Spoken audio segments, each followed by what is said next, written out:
In life, there exist 4 great joys and 4 profound sorrows. Achieving academic success someone else. Experiencing timely rains after a prolonged drought endlessly. Encountering an old acquaintance in a foreign land borrowing money. The wedding night impotence. For Bu Qingyun, who was just logging into a game, an inexplicable dizziness overtook him. Upon regaining consciousness, he discovered the world had transformed, thus adding another sorrow to the list. His attire had changed. The surrounding architecture was unfamiliar, and the hundreds of gazes fixated upon him from below made him feel quite uncomfortable. What on earth is happening? He muttered to himself in confusion, his expression peculiar as he surveyed his surroundings. Bu Qingyun, quickly place your hands upon this jade stone. An ancient voice resonated in his ears. The speaker appeared frail, with hair as white as snow and a hunched stature, resembling little more than a thin layer of skin. It would be unnerving to encounter such a figure bearing a lantern in the dead of night. Having just arrived in this strange realm, Bu Qingyun stood with a vacant stare, his mouth agape, drool trickling down the corners. Internally, he was overwhelmed, astonished that such a phenomenon as a transmigration could occur. A torrent of information surged through his mind, colliding fiercely until, after a brief moment, he finally began to comprehend his situation, erupting into hearty laughter. His earlier bewildered expression had incited a chorus of laughter from the crowd below, but witnessing his current maniacal laughter directed toward the heavens, their amusement faded, replaced by expressions of astonishment, as they collectively concluded that he had lost his mind. Had he not yet undergone the talent test and already gone mad? This was truly unprecedented. The individual's capacity for endurance appeared alarmingly inadequate. Even those with fragile psyches typically succumbed to madness only after receiving dismal results from their assessments. In the Celestial Continent, an annual talent testing conference is held, lasting for 3 days, open to all who have reached the age of 16. The purpose of testing one's talent is to become a body refinement master by cultivating to the pinnacle of body refinement. One attains the acquired realm. Transcending the acquired realm leads to the innate realm. It is said that those of the innate realm are isolated from the world, enjoying eternal youth and longevity, endowed with the ability to upheave mountains and rivers with a mere fist. Such compelling reasons drive everyone to aspire to be a body refinement master. In any circumstance, strength speaks volumes. Possessing power is tantamount to possessing everything. Bu Qingyun was born into a once prosperous family, now fallen into destitution, with only his grandfather remaining. His parents had perished in their youth, leaving the two of them to fend for themselves for over a decade. Bu Feishan's countenance darkened amidst the crowd. His gaze dimmed, and with a heavy sigh, he soared into the air, seizing Bu Qingyun from the arena, subsequently departing under the watchful eyes of the multitude. A cacophony of laughter and jeers erupted behind them, laden with scornful remarks. The Bu family shall soon meet its demise. A lineage that has endured for centuries, brought to ruin by a single descendant.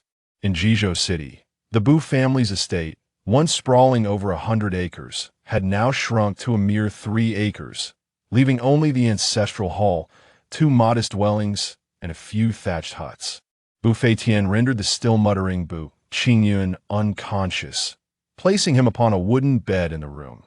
Gazing at his grandson, who lay unconscious yet furrowed his brows in distress, Bu Feitian shook his head, his countenance awash with profound sorrow.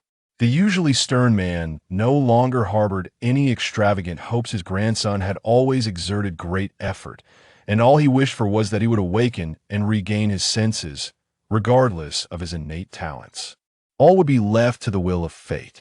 Bu Feitian, who had always been headstrong and often proclaimed that his destiny lay solely in his own hands, found himself, for the first time, yielding to the heavens and experiencing a loss of faith. Night descended swiftly, and the elderly gentleman, with hair as white as snow, sat in contemplation within his chamber. His mind was consumed with a singular thought: to carefully devise a future for his grandson. Perhaps even a life as an ordinary person might not be so unfavorable. Meanwhile, in another room, the unconscious Bu Qingyun was drenched in sweat, murmuring softly, "Is there no one to tell me that this is not real?" In his dreams, Bu Qingyun found himself in a dimly lit chamber, huddled in a corner, cradling his knees and drawing circles on the ground. The information had been clarified. He accepted the memories, finally comprehending the events that had transpired. My promising future, I had just obtained the activation code for that game. Yet before I could even log in, I found myself inexplicably transported here. Bu Qingyun was a professional gamer, poised to embark on a new adventure in an online game titled Celestial Abyss. After much effort, he had secured a closed beta activation code, only to be met with this unforeseen predicament. Just as he wallowed in his despondency, a voice echoed within the confines of the small, dark room. "Welcome, player, to the vast expanse of the sky. I am the system sprite, and it is my pleasure to serve you. Upon your initial login each day, you shall receive a login gift graciously bestowed by the game. The first 7 days constitute a novice period, during which the gifts received are relatively superior. Would you like to confirm the receipt of today's gift?" Bu Qingyun stared wide-eyed at the shimmering, speaking wooden window in the corner, his mouth agape and unable to close for an extended moment. Silence enveloped them, with neither speaking for what felt like an eternity until Bu Qingyun finally emerged from his stupor and uttered, "Confirm receipt." Ding! A clear notification sound resonated, and suddenly, an item appeared in Bu Qingyun's hand, a black pill. "Congratulations, player! You have received a talent pill gifted by the system." After the system's sprite concluded its announcement, the wooden window fell silent once more, and the dim room regained its stillness. Bu Qingyun gazed at the pill in his hand, lost in thought. As dawn broke, he awoke from the depths of slumber in the small dark room, springing upright, gasping for breath on the wooden bed. Feeling something in his hand, he opened it to find the black talent pill. "I used to play as characters in games, but now it feels as though I have become one myself," he murmured, bewildered by the unfolding circumstances. After much contemplation, he resignedly remarked, "Given that the tragedies akin to the 4 great sorrows have befallen me, what more is there to fear? With the emergence of the 5th sorrow, perhaps the corresponding 5th joy shall also arise." After a moment of self-soothing, he placed the black pill into his mouth, preparing to chew. However, this miraculous elixir dissolved upon contact with moisture, slipping down his throat before he even had the chance to bite into it. Upon swallowing the pill, he felt no immediate changes. After a brief pause, there was still no reaction, causing his thoughts to drift away.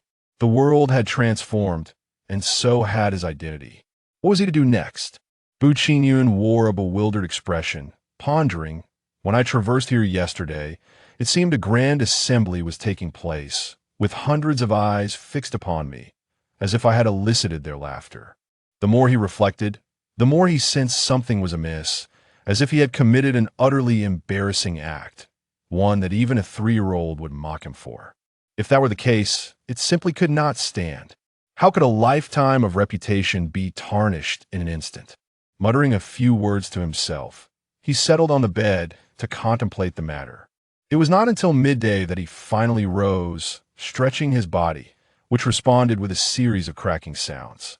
In the adjacent room, Bu Feitian, possessing keen hearing, caught the faint noise and called out, "Qingyun, if you're awake, come out to wash up and have your meal." In days gone by, long before dawn, the old gentleman would rouse his grandson for morning exercises. Yet, following the events of the previous day, it seemed the old man had entirely given up hope. The previous Bu Qingyun had been afflicted with an ailment since childhood, one that all the doctors in the city failed to cure.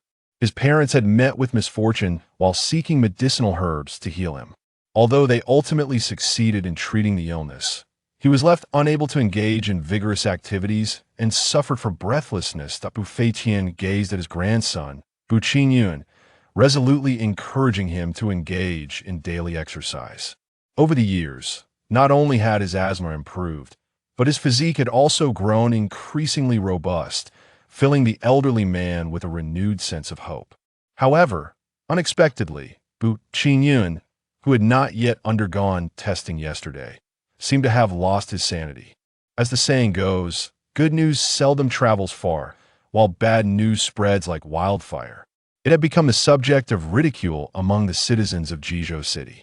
In the span of a single day, the name Bu Qingyun became widely known, with everyone discussing it. Stepping outside, Bu Qingyun was met by the sight of his white-haired grandfather, who regarded him with affection and wore a smile of joy. "Qingyun, it's wonderful that you're awake. Come, come, today I've prepared your favorite braised pork. You must eat plenty," Bu Feiqian thought to himself, feeling a sense of relief that his grandson had not succumbed to madness, for that would truly spell the end of the Bu family line. Though Bu Qingyun had accepted the memories, he had not embraced this identity. He remained silent, moving to the stone table in the courtyard and began to eat without a word. Bu Feiqian, far from being displeased, beamed with happiness as he continuously served his grandson more dishes. As the meal progressed, neither spoke a single word, resulting in an oddly tense atmosphere. The elderly man assumed his grandson was merely upset due to some emotional turmoil. Meanwhile, Bu Qingyun felt a slight pang of discomfort within him. Could it be a consequence of those memories? Human beings are not mere grass, or would who among us can remain unfeeling? The elder's unwavering devotion to his grandson is vividly etched in memory, as if Bu Qingyun had just traversed through a profound experience, stirring a semblance of emotion within him. "Qingyun, please take a seat while I tidy up these dishes," the elder said. Though the Bu family has seen better days, with but a couple of servants remaining, after the events of yesterday, Bu Feiqian chose to dismiss them all. As he gazed upon the frail yet sturdy figure of the elder, Bu Qingyun was reminded of his beloved grandmother, who often regarded him with the same tender gaze, frequently serving him food and turning her back to wash the dishes.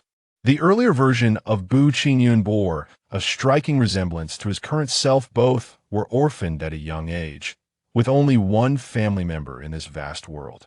Unbeknownst to him, tears began to blur his vision. It is often said that a man's tears are not easily shed, but only when sorrow truly strikes. Observing that familiar silhouette, Bu Qingyun clenched his fists tightly as a voice within urged him, "Protect your cherished kin, treasure this fleeting moment, and do not bring disappointment upon him."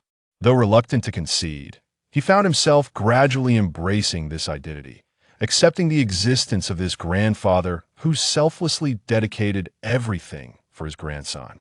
Consider the illustrious Bu Feiqian, once a prodigy, now a master of the 8th layer of body refinement, reduced to washing dishes. Who else could compel him to bow and undertake such labor, if not for his beloved grandson? "The upcoming conference lasts 3 days. I shall return to test my mettle once more," Bu Qingyun declared resolutely, addressing the elder's retreating form. Chapter 2. Madman or genius? The elderly man in his 60s, engaged in washing dishes, paused at the words he heard. He turned his head to see a pair of resolute black eyes, and immediately, his body trembled. Then, he broke into hearty laughter, yet remained silent. Setting down the dishes, the old gentleman nodded gravely at Bu Qingyun. For reasons unknown, he felt an immense confidence in the youth before him. That fleeting glance seemed to dispel any prior concerns he harbored. Following one another, the two exited the Bu residence and soon arrived at the testing arena at the northern edge of Jizhou City. Many recognized them and began to murmur among themselves. "Isn't this the Bu Qingyun who lost his sanity before even being tested yesterday? How dare he return? Does he wish to go mad once more?" They couldn't help but reflect on the stature of Bu Feiqian, now seemingly dragged down by his own grandson, tarnishing his reputation. The Bu family was on the verge of decline. Another centuries-old lineage was nearing its end. Surrounding voices of mockery and lamentation filled the air. But Bu Qingyun paid them no heed. Bu Feiqian was equally indifferent. He had long grown accustomed to the fickleness of human nature, which oscillated between malicious taunts and sycophantic flattery. As they advanced, the crowd instinctively parted, allowing them a clear path to the testing arena. All eyes swiftly shifted from the arena to the throngs of onlookers below, where townsfolk pointed and whispered about the duo. Some wore expressions of disdain. Others bore looks of contempt, while a few shook their heads in regret. After all, with the formidable Master Buffetian of the 8th layer of body refinement present, the onlookers dared not go too far. They exchanged a few words and shared a laugh before falling silent. This sudden hush transformed the once raucous testing arena into an eerily quiet space, as everyone awaited the words of the elderly gentleman and the young man. Just as Buffetian was about to speak, Buqingyan stepped forward and interjected, "I did not test my talent yesterday. I have come today to make amends."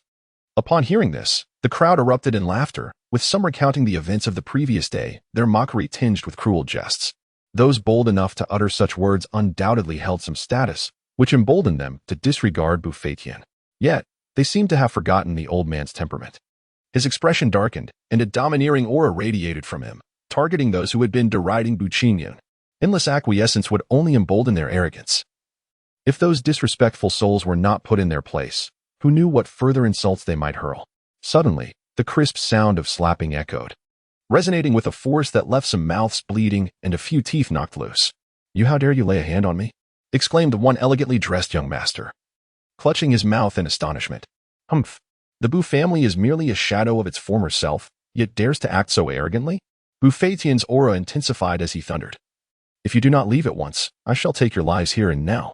With these words, the previously scornful young masters fell silent, hastily retreating, each casting venomous glares at Buqingyan as they departed. The might of the 8th layer of body refinement left the crowd in awe. In Jizhou City, individuals of such remarkable prowess can be counted on one's fingers, with only a solitary figure possessing the strength of the late stage. Buqingyan found himself utterly astonished by the old man's overwhelming presence. The aura and dominance he exuded sent his thoughts racing, truly formidable and deeply admirable. At last, he comprehended why everyone aspired to become a body-refining master. The display of the old man's power served as the quintessential illustration. Who wouldn't he wish to command the winds and clouds, to wield divine might across the realm? The elder, presiding over the testing event, shattered the stagnant atmosphere and beckoned Buqingyan forward. With a single hand, Buqingyan supported himself against the half-zhong high platform and gracefully ascended. He then strode toward a jade stone, as large as a grinding wheel, and placed his hands upon it. The seemingly ordinary green jade suddenly radiated brilliance, casting iridescent flashes before the astonished onlookers. Those who had anticipated a mere spectacle stood agape, their gasps of astonishment rising and falling like the tide. The old man, Buffetian, widened his eyes in disbelief, involuntarily stepping back as he beheld the jade growing ever more luminous, his body trembling slightly in response. The otherwise composed testing elder wore an expression of incredulity. Buqingyan pressed his hands onto the jade, feeling its chilling surface, unaware that he had caused it to shine so brilliantly. As he turned to look, he saw the old man's face alight with joy, and only then did he realize the magnitude of what had transpired. Releasing the jade, he lifted his hands, leaped down from the platform, and offered a faint smile to Buffetian before turning to depart. This exceptional talent. He possessed exceptional talent. Was it he who had despaired yesterday over not becoming a body-refining master? The murmurs of astonishment echoed continuously. Buffetian was initially taken aback, but soon burst into hearty laughter, turning around to pursue. Years of anticipation had finally borne fruit. The heavens had not forsaken the Bu family. The old man was exceedingly joyful, laughing heartily throughout the journey, causing those familiar with him to mistakenly believe he had lost his sanity. Yesterday, it was Buqingyan who had gone mad. Today, even Buffetian seemed to have succumbed to madness. Some lamented that the Bu family was truly on the brink of vanishing from Jizhou City. As such thoughts lingered, a weighty piece of news emerged. Following Buqingyan, the Bu family now boasted a talent of above-average quality. What?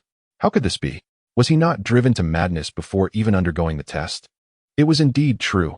He had gone for testing today, and the radiant brilliance of the jade stone was witnessed by my own eyes. This, above-average talent, that signifies the potential to become a postnatal master. The news spread rapidly, from 1 to 10, and from 10 to 100, soon becoming common knowledge among the populace. All thanks to Buqingyan's remarkable display yesterday, which had caused quite the spectacle. Yet today's events eclipsed those of yesterday. While tales of mediocre talents arise each year, the emergence of above-average aptitude is a rarity, occurring perhaps once in a decade. In Jizhou City, Such a quality had not been seen in over 20 years. Bu Qingyun had ceased his display of brilliance before it reached its zenith, leaving many puzzled as to why he did not wait for the peak. Some regretted missing the sight of the jade stone's luminosity at its height. Meanwhile, Bu Qingyun remained oblivious to how his unintentional actions had piqued the curiosity of the onlookers, igniting their discussions and speculations. In the ancestral hall of the Bu family, the elder led Bu Qingyun inside. Before the ancestral tablets, Bu Feitian bowed deeply and proclaimed, "Thanks to the blessings of our ancestors, the seventh-generation descendant Bu Qingyun possesses remarkable talents. The glories of the past shall surely flourish once again in his hands. Let us revive the Bu family." As Bu Qingyun stepped into the ancestral hall, he felt an overwhelming sense of reverence. The atmosphere was imbued with a vigorous spirit that compelled one to pay their respects, rendering even the act of breathing a cautious endeavor. From this day forth, the honor and disgrace of the Bu family rests upon your shoulders, Qingyun. The splendor of centuries past awaits your revival. For reasons unknown, facing the elder, Bu Qingyun felt an inexplicable warmth and instinctively nodded. "I have taken your grandson's body. Helping to restore the Bu family shall be my way of repaying this debt," he murmured quietly to himself. Due to the Bu family's renowned talents, the once quiet threshold of their home was nearly worn down by the influx of visitors. Neighbors and townsfolk gathered at the doorstep to extend their congratulations, while dignitaries sent gifts, some even appearing in person, bestowing upon the Bu family an aura of resplendence that the elder seemed to recognize as a reflection of the family's former glory. Bu Qingyun, however, refrained from receiving guests, unwilling to engage with those hypocritical sycophants. It was only as night fell that the stream of well-wishers began to dwindle.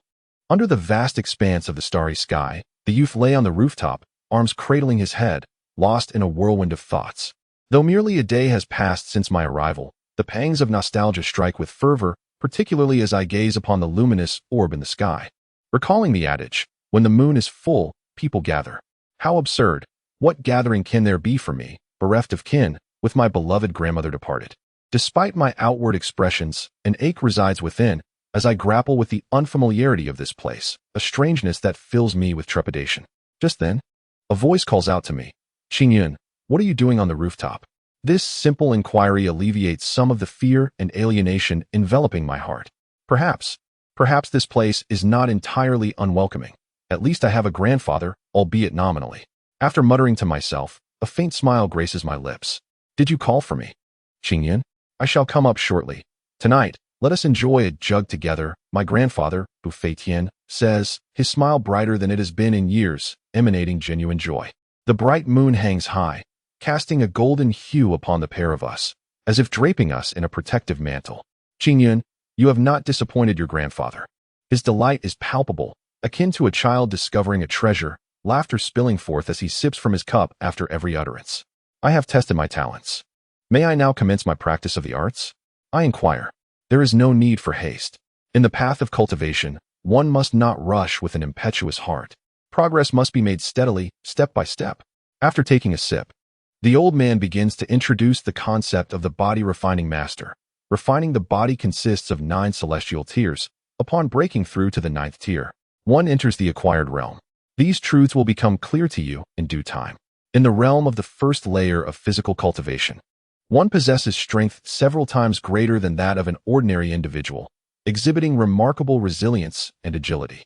At this level, one can lift objects weighing over 300 pounds. The second layer allows for the lifting of 900 pounds, and so on, progressing until the 5th layer, where one can shatter boulders with a punch and uproot trees with a kick. But enough of that. You will come to understand these matters in due time. Tonight, let us indulge in a fine drink, and we shall not return until we are thoroughly inebriated. Ha ha. In the 3rd chapter, Embracing All Rivers, Bu Qingyun and the elder spent the night atop the roof, sharing a jug of wine.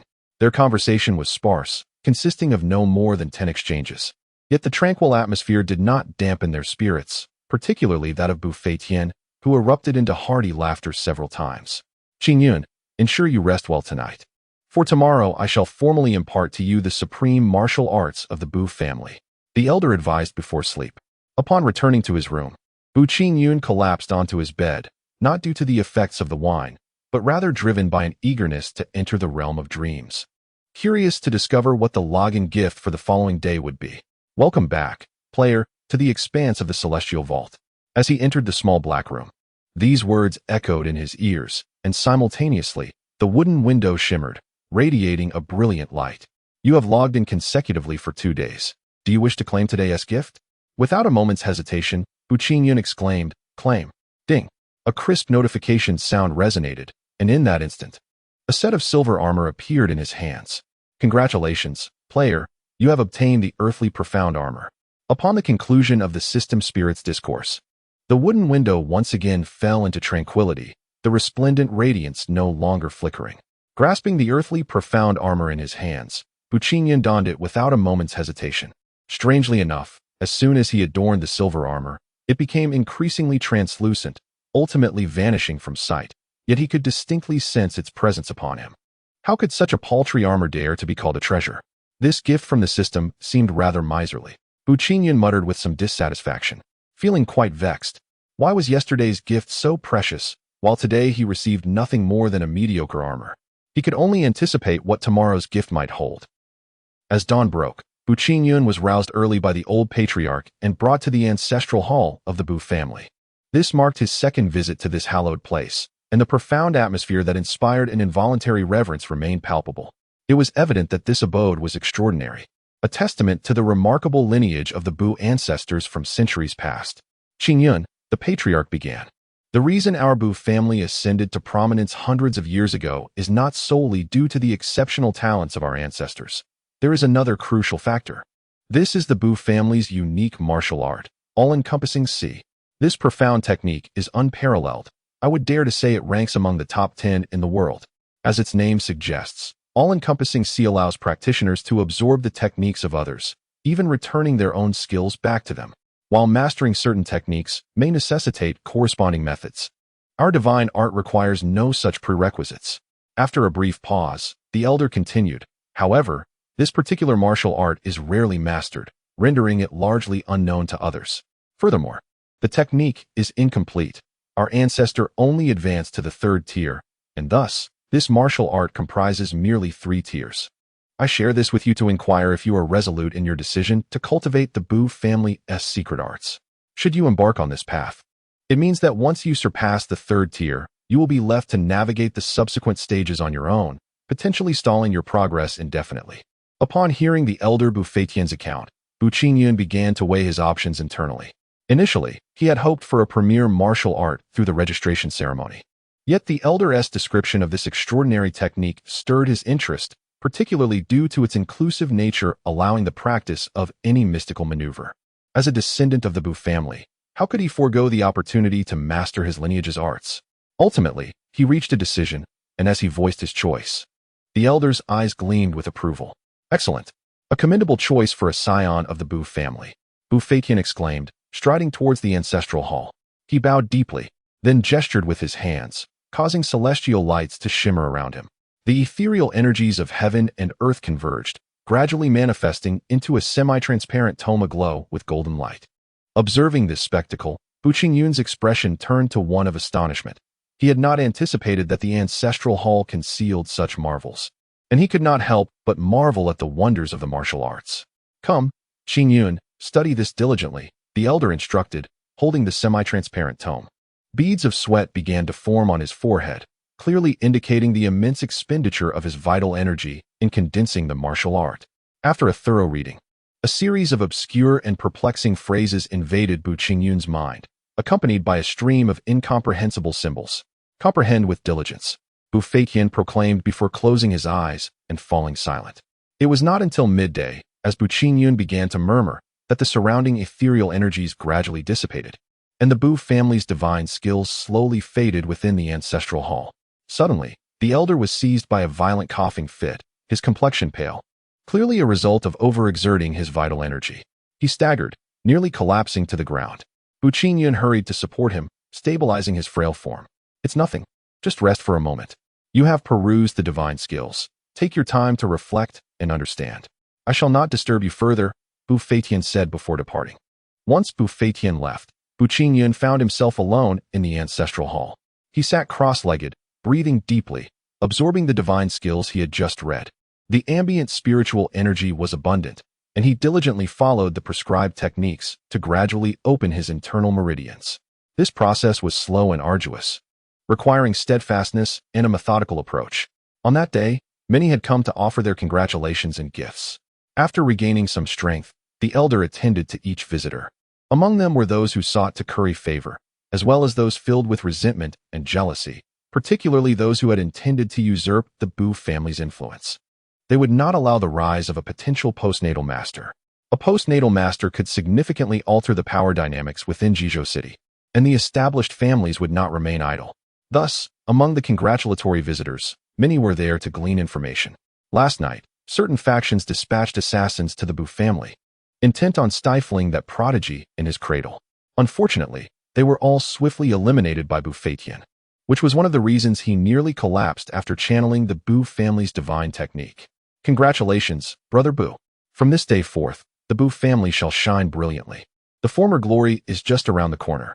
Having just seen off a dignitary, an elderly gentleman clad in ornate robes arrived, his white beard and eyebrows framing his small eyes, cascading down to his nose as he spoke while stroking his white, goat-like beard. Upon recognizing the visitor, Bu Feitian's expression shifted slightly. What brings you here? What do you mean by that, Brother Bu? Our families have been on amicable terms for generations. Now that the Bu family has produced such a renowned talent, how could I not come to extend my congratulations? Humph, if that were truly the case, I would be grateful to the heavens. Alas, the heavens seem blind, allowing some treacherous individuals to remain, those hypocritical scoundrels who deserve to be struck by thunder. Brother Dog, do you not agree? The elderly man, known as Go Kwang, was a contemporary of Bu Feitian's father, and they had been rivals since childhood. Moreover, the animosity between the Bu and Go families had persisted for generations, now resembling a deep-seated vendetta. As the saying goes, enemies meet with heightened animosity. Go Kwang's presence at the Bu family was evidently ill-intentioned, and Bu Feitian would not greet him warmly, naturally responding with sharp words. Go Kwang, momentarily angered by the veiled insults, clenched his fists but quickly composed himself, chuckling softly. Brother Bu, we have been rivals for a lifetime. Must we continue this in our twilight years? Why not sit down and have a good talk? I have nothing to discuss with a dog. You, Bu Feitian, do not be so arrogant. I shall see how long you can maintain this facade. It is not only I who feels this way. Many prominent families do not permit the Bu family to rise again. Just wait, it will not be long before the Bu family ceases to exist. After Guo Kwang finished speaking, he strode away. His words were indeed poignant, and they echoed the old man's most pressing concern at this moment. He was the sole pillar holding everything together, and if this situation persisted, there would inevitably come a day when he could no longer endure. At that time, the Bu family would face annihilation. Must one really resort to seeking refuge with a certain power? The old man pondered deeply. At this very moment, within the ancestral hall of the Bu family, Bu Qingyun was enveloped in a cerulean light, floating as if he were a deity descended from the heavens. The myriad stars surrounding him permeated his being, seeping into every pore, enabling him to cultivate his meridians. Were the old man present, he would be utterly astonished.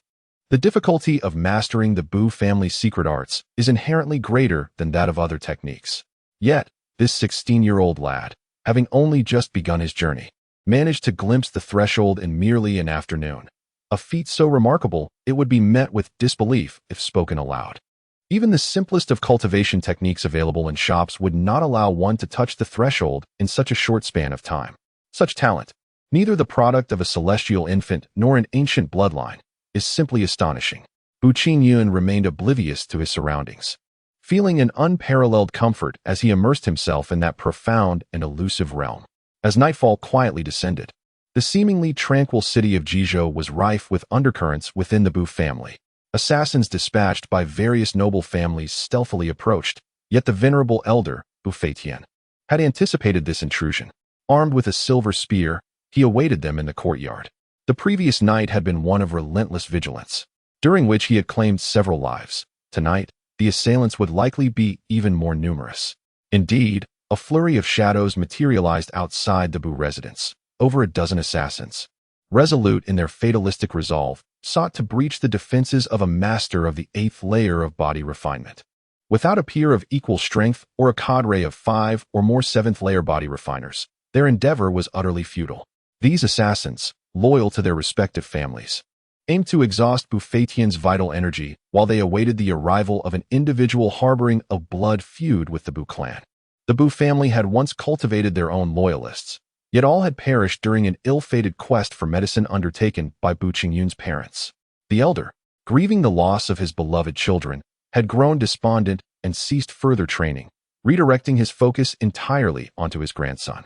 Presently, those noble families dared not reveal their identities, fearful that if they failed to extinguish Bu Qingyun in his cradle, they would face dire consequences once he matured. A pack of cowardly rats. Today I shall unleash a massacre to demonstrate that the Bu family is not to be trifled with, Buffetian uttered with conviction as he brandished his silver spear. Radiant gleams flickered at the spear's tip, and wherever it pierced or swept, gusts of fierce wind surged forth, penetrating walls with ease. The assassins, still lurking at the Bu family's threshold, were caught off guard as lethal spear rays erupted from within the estate. Many fell, their power insufficient to withstand the onslaught, meeting their demise in a heartbeat. Murder through walls. Such formidable power can only be wielded by the most formidable masters at the pinnacle of the eighth heaven. Even the average adept of this realm would find it challenging to accomplish such feats. Chapter 4. The remarkable defense. The tumult of battle outside did not disturb Bu Qingyun, who was deeply engrossed in profound contemplation within the ancestral hall of the Bu family. He was immersed in an ethereal state, relishing the exquisite sensations that accompanied it. As the pathways of energy required for his martial arts practice became increasingly illuminated, unbeknownst to him, danger was stealthily encroaching upon him. Grandfather, I suspect that the useless Bu Qingyun is hiding within the Bu family's ancestral hall. Standing atop a lofty pavilion several dozen paces away from the Bu residence were two figures, one elderly and one youthful. The one speaking was a striking young man clad in a fitted white robe. From this vantage point, they could only observe the periphery of the Bu family estate, as the inner courtyard was obscured by towering walls. The elder, with long white eyebrows, nodded in agreement and remarked, "It is likely so." Having said this, he turned to his companion with a smile and continued, "Shengjian, the time for our action has arrived. Remember, we must strike decisively, leaving no opportunity for escape." At these words, the young man's brow twitched with anticipation, and he replied with a cold grin, "Rest assured, grandfather, I shall not disappoint you. That waste will certainly not see the dawn of another day." After exchanging a knowing glance, the elderly man and the youth vanished into the shadows. When they re-emerged, the white-browed elder stood before the gates of the Bu residence. The assassins from various clans, who had been evading the blinding rays of deadly projectiles emanating from the courtyard, looked upon the newcomers with glimmers of joy in their eyes and promptly retreated. Their objective was accomplished. The true challenger to the Bu family had arrived. "Old Bu, I noticed your pallor earlier, and now you have consumed a considerable amount of your vital energy. I am curious to see how long you can endure." The white-browed elder uttered a sharp exclamation, and suddenly, his form vanished like a specter. A purple light descended from the heavens, as if tearing through the night sky, hurtling towards the Bu family estate. "Humph, I wondered who dared approach. It turns out to be you, a mere hound. Watch as I slay both mouse and dog today." Buffetian immediately recognized the intruder as the notorious Go Kwang. Without a moment's hesitation, he raised his gun and charged forward, instantly unleashing dozens of dazzling gunflowers that illuminated the darkness. Both combatants were at the 8th level of body refinement, their strengths evenly matched. Upon collision, a deafening sound erupted, devastating the flowers, trees, stone tables, and benches in the courtyard, which were swiftly reduced to rubble. The thunderous echoes of their confrontation reverberated, shaking the surroundings as if an earthquake had struck. The might of the 8th level was vividly displayed at that moment. Any ordinary person would likely have perished from mere proximity to such power. The elder furrowed his brow, his movements growing increasingly rapid and forceful. To prevent the destruction of the Bu family estate, he intentionally redirected the battlefield, gradually moving it to the deserted street. Go Kwang felt a surge of joy within. This was precisely his intention. He intensified his onslaught, denying his opponent any time to realize the ruse of luring the tiger away from its den. As the two shifted the battleground, a figure clad in white, Go Xinjian, silently appeared, coldly laughing as he approached the flickering candlelight of the Bu ancestral hall. Casually pushing open the door, he intended to deliver a decisive blow, only to be taken aback by the sight before him. Before him stood a youth with raven hair, his eyes firmly shut, suspended in midair, as the ethereal energies of heaven and earth coalesced around him like a flowing river, enveloping his form. Wasn't his talent just assessed yesterday? How could he have advanced to such an extraordinary level of cultivation? Had he perhaps been practicing secretly for 6 months? A cascade of questions flooded Go Shengjian's mind, but he swiftly dismissed them, his astonishment morphing into a malicious glare as he approached the raven-haired boy step by step. Raising his hands high, his palms gleamed with a radiant light before he struck down with tremendous force, unleashing a gust of oppressive wind. The youth remained utterly oblivious, lost in his own realm of comprehension. With a resounding thud, the impact reverberated through the boy's chest, sending him hurtling away to collide against a beam. Bu Qingyun was jolted awake, feeling a tightness and pain in his chest, and coughed up blood. His eyes widening in bewilderment as he gazed at the young man before him, utterly perplexed by the unfolding events. The previous blow, though delivered with only half of the assailant's strength, was enough to overpower not only Bu Qingyun, who had yet to formally become a body cultivator, but even a practitioner at the 4th level of body refinement would find it insurmountable. The sheer force of that palm strike could shatter a stone the size of a grinding disc. Yet, the reality he faced was starkly at odds with reason, leaving him in disbelief. Struggling to rise from the ground, Bu Qingyun managed to suppress the pain just long enough to unleash a torrent of curses, only to be met with a swift kick from the intruding youth. With a resounding thud, he was sent flying, landing heavily in the courtyard, his face covered in dust and dirt. What was happening? Had he truly been subjected to such humiliation? Bu Qingyun was engulfed in a profound sense of frustration. He longed to retaliate, yet the force of the kick had left him breathless, rendering even speech a Herculean task. Was he not perishing? At that moment, Go Shengjian furrowed his brow in disbelief. He had exerted all his strength, yet his opponent appeared to suffer only pain, seemingly unscathed internally. Just moments ago, he had inflicted a strike that drew blood from his own mouth. Yet now, such a reaction was absent. Unbeknownst to him, Bu Qingyun had been in the midst of establishing the meridian pathways essential for his divine technique, and at that critical juncture, he had been abruptly severed from it. Surviving was already a stroke of fortune. How could this be possible? Even if he were a cultivator at the 6th level of body refinement, he should have sustained some minor injuries, perhaps even spitting blood. Go Shengjian could not help but ponder this in his heart. Damn your wife. Bu Qingyun gritted his teeth, managing to utter a curse through the pain. What did you say? Go Shengjian gazed at the youth rising from the ground, a tempest of emotions swirling within him.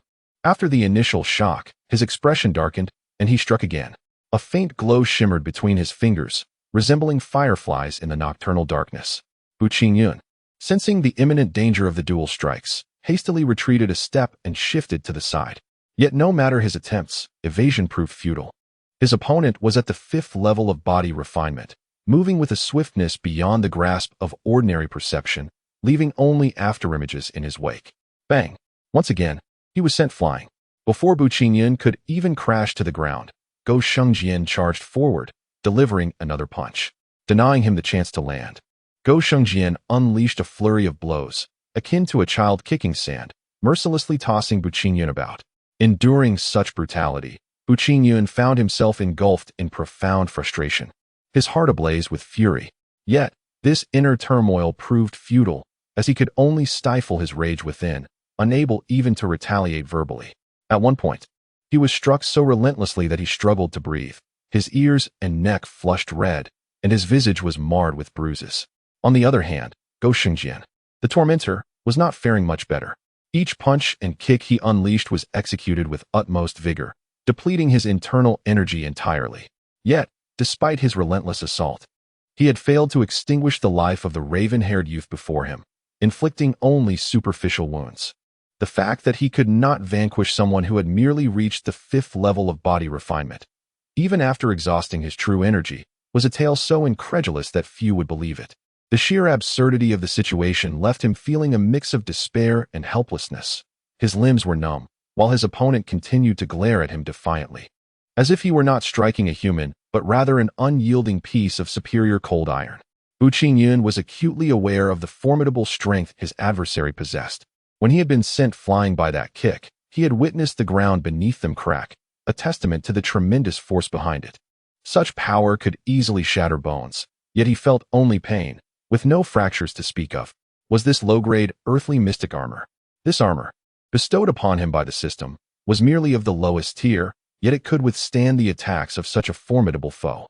One could only imagine the resilience of mid-tier or high-tier armor. This thought ignited a flicker of excitement within Bu Qingyun, leaving him parched and yearning for more. Go Kwang's expression darkened considerably. He had never anticipated that the old man would prove so difficult to subdue. Even after expending a significant amount of true energy, he found himself engaged in a protracted battle, unable to claim victory. The old man increasingly sensed that something was amiss. In this fleeting moment of respite, he suddenly realized he had fallen into a trap. How foolish. It was a classic ploy to lure the tiger from its den. With a thunderous shout, Bu Feitian thrust his gun forward, the blossoms of gunfire appearing like phantoms in the night. He quickly withdrew, turning to flee. Go Kwang, undeterred, deflected the gunfire and relentlessly pursued him. Meanwhile, Bu Qingyan lay on the ground, his eyes wide open, staring at the night sky. He yearned to rise. Yet the pain surrounding him rendered him immobile. He gasped for breath, appearing lifeless from a distance. Bu Feitian intended to chase after the enemy, but consumed by fury and wearied from 2 days of exertion, his strength had been utterly depleted. He coughed up blood, kneeling on one knee, gazing sorrowfully at the young man with dark hair sprawled on the ground. Qingyun, I am powerless. Bu Qingyun, lying nearby, heard the old man's words. He longed to respond, but the difficulty in breathing made it nearly impossible to utter a sound. He could only suffer in silence. After much struggle, he finally managed to emit a faint sound, but by then, Bu Feitian had already succumbed to unconsciousness. The old man's internal energy had long been exhausted, and his battle with Go Kwang was merely a final, desperate effort. In that moment, even the solitary belief that sustained him vanished, and he collapsed to the ground. Grandfather! Bu Qingyun, enduring the pain, rose to his feet and hurriedly carried the old man into the room. Just as he laid him on the bed, Bu Qingyun himself could no longer withstand the strain and fainted. In the realm of dreams, a small dark room appeared, the wooden window shimmering with a kaleidoscope of colors, and a familiar voice resonated once more. This is your 3rd day logging into the game. Today's gift. Will you claim it? Chapter 5. Unblocking the Meridian. Strangely enough, the pain that had tormented him before he fainted vanished without a trace upon entering this dimly lit chamber. Bu Qingyun, however, had no inclination to ponder such peculiarities. His sole desire was to discover what rewards awaited him today. Having witnessed the formidable defensive capabilities of merely inferior armor, he dared not underestimate any item he might receive. Without hesitation, he declared, "Confirm receipt." The familiar, crisp notification chimed in his ears, and soon a turquoise elixir materialized in his hand, distinct from the talent potion he had received on the first day. What could this be? At this moment, the voice of the system's sprite resonated. Congratulations, player. You have acquired a primary divine power pill. The primary divine power pill can restore the player's true energy and stamina within 3 breaths, bringing them to their optimal state. Suitable for any level of body refinement. The pain that had lingered on his body had quietly dissipated, and the swelling on his face had subsided somewhat. The speed of his recovery was astonishing. It had only been half an hour. Yet, the young man remained oblivious to this miraculous healing. He hastily thrust the divine power pill towards Bu Feitian's mouth, disregarding the elixir's value. Awakening the elder was of utmost importance. In that moment, he fully embraced his identity as a descendant of the Bu family, a bond of blood he could not deny. The affection he felt was one he wished to cherish deeply, for to him, familial ties superseded all else. The elementary divine power pill can restore the true energy and physical strength of any level of body refinement within 3 breaths, a value that is beyond measure. After the elder consumed the pill, it was not long before he awoke, and in that moment of opening his eyes, he beheld his beloved grandson. He initially thought it was a dream, and tears welled up in his eyes, guilt etched upon his aged face. This stirred deep emotions within Bu Qingyun, reminding him of the elder's murmured words before losing consciousness. He clenched his hands tightly and, with a calm demeanor, inquired, "Grandfather, you have awakened? How do you feel?" Naturally, Bu Qingyun would not divulge any secrets. He merely chuckled foolishly a couple of times. At this moment, the elder's heart was engulfed in tumultuous waves. The true energy that had just vanished from his body now surged back, even more robust than before, with vitality restored 100-fold.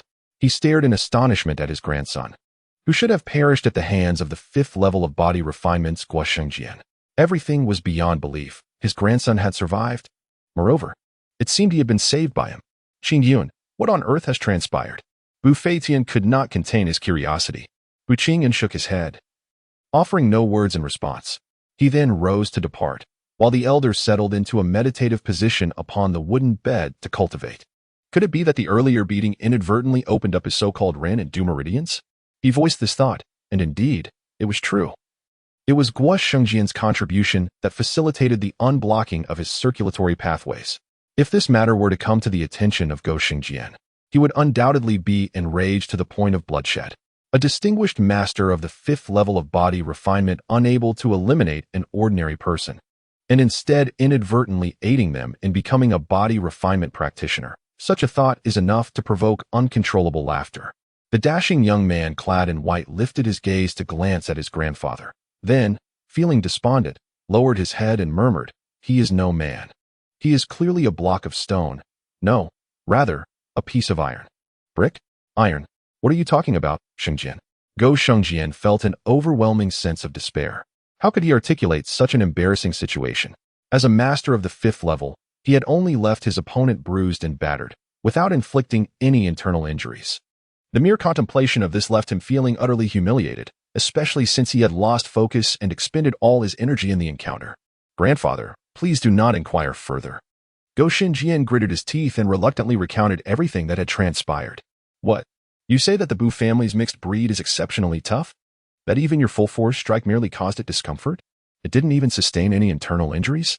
Upon hearing the words, Godong's pupils contracted slightly, his 2 white eyebrows quivering incessantly. And he was profoundly shaken within. Observing the expression of his grandson, which did not suggest deceit, he felt an impulse to rage but found himself unable to do so. It seemed to him that the situation was far from simple. The Bu family had a lineage spanning centuries and surely possessed formidable weapons. Perhaps that scoundrel from the Bu family was clad in an exceptionally powerful armor. Originally shrouded in shadows of despair, Guo Shengjian felt a sudden illumination after hearing this. As his gloom dissipated entirely, "I am convinced this must be the case. Otherwise, how could my strength have merely inflicted surface wounds?" The more he contemplated, the more convinced he became. He continued, "Grandfather, let us return to the Bu family once more. I firmly believe that with my treasured blade, Wulin, I can surely breach that wretch's defenses." After a moment of contemplation, Godong replied, "No, we must not pursue a desperate foe. At present, that old rascal is in a state of extreme rage and sorrow, and he will undoubtedly act recklessly. It would be prudent for us to exercise caution. Moreover, that old scoundrel has sustained grave injuries, depleting his vital energy and harming his essence. He will not recover in less than half a month. Let us wait a few days and observe." The following day, Bu Feitian was still seated in his chamber, engaged in cultivation, while Bu Qingyun had risen early to stretch in the courtyard.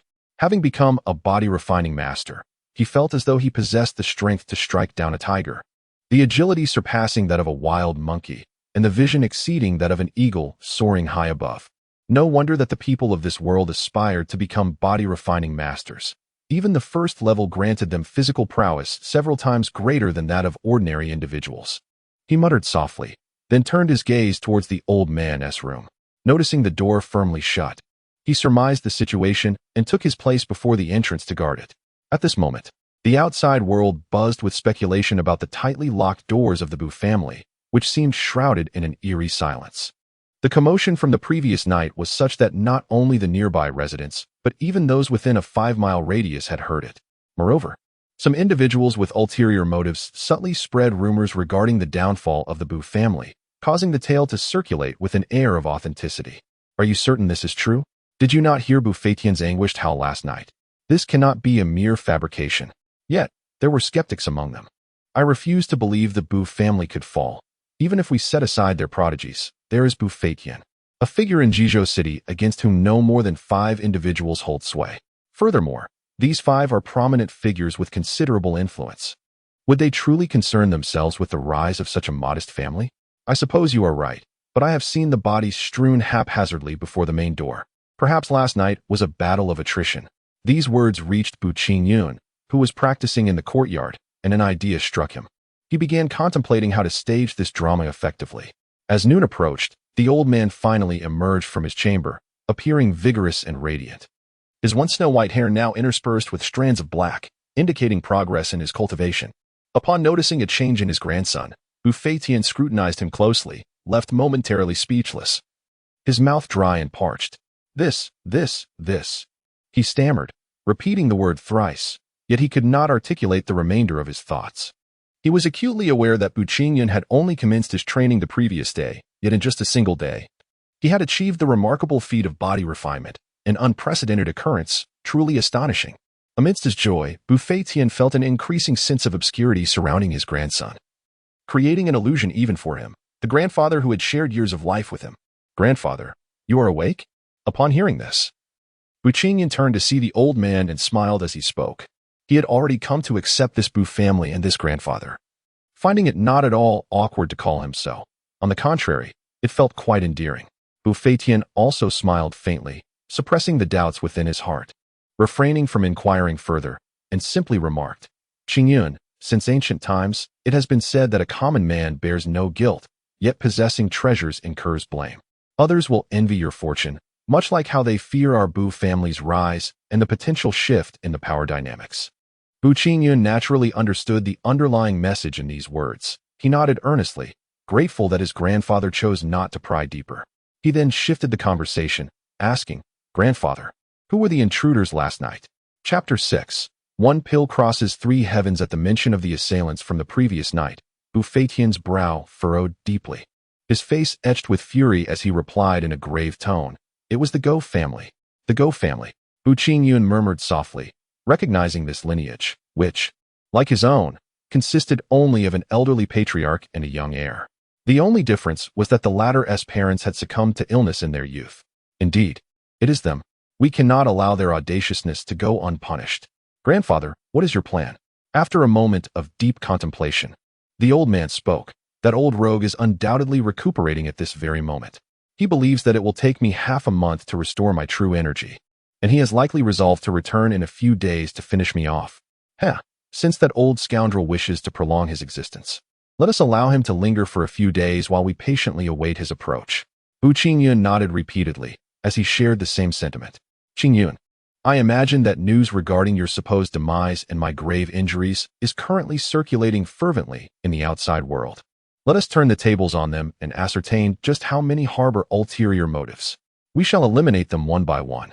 The old man and Bu Qingyun reached a mutual understanding, exchanging smiles. Although the Bu family was reduced to just the two of them, they still possessed a considerable amount of ancestral land. Besides their family estate, they owned several acres of fertile land, which was precisely the reason why those who had long coveted the Bu family had dispatched assassins. As a seemingly tranquil day came to an end, darkness enveloped the night. Bu Qingyun lay upon his grand bed, eagerly yearning for slumber. Before long, drowsiness washed over him, and he swiftly entered the realm of dreams. "Would you like to claim today's login reward?" The familiar voice echoed once more, as the well-known wooden window radiated with light. This time, he observed with keen clarity that 6 compartments surrounded the glimmering wooden window, with only one illuminating brightly. Squinting, Bu Qingyun scrutinized the compartments, only to discover that 5 small characters adorned each: Advanced Equipment Gift Box, Advanced Talisman Gift Box, Advanced Elixir Gift Box, Advanced Material Gift Box, Advanced Skill Method Gift Box, and a Random Gift Box. At this moment, a solitary bright square revealed a random gift box. Could it be? He faintly surmised its significance, yet hesitated to confirm, deciding to inquire with the system sprite shortly. Resolutely claiming the gift, a melodious prompt resonated, and a multicolored elixir materialized in Bu Qingyun's hand, shimmering with brilliance. "Congratulations, player, on acquiring a beginner's experience pill." A beginner's experience pill?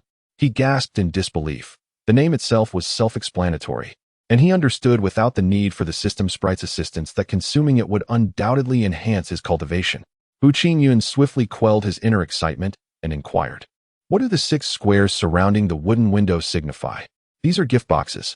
Due to your current low level, you are unable to unlock the fixed gift boxes, and thus cannot claim the corresponding items that will invariably appear within them."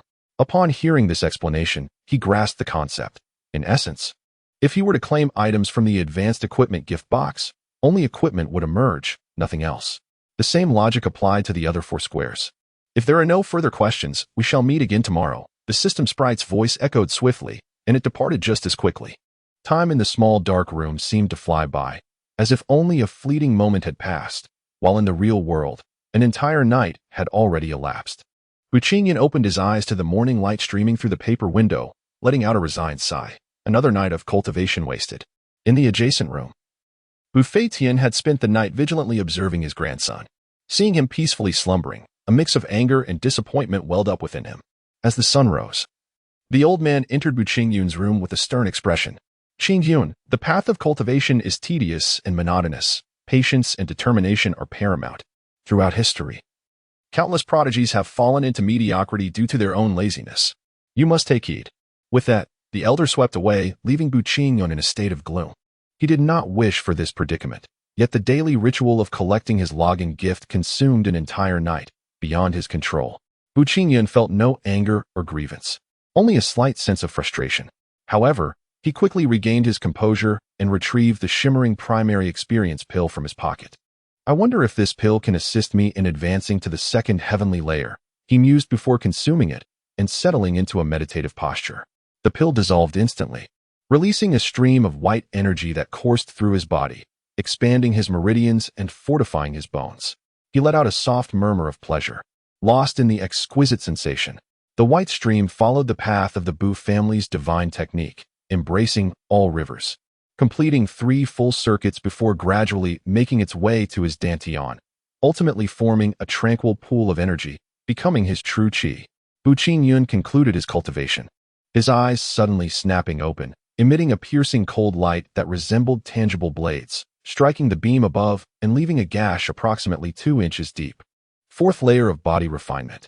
He marveled at his newfound strength, disbelief etched across his face, his eyes wide and mouth agape for an extended moment. This experience elixir is simply extraordinary. Merely consuming one has propelled his cultivation by 3 whole levels. If only a few more were to be ingested, would he not swiftly surpass his grandfather, achieving the postnatal realm in no time? As for the innate realm, he dared not even contemplate it, for that was a legendary stage, with not a single innate master in the entire Song dynasty, and fewer than 10 postnatal masters. Yet, there was one in Jizhou City. Qingyun, what are you dawdling for? Come out for breakfast, came the somewhat irritated voice of his grandfather from outside.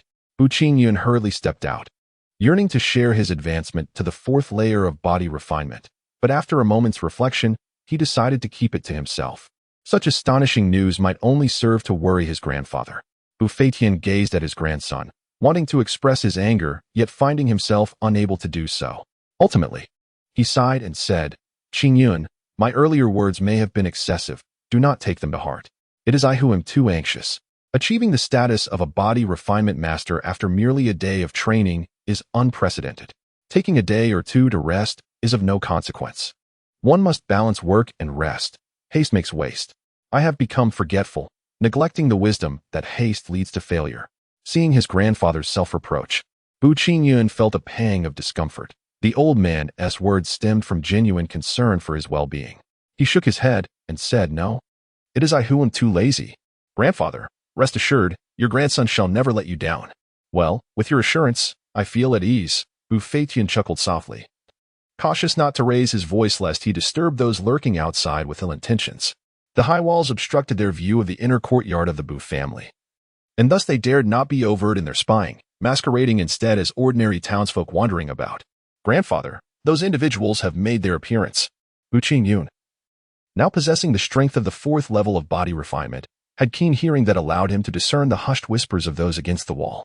The old man revealed a subtle smile and nodded, saying, It appears our net is not yet sufficiently cast. Those larger fish refuse to bite. I shall need to put on quite the performance. After breakfast, the once somber gates of the Bu family suddenly swung wide open, instantly capturing the attention of the many townsfolk, who turned their gazes toward Bu Feitian, disheveled and bloodied. This, it seems the tale of the genius of the Bu family meeting his demise is indeed true, murmured one among them, but soon silence fell, as none dared to speculate further, fearful of provoking the wrath of the elderly man, whose face bore the weight of grief and indignation. Anyone who had endured the loss of a child in their prime or a grandchild in their twilight years would find it unbearable, and acting out in such a state would be entirely understandable. As night descended, the Bu residence was filled with the mournful wails of despair, a haunting lament that was unbearable to listen to. The wailing persisted for half an hour before falling silent, only to resurface at midnight, more sorrowful and lamentable than before.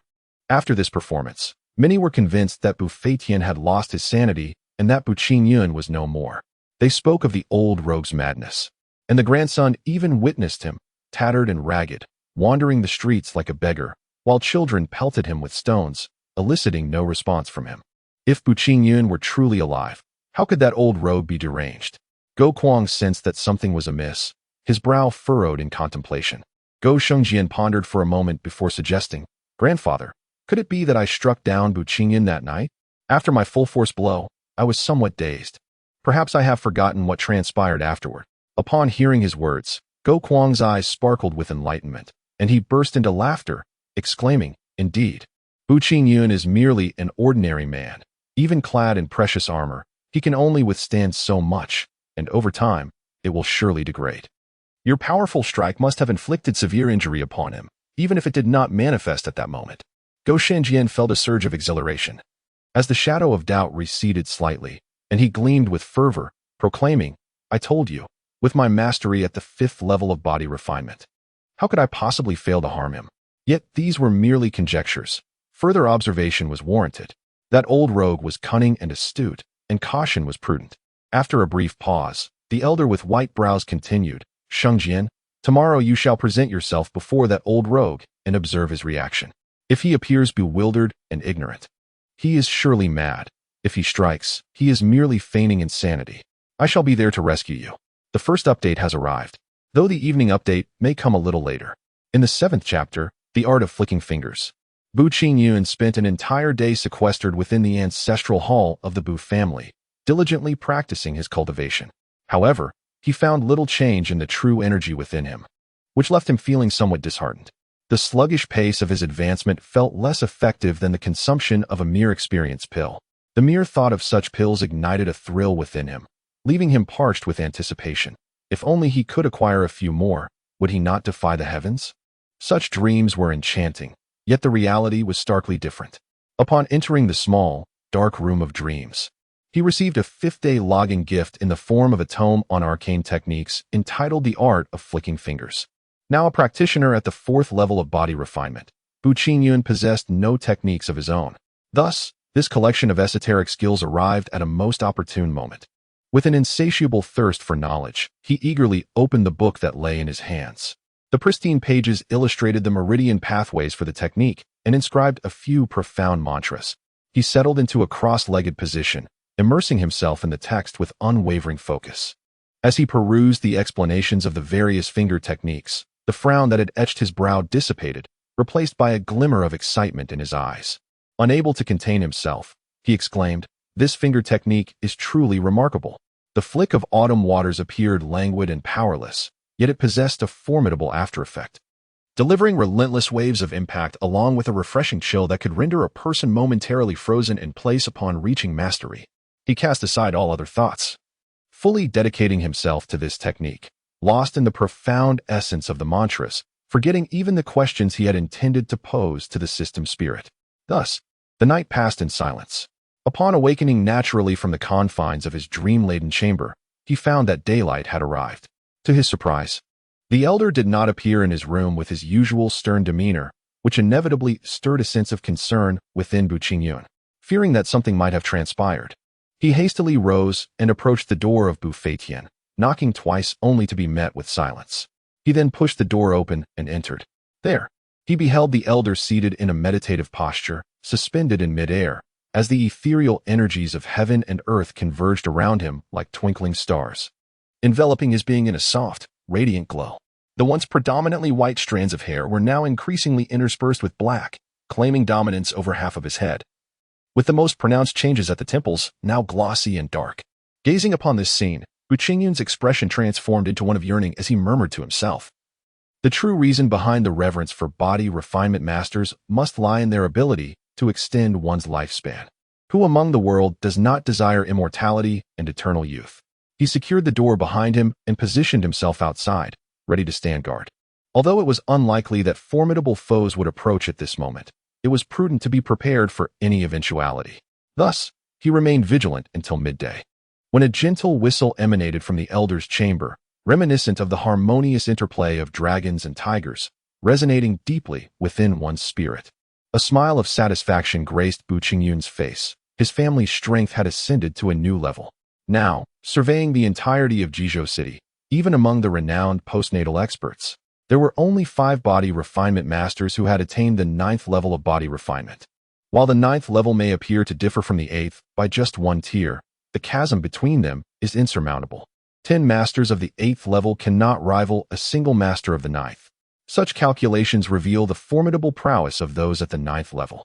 Those noble families that once harbored intentions of annexing the Bu clan would undoubtedly be engulfed in trepidation upon learning of this news, fearful of being implicated in the previous plot against them.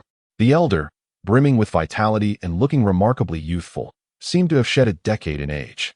As he stepped outside, he spotted his grandson awaiting him at the threshold, and a radiant smile illuminated his face. "Qingyun, what was that elixir you administered to me? Its effects are nothing short of miraculous, allowing my stagnated cultivation to advance further. Now, the Bu family need not fear those with ulterior motives." Bu Qingyun nodded with a smile but chose not to speak. He had no intention of revealing his secrets, even to those closest to him. "Very well. If you prefer silence, I shall not press you," the elder responded. Suddenly, he paused, his expression shifting to one of gravity. "In the path of cultivation, there exists a dichotomy of righteousness and malevolence. Yet this distinction does not merely pertain to techniques or skills. It resides within the human heart. A pure heart coupled with dubious methods is not to be feared. What is truly alarming is a righteous facade masking a wicked heart. Qingyun, remember this well. Rest assured. Grandfather, I shall never act against my conscience," Bu Qingyun replied earnestly, fully aware of the elder's concerns regarding his potential missteps. "Now, you should return to the ancestral hall and rest. I must venture out once more to stage a performance that will convince those cunning old foxes," Bu Feitian declared, preparing to turn away. Yet, as an afterthought, he quickly changed out of his battle attire and tousled his hair. If one were to observe closely, they could discern a few details from those strands of hair. However, at that moment, the attention of the onlookers was elsewhere. They secretly hoped that Bu Feitian had gone mad, believing that this would enable them to seize his ancestral lands. As they walked along the street, the common folk whispered among themselves, pointing and gossiping. "Alas, how unfortunate it is that the Bu family has fallen. If such a principled lineage were to vanish, would we, the ordinary people, not suffer even more?" sighed an elderly man who had rented land from the Bu family. After traversing several streets, the impeccably dressed Go Shengjian and several of his followers blocked the old man's path. "Isn't this Bu Feitian, the esteemed elder? What brings you out for a stroll today?" he mocked. "Oh, what has happened to you? You look as filthy as a stray dog. Ugh, the stench is unbearable." With that, he spat, nearly hitting Bu Feitian, eliciting uproarious laughter from his companions. "Young master, you must be mistaken. This is not the esteemed elder of the Bu family. He is nothing more than a dog without a home. What a pitiful creature. He is but a wretched cur, even inferior to a mere dog." Go Shengjian reveled in the taunts of his followers, his heart swelling with delight as he noticed Bu Feitian, disheveled and with his head bowed, remaining unresponsive. His arrogance grew bolder as he continued. "Hey, Bu Feitian, where might you be heading? Shall I offer you a kick to hasten your journey? Or perhaps a swim?" His followers chimed in. "How could you make him swim, young master? Just a spit would suffice." "Ha ha ha. Indeed.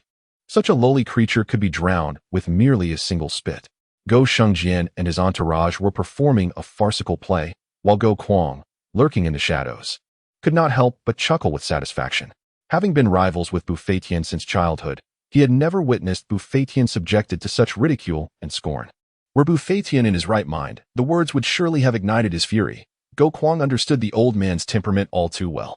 "Hey, our young master has decreed that you shall swim. Are you not hastening to kneel and receive our young masteress?" A tall attendant of the Go family stepped forward, pointing at the disheveled old man across from him. However, before he could finish his sentence, he was met with a resounding slap.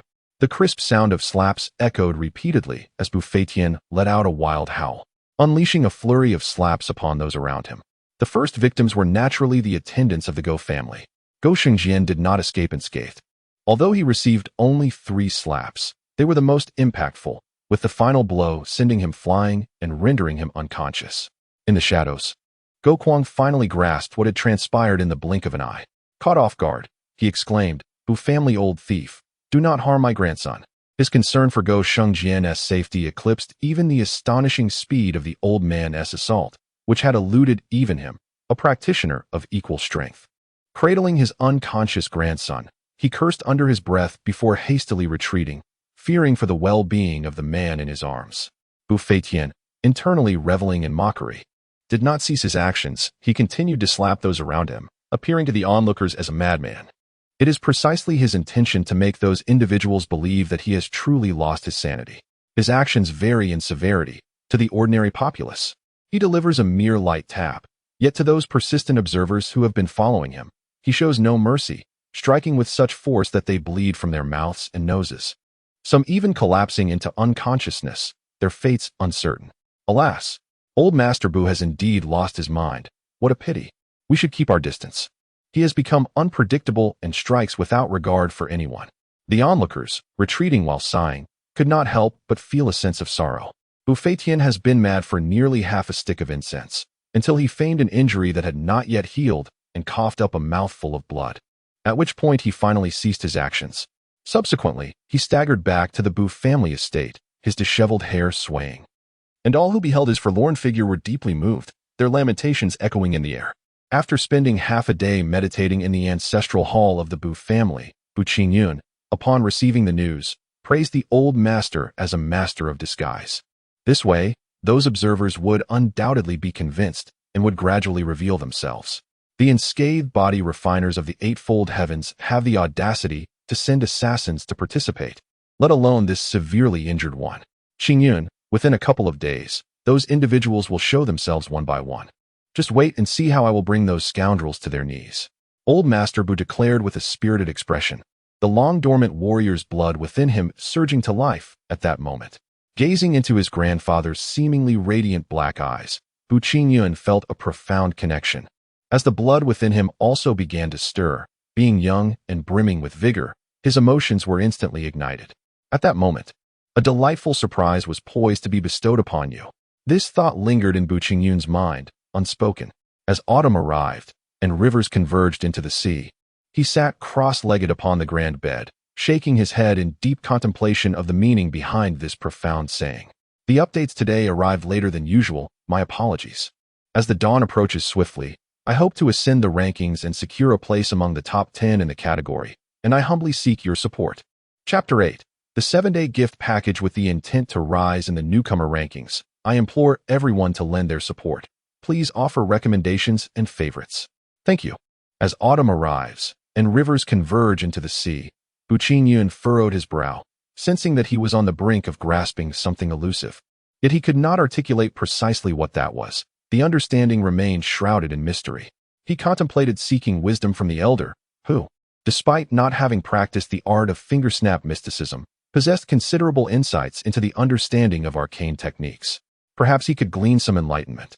Noticing that Buffetian was absorbed in consolidating his cultivation within the confines of his chamber, Bu Qingyun refrained from disturbing him and instead wandered alone into the courtyard to ponder beneath the sky.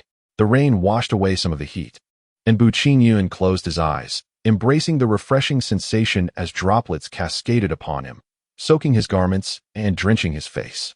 Unbeknownst to him, he fell into a wondrous trance, akin to meditation, where all sounds faded into silence, and in that moment, it seemed as though the world had vanished. He felt as if he were the sovereign of all creation, with everything firmly within his grasp. His limbs and acupoints began to radiate with brilliance, interconnected around the dantian, forming a nexus, as the flow of true energy surged forth, thoroughly unblocking the pathways of his meridians.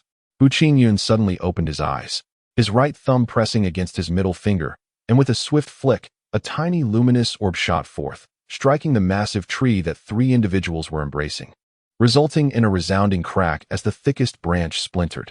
Such formidable power, if witnessed, would undoubtedly be attributed to a cultivator of the 6th tier. No one could fathom that it was unleashed by Bu Qingyun, who was merely at the 4th tier. Even he himself was taken aback by this reality. Staring in astonishment at his hands, after a moment of surprise, he regained his composure and exclaimed, "What extraordinary might!" However, he soon realized that this singular strike had consumed all the true energy within his dantian, leaving him utterly drained. A profound fatigue washing over him as he sank down onto the damp ground. While the power was indeed impressive for Bu Qingyun, whose strength was still lacking, executing such a feat was his utmost limit. Those who aspire to achieve greatness in ancient times possessed not only extraordinary talent, but also an unwavering determination. Suddenly, a familiar voice reached his ears. It was Buffet Tian, who was in the room consolidating his cultivation, the door firmly shut as he appeared to be speaking to himself. Regardless of the circumstances, this timely remark ignited a spark in Bu Qingyun, prompting him to laugh heartily. I refuse to believe that I cannot ascend to the pinnacle in this lifetime. Just as earth accumulates to form mountains and water gathers to create seas, there will come a day when I shall stand proudly above all others. Moreover, I possess a system of gifts. With that, he cast aside his earlier despondent thoughts. The path of cultivation is not merely about defying the heavens. It is also a battle against oneself. Often, a single thought or an inadvertent moment can lead to a loss of confidence, hindering one's progress in cultivation. The magnitude of one's aspirations directly correlates with the extent of their accomplishments. While one may not reach the pinnacle, they will certainly surpass the expectations of others. Numerous practitioners believe that attaining the acquired realm signifies their prowess, yet they seldom dare to contemplate what lies beyond, thus limiting the potential that lies within them. If an individual lacks ambition, how can they even dream of ascending to the heights of success? Bu Qingyun mused, his pupils narrowing with determination as he closed his eyes and settled into a meditative posture to restore his vital energy. A rumble echoed through the dimly lit world, illuminated by a flash of lightning, followed by a torrential downpour. The rain persisted for an extended duration, only subsiding around the third watch of the night, though a few droplets continued to fall. With a deep breath, Bu Qingyun restored his vital energy, opened his eyes, and exhaled a heavy sigh, instantly feeling invigorated and rejuvenated. He turned to see the old man's door still tightly shut, and furrowed his brow, suspecting that Buffet Tian was likely entangled in some difficulty regarding his cultivation, rendering him unable to emerge for the time being. Returning to the small dark room, Bu Qingyun felt an overwhelming sense of familiarity as he gazed at the flickering wooden window, lost in contemplation. Today marked the 7th consecutive day for players entering the game, and they would receive a system gift for this milestone. Would you like to claim the 7-day gift? The system sprite inquired. A 7-day gift? Bu Qingyun exclaimed, and without a moment's hesitation, he nodded in affirmation. As the crisp sound of an uplifting tone resonated, a splendidly adorned wooden box materialized in his hand. Before he could even open it, the system sprite spoke again. Player, you have received the 7-day gift. Today marks the final day of the novice period gift. Would you like to claim it? Claim it, he exclaimed, his excitement nearly causing him to drool at the prospect of the continuous login rewards followed by daily gifts. Congratulations. Player, you have obtained a fire beast egg. Bu Qingyun was once again taken aback, his spirits soaring to great heights, almost bursting into cheers. Yet, he was reminded of the many uncertainties that still lingered in his mind, prompting him to inquire hastily, what does this 7-day grand gift entail? While he was unaware of the specific treasures contained within, experience from previous games assured him that it would undoubtedly include more than a single item. As he contemplated this, a dryness settled in his throat. Looking down at the palm-sized silver egg in his hand, he further questioned, how does one incubate this fire beast egg? It requires the player to nurture it daily with vital energy. Once sufficient energy is absorbed, it will naturally hatch. The process involves both time and skill, which the player must explore on their own. As the sprite spoke, its voice gradually diminished, and the wooden window returned to silence. 20 blocks of fine iron ore, 10 stalks of century-old mysterious snake grass, 3 primary divine power pills, 1 primary experience pill, 1 primary storage pouch. Gazing at the assortment of items arranged in the corner of the dim room, he swallowed hard, the sound echoing in his throat. This is it. I've truly struck gold this time. Although he couldn't fully comprehend the utility of the fine iron ore and mysterious snake grass, he was certain that the treasures emerging from this grand gift were anything but worthless. Without hesitation, he stowed these items, along with the silver egg, into his storage pouch. Awakening from a dream with a smile, dawn had already arrived, and a faint light appeared in the eastern sky. Gazing at the azure-hued junior storage pouch in his hand, Bu Qingyun retrieved a junior experience pill, just as he was about to consume it when a long howl echoed from outside. Where's that old scoundrel from the Bu family? Come out.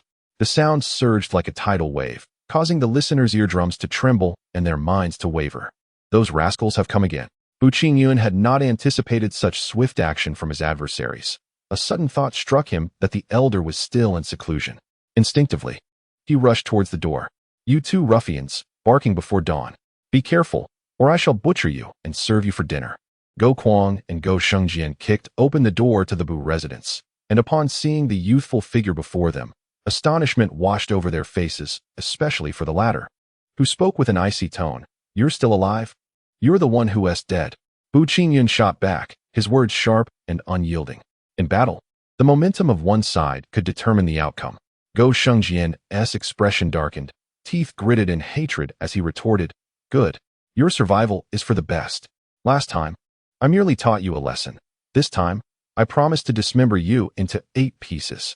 As he spoke, he drew a pitch-black long knife from behind, its blade adorned with peculiar patterns resembling some rare beast.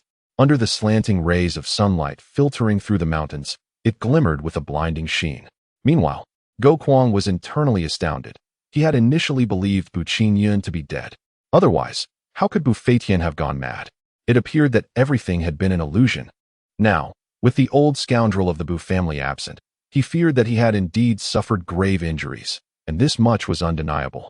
However, there remains one perplexing aspect that eludes him. Why, despite suffering grave injuries, does Bu Feitian choose to feign madness before the crowd? Would this not only draw more attention to himself? This very question has prevented him from allowing Go Shengjian to take action, despite the latter's repeated gestures that failed to elicit the desired response. "Grandfather, permit me to strike first and eliminate this insignificant member of the Bu family," inquired Go Shengjian, ever clad in his form-fitting white attire. He was still haunted by the events of the previous encounter, even though he had initially believed Bu Qingyun to be deceased. Remnants of that shadow lingered. Who could remain unscathed when even the most minute of beings must exert their utmost effort? Patience, for the adversary may harbor deceit. Go Kuang cautioned, addressing the ebony-haired youth with a stern rebuke. "Ignorant wretch, do not hesitate to come forth, bow your head in apology, and then bring about your own demise." This voice, imbued with the essence of an eightfold heaven master, reverberated, causing Bu Qingyun's blood to surge, and he nearly coughed up blood from the bitterness in his throat. Yet, he managed to swallow it down, a mocking smile curling at the corners of his lips. The elderly man with white eyebrows narrowed his eyes in astonishment. He was acutely aware of the power behind that shout, capable of bringing even a third heaven body-refining expert to their knees, blood streaming from all orifices. Yet, aside from a slight change in complexion, Bu Qingyun displayed no further reaction, leaving the elder in a state of confusion as he muttered to himself, "It seems the Bu family's armor is extraordinary, able to withstand even my fury-laden roar." "Hey, you two rascals," a voice interjected, disturbing others so early in the morning. "Why don't you scram a little further away? If you don't, do not blame me for wielding my dog-beating rod." Bu Qingyun grasped the bamboo pole used for hanging clothes in the courtyard, striking it against the ground a few times. Chapter 9. A Flick of Autumn Water. After being insulted a few times by his adversaries, Go Shengjian could no longer contain his agitation. He glanced at the furrowed brow of his grandfather, Go Kuang, and exclaimed, "Grandfather, shall we not take action? Should we endure such vitriol?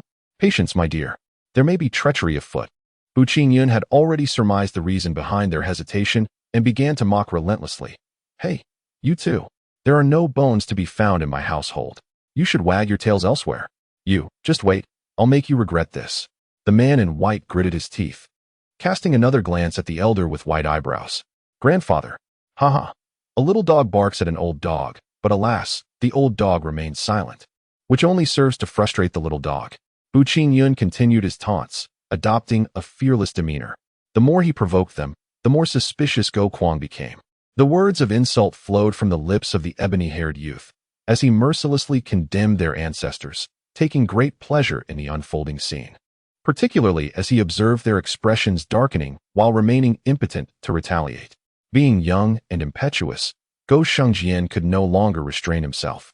With a furious roar, he brandished his dark long knife and charged forward, declaring, "I shall make your demise a most unpleasant one." The white-browed elder initially intended to intervene, but upon reflection, he decided to allow his grandson to test the waters. Bu Qingyun, unperturbed, donned the earthly profound armor, a testament to his formidable defensive prowess that had been vividly demonstrated in their previous encounter. Moreover, he had now attained the 4th level of body refinement. As he observed the incoming strike of the black-scaled blade, he merely tilted his body to evade the attack. This seemingly simple maneuver left Go Kwang astounded, exclaiming, "Impossible! The fourth level of body refinement. How can this be?" Not only was he taken aback, but even Go Shengjian, who was driven to madness, found himself momentarily stunned after delivering a blow.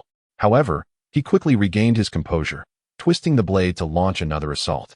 A faint gleam flickered upon the long blade, resembling a rainbow in the dawn light, with countless blade shadows moving so swiftly that they created illusions, rendering it impossible to discern which strike was real and which was merely a phantom. Even if you had achieved the fourth level of body refinement in just a few days, to me, you remain akin to an ant. Prepare to perish. The disparity between our respective levels is exponentially vast, granting Go Shengjian unshakable confidence. Bu Qingyun, however, did not dare to underestimate his opponent. As he retreated, his right hand formed a seal, channeling the internal energy through the meridians akin to a darting autumn stream, gradually gathering his true energy towards his right palm. Go Shengjian, now frenzied, unleashed every ounce of his true energy. Each strike unleashed a fierce gale, and the empty blade force cleaved into the ground, leaving behind a series of varying depths of gashes. I have not forgotten the humiliation you inflicted upon me days ago. Today, I shall make you pay the price. The autumn stream is on the verge of emergence. The young man with black hair continuously retreated, while his right hand discreetly unleashed a glimmering strike, a movement so subtle that his opponent remained completely unaware. Gung Kwang merely glimpsed the flicker of starlight, oblivious to its origin. "Beware, Shengjian," he exclaimed, disregarding whether Bu Feitian lurked in the shadows, and rushed to rescue his grandson. Yet, it was too late. The proximity between Bu Qingyun and Gung Shengjian was perilous, compounded by the speed of the attack, which was as swift as a wild goose. With a resounding impact, it struck Shengjian's chest, causing bright red blood to gush forth. Gung Shengjian let out a chilling scream, yet before he could comprehend the situation, a dark figure materialized before him. A colossal fist smashed into his face, followed by a brutal kick to his groin, and then another foot stomped upon his visage. Ultimately, a sweeping kick sent him hurtling through the air, tracing an arc as the Wulin knife slipped from his grasp and fell.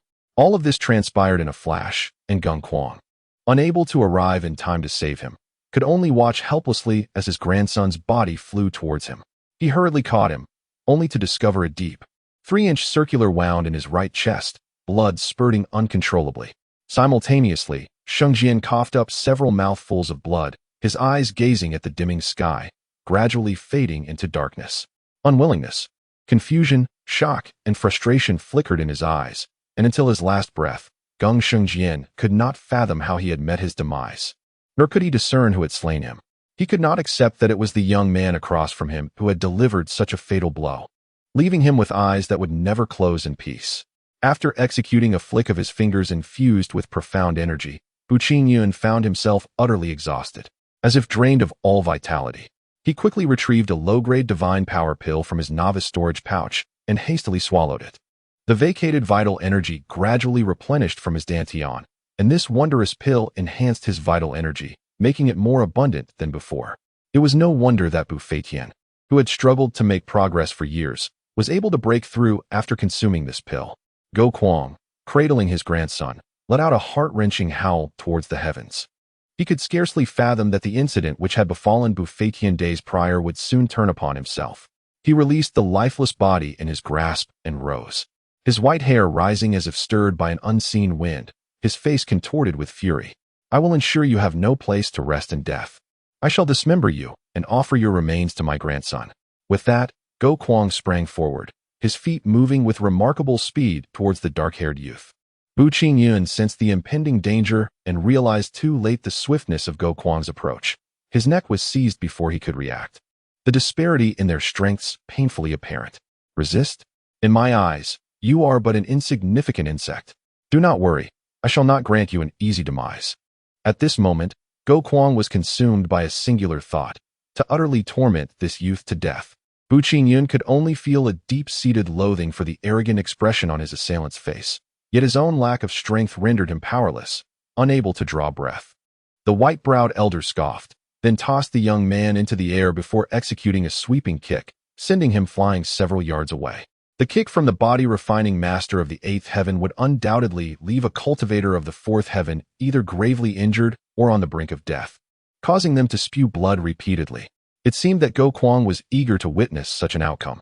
However, reality defied his expectations. The young man appeared unscathed, merely clutching his abdomen and gritting his teeth in silence against the pain. How could this be possible? He was acutely aware of the tremendous force behind that kick. Not only would a cultivator of the fourth heaven struggle to withstand it, but even a body-refining master of equal strength would find it unbearable. Cursing under his breath, Buqingyan struggled to rise to his feet while retreating. Go Kwang's expression darkened as he charged forward once more, raising his fist high before delivering a powerful strike. Buqingyan halted. Knowing that evasion was futile, it was better to confront the opponent head-on. With his right thumb pressed against his middle finger, he suddenly flicked it, releasing a burst of radiant light. This time, Go Kwang observed closely, realizing that the very starlight that had slain his grandson was the doing of this young man.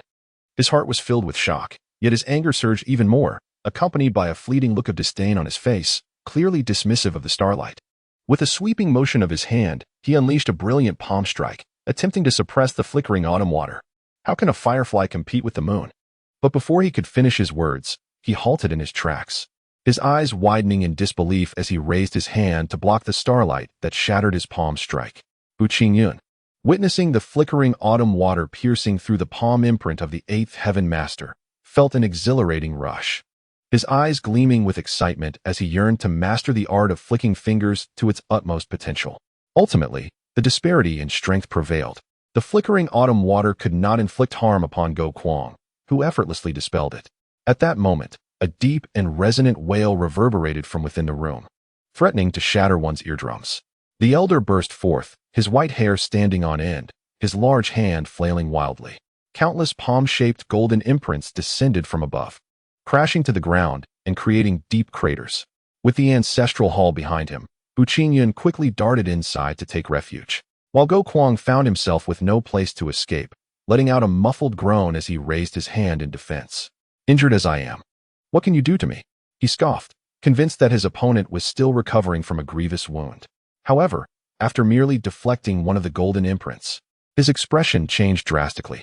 Without uttering a word, he attempted to seize the corpse of Go Xingjian and flee, but the golden light fell relentlessly, obliterating the body into a fine mist of blood and flesh, leaving not a trace behind. You, Go Kwang, infuriated, spat out several mouthfuls of blood. Pointing at the wildly gesturing elder, his eyes tightly shut and unable to articulate his thoughts. With a roar of fury, he recklessly charged through the onslaught of palm imprints. Casting a resentful glance at the dark-haired youth standing at the entrance of the Bu family ancestral hall, Buqingyan was loath to let him go so easily. Yet he found himself powerless against him. Moreover, the elder seemed to be in a daze. Subsequently, Buqingyan gestured with a downward thumb towards the people outside, his lips moving silently. Having already fled the Bu family estate, Go Kwang saw this and spewed another mouthful of blood, the insult evidently far more scathing than before. The elder continued to flail about for a while longer, and only after a brief interval did he gradually calm down, slowly opening his eyes. Upon observing the numerous palm imprints scattered across his courtyard, a hint of embarrassment crossed his face, and he muttered to himself, "It seems that cultivation requires adherence to discipline. One must not be hasty." Nearly experiencing a reversal of fate, fortunately, only a portion of the courtyard was destroyed. A portion, indeed. Buqingyan felt a wave of frustration upon hearing that murmured remark. Was this truly merely a portion? The towering trees lay in ruins, the ground was shattered, and numerous deep craters marred the landscape. "Grandfather, are you planning to rebuild our home?" He approached teasingly. His spirits lifted after vanquishing Go Xingjian and leaving Go Kwang in a state of fury and disarray. After pondering for a moment, Buqingyan ultimately decided to withhold the events that had transpired from his grandfather, resolving instead to share the news at a later time. With this determination, he smiled silently at the old man. Bu Feitian displayed an awkward expression, chuckling lightly before declaring, "It is indeed time to repair this grand entrance. The glory of our Bu family shall return." "Who?"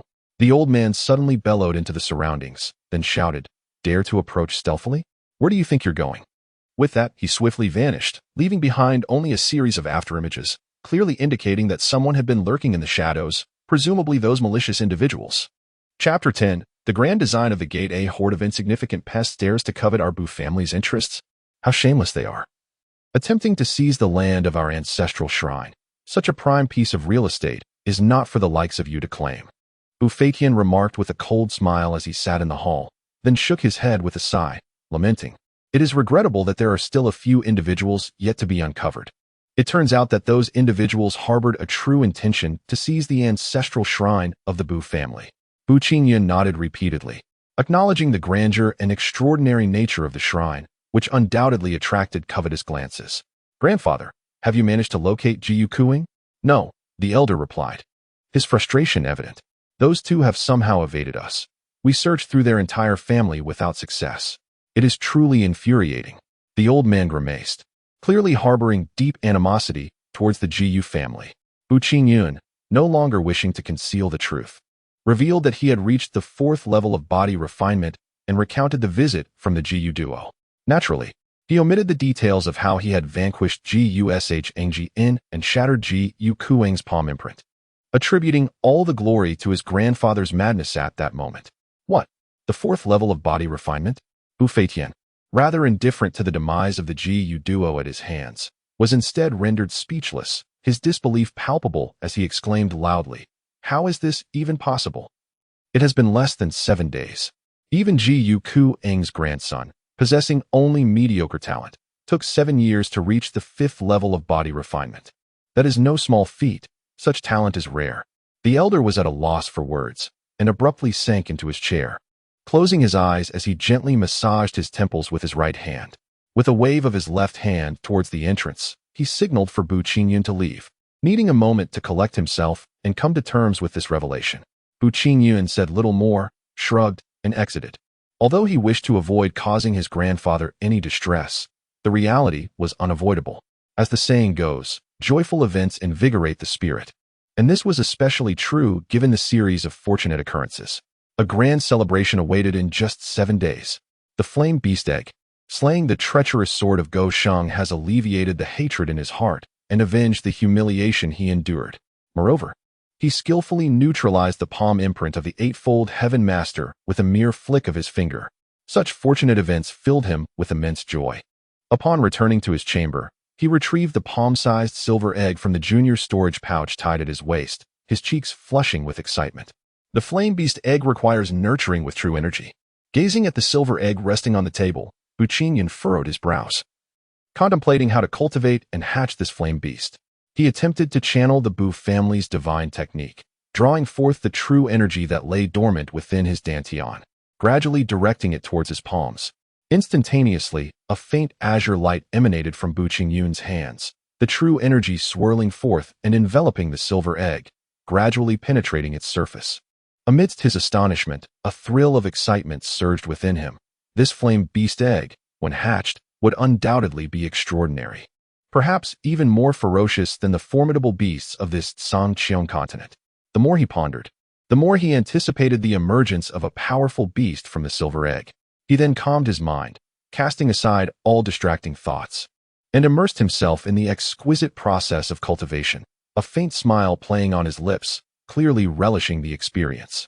Hatching the flame beast egg was a significant undertaking that would require some time.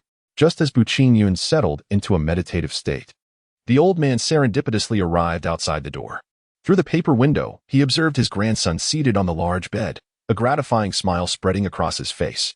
Originally intending to inquire about the situation, he hesitated to interrupt upon seeing his grandson so earnestly devoted to his cultivation, and after watching for a moment, he quietly departed. At this moment, the Bu family's courtyard lay in disarray, uneven and dilapidated.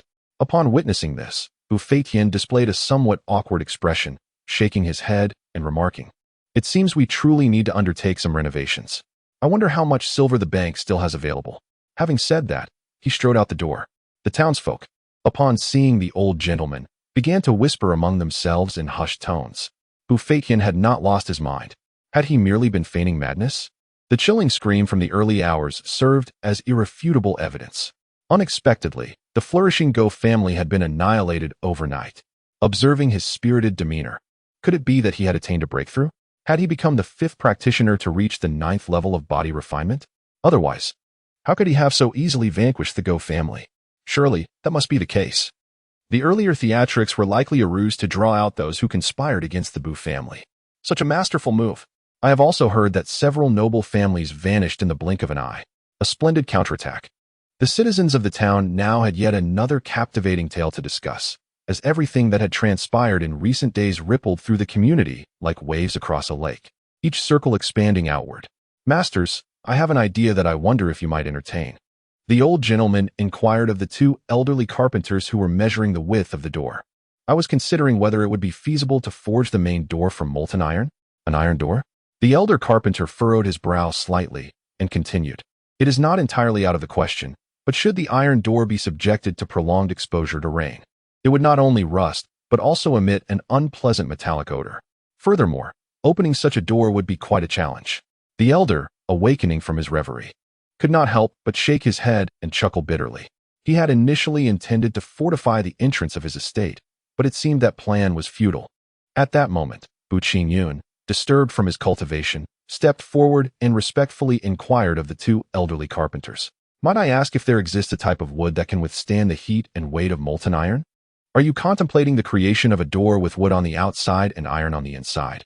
One of them pondered aloud, realizing Bu Qingyun's intention. Indeed, purple steel wood should suffice. However, opening and closing such a door would still pose a challenge.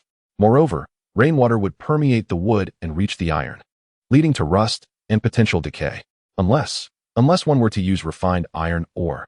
The old carpenter's words were abruptly interrupted by the other, who exclaimed, "Refined iron ore?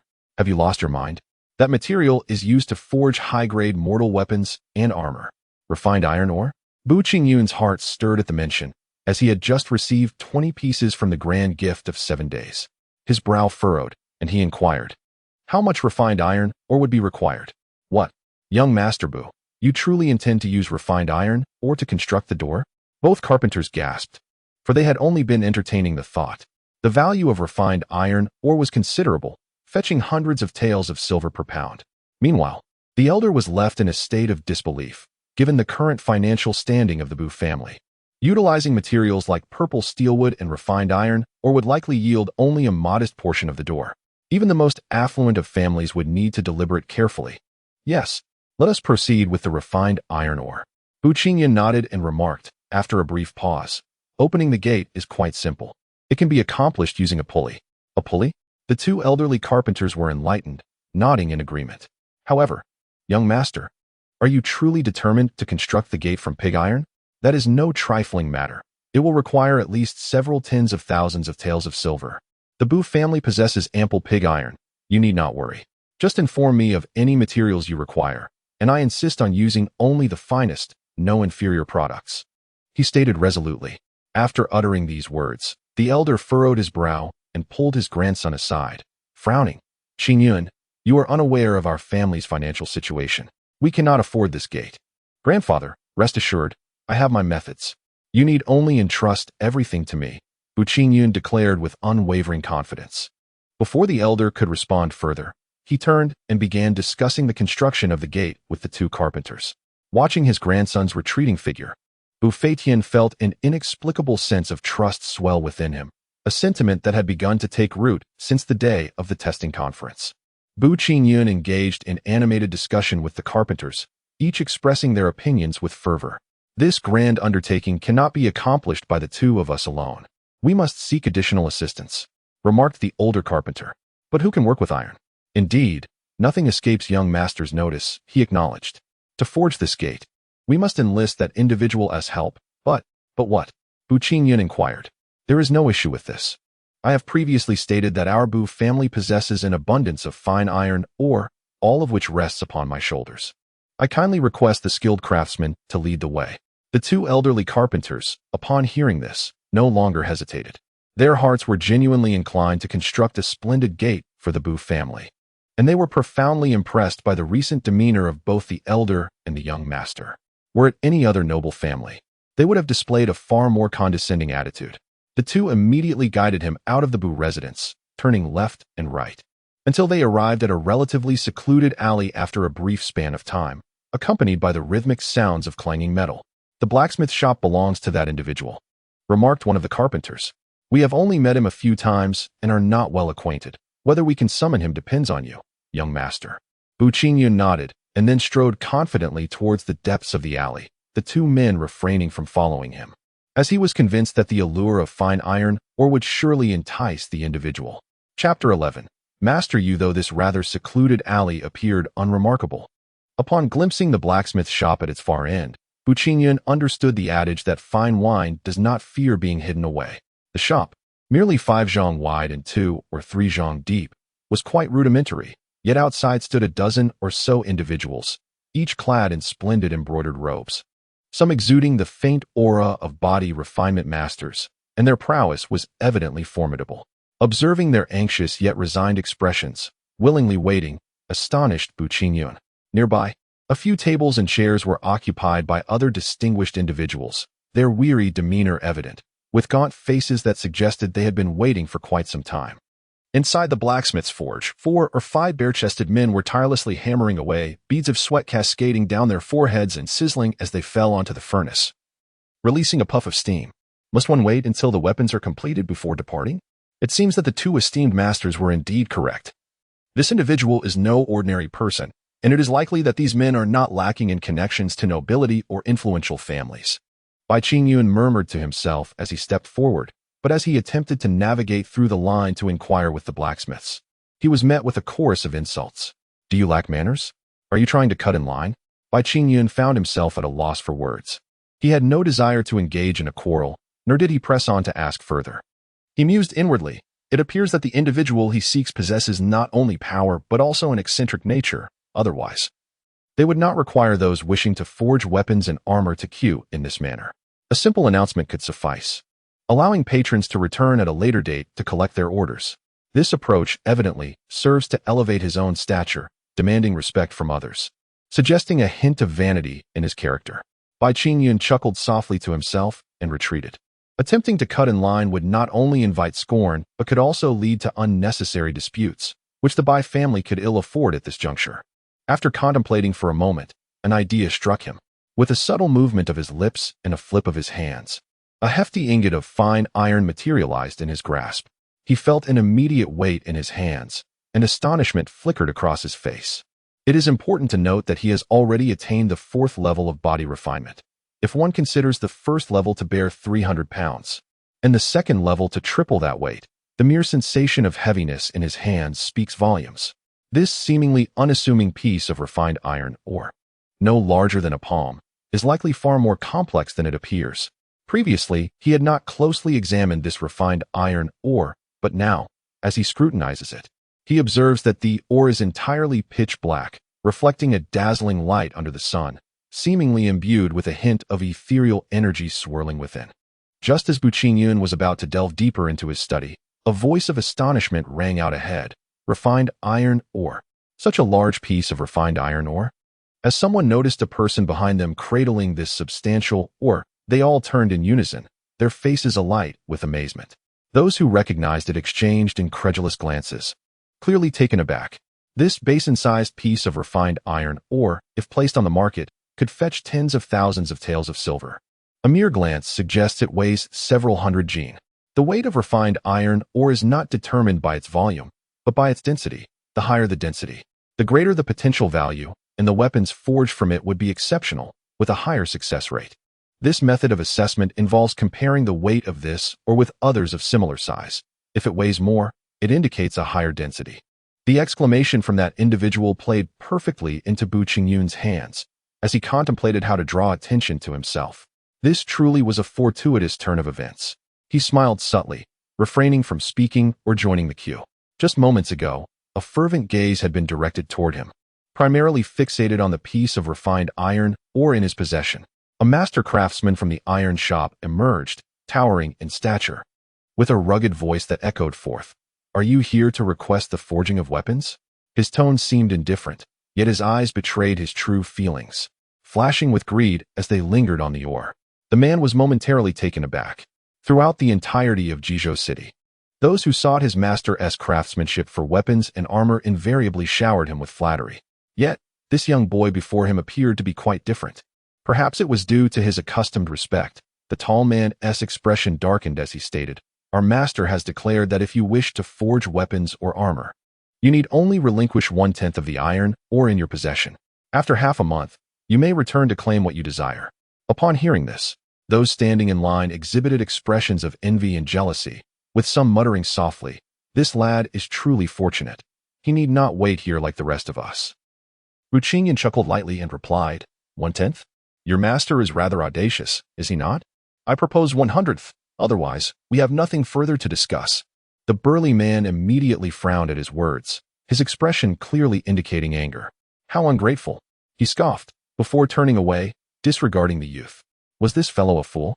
How dare he rebuff such kindness from Master Yu? Not merely a fool, but a complete simpleton. How laughable. Truly ungrateful.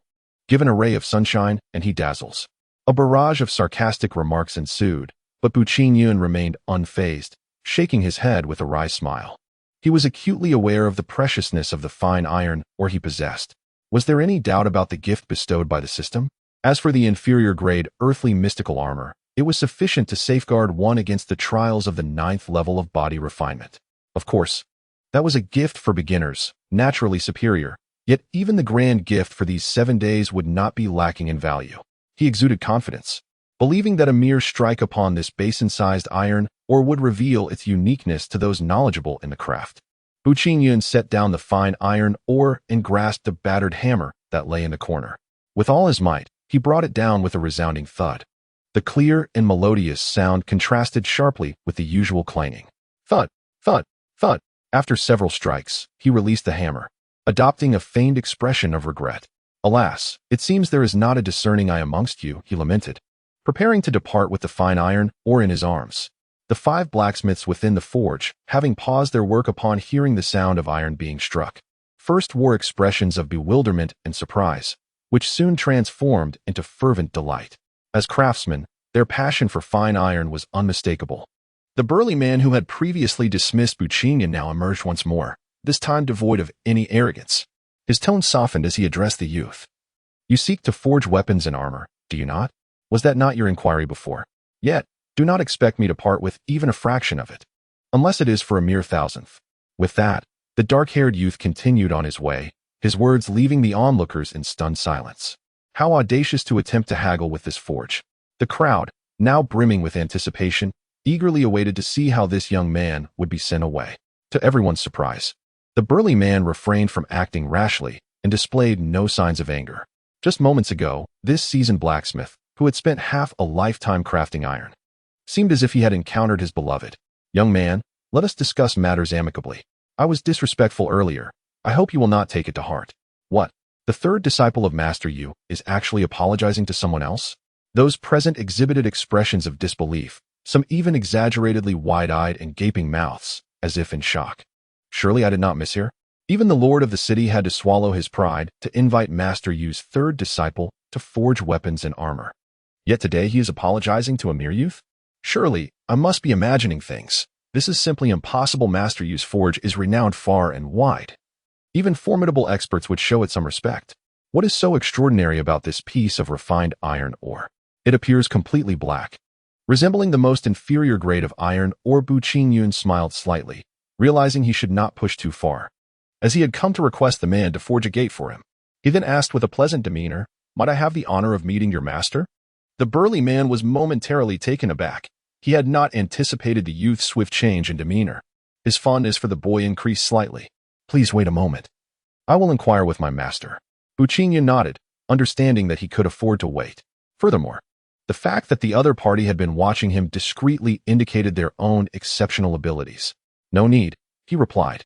Suddenly, a voice emerged from the inner room, followed by the appearance of a cleanly dressed middle-aged man. His features were sharp, and his eyebrows arched like drawn swords, rendering him difficult to gaze upon directly. He approached Bu Qingyan, though his attention was predominantly fixated on the piece of ore, his expression growing increasingly fervent with each passing moment. What had transpired today? Master Yu had personally made an appearance. Even when the only postnatal master in Jizhou City had visited, such a display had never been witnessed.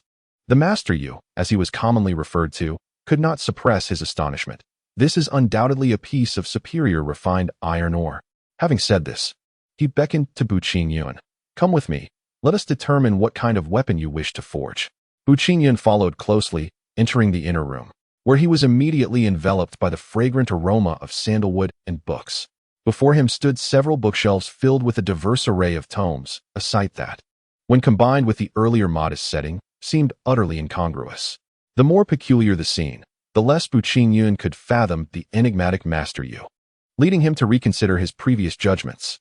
The man's attire, while simple and tidy, bore no trace of ostentation. If he was not one to covet vanity, why then did he leave those people waiting at the door? Perplexed, Bu Qingyun felt a growing sense of anxiety. It seemed that persuading this individual to forge a gate for his residence would prove to be no simple task. Please, take a seat. Do not hold onto the refined iron or so tightly. Set it down. Upon hearing this, Bu Qingyun set down the oar, initially expecting the other party to engage him in conversation. However, to his surprise, as soon as he placed the iron oar down, the individual abruptly lunged forward, engrossed in examining the fine iron ore, occasionally emitting sounds of admiration. The 6 gift boxes consist of random, advanced techniques, high-level equipment, superior talismans, premium materials, and high-grade elixirs. Today's update is rather delayed, and it is expected that future releases will occur at this time as well. The ranking consistently remains below the top 20 in the newcomer category. I sincerely hope for everyone's continued support. Chapter 12, Extravagance and Waste. Wow. This is truly a piece of exceptional fine iron ore. Wait a moment. That's peculiar. The surface is enveloped in a swirl of spiritual energy. Master Yu, who had maintained a rather ordinary demeanor, suddenly exclaimed, startling Bu Qingyun, who was standing nearby. How is this possible? This fine iron ore is astonishingly pure.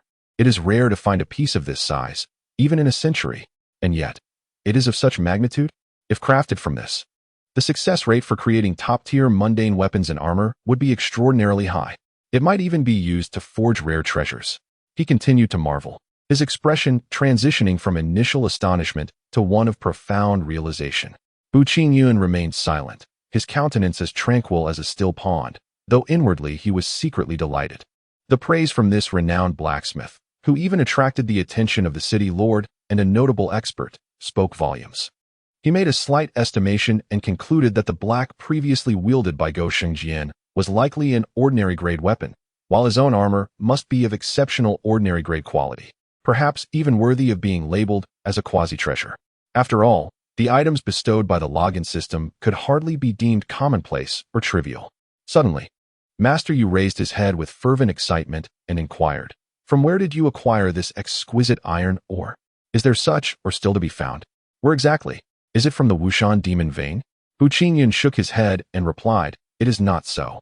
I stumbled upon these by chance, and I kindly ask Master Yu to." However, he was abruptly interrupted. "What do you mean by chance? There must be a location for such fortune. Where is it exactly? If perfect and pure iron ore has emerged, there must certainly be cold iron as well." "Cold iron? Indeed. It feels as frigid as ice. Then from whence did you procure this exquisite iron ore?" Yu Yuxiao remained relentless, his brows furrowing into an imposing expression as he fixed his gaze intently on the youth before him. "Must you press me so, esteemed elder?" Bu Qingyun met his gaze unwaveringly, his heart steady and untroubled by fear, even in the face of the other's evident hostility. A glimmer of subtle surprise flickered in Yu Yuxiao's eyes, but he chose not to pursue the matter further. Instead, he remarked, "Elder, why do you refer to me as such? If there are matters you wish to keep concealed, why bring them to light? Oh, now I am genuinely curious as to why you address me as elder, rather than the more common titles such as Master Yu or Blacksmith Yu." As he spoke, a faint smile graced his lips. Bu Qingyun realized that the other party was determined to explain. So he spoke candidly. "How could a mere blacksmith's identity warrant a personal invitation from the Lord of Jizhou City and the head of the Sidu family to craft weapons for you? It must be something extraordinary, wouldn't you agree?" Before he finished his thought, he paused for a moment and continued. "Not only is your ability to forge weapons and armor formidable, but your strength is likely quite remarkable as well. You deliberately revealed a clue to let me know that someone is watching me. Am I correct?" Yu Yuxiao's pupils contracted, and in a chilling tone, she replied, "Are you not aware that sometimes knowing too much can be a curse? But if it is indeed a curse, why would you want me to say it?" Bu Qingyun countered. "Ha ha ha. How amusing. Truly amusing. Young man, you are the first to recognize that my identity is not simple and still dare to speak to me in such a manner. Senior, I have one more question." "Oh, have you not already seen through everything? What could you possibly still doubt?" Yu Yuxiao paused for a moment, and then added with a smile, "Go ahead and ask." Bu Qingyun pointed towards the door and inquired, "Why do those people have to wait until the items they requested are completed before they can leave? The blacksmith's trade is arduous, laborious, and dirty. Many look down upon it, even regarding it with disdain. How else could they come to understand that all individuals are equal?" Upon hearing this, Bu Qingyun felt a deep sense of admiration. It seemed he had misjudged the extraordinary individual before him. "What weapon or armor do you intend to forge during your visit?" "Thank you, Senior. I would like you to assist me in crafting a gate for my residence." "A gate?" Yao Yuxiao, perplexed, furrowed his sword-like brows. "Indeed, crafting an exquisite ordinary-grade residence gate using the pristine iron, or before him? What? You intend to utilize this flawless, pure iron, or to forge a gate? Absurd." Yao Yuxiao erupted in fury, gesturing emphatically toward the youth, who was panting heavily. "Elder, is there truly anything amiss with this?" It was now Bu Qingyun's turn to be baffled by the other's anger. He pondered why the two old carpenters had previously suggested employing this as inner iron. Little did he realize that such materials were worth their weight in gold. Using them to create a mere residence gate was akin to using a sledgehammer to crack a nut, an extravagant waste of resources. For the first time, Yao Yuxiao found himself at a loss for words before a youthful figure, his temper dissipating. He chose to depart without uttering another word, ignoring the young man.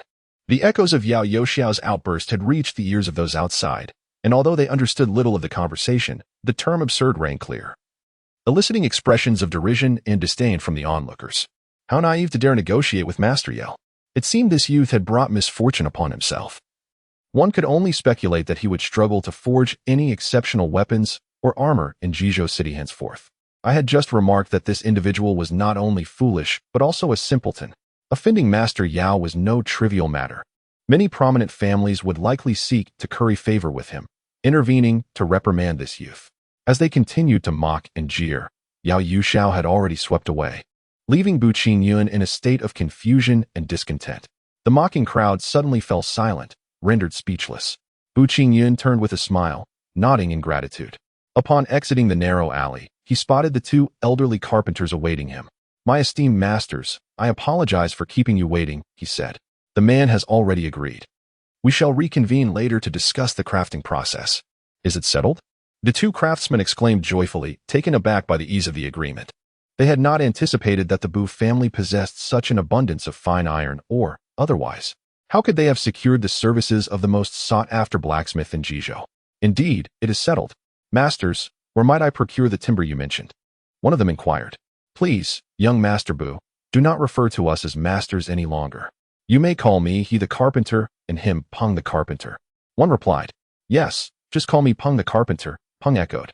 Bu Qingyun understood. In this society, characterized by feudal hierarchies, power reigned supreme and strength commanded respect. Individuals were classified into various ranks, with social status firmly rooted in their consciousness, akin to a mighty tree that was difficult to uproot. Yet, he still inquired, "Master he. Master Peng, where can I find the xianxia? The Yushan demon vein? This is the second time I have heard of this place today," Bu Qingyun remarked. "Of course, I trust its existence. However, I regret to inform you that I do not have sufficient funds on me. Perhaps I could settle with you when we gather here again in the evening." "That would suffice. We shall first investigate the authenticity of the xianxia. By the way, we must also seek out the century-old xian snake grass. Given the extraordinary quality of the iron, or how could the xian snake grass be anything less?" They decided to inquire at a nearby apothecary about the price. "Certainly, this price pertains to 10 years, while the inquiry regarding the 100 years was overlooked, a matter forgotten by him." Upon returning home, the entire courtyard appeared rejuvenated, the flooring adorned with marble, and the previously truncated flora and trees had been relocated anew. From the grand hall to the humble restroom, vitality reigned supreme. Just as he reveled in the charm of his abode, the ragged figure of Go Kwang, who had fled that night, materialized beneath a towering peak.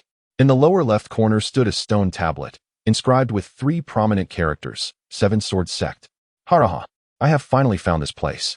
Go Kwang's face twisted into a fierce grin, overwhelmed with joy as he laughed heartily. "Who dares to intrude upon my Seven Sword Sect? Please, do not misunderstand.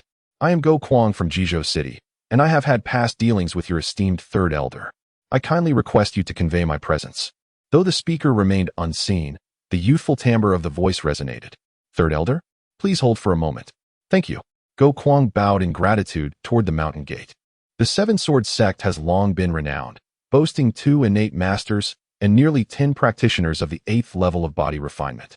Bu Feitian, Bu Qingyun, I shall ensure your demise is most unsightly.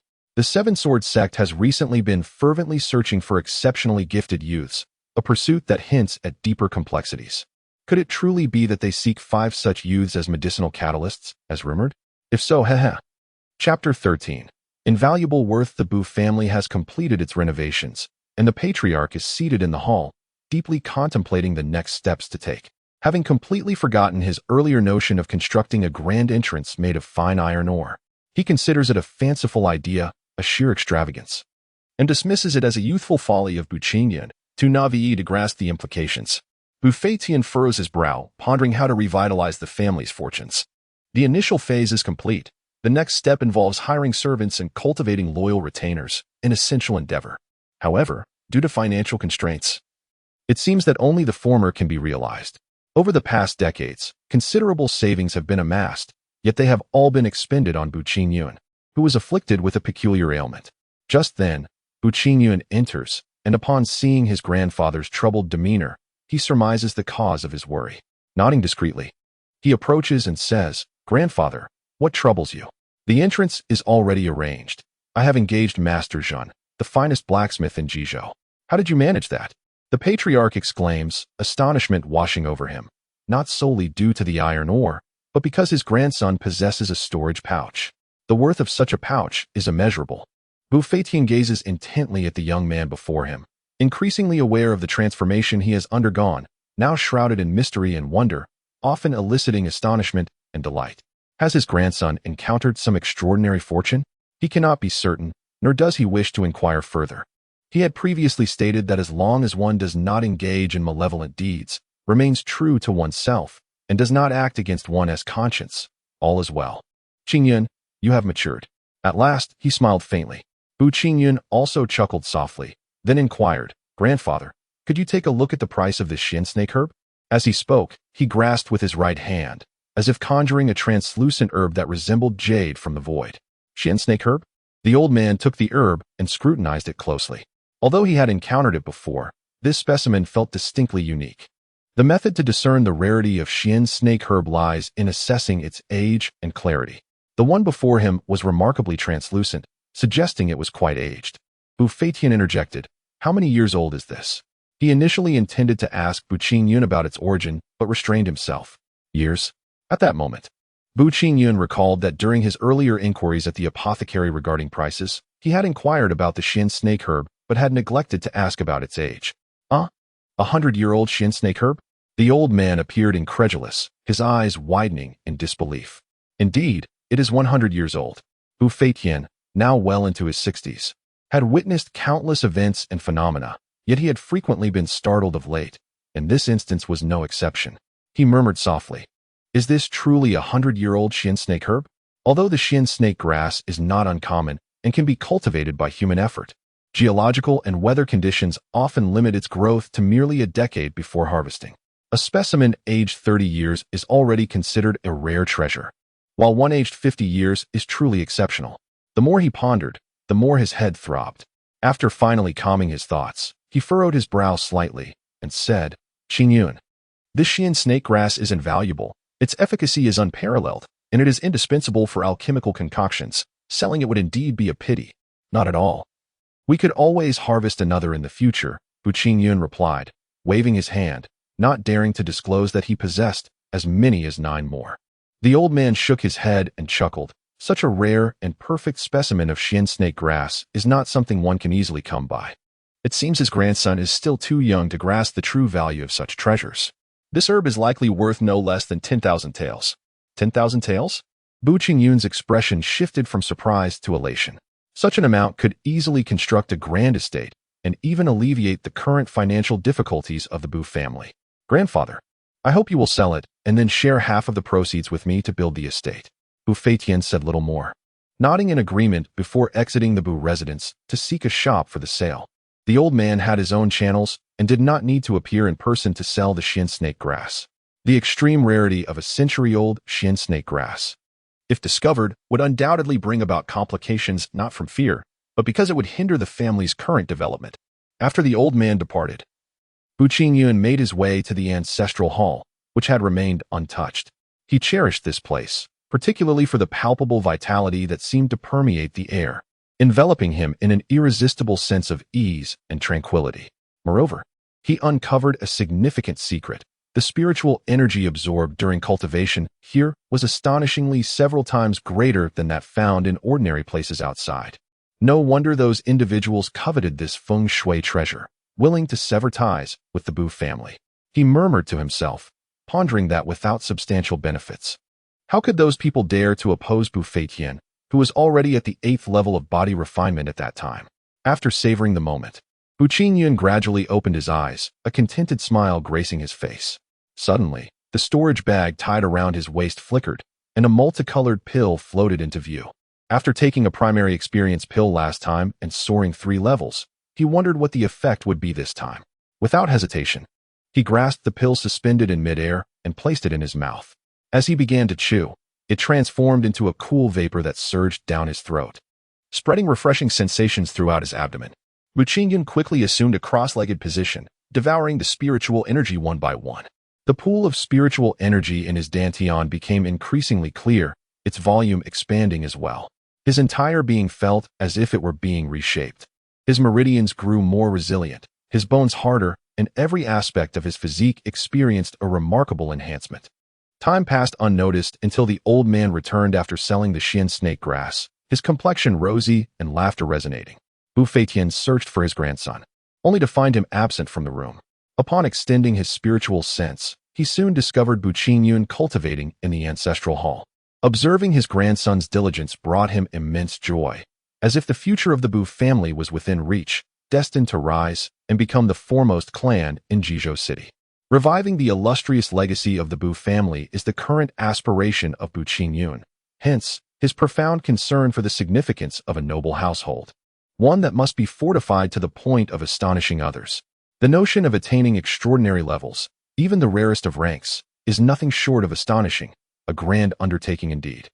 In the brief span of just a few days, Bu Qingyun has seamlessly integrated into this environment. With such a caring grandfather, what reason could he possibly have to decline? After all, one is not devoid of emotion. Who among us can claim to be without feelings? As nightfall gently descends, the newly hired servants have prepared a meal for the elder, who dines alone, while Bu Qingyun remains immersed in his training, choosing not to disturb the tranquility.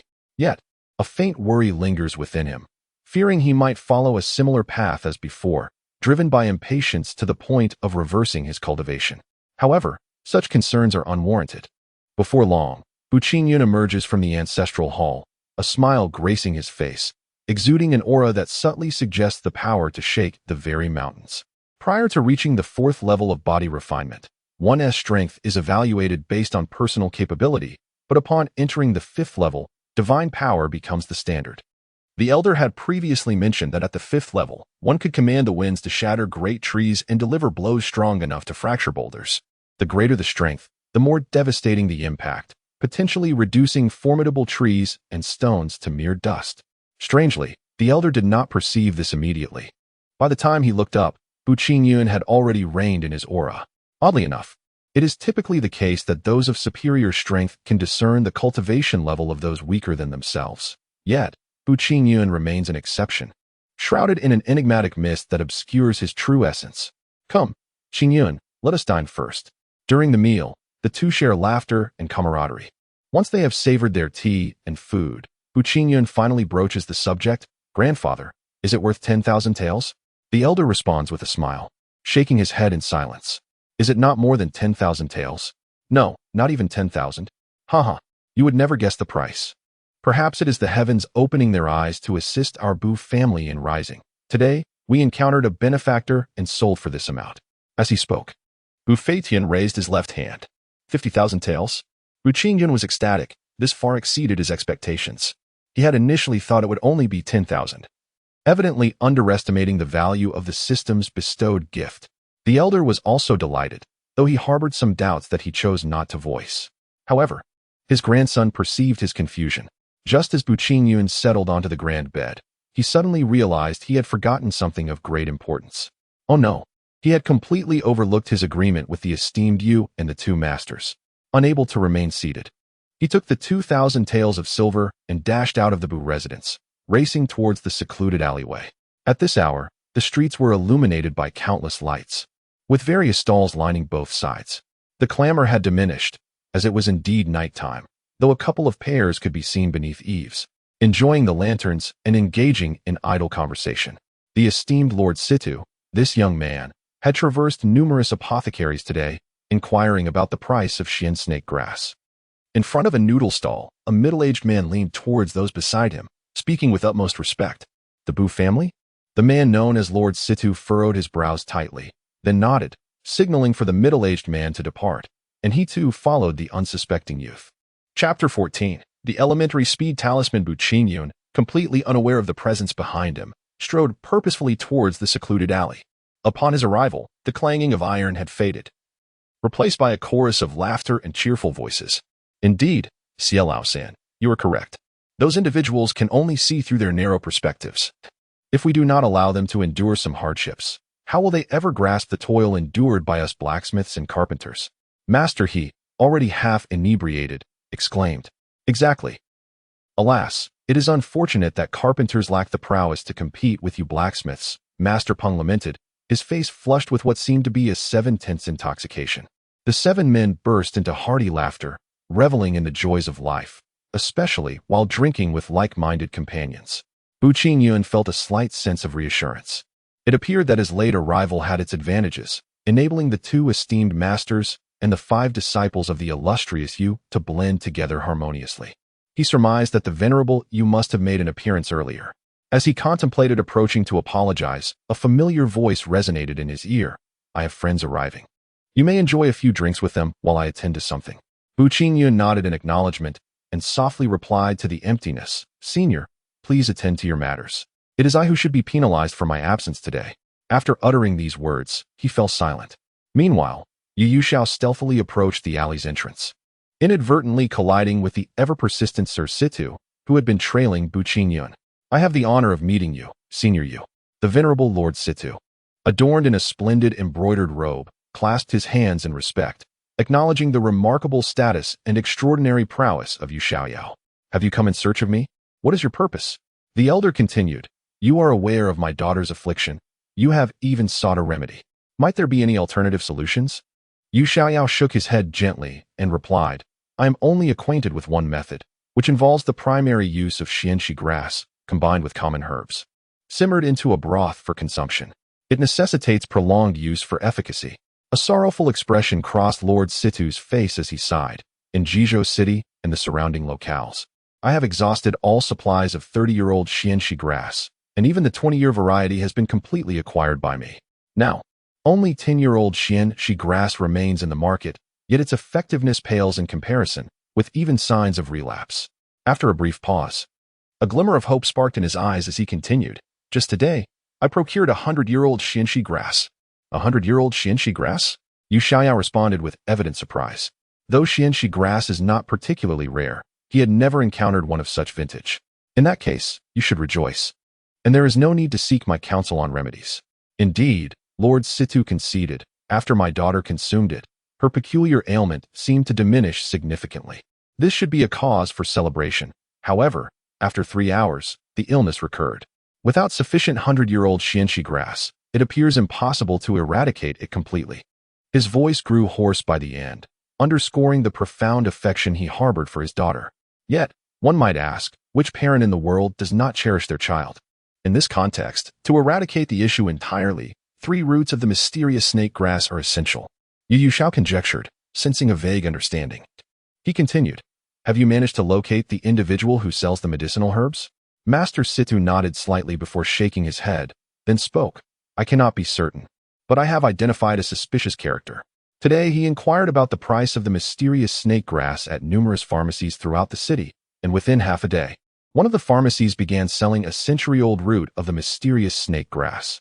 If Bu Qingyun were to learn of this, he would surely be disheartened. The intention behind having the old master utilize his connections to sell the grass was to avoid drawing attention, yet, in the end, suspicions still arose. Is that individual the young master of the Bu family? Yu Xiao inquired, a slight smile unconsciously gracing his lips at the mention of Bu Qingyun. Having just met him, he found the young man quite agreeable and pleasing to the eye. Nothing escapes your keen perception, esteemed elder. Indeed, it is that person. Rest assured, I shall not cause him any distress, merely seeking to inquire if he possesses any mysterious snake grass. Master Situ spoke with utmost caution, fearing any misunderstanding. It is unlikely today. You may return tomorrow morning. Upon finishing his words, Yu Xiao's figure abruptly vanished, leaving the elegantly attired middle-aged gentleman alone. Thank you, esteemed elder.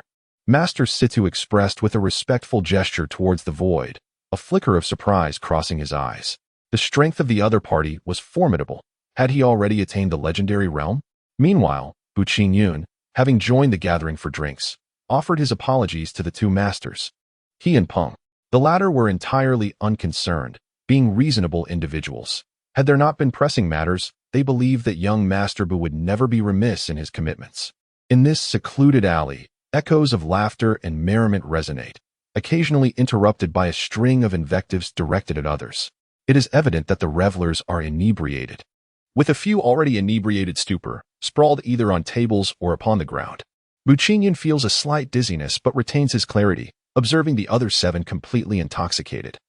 He refrains from further drinking and silently channels his internal energy to dispel the effects of the alcohol. Is inebriation not a blessing in disguise? Why should one resist it? Suddenly, the voice of Yu Xiao emerges from behind him, having returned from meeting a friend. The dizziness intensifies, but dispelling the drunkenness brings a sense of relief. If one succumbs to intoxication, why not simply surrender to slumber? Bu Qingyun shakes his head, finally clearing the fog of drunkenness, and replies with a smile. Should I become inebriated and thus fail to keep my appointment with my esteemed senior, would that not be a profound disrespect? How could I dare? Ha! You clever lad. You possess a way with words. Yu Xiao laughs heartily, then adds, I have entrusted your matters to Xiao Lao-san. He will oversee everything on your behalf, so you may rest easy. He is the most accomplished among my 5 disciples. Thank you, esteemed senior. Now, you ought to rest. Lay here and indulge in a slumber, inhaling the aroma of wine and listening to the snores of those who share in your revelry. It will prove quite delightful. Bu Qingyun nods in agreement. He is not one to indulge in delicacy. Moreover, the night has deepened, and it is time to retrieve his gifts from the little black room. He collapses into sleep, and before long, he drifts into a serene dreamland within the little black room. The wooden window glimmers with light, surrounded by 6 tiny points. At this moment, a single ray of brightness illuminates, while the rest remain dim. Confirmation of receipt. A familiar and melodious prompt resonated through the air, and a small, yellowed piece of paper appeared in Bu Qingyun's hand. The paper was adorned with peculiar patterns and some cryptic symbols. Congratulations, player. You have obtained a basic speed talisman. The system sprite announced. The basic speed talisman? Bu Qingyun surmised its potential, thinking to himself that it would undoubtedly prove advantageous for a hasty escape. Given the urgency of the situation, he inquired, what are the requirements to unlock the fixed gift box? The unlocking of the gift box necessitated the completion of a specific task, triggered by the player's encounters in the game, which required personal exploration. What will be the first fixed gift box to unlock? It is yet to be determined. As soon as the words left his lips, the wooden window fell silent once more, and the small dark room was enveloped in stillness. Bu Qingyun felt a sense of helplessness. He truly grasped the meaning of urgency in that moment. He soon cast aside his thoughts, retrieved the flame beast egg from his storage pouch, and began to cultivate his vital energy. He extended his hands, which began to radiate light as his vital energy surged forth, enveloping the silver egg. As the vital energy nourished the egg, it became increasingly translucent, and he surmised that once it achieved complete transparency, the flame beast egg would hatch. While nurturing the flame beast egg, Bu Qingyun stumbled upon a significant revelation. His vital energy flowed ceaselessly within him. Could it be that this small dark room bore a striking resemblance to the ancestral hall of the Bu family? He was inclined to believe so, but he dismissed further contemplation and focused on channeling his energy to its fullest extent.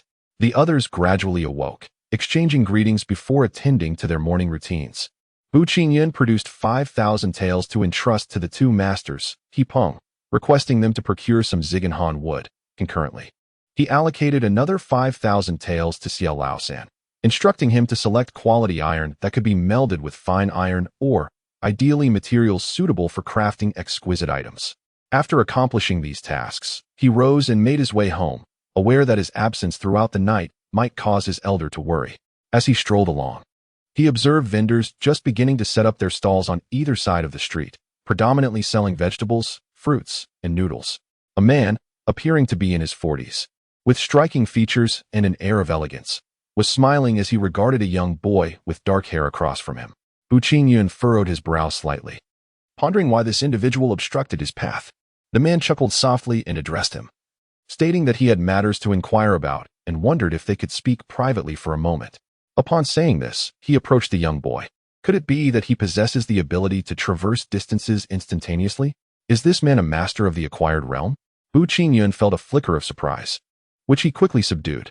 He nodded in agreement, reasoning that someone with such formidable strength would not need to resort to such politeness if he intended to bring harm. The middle-aged man took the lead, and Bu Qingyun followed closely behind. Chapter 15. Interest. Bu Qingyun trailed the middle-aged man, having already surmised his identity. Who in Jizhou City possesses such capabilities? Surely, it could only be the head of the Sidu family. What business could he have with me? Unable to fathom the man's intentions, he decided to cease his speculation, trusting that the individual would clarify everything during their private conversation. The two individuals walked out of the narrow alley, traversing the bustling marketplace, and arrived at a picturesque pavilion by the river's bank on the outskirts. Flanked by willows, the clear waters flowed gently, adorned with numerous pavilions. In the early morning, no one had come to admire this beautiful scenery or to immerse themselves in nature. Bu Qingyun, in a previous life, had journeyed to various ancient towns and water villages, yet he found none to compare with the authenticity and uncommercialized beauty before him. Lost in the enchanting view of the riverbank, he reveled in the moment. Noticing this, Situ Yufeng's expression shifted slightly, not out of anger, but rather surprise mingled with a hint of resigned amusement. This young man was rather remarkable, despite knowing that his own strength surpassed that of Bu Qingyun. He remained composed and took pleasure in the beauty around him, seemingly oblivious to the disparity in their standings. Clearing his throat twice to regain attention, he remarked, "Might I inquire if you're Bu Qingyun? I am Sidu Yufeng, and I have matters I wish to discuss with you." Bu Qingyun was initially taken aback, only to be followed by a sense of confusion. Why would a renowned master from the Sidu family treat him with such deference? It was well known that fewer than 10 individuals in the entire Song dynasty possessed such prowess. As the head of the Sidu family, I cannot accept your invitation for counsel lightly. Please, speak freely, he replied, maintaining a dignified composure, treating Situ Yufeng as he would any ordinary person, regardless of his esteemed status and formidable abilities. Situ Yufeng's pupils narrowed. He had never encountered such a young individual who addressed him in this manner. He had intended to intimidate Bu Qingyun with his formidable aura, but upon reflection, realizing that this young man was acquainted with Yu Xiaoyu and seemed to have a connection with her, he surmised that Bu Qingyun would not fear him. With a gentle smile, he said, "Brother Bu, you are indeed straightforward. I shall not beat around the bush. Did you visit several pharmacies yesterday to inquire about the price of the Xian snake herb?" Bu Qingyun nodded slightly and took a step back, his hand gripping a basic speed talisman, ready to react swiftly should the situation demand it. "I harbor no ill intentions. Please do not misunderstand, Brother Bu." Upon noticing the other party's movements, Situ Yufeng immediately discerned his thoughts. The keen awareness of a postnatal master is not something a mere body cultivator could evade. "Have you ever sold a century-old Xian snake herb?" Bu Qingyun furrowed his brow and shook his head, replying, "I have not." He was perplexed as to how the other party knew he possessed the herb. Had he been discovered yesterday? Situ Yufeng grew anxious, declaring, "I truly mean no harm. If you, Brother Bu, still have a century-old Xian snake herb to sell, the Sidu family would be immensely grateful. From now on, the matters of the Bu family will be of great concern to us." This promise astonished Bu Qingyun greatly, seeing the gravity in his tone. It was evident that the Xian snake herb held significant importance for him. This pledge was exceedingly advantageous for the Bu family, which yearned for development and resurgence. Observing the youth remain silent with his head bowed, Situ Yufeng felt a surge of joy, believing that the others still possessed the herb. He immediately proposed further conditions. "If you still have the Xian snake herb, I shall purchase it for 80,000 taels of silver." And I will also bestow upon you a set of the Situ family's treasured Xian technique spear techniques. Treasured Xian techniques? Bu Qingyun felt a spark of excitement, pondering to himself that such a generous offer must indicate the herb's immense significance to the Situ family. The allure of these interests is indeed tempting. Very well. The head of the Situ family, please remember the promise you made today. The affairs of the Bu family are inherently tied to those of your Situ family. Rest assured, the Bu family will not go too far. We merely seek your assistance in overcoming certain obstructions posed by various forces. Upon receiving this assurance, Situ Yufeng's face immediately brightened with a radiant smile akin to sunlight. No problem.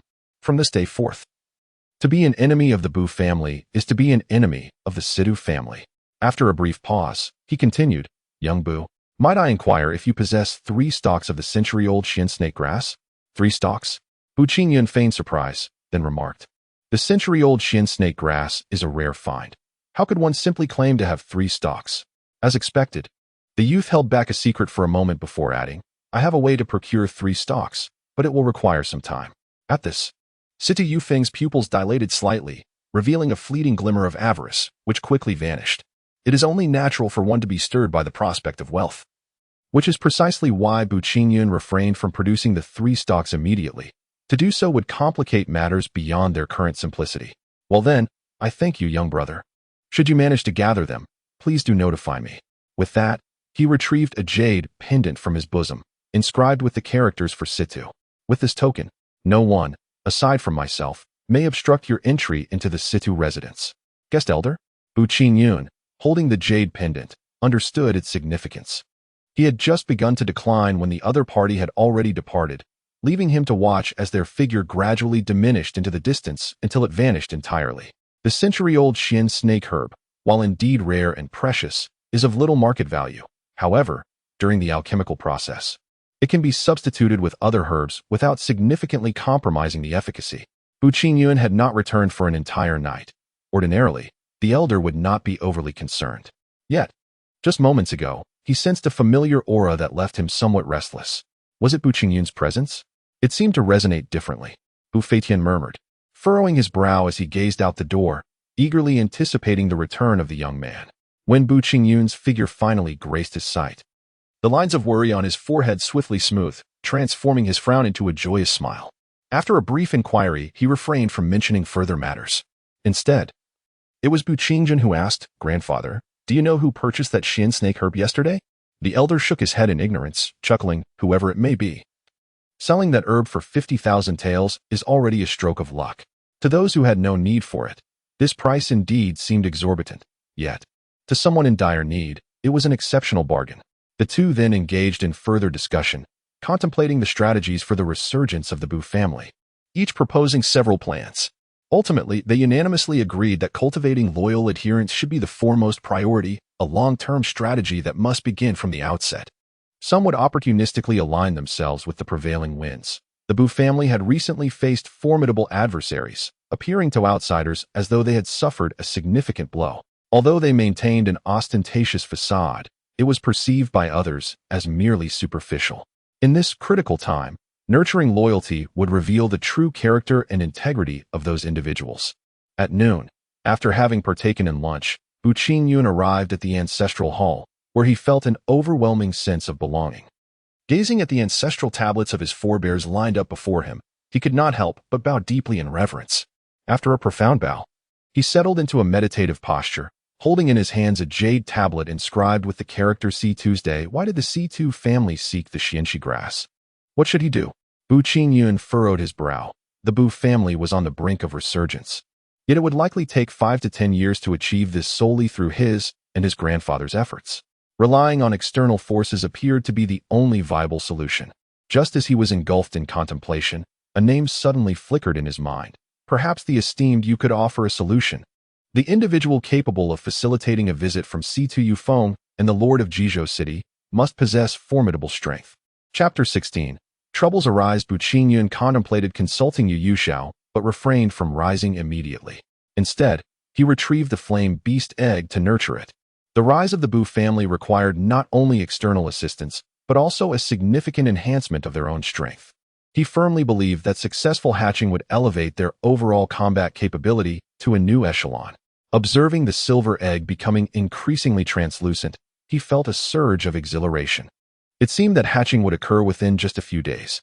As the days passed, the two elderly carpenters, He Peng and Xiao Lao San, had commenced their work, gathering ample materials.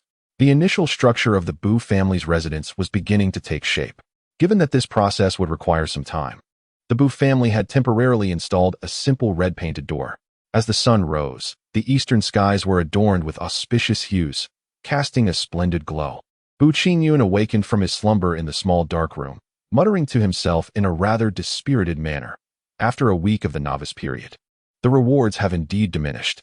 For the past 5 days, most of the loot consisted of materials, none of which matched the value of Xin snake grass or refined iron Oregon.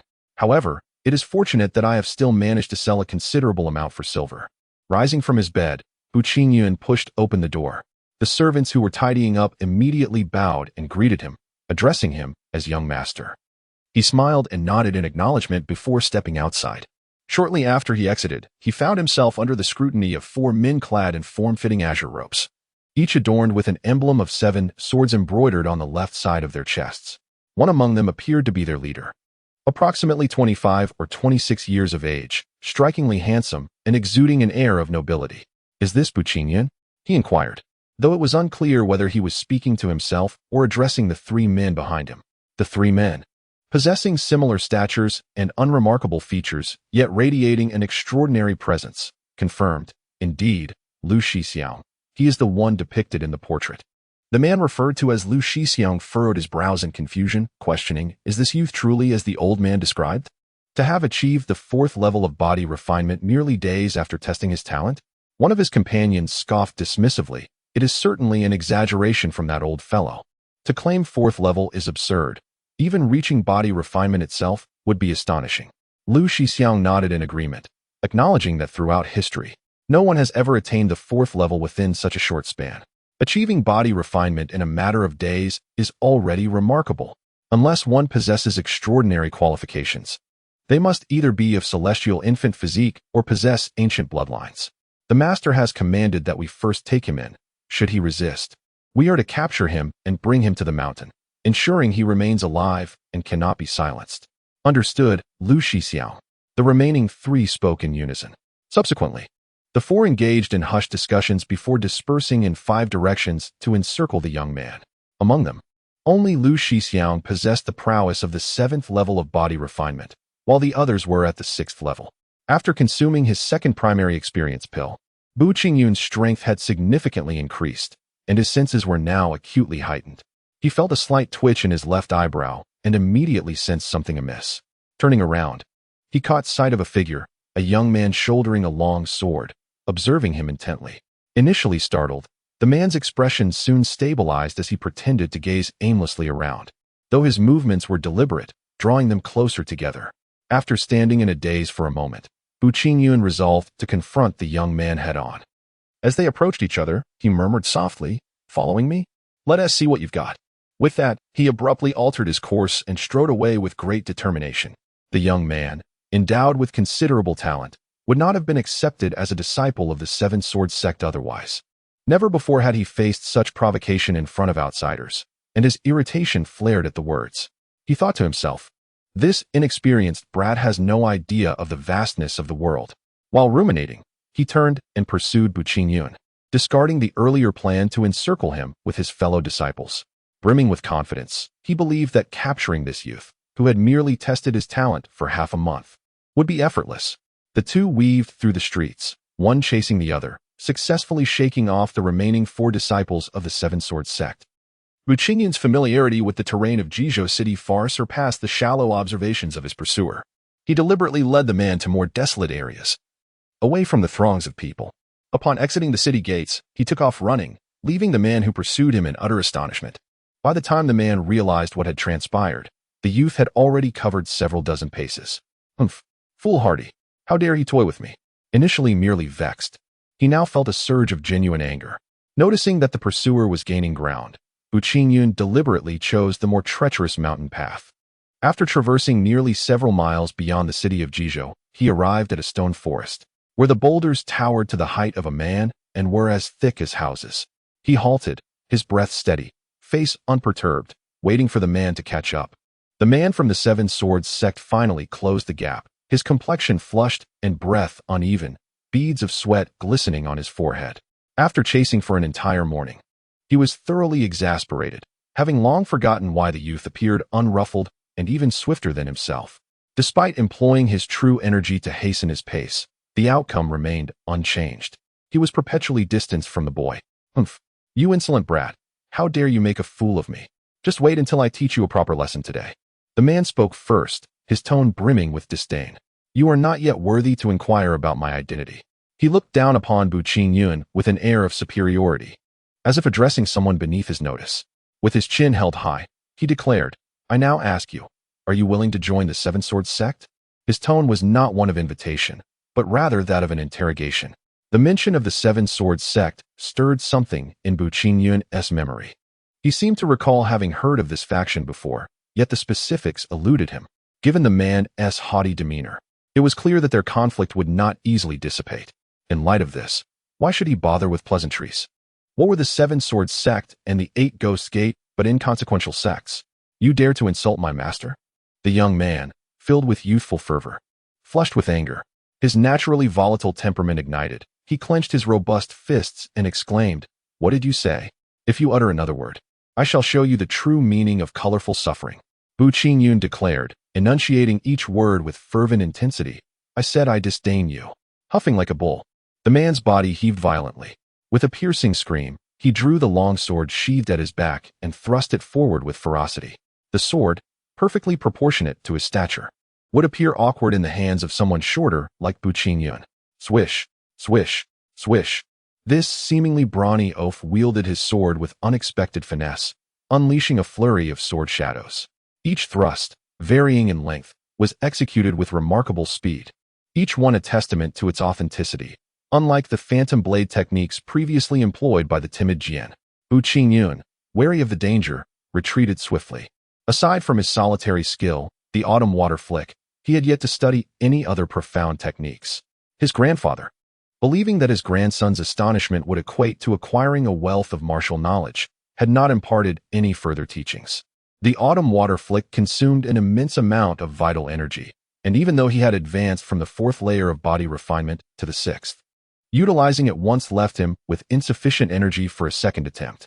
He dodged the sword shadows, each evasive maneuver tinged with a hint of panic. "A true man should not flee. If you possess courage, face me head on," he scoffed.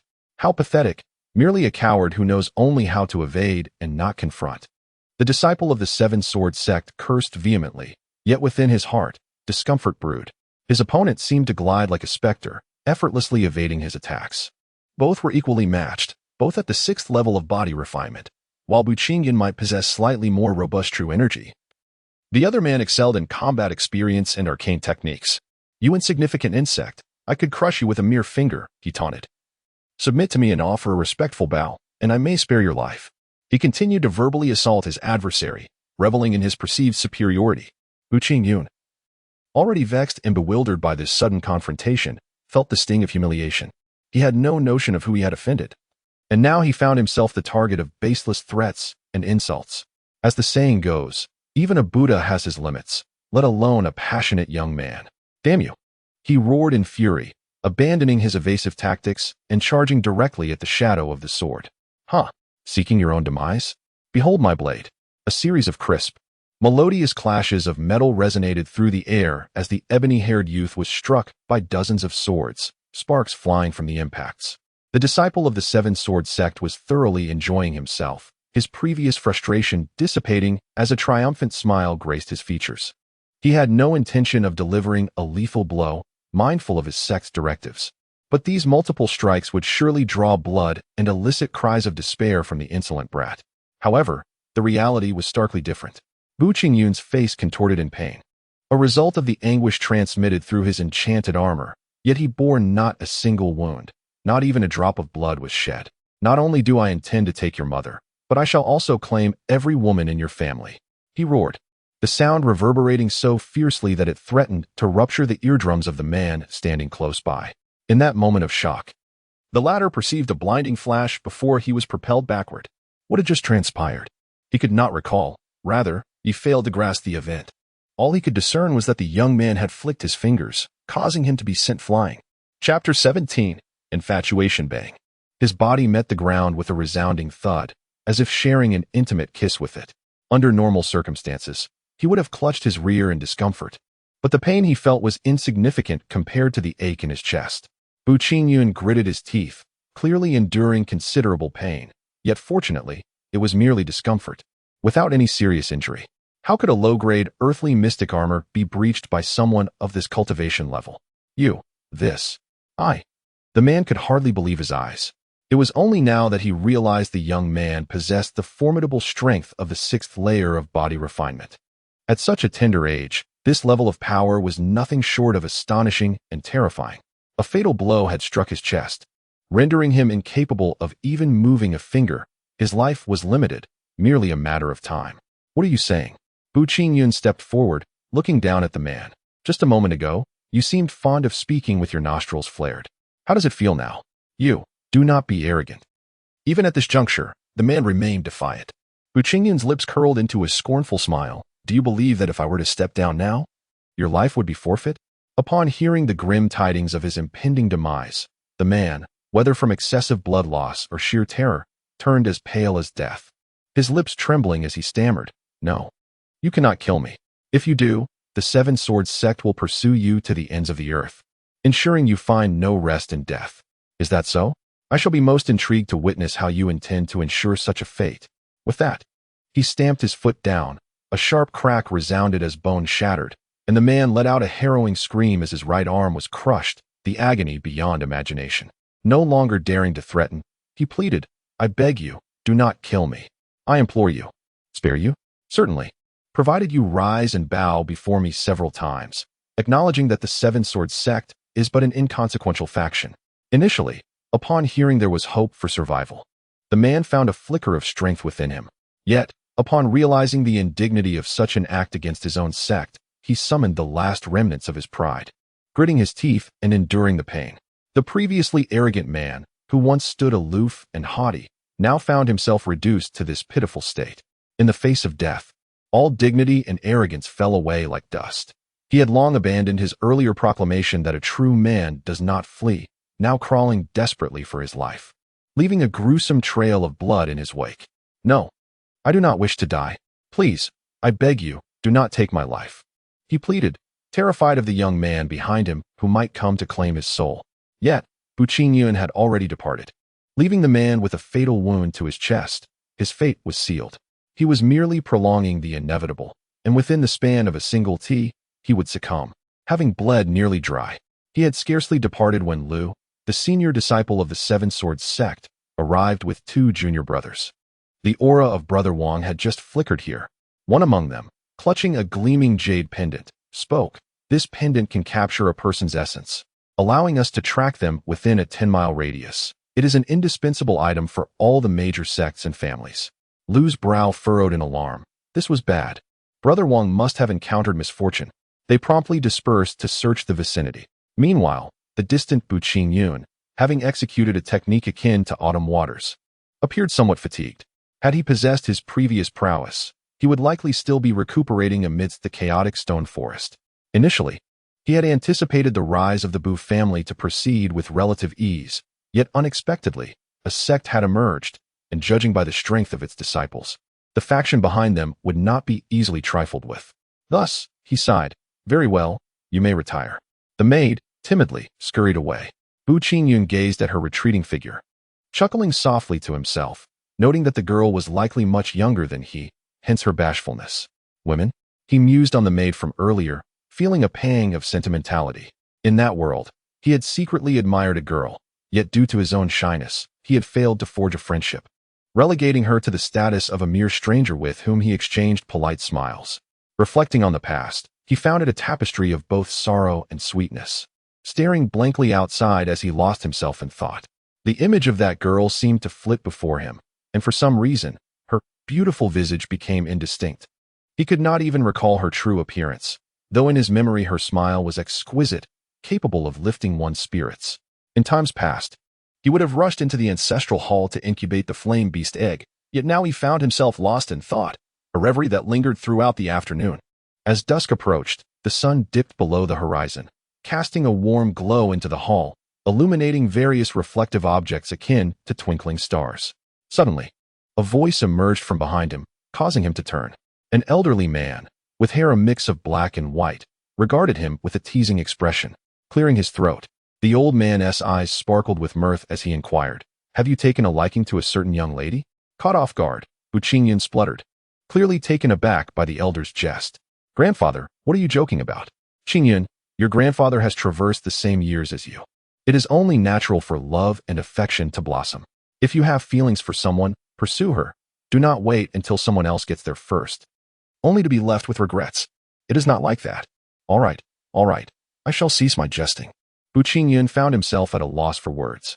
Although the truth bore some resemblance to the elder's playful remarks, he knew it was impossible to pursue, being separated by entirely different realms. "Grandfather, I have something important to discuss with you." He shifted his tone to one of gravity. The old man ceased his playful demeanor and nodded, encouraging him to continue. "Dressed in blue, adorned with the emblem of 7 swords. Do you know which sect that belongs to?" "7 swords? The 7 sword sect? Why do you inquire about this?" Bu Qingyan pondered for a moment, deciding against revealing the peril he faced, wishing to spare his grandfather any concern. "I happen to hear others mention it. What is the strength of this sect?" Bu Feitian retracted his smile, pondering thoughtfully as he spoke. "The 7 sword sect is located to the south of Jizhou City, a distance of several thousand miles. This sect is adjacent to the Wushan demon vein. Its leader and an elder are both postnatal experts, and there are rumors that the leader has cultivated to the pinnacle of the postnatal stage, merely a step away from the innate realm.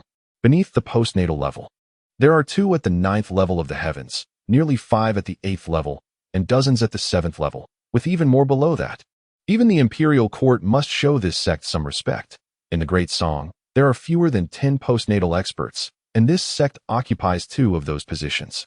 One can only imagine its strength. No clan dares to oppose it. 2 postnatal experts? 7 above the 8th level?" Bu Qingyan muttered, sensing the gravity of the situation. "Grandfather, have we ever had any dealings with the 7 sword sect?"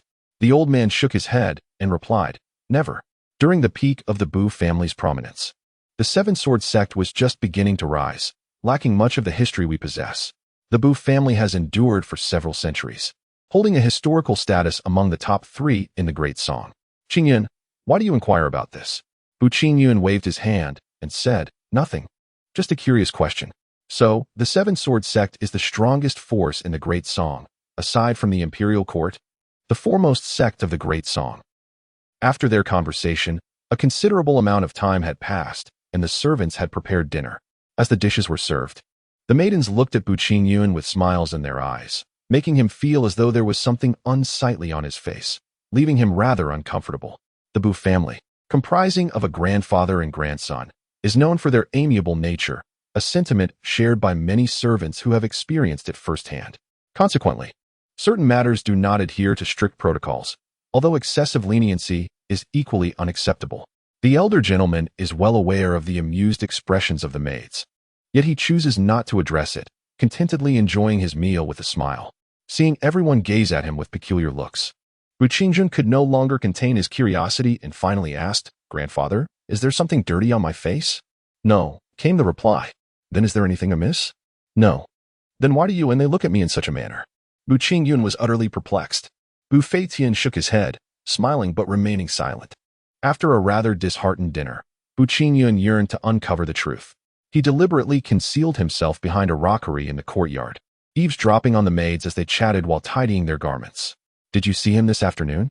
"I did. The young master looked truly adorable." "Xiaobai, have you developed a crush on the young master?" "Nonsense, it's you who has." The 2 maids playfully teased one another, driving Bu Qingyan to the brink of frustration as they consistently diverted the conversation at crucial moments.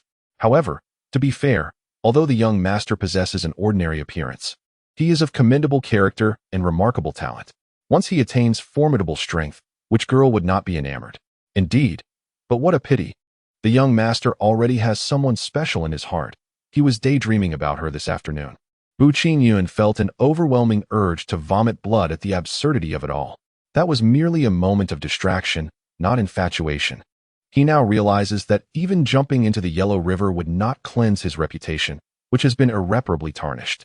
At last, he comprehends the meaning behind the smiles of those individuals and understands more profoundly the weighty words of the elder after dinner. A true man must dare to love and hate. One should not be as timid and coy as a girl.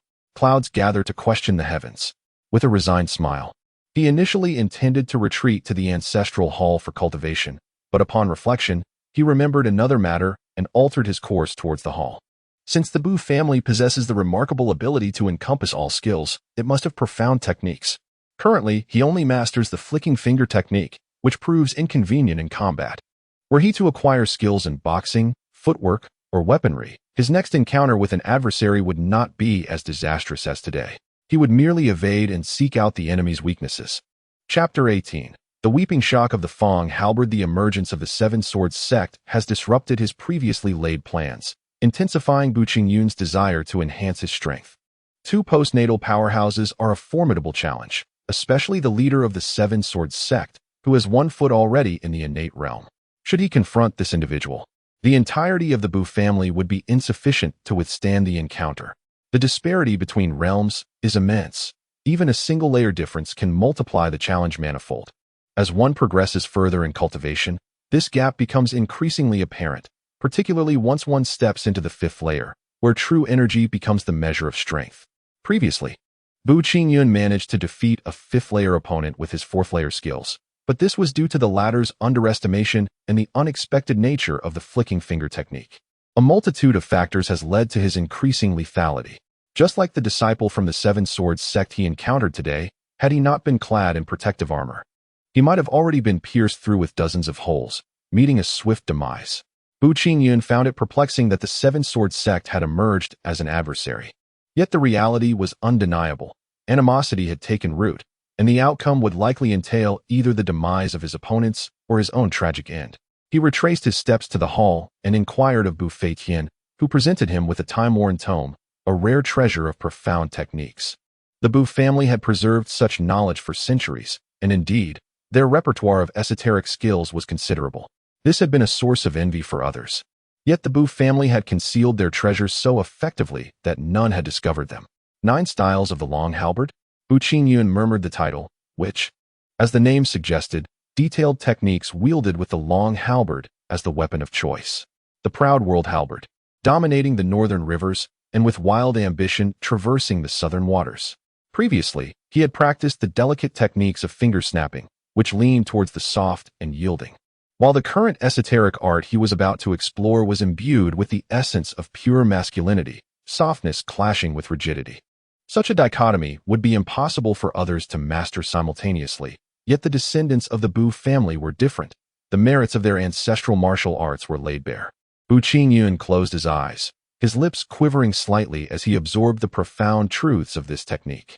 In his mind's eye, he envisioned a celestial halberd, brimming with unrestrained fervor, cleaving mountains and rivers and shattering the earth beneath.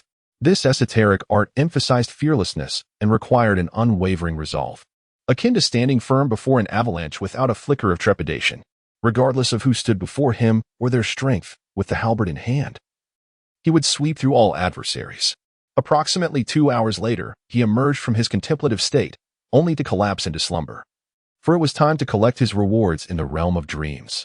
This daily ritual, though seemingly tedious, filled Bu Qingyun with anticipation. As he awaited the moment of confirmation for his collection, he nodded and, with a sudden sound, a radiant object emerged from the wooden window, shimmering with 7 colors, transforming from the size of a thumb to an impressive 5 feet in length. A long spear. Gazing at the weapon, as dark as ink, Bu Qingyun laughed heartily, exclaiming that this arrival was indeed timely. It even gave one the impression that the celestial system would fulfill every desire of the players, turning dreams into reality. Without a moment's hesitation, he extended his hands forward. As he grasped the long spear, an overwhelming sensation reminiscent of traversing ancient epics surged within him. The weapon glimmered with brilliance, exuding a vibrant aura, its myriad lights and energies flashing before gradually settling into tranquility. What a magnificent spear! He suddenly opened his eyes, unleashing a pair of blazing gazes. Congratulations, player, you have acquired the cry of the shocked Fong spear. announced the system sprite. Holding the spear, Bu Qingyun wielded it with flair, erupting into laughter, whether influenced by the weapon or that transcendent feeling of traversing time. He felt an exhilarating surge of bravado. His roaring laughter scattered the onlookers, igniting fury akin to charging into the tiger's den. Undaunted by the bloody winds and rain, he sang a bold ballad beneath the clear sky. Where does one wander alone? What can one unveil to soothe the soul? Infinite weapons? What does this mean? Bu Qingyun, perplexed, hurriedly inquired of the vanishing system's sprite about its significance. Infinite weapons refer to those that can be upgraded. How can one achieve upgrades? There are two methods. One is to consume equipment to increase experience points. The other is self-forging, which also grants experience points. All intriguing gameplay awaits the player to explore. The voice of the system's sprite grew fainter until it vanished completely. Damn. Once again, he embarked on a solitary exploration.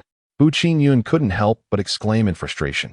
Yet his heart surged with elation as he gazed upon the obsidian-like long spear in his grasp. Returning to reality, he realized that a mere flicker of thought would summon the weeping spear into his hand, and he felt a sense of satisfaction with the weapon's summoning method. On this day, he sequestered himself within the ancestral hall of the Bu family, first nurturing the flame beast egg with his true energy, followed by an introspective practice of the finger snap mystique. Afterward, he devoted himself entirely to the cultivation of the 9 styles of the long spear. However, due to the limited space and the presence of ancestral tablets, his movements were constrained, and he soon halted his practice. Practicing in the courtyard posed a risk of inadvertently harming innocent bystanders, and he was reluctant to damage the recently restored courtyard, which would render his previous efforts futile. Fortunately, he sought a secluded area for his training. After informing the maidservant attending to him, he departed from the Bu residence. Upon reaching the marketplace, Bu Qingyun extended his spiritual awareness, scanning for any potential followers. Finding none, he quickened his pace, exiting the city and making his way toward the distant wild mountains and forests. After traversing a hill, he arrived at a mid-mountain area where a thunderous roar echoed ahead, reminiscent of a stampede of galloping horses. A majestic waterfall, cascading from a height of 100 feet, came into view, crashing down upon the smooth stones below with a deafening roar. This isolated spot, surrounded by towering trees and large boulders, proved to be an excellent location for cultivation. After surveying the area and confirming that no one had ventured here before, he decided to make this place his sanctuary. After resting briefly, he commenced his journey into the depths of mystical training. On the other side, in a room on the second floor of an inn, Lu, the senior brother of the Seven Sword sect, wore a fierce expression, his gaze piercing. The other two, while not as menacing, were equally steeped in murderous intent. Shouldn't we report this to the sect, Brother Lu? One of them ventured. And what good would that do? Are we to seek help? Lu gritted his teeth in frustration, for the young scion of the Bu family had slipped away right under his nose, killing his fellow disciple in the process, igniting a flame of rage within him. This matter shall be kept under wraps. No one is to speak of it until we have captured that boy, he declared. Agreed, Brother Lu, the others concurred, sensing that discretion was indeed advisable. That insufferable wretch. If I lay my hands on him, I shall make him wish for death. Brother Lu, what shall we do now? One of them asked. We shall write a letter of challenge to the Bu family in the name of the Seven Swords sect. Lu replied with a slight smirk, for this move was truly twofold. If the Bu family refused, it would be seen as a display of cowardice before the eyes of the public, a matter of great importance to the dignity of their clan. Should they accept, it would be an effortless victory for them. Excellent, the two exclaimed, preparing to act. Chapter 19. The challenge letter. On this day, a letter, deceptively titled An Invitation to Spar, arrived at the Bu family, leaving the elder Bu astounded. He suddenly recalled why his grandson had inquired about the Seven Sword sect recently, and a wave of anxiety washed over him. Do you know where the young master has gone? The normally affable Bu Feitian, who was gentle in front of the servants, now bore a different countenance.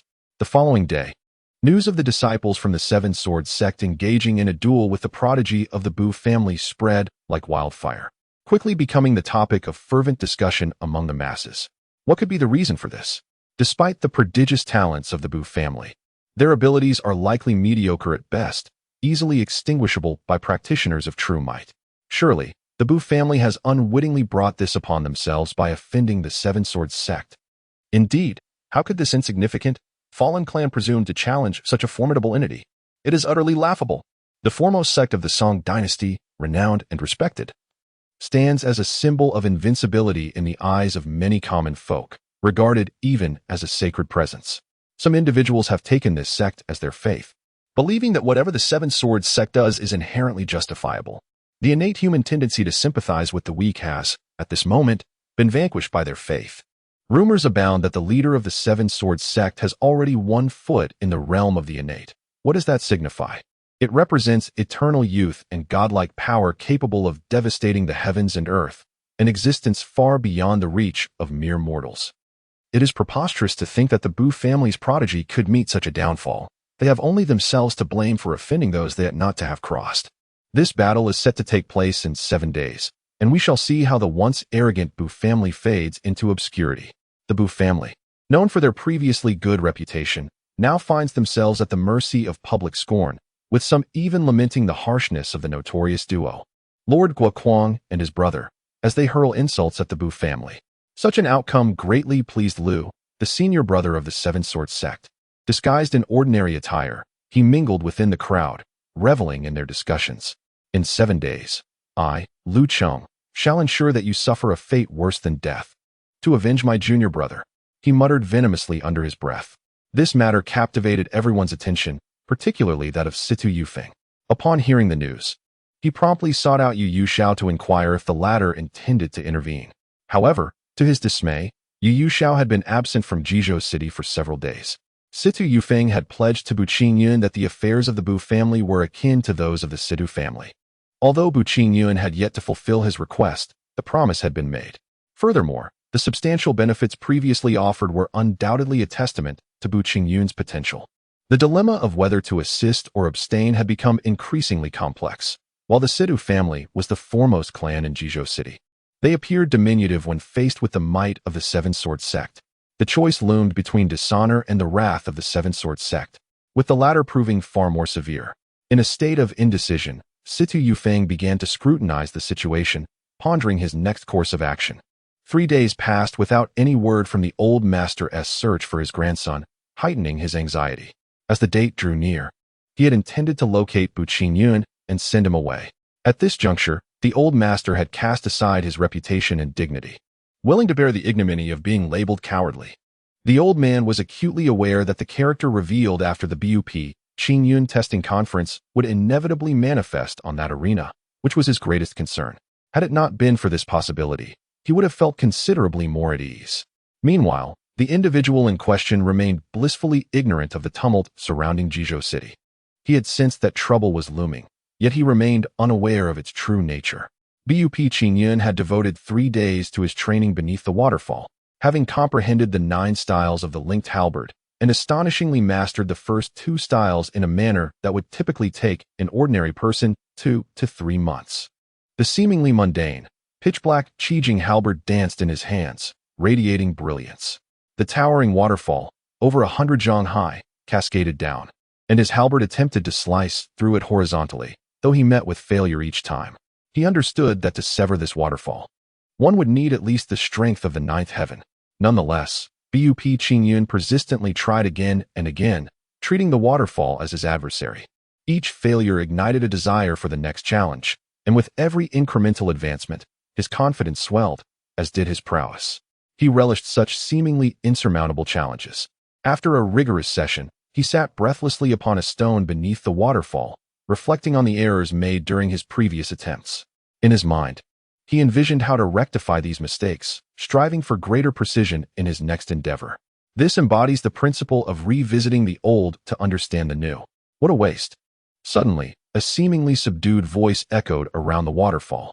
One must realize that in this cacophony, akin to the thunderous gallop of 1,000 steeds, even the slightest sound would be obscured, yet at this moment, it penetrated the air with remarkable clarity. Bu Qingyun rose from the stones, gripping the Qijing Fangji tightly. His senses heightened as he scanned his surroundings, boldly proclaiming, "Who dares to reveal themselves? You are hardly worthy to know my identity." The voice, hoarse and profound, reverberated from all directions, making it impossible to discern its source. Bu Qingyun furrowed his brow slightly, resolute in his determination, unaffected by mere words meant to undermine his confidence. However, a shiver ran through him. How long had he been observed in this place? The mysterious speaker fell silent, and both individuals remained in a quiet standoff. The deafening roar of the waterfall their only companion. Just as he began to lower his guard, a brilliant, blinding flash of sword light descended from above, striking toward him. Bu Qingyun hastily raised his weapon in defense, executing the first form of the 9 forms of the Fangji, as a flicker of azure light surged forth, lunging toward the incoming blade. Ultimately, the glow of a firefly cannot compete with the radiance of the full moon. The youth was unable to withstand the onslaught, and was sent hurtling backward, crashing into the torrent of the waterfall. Instantly, he was engulfed by excruciating pain, and the Qijing Fangji slipped from his grasp. Had it not been for the protective armor he wore, he would have emerged with numerous wounds, bloodied and battered. The force of this 100-foot waterfall was no less formidable than the full-strength strike from a 6th heaven cultivator, if not more powerful. Thunder rumbled as Bu Qingyun found himself engulfed in the pool below, gritting his teeth as he struggled to pull himself ashore. No sooner had he settled than a hefty foot came crashing down upon his chest, sending him hurtling backward. The force was perfectly calibrated, aimed squarely at the waterfall that was eroding the stones beneath. Relishing the sensation of being jolted, Bu Qingyun felt an urge to curse. Why is there not a single wound? Mused the hidden figure to himself. Bu Qingyun clambered back onto the bank, this time cautiously surveying his surroundings. Fortunately, the formidable foot did not reappear. He quickly summoned his thoughts and retrieved the Qi Jing Fong halberd, which had sunk to the bottom of the pool. Truly a useless thing. How dare you claim to be here for cultivation? What does donning precious armor amount to in terms of true advancement? Came a hoarse, resonant voice. You. Damn it. Why don't you try experiencing that pain? He retorted. Humph. While precious armor is indeed significant, it is meant for life and death battles, not for cultivation. What benefit can it possibly provide then?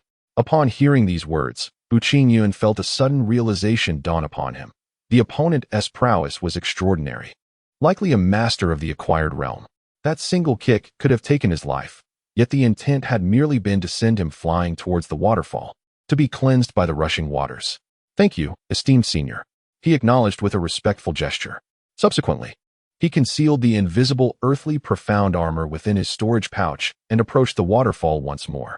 This time, no one compelled him. He advanced of his own volition, allowing the torrent to crash upon him.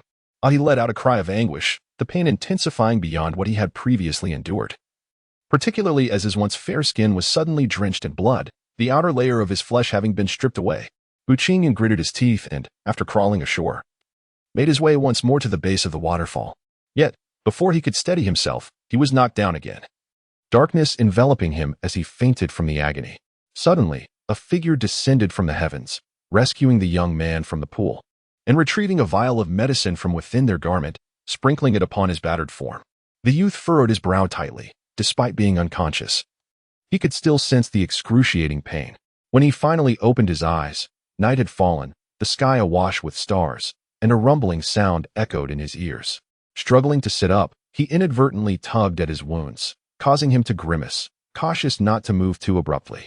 Not far from Bu Qingyun lay a roasted hare and a vial of healing ointment. He quickly expressed his gratitude towards the surroundings, while pondering the identity of the mysterious benefactor. Why would this person assist him in his cultivation? In the Great Song dynasty, there were scarcely a handful of masters of such caliber. Who could this be? Could it be a recluse, detached from worldly strife? He could not fathom the answer. So he chose to dismiss the thought and sat cross-legged after partaking of the food. As his internal energy began to circulate, the vital essence flowed, nourishing the wounds upon his body. However, after a night of effort, his progress was minimal and the pain remained quite severe. As the hour for slumber approached, he closed his eyes and succumbed to sleep. At that moment, the figure cloaked in shadows reappeared, frowning as they muttered, "How can you be so indolent, you rascal? After your daily cultivation, you waste precious time with sleep. It appears that I cannot provide you with more." The youth lying upon the stone, his eyes gently closed, bore a serene smile, as the wounds upon his body healed at an astonishingly visible pace. This was precisely what left the mysterious figure in awe. This lad, how many more astonishing qualities does he possess? Chapter 20. Swimming against the current in recent days of observation. The enigmatic individual found himself perpetually amazed by Bu Qingyun. His strength was not merely improving day by day, but rather advancing continuously, akin to a gentle stream that, though seemingly calm, converges into a mighty river. Moreover, while others required 2 to 3 months to master the profound techniques, this fellow only needed half a day to grasp the basics and 3 days to achieve minor success. Such remarkable insight evoked admiration and envy. He initially intended to rouse the lazy Bu Qingyun, but upon witnessing this, he shook his head and departed, occasionally massaging his temples. Meanwhile, the one lost in slumber, after receiving today's gifts, nurtured the flame beast egg. With time pressing, he devoted the entirety of the daylight hours to comprehending and practicing the profound techniques. The autumn water technique had already seen some progress, displaying greater potency than before. However, the most significant advancement lay in the 9-style continuous halberd, where he had swiftly approached the threshold of the 3rd style. Since acquiring the extraordinary gift, the crying astonishment halberd, a few days ago, subsequent rewards had mostly comprised materials, predominantly medicinal herbs, along with a spirit profound stone, neither an or nor an herb, leaving him uncertain as to its purpose. Due to the prior acquisition of 2 pieces of refined iron ore, a plant of Xian snake grass, and the sale of some mineral herbs, he now finds himself with 18 pieces of refined iron ore, 9 plants of century-old Xian snake grass, 2 primary divine power pills, 1 Ling Xian stone, and 2 plants of Hanyu grass in his storage bag. He received a continuous supply of Hanyu grass over the past 2 days and initially intended to sell it. However, upon discovering that this particular Hanyu grass bore no age, he surmised it possessed some unique quality and decided to keep it. Previously, the herbs he sold were all under a century old, as well as ores inferior to refined iron. A night swiftly passed, and when Bu Qingyun opened his eyes, he was met with the sight of a large foot descending upon him. He quickly rolled aside to evade it, but this action unwittingly played into the hands of a mysterious figure who executed a swift kick. With a resounding thud, his back took the brunt of the impact, sending him soaring like a kite severed from its string, crashing against the waterfall's tumultuous flow. Before he could comprehend his situation, he was swept to the depths of the pool below. Having barely recovered, he found himself once again battered and bruised, with old scars mingling with fresh wounds.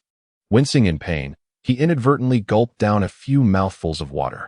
As he emerged from the depths, he dared not climb ashore, instead cautiously surveying his surroundings, only to find himself utterly alone. Cursing under his breath, Bu Qingyun quickly sealed his lips, unwilling to endure further agony. He timidly scrambled onto the bank, remaining vigilant until he noticed that the large foot had yet to reappear, allowing his heart to finally settle. Nearby, he spotted some fruit resting upon a stone, of which he took 2 to consume before commencing his daily cultivation regimen. At this moment, Jizhou City is abuzz with excitement, as the news of the 7 Sword sect disciples descending the mountain to challenge the genius of the Bu family spreads far and wide, becoming increasingly embellished. Numerous onlookers from nearby towns and cities flock to witness the spectacle, further enhancing the already thriving atmosphere of Jizhou City. In the early morning, Bu Qingyun diligently practices the finger-flicking mystique, benefiting greatly from the nearby cascading waterfall, which significantly aids his comprehension of the technique. As the day progresses, he engages in the practice of the 9 forms of continuous halberd, and upon reaching the threshold of the 3rd form, his confidence swells, allowing him to execute the movements with remarkable ease. This endeavor not only refines his mystical skills, but also deepens his familiarity with the crying shock halberd, fostering an inexplicable connection between him and the weapon, culminating in a harmonious synergy. Break through, Bu Qingyun exclaims, standing atop a stone before the pool. As he unleashes the 3rd form of the 9 forms of continuous halberd, the water surface parts dramatically, sending droplets splashing upwards. Exhaling, he revels in a satisfied smile. He has mastered the 3rd form. After a triumphant shout, he proceeds to practice the 4th form, first grasping its essential principles before gradually maneuvering the halberd. Initially, his movements lack fluidity and appear rather awkward. However, this state is fleeting. Within half an hour, he begins to exhibit a semblance of proficiency, though he still falls slightly short of perfection. Observing from above the waterfall, a mysterious figure rubs his temples, muttering curses under his breath. Damn it! This is clearly a blow to one's spirit. He is acutely aware that if he were to practice diligently, it might take him a month to master the 3 forms.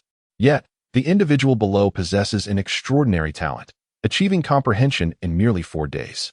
This person's potential is boundless, and conventional training methods will not suffice. It appears that he must be submerged beneath the waterfall for a transformative experience. Without hesitation, he vanished in an instant, reappearing behind Bu Qingyun. With a swift motion of his hands, a surge of profound energy erupted, manifesting two immense palms in the void. Oblivious to the impending danger, Bu Qingyun was engrossed in exploring the fourth form when he suddenly felt himself being lifted off the ground. Realizing what was happening, he glanced around to find the two azure palms grasping his arms, propelling him towards the waterfall. "Damn it!" he exclaimed, unable to suppress his outrage. "Senior, oh no. Esteemed elder, this is utterly unreasonable. Are you trying to take my life?" No matter how he shouted and protested, he could not halt the unfolding events. Upon reaching the waterfall, his tirade ceased abruptly as he could no longer articulate words, gritting his teeth and letting out muffled sounds. The wounds that had just begun to heal reopened, bleeding anew with each relentless crash, leaving them marred and ghastly. This torment was akin to pouring salt on fresh scars. Few could endure such agony. Even as a practitioner of the sixth heaven, he found himself powerless against the onslaught. The force was comparable to that of the seventh heaven, and within mere moments, he succumbed to unconsciousness, at which point the mysterious figure extricated him from the waterfall. Once upon the stone, the enigmatic figure had intended to witness the healing speed that could be discerned by the naked eye from the previous night, yet the anticipated spectacle failed to materialize, leaving him bewildered and perplexed. Then, with a sweeping gesture, he summoned the flowing water from the pool and splashed it onto the face of the young boy, who was frowning and unconscious, rousing him from his stupor. As he opened his eyes, he widened them in shock and let out a few cries of pain. For all he could perceive was a blur before him, the figure wavering in front of him remaining unfocused. "Awake? Then let us proceed without delay." A hoarse and deep voice resonated. Bu Qingyun, internally cursing, dared not utter such words aloud. Even in despair, one must catch their breath. Today must come to an end, and I shall reclaim my vigor. The pain was excruciating, and even his steadfast resolve began to crumble under such duress, leading him to plead for mercy. The mysterious figure, however, was unyielding, aware that the depths of despair often ignite the hidden potential within a person. With a cold snort, he declared, "If you do not rise again, I shall make you endure the relentless trials anew." Upon hearing this, the boy shivered involuntarily, no longer daring to slacken his efforts. Gritting his teeth, he rose, disregarding the pain that assaulted his nerves. Bu Qingyun shook his head, focusing his gaze, immersing himself entirely in the practice of the 9 styles of continuous halberd. Despite the lingering pain, he became oblivious to it. When one dedicates themselves wholeheartedly to a task, all distractions fade away, even those agonies that most would find unbearable. Thus, he executed dozens of moves, blissfully unaware that the mysterious figure had already drifted away, lost in a realm of exquisite tranquility, where the pain that had once plagued him seemed to vanish entirely. Half an hour later, Bu Qingyun ceased his movements, a satisfied smile gracing his lips, and a wave of gratitude surged within him for the mysterious figure. Had it not been for this enigmatic individual, he would have remained oblivious to his own potential. With a firm gaze, he resumed his practice. Above the waterfall, the mysterious figure felt a surge of astonishment, a smile playing upon his lips as he nodded affirmatively at the young man. Chapter 21. Blindly following the crowd in recent days. The mysterious figure had been secretly observing the young man's training, and he felt profoundly impacted. His previous record for the fastest breakthrough in history had been shattered repeatedly over these past few days. Gazing at the bare-chested youth wielding a long spear, he couldn't help but lament. While others hailed him as a genius, he felt woefully ordinary in comparison. Perhaps this young man would be the first in the Song dynasty to transcend the acquired realm and attain the innate state. He muttered to himself. Given his understanding of his grandson, the outcome would undoubtedly be the latter.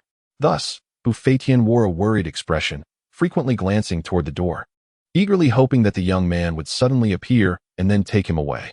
The arena in Jizhou City, traditionally used for testing competitions, was packed to the brim, a sea of heads numbering in the tens of thousands. A significant portion of spectators also gathered on the surrounding tall buildings to witness the event, all eagerly awaiting the appearance of today's 2 protagonists. Nay, it should be said, 1 protagonist. In their eyes, the so-called prodigies of the Bu family are nothing but scum. Moreover, in recent days, rumors have been wildly disseminated about how the Bu family, in their ignorance of their own insignificance, dares to challenge the Seven Swords sect. These rumors are so outrageous that anyone who hears them would deem this clan irredeemably wicked. Such blind adulation inevitably leads to such an outcome. As the moment approaches, the crowd stirs restlessly, a cacophony of noise filling the air. Which disciple of the Seven Swords sect could it be? Regardless of who it may be, the Bu family is destined for annihilation today. How dare these ants attempt to shake a great tree? The Bu family is simply oblivious to their own demise. They have brought this upon themselves. Each person in the crowd exchanges words, fully aware that this contest is utterly meaningless, with no other outcome possible.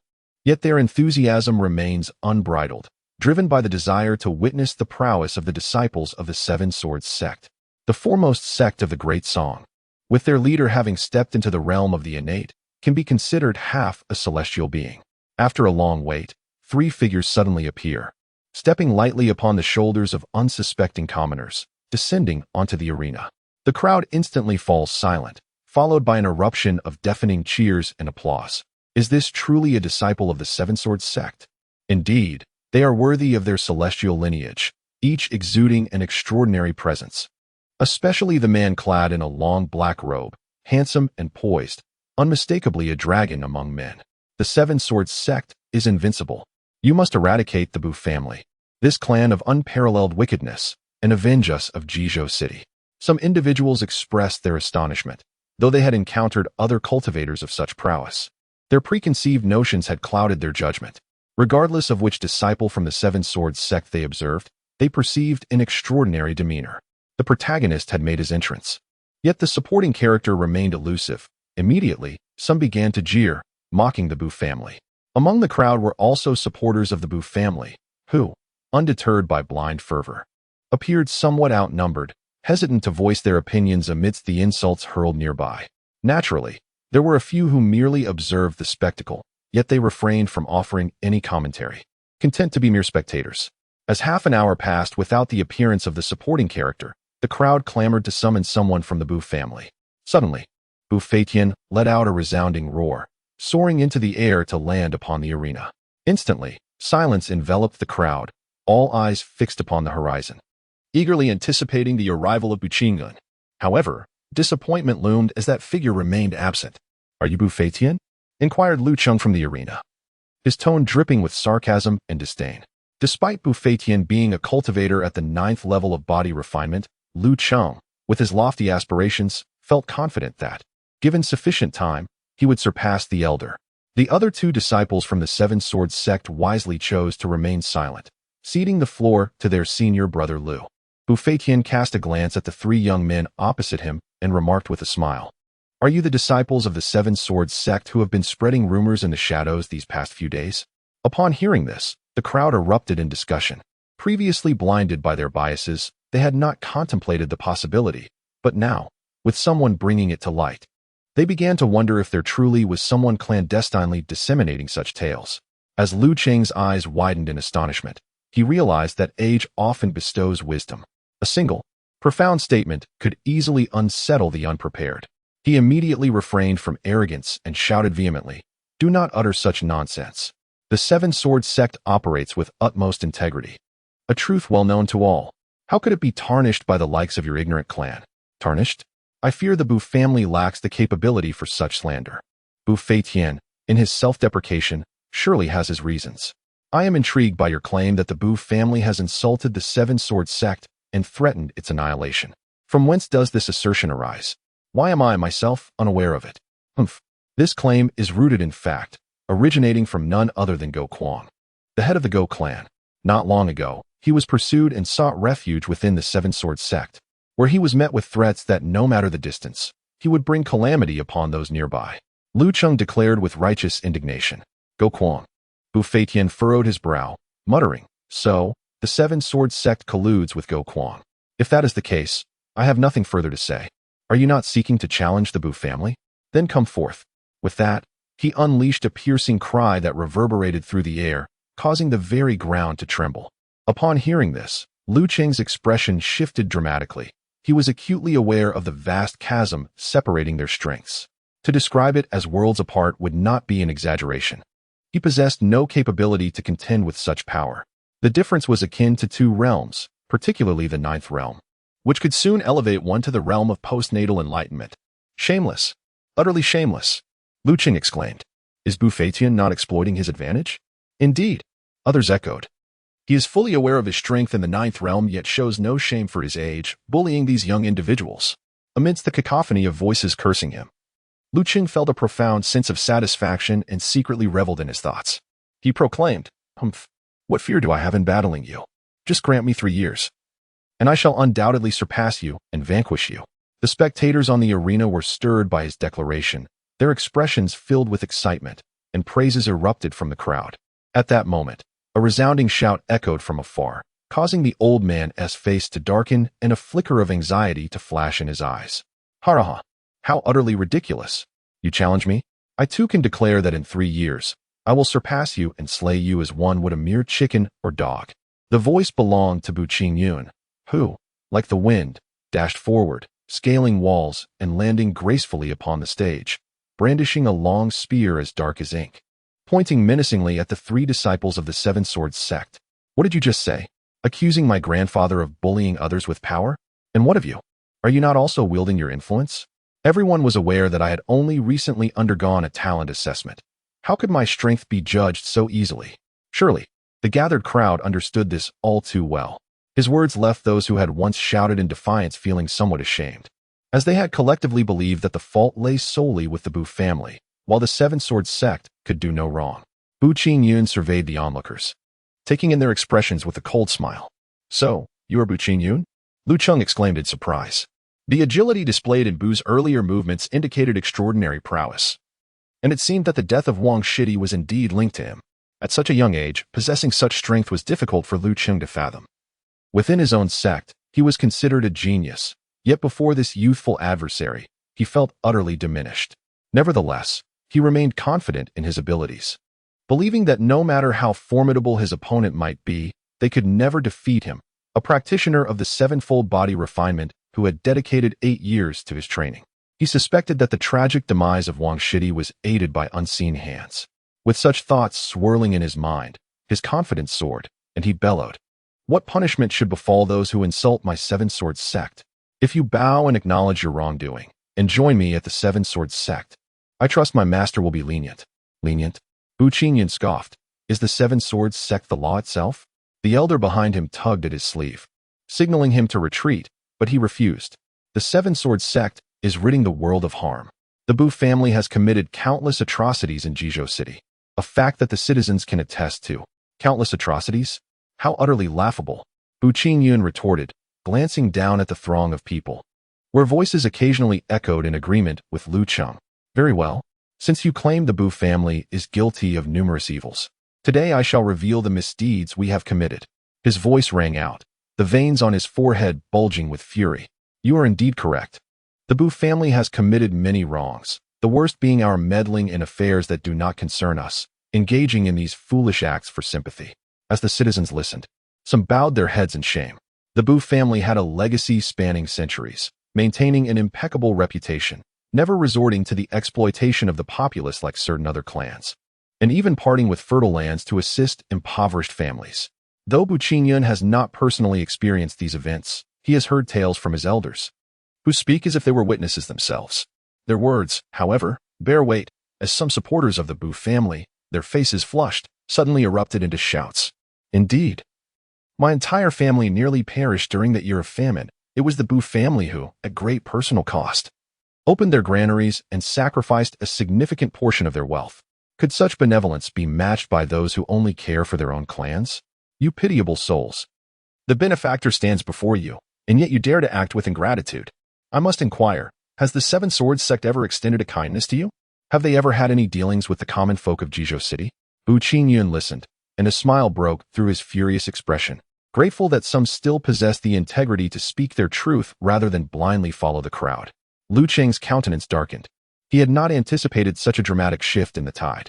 With a snarl, he retorted, And what of the matter concerning the demise of the Go family? How do you explain that? Humph. What excuse cannot be fabricated? Lu Cheng scoffed, as chaos erupted below, demanding immediate resolution. He shifted his tone, declaring, "I, representing the disciples of the Seven Swords sect, challenge you. Will you dare to accept?" Chapter 22. Ants shaking a great tree. Lu Cheng's eyes widened, exuding an aggressive aura. Hearing this, the elder stepped forward to shield Bu Qingyun. His hair, a mix of black and white, stirred as if by an unseen wind. He countered, "I, representing the Bu family, challenge you. Will you accept the duel?" Lu Cheng gritted his teeth, fully aware that such a scene was not beyond his anticipation. Yet, when confronted by the overwhelming aura of the venerable master from the nine heavens, the carefully rehearsed lines he had prepared vanished from his mind, leaving him at a loss for words. Beside him, his two companions joined forces to channel their own qi to counter the furious energy radiating from the enraged elder, barely alleviating the pressure on Lu Shixiao. "Humph, Bu Feitian, do you intend to rely on your age and experience? This matter pertains to our younger generation. If you possess the capability, go to the Seven Sword sect and challenge my master." Bu Feitian scoffed, ready to retort, but was interrupted by the youth behind him. He declared, "What of a battle against him? Regardless of who he is, regardless of his strength, I shall shatter his arrogance with a single strike. If he knows not the meaning of shame, let my grandson teach him a lesson. This battle, I, Bu Qingyun, shall undertake." His eyes gleamed with determination as he thrust his long spear into the ground with a resounding thud, causing the floor to crack beneath it. Lu Cheng, momentarily stunned and slow to react, was nudged back to awareness by his two junior brothers. Suppressing a smile, he bellowed, "Very well. In that case, I shall represent the Seven Sword sect to eliminate this menace for the people." He assumed a lofty demeanor, as if regarding the opponent not as a man, but as a mere ant that could be crushed at will. Bu Qingyun remained silent, a cold smile gracing his lips. The fury that once adorned his face had subsided. Yet the glint of rage and intent to kill in his gaze was unmistakable, sending shivers down the spine of anyone who met his eyes. "Qingyun, do not." The elder whispered gently, urging caution. "Grandfather, rest assured, your grandson shall never disappoint you. Have you not often taught me to fear no tyranny, regardless of how formidable it may seem? As a man, I must strive to be strong and shatter it with a single blow. Did you not say that failure does not define everything, yet one must harbor no fear? If one loses, one must rise again, and even in death, one should perish like a true man." Upon hearing these words, Bu Feitian's eyes glistened with emotion, and he found himself momentarily speechless. He then placed a firm hand on his grandson's shoulder and uttered a single word, "Good." Following this, he leapt down from the arena to cheer for the young man with the proud black hair, whom he held in high regard. The crowd of onlookers also caught wind of this exchange, and among the supporters of the Bu family, excitement surged through them, igniting a deafening chorus of cheers and applause that echoed like waves crashing upon the shore. Perched on the eaves of a towering building, Yu Yuxiao sat with a wine flask in hand, captivated by the words of the young man. It was as if he glimpsed a reflection of his younger self, unyielding in the face of authority, and the long-dormant blood within him began to stir once more. Lu Cheng was momentarily taken aback by the fervent energy of the crowd, a flicker of trepidation rising within him. Yet, he quickly subdued it, reassuring himself. He has only trained for a month. No matter how extraordinary he may be, he cannot possibly stand against me. With this thought, the flicker of fear seemed to dissipate, but upon meeting the fierce gaze of his opponent, a lingering trace remained deep within his heart, one he was loath to acknowledge. At this juncture, the two disciples of the Seven Sword sect descended from the stage, leaving only Bu Qingyun and Lu Cheng to confront one another. As the spectators gradually fell into silence, it was evident that this contest, devoid of suspense, captivated their undivided attention. Their focus was not solely on witnessing the prowess of the disciples from the Seven Swords sect. Rather, some were intrigued to observe how the fiery-haired youth would meet his unfortunate demise. The so-called exchange of techniques between the two was on the verge of ignition. With a thunderous shout of insect, Lu Cheng brandished a jade sword that shimmered with a subtle brilliance, unmistakably extraordinary. From a distance, atop a high tower, Siti Yufeng was momentarily taken aback, exclaiming in astonishment, "Is that not the Xianxia sword, one of the three legendary weapons of the Seven Swords sect? It seems his standing within the sect is far from trivial." The elderly Bu Feitian also recognized the weapon, his brow furrowing in concern as he reproached himself for failing to procure a formidable weapon for his grandson, instead providing him with an ordinary long spear, dark as ink. The Xianxia sword was of precious caliber. To the onlookers, the long spear appeared utterly unremarkable, while the jade sword radiated a beauty akin to the moon. In terms of weaponry alone, it rendered Bu Qingyun, who had unwittingly sought his own demise, a pitiful figure. The earlier expressions of shame and awkwardness among the common folk dissipated, replaced by smiles laced with cold mockery. On the arena, Lu Cheng seized the initiative, unleashing a series of sword techniques that conjured countless sword shadows into a colossal azure-hued illusion. As it passed, a fierce wind erupted, causing the ground beneath to crack under the immense force. A victorious smile adorned his face, brimming with confidence that a single strike would leave his opponent utterly incapable of defense, destined to be gravely wounded beneath his blade. As Bu Qingyun raised his spear, a wave of emotion surged within him, and with a cold smirk, he unleashed the first move of the 9 styles of the continuous spear. The spearhead glimmered with a cerulean light, aiming to slice through the ethereal sword, yet the outcome was far from what he anticipated.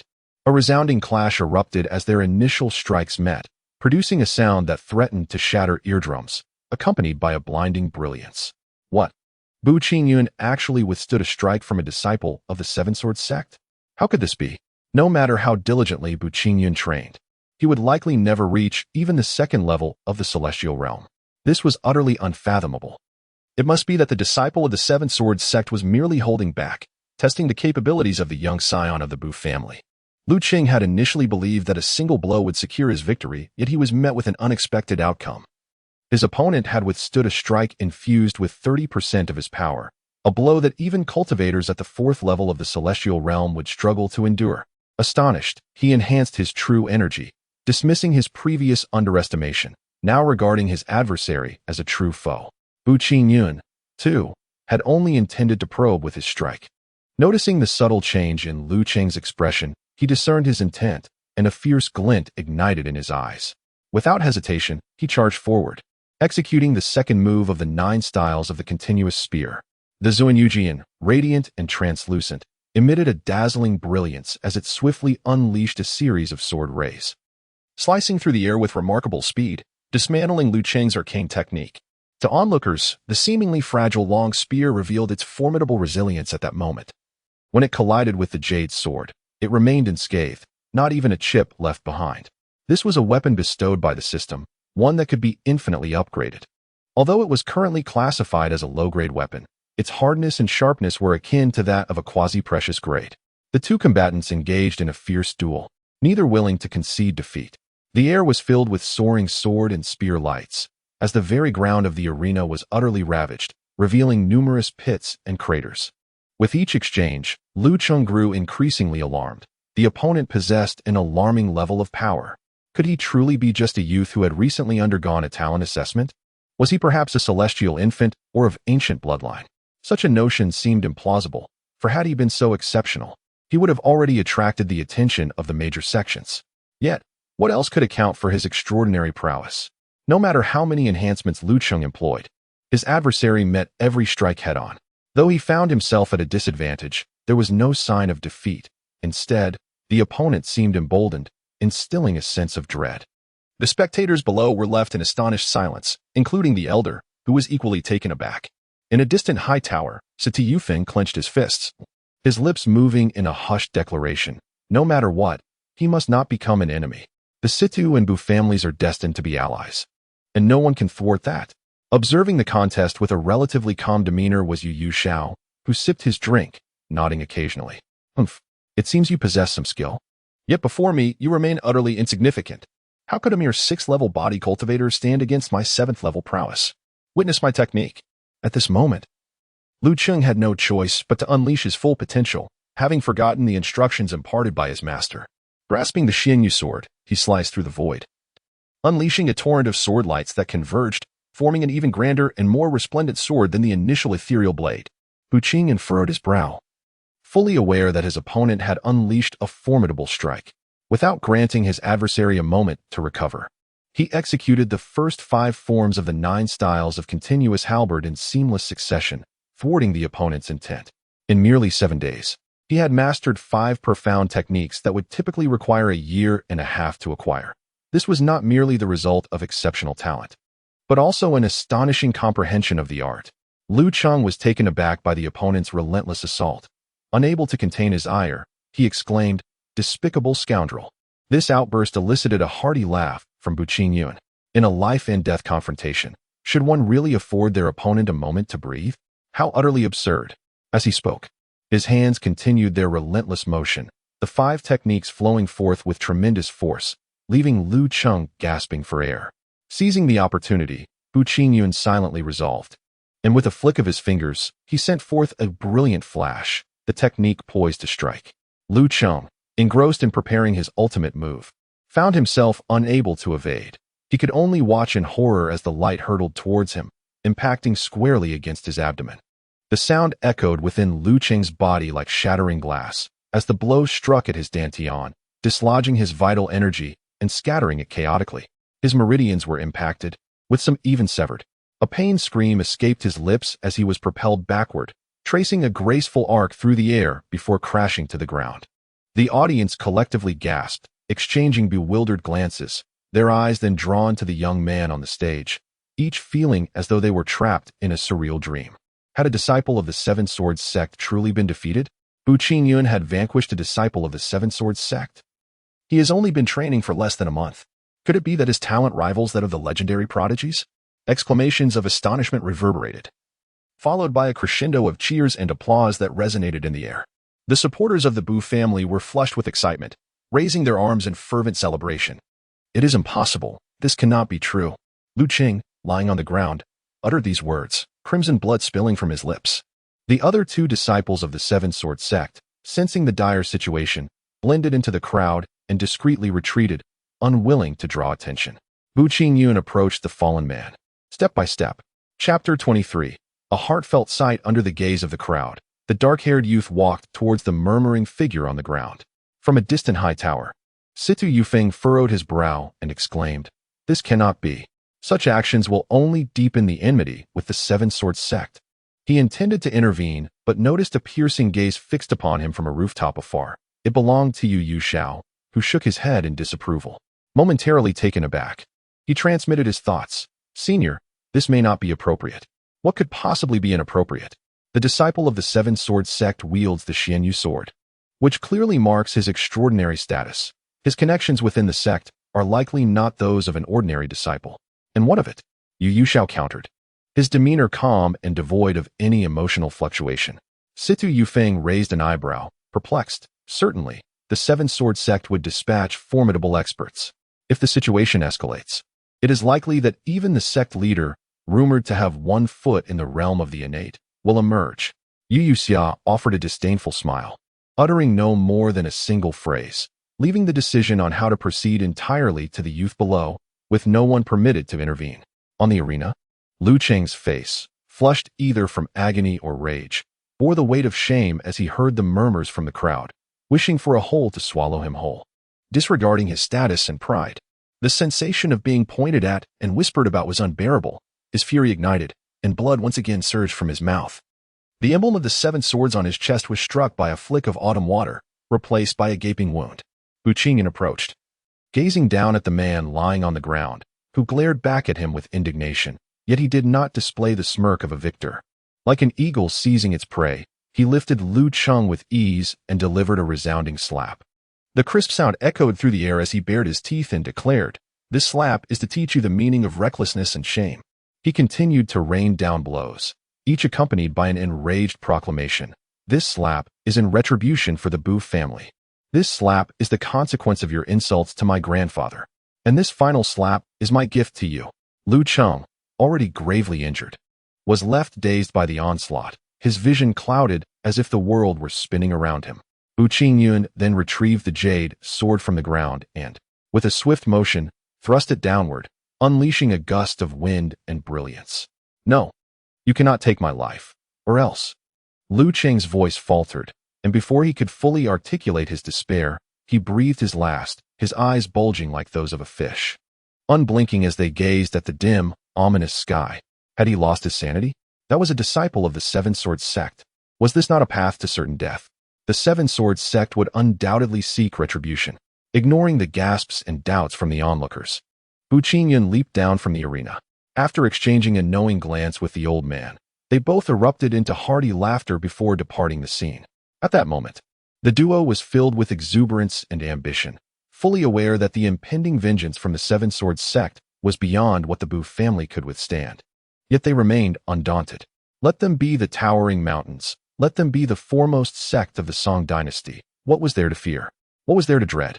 The scions of the Bu family would rather die with honor than retreat, refusing to bring shame upon their lineage.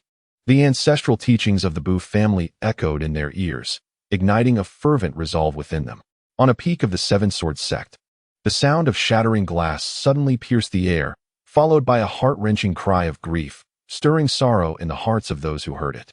Soon after, a frenzied figure appeared before a cave on the mountain, where a roar of anguish resounded. How could this happen? How could Chang'er have been slain? Bufetian? Came a voice from within the cave, filled with self-recrimination. In the next moment, a palm strike shot forth, sending the white-haired elder flying.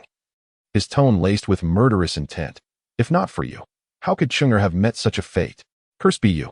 Go Kuang fell to his knees with a thud, pleading, Third Elder, I never anticipated that Bufetian would dare to strike. My grandson met his demise at his hands, and his remains were utterly obliterated. I implore you, do not take my life. Grant me the chance for vengeance. A chance? Do you believe you possess the right to speak of chances? Though the voice of the one within the cave bore a slightly softened tone, it remained chillingly stern. After a moment's contemplation, a small vial was tossed forth. Go Kuang picked up the vial, his expression fluctuating between despair and hope. This was no mere elixir for enhancing one's strength. Rather, it was a poison that could significantly augment power in a short span, though its aftermath would lead to the victim's demise, blood streaming from every orifice. After much hesitation, the image of his grandson's bewildered and defiant eyes in his final moments flashed in his mind. Ultimately, with a resolute grit of his teeth, he uncorked the vial and consumed its contents in one swift motion. Meanwhile, the Bu family, following Bu Qingyun's execution of Lu Cheng in the arena, found themselves shunned by those who once vied for their favor. Everyone avoided the Bu household, taking wide detours even in passing, fearful of becoming collateral damage. Even some servants chose to resign, leaving only a handful behind, which spoke volumes about their loyalty. In a climate where all regarded the Bu family as a den of peril, the head of the foremost clan in Jizhou, the Sidu family, dared to pay a personal visit, bringing an abundance of lavish gifts. The elder had not anticipated this, though Bu Qingyun had foreseen it. Thus, the three engaged in conversation within the hall, exchanging pleasantries as was customary. After a brief exchange, Situ Yufeng delved into the matter at hand and turned to the increasingly enigmatic young man, inquiring, Brother Bu, may I ask if there have been any developments regarding the request I previously entrusted to you? Bu Qingyun had initially intended to delay for a year or more, but seeing his counterpart's indifference to the precarious state of the Bu family, he nodded and replied, there has been some progress. However, I have a modest request. I would appreciate it if the head of the Sidu family could enlighten me as to why the Xian snake herb is of such importance. Perhaps, without it, I might still find a solution. Situ Yufeng, overjoyed to hear of progress, felt no further hesitation and proceeded to disclose the peculiar ailment afflicting his daughter. The elder, seated nearby, nodded knowingly. He had heard whispers of this matter but had not given it much thought. Bu Qingyun furrowed his brow, intrigued by such an odd circumstance. Head of the Situ family, if it is not too much trouble, I would like to visit the Situ residence to learn more. Would that be permissible? Absolutely. It is no trouble at all. With that, Situ Yufeng rose first, bidding farewell to the elder with a respectful gesture before leading Bu Qingyun away. Left in the hall, Bufetian sat in contemplation. The rapid changes of recent days felt surreal, almost dreamlike, leaving him in disbelief at the audacity of the frail Bu family to openly execute disciples of the Seven Swords sect. Even more astonishing was his grandson's remarkable prowess, boasting the strength of the 6th level of body refinement. In just a matter of days, barely a month, observing the departing young man's silhouette, he felt a profound sense of certainty regarding the future of the Bu family, his confidence unwavering despite the formidable challenges that lay ahead. Accompanying Situ Yufeng to the Situ residence, Bu Qingyun could not help but be struck by the grandeur of the estate, which truly lived up to its reputation as the foremost clan in Jizhou City. The manor resembled a palace, magnificent and imposing, adorned with azure bricks, intricate carvings, and exquisite jade embellishments, exuding a vibrant aura. Bu, have you managed to procure a specimen of the century-old Xian snake herb? The head of the Situ family inquired, a hint of concern in his voice. Bu Qingyun, eager to avoid any further delay and having discerned the true character of Situ Yufeng, recognized that the Situ family's bold support for the Bu clan at this critical juncture spoke volumes of their intentions. To be candid, I have gathered the herb, he replied. Upon hearing this, Situ Yufeng, who had been leading the way, abruptly halted, his face alight with excitement. You mean you have it all? Bu Qingyu nodded affirmatively, stating, Indeed, rest assured, Master Situ. The usually composed head of the Situ family now resembled a child, bubbling with joy, gesticulating animatedly, and occasionally bursting into fits of laughter. The servants passing by exchanged bewildered glances, frozen in place. Was this truly the head of the Situ clan? Where had the stern demeanor, which commanded respect and made others hesitant to meet his gaze, gone? What had this youthful lad said to elicit such a reaction? Bu Qingyu gazed at the middle-aged man before him, filled with admiration and affection. The man's exuberance and the promises made earlier clearly indicated his indulgence towards his daughter. Come, let us go meet my little girl. Situ Yufeng disregarded his status and the gazes of others as he hastened forward, pulling Bu Qingyu along their path. He ignored the bows of the guards and servants, remaining oblivious to their whispered remarks. The Situ family was undeniably grand, occupying dozens of acres, many times larger than the Bu family estate. After traversing the courtyard walls, they arrived at a tranquil and elegant bamboo grove. In the midst of a pond, several feet in diameter, colorful fish swam gracefully. A woman clad in azure sat upon a bamboo bridge, her delicate arms extending as she sprinkled fish food into the water, her bare feet playfully stirring the surface. Occasionally, a fish, mistaking her foot for a delightful morsel, would lightly brush against it, eliciting a melodious cascade of laughter from the veiled maiden, akin to a chorus of bells. The gentle breeze rustled the bamboo leaves, creating a soothing symphony. Viewed in this light, the woman appeared to be an unparalleled beauty, her grace akin to an orchid, exuding an extraordinary aura with every movement, as if she could captivate one's very soul, resembling an ethereal fairy untouched by the mundane world. Perhaps it was a jest of fate. As Bu Qingyu beheld the woman, her veil billowing in the wind, his previous fantasies of her beauty were shattered. A flicker of astonishment crossed his eyes, only to vanish swiftly, as he found himself murmuring, Her brows are like paintings, her eyes like delicate waters. I cannot help but feel a pang of affection. Chapter 24. Only gaze upon what I possess, with brows like paintings, eyes like delicate waters. I cannot help but feel a pang of affection, the youth said, entranced. Listening to these words, Situ Yufeng's admiration for Bu Qingyun multiplied instantaneously. He was not one to judge by appearances. His words were not mere flattery, but rather emanated from the depths of his heart, as evidenced by the compassion reflected in his gaze. The gossamer veil adorning the emerald-clad maiden was lifted by the wind, drifting towards them, prompting her to rise and pursue it. Bu Qingyun seized the white veil and extended it towards Situ Yishan. An outsider? Situ Yishan appeared reluctant to engage with strangers. With a startled exclamation, she swiftly turned her back, shielding her face with her hands, her delicate form trembling slightly. Do not be afraid, Yishan. This is not a stranger. He is the young man your father spoke of. He has gathered the xian snake grass required for your treatment. Situ Yufeng exclaimed with excitement from the side. Upon hearing this, the maiden regained her composure, ceasing her shivering, and nodded slightly, though she remained silent. The young woman, who should have possessed a beauty akin to that of a celestial being, had been marked by a dark blemish on the lower half of her face since birth, a mark that no remedy could dispel, only deepening with age. After numerous failed attempts, she had grown accustomed to her fate, and this time, she feared it would be no different. With a flick of his right wrist, radiant colors suddenly shimmered in the air before Bu Qingyun, revealing 3 crystalline strands of xian snake grass that floated gracefully. He extended his hands, cradling the precious herbs, and presented them to the astonished Situ Yufeng. Master Situ, this is what I promised you.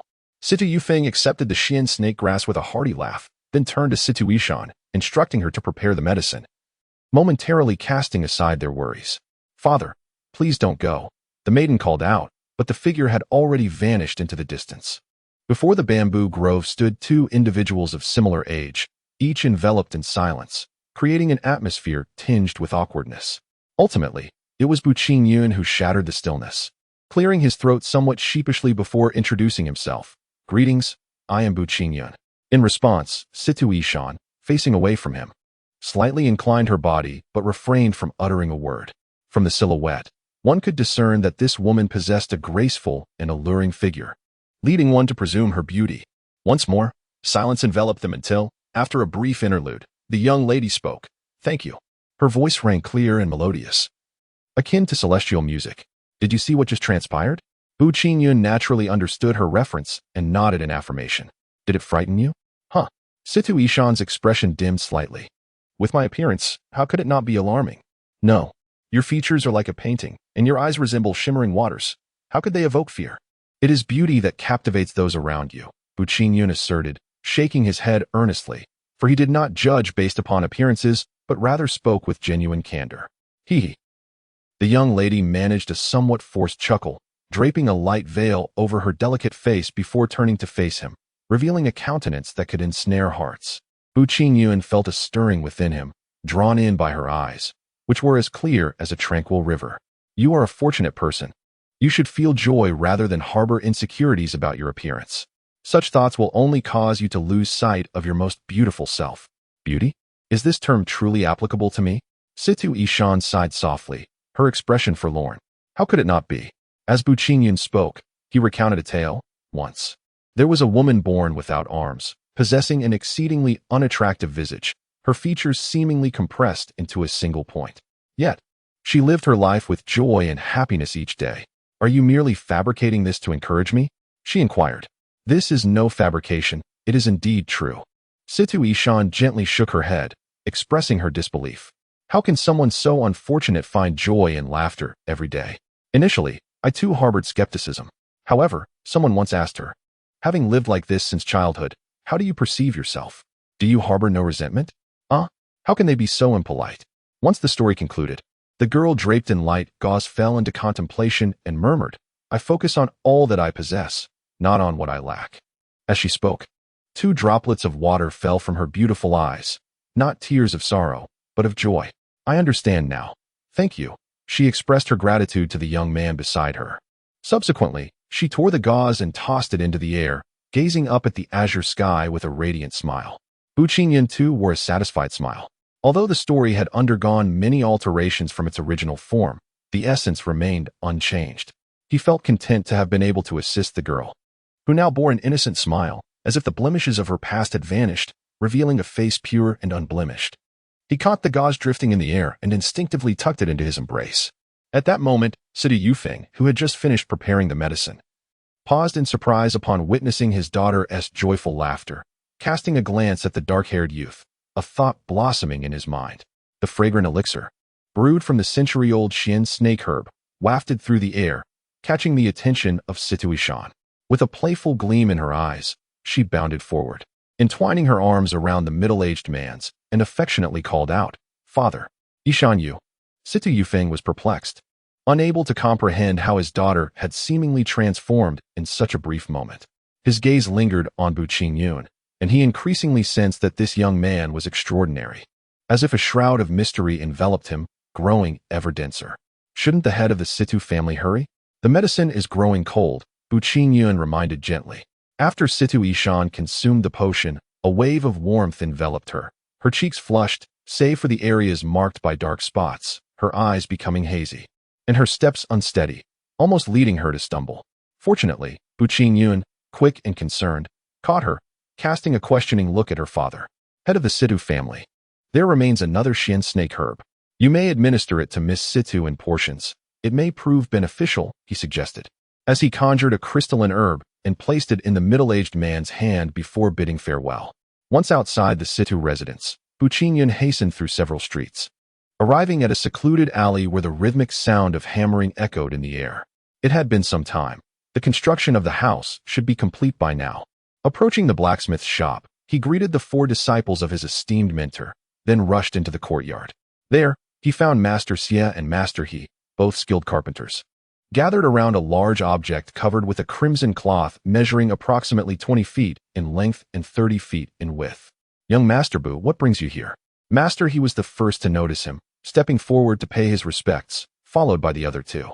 In contemporary times, the name Bu Qingyun has become widely recognized, with numerous youths secretly idolizing him, especially given the Bu family's enmity with the Seven Swords sect, a well-known fact.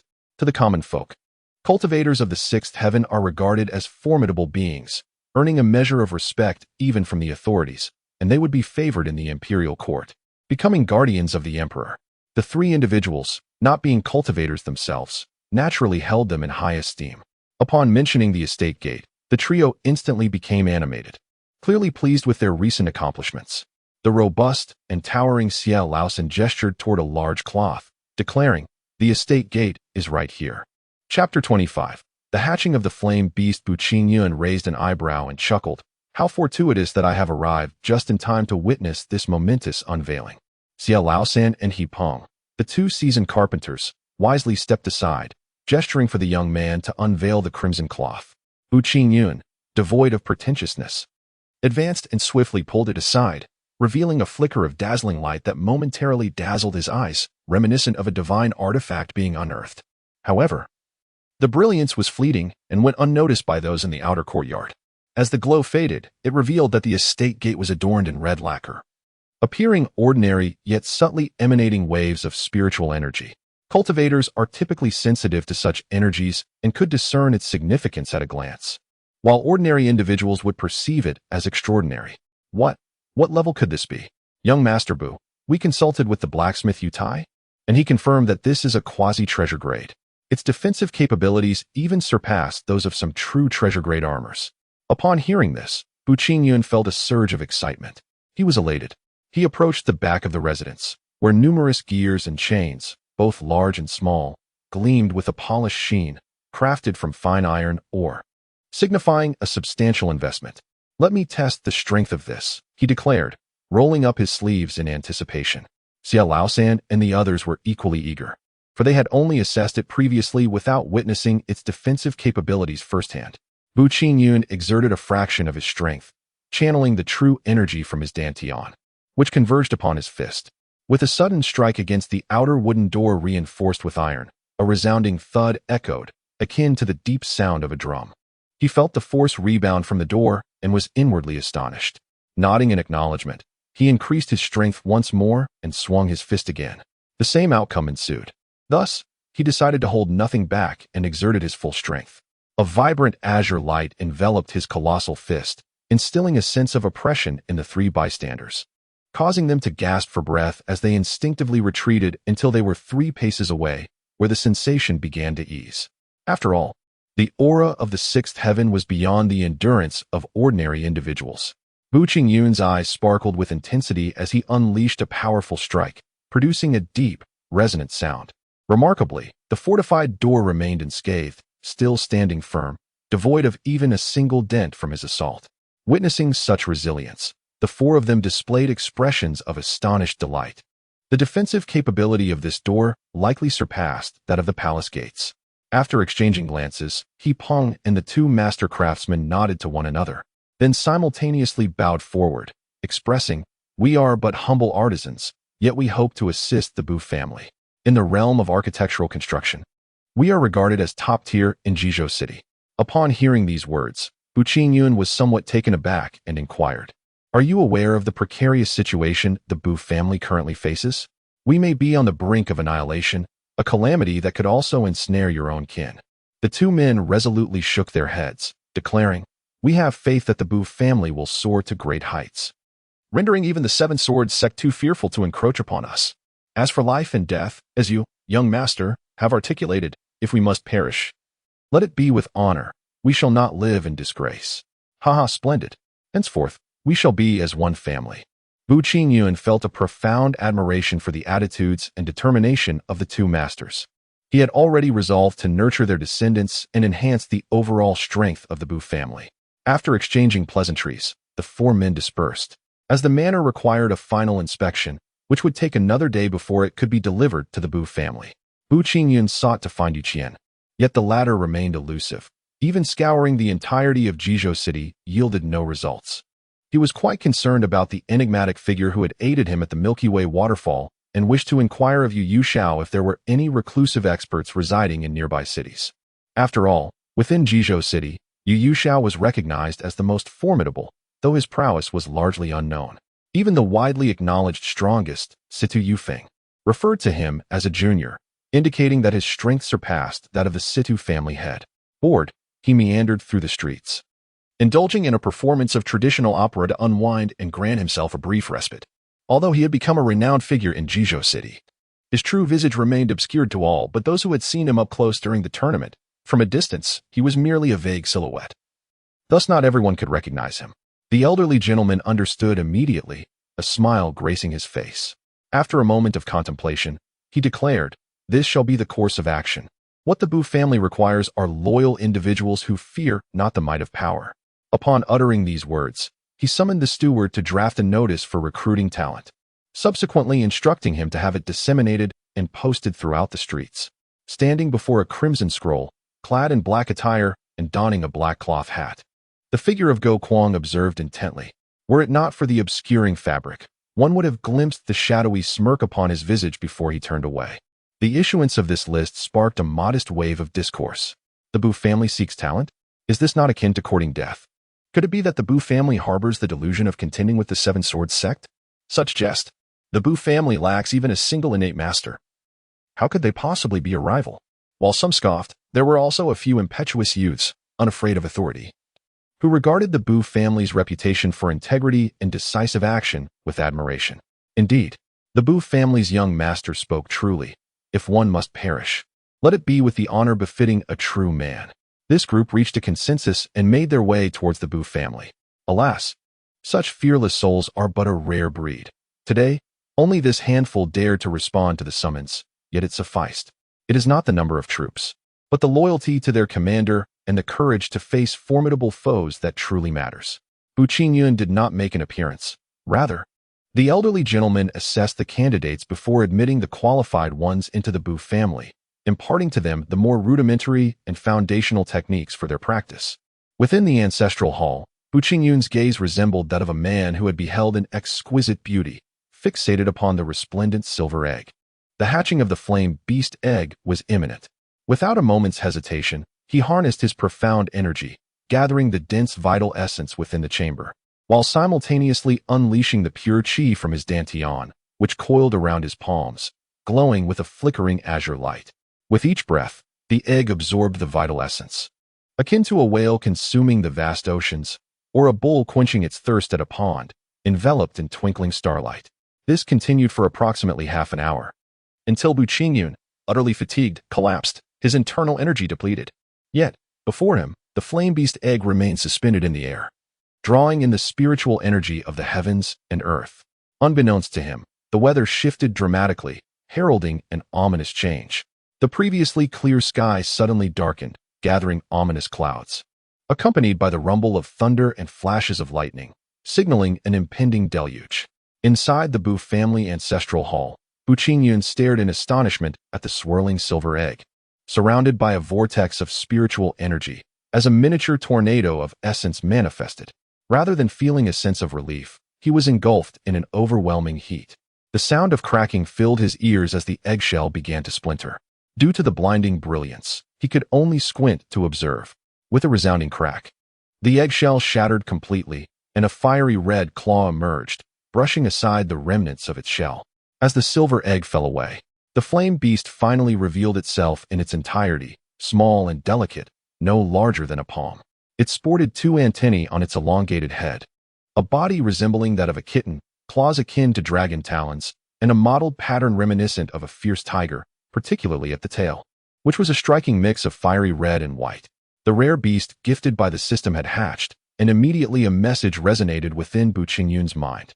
The player possessed a rare beast, flame beast, level, early childhood, experience, 0-100. Upon reading this message, Bu Qingyun felt a surge of joy. This rare beast could indeed level up, but he wondered about its strength. The little flame beast blinked its 2 fiery red eyes, gazing intently, while emitting sounds that resembled, who, as if attempting to communicate something. Bu Qingyun extended his hand, and an inexplicable connection formed between him and the beast. The fiery little creature leaped onto him, making noises and curiously fiddling with his 5 fingers. Who? The little flame beast was lively and evidently delighted. After becoming familiar with its surroundings, it jumped onto Bu Qingyun's shoulder, scurrying about with remarkable agility, seemingly unfazed by its recent birth. Though this little creature was nimble, its strength remained a mystery to Bu Qingyun. While he contemplated this, the flame beast suddenly halted in front of the primary storage pouch attached to his waist, ceasing its playful antics. To Bu Qingyun's astonishment, the little creature's mouth began to glisten with a drool-like substance. It seemed to be exhibiting signs akin to discovering a delectable treat. Curiosity piqued, he removed the primary storage pouch, and the little creature immediately latched onto the opening with its tiny jaws, refusing to let go. Was there something within that this flame beast could consume? He murmured to himself, and then it dawned on him that certain precious herbs might indeed be guarded by extraordinary beasts, leading him to surmise that the herbs in his storage pouch were the source of this little one's drooling. As Bu Qingyun's mind stirred, a crystalline 100-year-old xian snake herb materialized in the air. Before he could reach out to grasp it, a flash of fiery red darted across his vision, and the shimmering herb vanished without a trace. There, the flame beast clutched the herb with its claws, devouring it bit by bit, emitting soft sounds of delight. Huff, huff, as if expressing its joyful mood. In less than the time it takes to brew a cup of tea, the 100-year-old xian snake herb was consumed, and the little creature gazed at Bu Qingyun with a look of hopeful anticipation, its tiny mouth fluttering with excitement. Ding! Congratulations to the player for the rare beast gaining 10 experience points. Flame Beast Experience, 10-100. Chapter 26. Danger. Upon seeing the information flash in his mind, Bu Qingyun felt a surge of joy. He promptly retrieved the remaining 4 xian snake herbs, which floated in the air, and one by one, they were devoured by the little flame beast. After consuming these, the creature's experience reached 50, still halfway to leveling up. Huff, huff. The little flame beast clearly was not yet satiated. It blinked its large eyes, gazing pitifully at the young man. Bu Qingyun, feeling a sense of exasperation at such adorable antics, produced a non-aged Hanyu herb, uncertain if the little creature would wish to consume it. Huff, huff. The little flame beast, even more excited than before, danced joyfully as it stared at the herb shimmering in midair, drool dripping onto the ground. A plant of a delicate azure hue, bore a vibrant green at its roots. The little creature cradled it in its hands, savoring it in small bites, even displaying an expression of enjoyment. Bu Qingyun gazed with wide eyes, astonished at how this little being was nearly sentient. Suddenly, a chime echoed. Congratulations. The player's rare beast has gained 20 experience points. Fire Beast Experience, 7100. What? This herb, devoid of age, had granted the creature an increase of 20 experience points? He exclaimed, and without a moment's hesitation, extracted the last remaining herb from his storage pouch. The fire beast devoured it voraciously, leaving it just 10 experience points shy of leveling up. Bu Qingyun looked around, yet noticed no significant change in the creature. It remained as diminutive and exquisite as ever. Breathing heavily, whether from satiation or the realization that its master's storage pouch held no further treasures, the little being transformed into a radiant light and settled upon Bu Qingyun's right arm, taking the shape of a fire beast emblem. The bond between man and beast felt palpable, as if tethered by an invisible thread, each aware of the other's thoughts. Bu Qingyun sensed the creature was fast asleep, and could not help but smile, remarking, "You little rascal, a gluttonous sleeper with an illicit charm." After this musing, he emerged from the ancestral hall in good spirits. The earlier turmoil had dissipated, the dark clouds had cleared, and the evening sun cast a gentle golden light, illuminating the sky with breathtaking hues of dusk. Bu Qingyun, captivated by the splendid scenery, lost himself in thought until a maid approached, calling him back to reality. "Did you see that just now?" The young master is once again consumed by youthful infatuation. A few maidservants exchanged whispers. Just as Bu Qingyun was about to head for dinner, his legs wavered, nearly causing him to faint. As nightfall gently descended, the sky was adorned with a myriad of stars, while the waning moon was obscured by clouds, rendering the night particularly dim. A shadow clad in black emerged before the Bu family's estate. After consuming a potion that temporarily enhanced his power, Go Kwang refrained from revealing his true identity, believing that this would serve to better conceal himself. "Bu family, I shall make you pay dearly," he hissed through clenched teeth. Unlike his previous reckless attempts to storm the gates, he now exhibited remarkable patience, choosing instead to wait quietly beneath the wall. Go Kwang had resolved to wait until dawn, anticipating that the young master of the Bu family would come to him, or he might act once the old rogue departed from the estate. Although his power had reached the threshold of a quasi-expert, it was but a fleeting awakening of his potential. Acting impulsively could jeopardize everything. After all, the true ninth-layer expert, the old rogue of the Bu family, was present, and entangling with him was not a matter to be resolved hastily. Should he allow the young servant of the Bu family to escape, it would be a fruitless endeavor. If he were to kill, he would ensure that none were left alive. Grandson, await me. Tomorrow I shall avenge you, reducing those Bu family scoundrels to ashes, leaving them without a burial site. Confirmation received. The wooden window suddenly shimmered with a dazzling light, and moments later, a medicinal herb appeared in Bu Qingyun's hand. Upon closer inspection, he felt a tinge of disappointment. It was a 50-year-old red-tailed grass. Alas, it was not a century-old specimen. Otherwise, that young fellow would have attained a new level. The system's spirit had not departed, prompting him to urgently inquire about a question that had long perplexed him. If I do not log into the game tomorrow, but log in the day after, and continue for 7 consecutive days, can I once again claim the 7-day grand gift? Each type of consecutive login reward is available for redemption only once. Upon receiving the answer, Bu Qingyun nodded. It seemed this clever tactic was not feasible. Fortunately, he had refrained from attempting it, or he would have squandered the opportunity of these consecutive logins. The grand gift of the month was approaching. He eagerly anticipated the treasures it would yield. Of course, the most coveted reward remained the experience elixir. As he yearned to enhance his own prowess, with the looming storm, his current strength was utterly insufficient for self-preservation. As dawn broke, the horizon glowed with a pale light. He rose and ventured into the courtyard to commence his daily regimen. First, he sought to comprehend the art of finger flicking, perfecting his technique with each flick, drawing closer to an ideal mastery. Yet, he still lacked a profound understanding of the autumn's essence and sufficient inner energy. Next, he practiced the 9 styles of the spear. He had now mastered the first 5 techniques: horizontal thrust, upward flick, downward draw, vertical cleave, and standing guard. Executing them seamlessly, his offensive momentum surged with each successive move. By the time the servants began to stir, he had completed his morning training. After concluding his practice and enjoying breakfast, he engaged in a discussion with the elder regarding the cultivation of those who had come to summon him the previous day.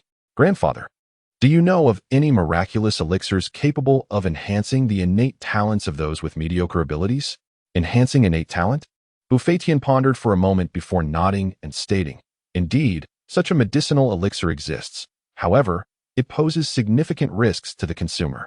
While it does unlock latent potential and facilitates rapid initial cultivation, it ultimately adversely affects longevity, leading to stagnation in advancement at a certain stage. Will it affect lifespan? Bu Qingyun furrowed his brow slightly. He had initially considered administering this type of elixir to those summoned, but the potential repercussions were too detrimental, prompting him to discard that notion.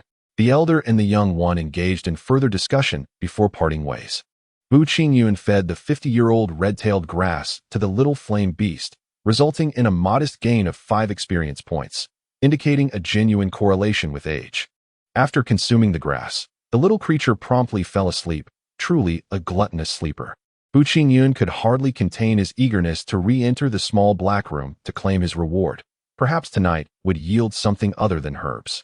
He exited the door and made his way to the nearest apothecary, hoping to procure several herbs, even those aged 10 years, in hopes of accelerating the growth of the flame beast, transforming it into his steadfast ally. He understood that the little creature was merely in its infancy. He had yet to witness its true strength. However, being in its juvenile stage, it likely would not possess overwhelming power. As Bu Qingyun departed from the Bu residence, a cloaked figure observing from the shadows let out a cold chuckle before vanishing in an instant, uncertain of its destination. When it reappeared, it obstructed the path of the dark-haired youth. Bu Qingyun felt a sudden jolt of alarm and, upon encountering the cloaked individual, was inexplicably overtaken by goosebumps. Sensing an overwhelming presence that far surpassed his own, the pattern on his right arm flickered, clearly indicating that the young lad sensed imminent danger. Yet, before he could react, the figure cloaked in black extended a massive hand, effortlessly lifting him into the air, and vanished once more, along with the dark-haired youth. Traversing dozens of yards in the blink of an eye, Bu Qingyun felt a surge of alarm within, yearning to resist, but discovering himself utterly immobilized. He began to speculate. Could this shadowy figure belong to the Seven Swords sect? It appeared that Lu Cheng's identity was indeed extraordinary, having dispatched a postnatal master to intervene. If it were not for such a formidable prowess, how could one possess this capability? The ability to lift someone from afar draws upon celestial power, while the art of traversing space relies on terrestrial strength. Only a postnatal being could achieve such feats. However, one perplexing detail remained. The aura of this black-clad man fluctuated erratically, oscillating between strength and weakness, leaving him in a state of confusion. "Who are you?" Bu Qingyun was abruptly transported to the outskirts of the city gate. Just as he managed to utter a word, a resounding slap struck his face, sending him flying. As the saying goes, one should not strike the face, and Bu Qingyun's heart ignited with fury. He glared furiously at the figure in black. A thought crossed his mind, and the Qizhong Fangji appeared in his grasp, enhanced by a rudimentary speed talisman. Chapter 27. An unexpected turn with the Qizhong Fangji in hand. Bu Qingyun gradually rose to his feet, wiping the blood from the corner of his mouth, his eyes blazing with rage as he glared at the figure opposite him. "You bastard!" he shouted. "Are you Guquang?" Bu Qingyun exclaimed, astonished not by the identity of his adversary, but by the latter's strength. Just days ago, he was merely an 8th-level body refiner. Yet how had he transformed into a postnatal master in such a short span? He was engulfed in confusion. Could it be that this world possessed experience elixirs bestowed by the system? You, a mere scion of the Bu family, can recognize me, but soon enough, you shall no longer see me. Fear not, for I shall not allow you to perish so easily. I will torment you slowly, allowing you to personally experience the agony of being shattered." With that, he waved his hand, and a surge of dark energy erupted forth, seemingly locking the surrounding air in place. The young man with ebony hair struggled fiercely, but found himself unable to escape. Bu Qingyun realized the gravity of his situation. Escape was futile, and he could only brace himself for a punch that struck his chest, sending waves of searing pain coursing through him. Fortunately, with the protection of the Earth Profound armor, he was spared from losing half his life. The Bu family's armor indeed possesses remarkable qualities, but alas, such a treasure shall be shattered along with your body today. Guquang bellowed, harnessing the power of the heavens to ensnare the youth. Dark energy erupted from within, relentlessly pummeling Bu Qingyun. Bang! Bang! The muffled sounds reverberated, as Bu Qingyun gritted his teeth in pain. This time was different. The Earth Profound armor was of the quasi-precious grade, while his opponent was of quasi-postnatal strength. The successive full-force strikes were overwhelming. Though invisible to outsiders, Bu Qingyun could distinctly feel some areas of the armor caving in, especially at the chest, where cracks were beginning to form. Guquang was not faring well either. His fists were bloodied, clearly indicating that this was a duel of spear versus shield, and it remained to be seen who would emerge victorious in the end. Sometimes, faith can propel an individual to persevere, to forget pain, as exemplified by the elderly man in black, who vowed to avenge his grandson. He did not hesitate to consume a poison that would temporarily enhance his abilities, his intentions becoming strikingly clear. The protective armor, the earthly treasure armor, could no longer withstand the onslaught. It was utterly shattered, fragments cascading down. In a moment of urgency, Bu Qingyun realized that if this continued, his life would soon be forfeited. Once the armor was breached, the man in black paused, evidently affected himself, his fists bloodied, and beneath the shadow of his hat, astonishment flickered in his gaze. Seizing this fleeting opportunity, Bu Qingyun regained his mobility, gritting his teeth against the pain. Just as he prepared to counterattack, the unexpected occurred. With a graceful pivot, the man in black fled. As long as the Green Mountains remain, I need not worry about firewood. He resolved not to make a futile sacrifice, vowing that the humiliation faced today would be repaid tenfold. He reasoned with himself, refusing to let rage cloud his judgment. To resist forcefully would only lead to a tragic demise, a fate far too regrettable. Where do you think you're going? The man in black bellowed, a formidable figure of a post-nascent expert. Though his breath was unsteady, he was still far superior to a mere 6th-level practitioner. In no time, he caught up, blocking the youth's path. With a series of horizontal thrusts, upward slashes, downward pulls, and vertical cleaves, he adeptly executed the 5 fundamental techniques, conjuring fierce winds that stirred up clouds of dust, transforming the arena into a tempest of swirling debris. A mere display of minor skills. With a disdainful sneer, Guquang effortlessly waved his hand, effortlessly dispelling the youth's assault. In a swift motion, he countered with a chilling palm strike, a dark aura descending like a foreboding shadow, exuding an icy malevolence. Despite Bu Qingyun's enhancement from a basic speed talisman, he was unable to evade in time. A glancing blow grazed his shoulder, sending him tumbling through the air, blood cascading from the wound. This was an overwhelming slaughter, no matter how extraordinary the dark-haired youth was. He could not extinguish the formidable Go Kuang, whose prowess was distinctly above his own. The earlier feats he had accomplished were merely a reflection of a different realm, further compounded by Go Kuang's unpredictable techniques. Now, despite his refined understanding of the autumn water technique, which had significantly amplified his power, he found himself unable to breach the defenses of such a formidable adversary. Moreover, his opponent's unwavering gaze on his hands indicated that Go Kuang had long anticipated his moves. Was he truly destined to perish in this manner? Bu Qingyun, filled with indignation, let out a furious roar, his hair standing on end as if stirred by an unseen wind, his visage contorted with rage. Ignoring his injuries, he once again brandished the crying shock halberd and charged forward. At that moment, an innate connection surged between him and the weapon. As if they were one, his strength soared to unprecedented heights, unleashing a power that rivaled that of an 8th-tier body-refining genius. Go Kuang's eyes widened in astonishment as he swiftly sidestepped, realizing that his true strength was not limitless, and a flicker of apprehension crossed his mind. Bu Qingyun was an unstoppable force, charging forward with unwavering resolve. Adversity only served to awaken his latent potential. His blood surged with a combative fervor, his eyes burning crimson. Fixated solely on one objective, to kill. The practitioner of the 6th layer of body refinement managed to corner a quasi-postnatal master to such an extent that, should this tale spread, it would undoubtedly invite ridicule. It was an utterly implausible occurrence, akin to boastful fabrications devoid of any thoughtful groundwork. With a furrowed brow, Go Kuang suddenly felt his aura wane, caught off guard and unable to evade in time. The conical head he wore was cleaved in two by the spear's glimmer, revealing a visage marred by the effects of poison, one he dared not show to others. His face was disfigured by grotesque growths resembling tumors, dark and repulsive, eliciting feelings of revulsion in anyone who beheld it. What an eyesore, you nearly frightened me to death. Stepped Qingyun, with an air of confidence, seized the moment to deliver a jibe. Though his inner energy was dwindling and would likely not sustain him for long, his offensive remained unwavering, growing increasingly fierce. He found himself enveloped in a peculiar sensation, as if an inexhaustible force surged within him, allowing insights that had previously eluded him to pour forth like a burst dam, illuminating his understanding. With a flushed face, Go Kuang shouted, "Just wait. I shall have you experience the taste of the hideous as well, and I will slice the flesh from your face piece by piece." With that declaration, he stood firm, no longer retreating, and unleashed a profound palm technique, manifesting countless illusory palm prints that resonated throughout the space, threatening to tear it asunder. Upon their clash, a deep thud reverberated, and as dust billowed into the air, obscuring the scene, it was only after the haze settled that it became clear. Step Qingyun stood several paces away, blood seeping from all 7 orifices, propped up by the halberd of Qi Jingfang, yet he remained resolute. Meanwhile, Go Kuang, unscathed, wore a ferocious grin, charging forth once more.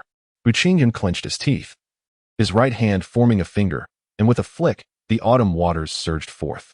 The black-clad elder, already anticipating the assault, halted his steps to defend himself. At that very moment, the previously unseen flame beast launched a sudden attack. The right arm of the dark-haired youth shimmered briefly, and a fiery red glow streaked across the sky with astonishing speed, so swift that even the youth himself was oblivious to it. Go Kuang, underestimating the brilliance flying from the young man's fingertips, raised his hand to block the autumn waters while remaining unaware of the fist-sized fireball hurtling towards him. With a hissing sound, the small creature lunged fiercely at the black-clad man's neck, striking true. Before Go Kuang could deflect the light, he felt a sharp pain and numbness in his neck, hastily raising his hand to cover the wound. It was at that precise moment that the autumn waters struck, piercing through his right shoulder and creating a gaping wound from which blood flowed freely, mingled with a trace of black mist, drifting upwards and then heading towards Jizhou City. Bu Qingyun, too engrossed to observe these occurrences, felt a surge of joy upon witnessing the unexpected strike from the flame beast. He gripped his spear tightly and unleashed the first 5 moves of the 9 styles of continuous spear, each move flowing seamlessly into the next, their power compounding relentlessly. Do you think such a thing could harm me? Such delusions are the stuff of dreams. Go Kwang let out a long howl, his eyes widening as a dark aura radiated from his body, withering the flowers and grasses beneath his feet in an instant. Gasping for breath, a diminutive fire-red beast stood defiantly before the young boy. Its tiny claws gleamed with a chilling light, and it emitted a sound unlike any other, reminiscent of a human baring their teeth in a menacing grin, clearly intent on protecting its master. So it was you, little pest, who dared to injure me earlier. Humph. Witness as I reduce you to mere pulp with a single strike. The fiery creature confronted the cloaked elder without a hint of fear. Strangely enough, the aura of this formidable preternatural master did not intimidate the fiery beast in the slightest. Observing this, Bu Qingyun felt a stirring in his heart. Could it be that this seemingly juvenile creature possessed such terrifying power? Indeed, the elder's furious assault was effortlessly neutralized by the beast. With a sudden flick of its fiery tail, a brilliant arc of light soared into the heavens, dazzling and searing. Go Kwang, having suffered a setback moments before, dared not underestimate the situation. He frantically gestured with his hands, attempting to harness the power of the heavens to defend himself, as the surrounding spiritual energy coalesced into twinkling starlight. Yet, Bu Qingyun would not linger in the shadows, nor would he grant his adversary a moment to gather their strength. He swiftly positioned himself behind the cloaked figure, raising the Qijiang Fangji high above his head before hurling it forward as though it were a spear. As the Qijiang Fangji was kicked aside, Go Kwang's foot had barely touched the ground when a resounding thud echoed. A gaping wound appeared on his right knee, blood gushing forth. Unsteady on his feet, he stumbled, his movements faltering, rendering all his previous efforts utterly in vain. Ah! I must devour your flesh and drink your blood, subjecting you to torment until your demise. The man in black roared incessantly, his right shoulder and left leg grievously injured, his willpower waning. Dark mist continuously emanated from these wounds, drifting toward the city of Jizhou.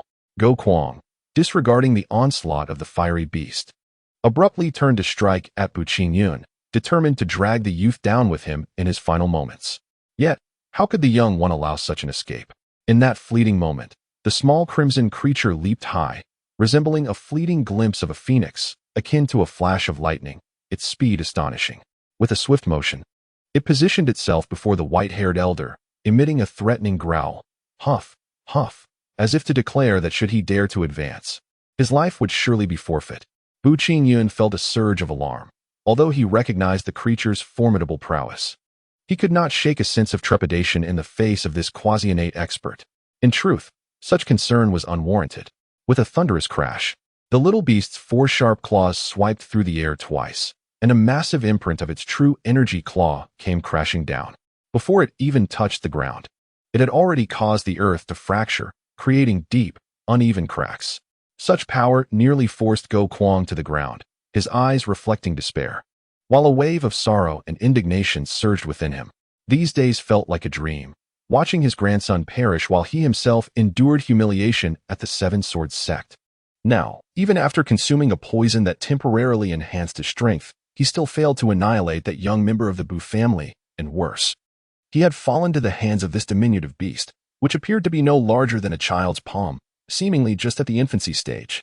All the confusion, all the despair, all the unwillingness to accept this fate would remain unanswered. If at that moment he had not engaged in a rivalry with the Bu family, perhaps everything would have unfolded differently. It was only at the brink of death that he realized his regret, yet it was already too late. The beast's claw descended from the heavens, striking mercilessly. That grotesquely hideous head was instantly reduced to a mist of blood, leaving no trace of flesh behind. This outcome bore a disturbing resemblance to the fate of his grandson, whose bones had been obliterated. The headless body collapsed with a thud, subsequently transforming into a swirling mass of black mist that soared towards the direction of Jizhou City. Bu Qingyun hastily rushed forward to cradle the little creature, gazing at it with immense affection. He mused that he was merely 5 experience points away from its upgrade, which would undoubtedly enhance its power further. This would grant the Bu family a newfound capacity for self-preservation.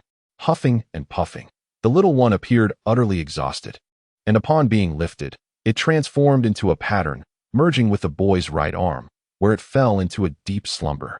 Bu Qingyun smiled gently. The sleeping posture of this creature was simply adorable, making it hard to fathom that it had just demonstrated such prowess by vanquishing a quasi-innate master. What could this black mist be? He mused aloud, watching the swirling mass in the sky, before sprinting towards Jizhou City to uncover the truth. The wind blew gently, drying the bloodstains upon the land, restoring tranquility to the scene, as if nothing had ever transpired, save for the withered flowers and grasses. Following the trail of black mist, he sped into Jizhou City, navigating through the marketplace until he arrived before a grand and imposing mansion. The Situ family. Bu Qingyun furrowed his brow, perplexed as to why the black mist would lead him here. Could it be that Situ Yufeng had been playing a role all along, masquerading as a benevolent figure? He swiftly extinguished this notion.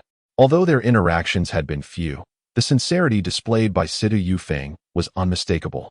The conditions he offered for his daughter spoke volumes. A twinge of guilt pricked his conscience. He ought not to judge a gentleman with the narrow-mindedness of a petty person.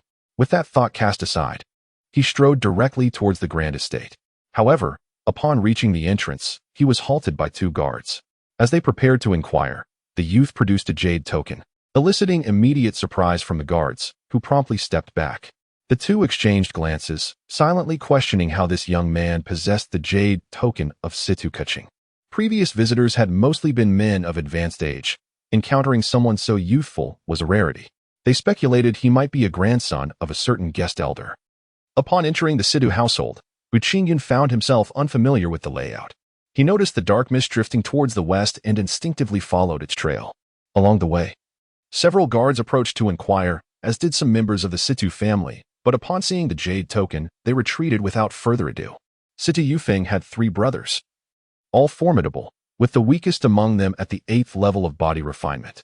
Collectively, they had 8 children, while Situ Yufeng had but 1 daughter and remained unmarried with a second wife. Traversing through the courtyard of the Situ family, he arrived beyond the enclosing walls, where a grove of bamboo came into view. How could this be here?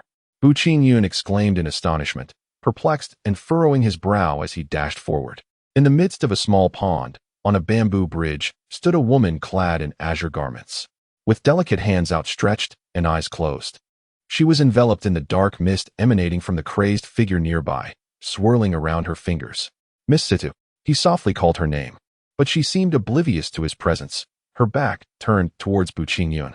Her flowing black hair cascaded down to her waist, and her attire elegantly accentuated her perfect figure, boasting long, alluring legs and a delicate waist that could be grasped by a single hand.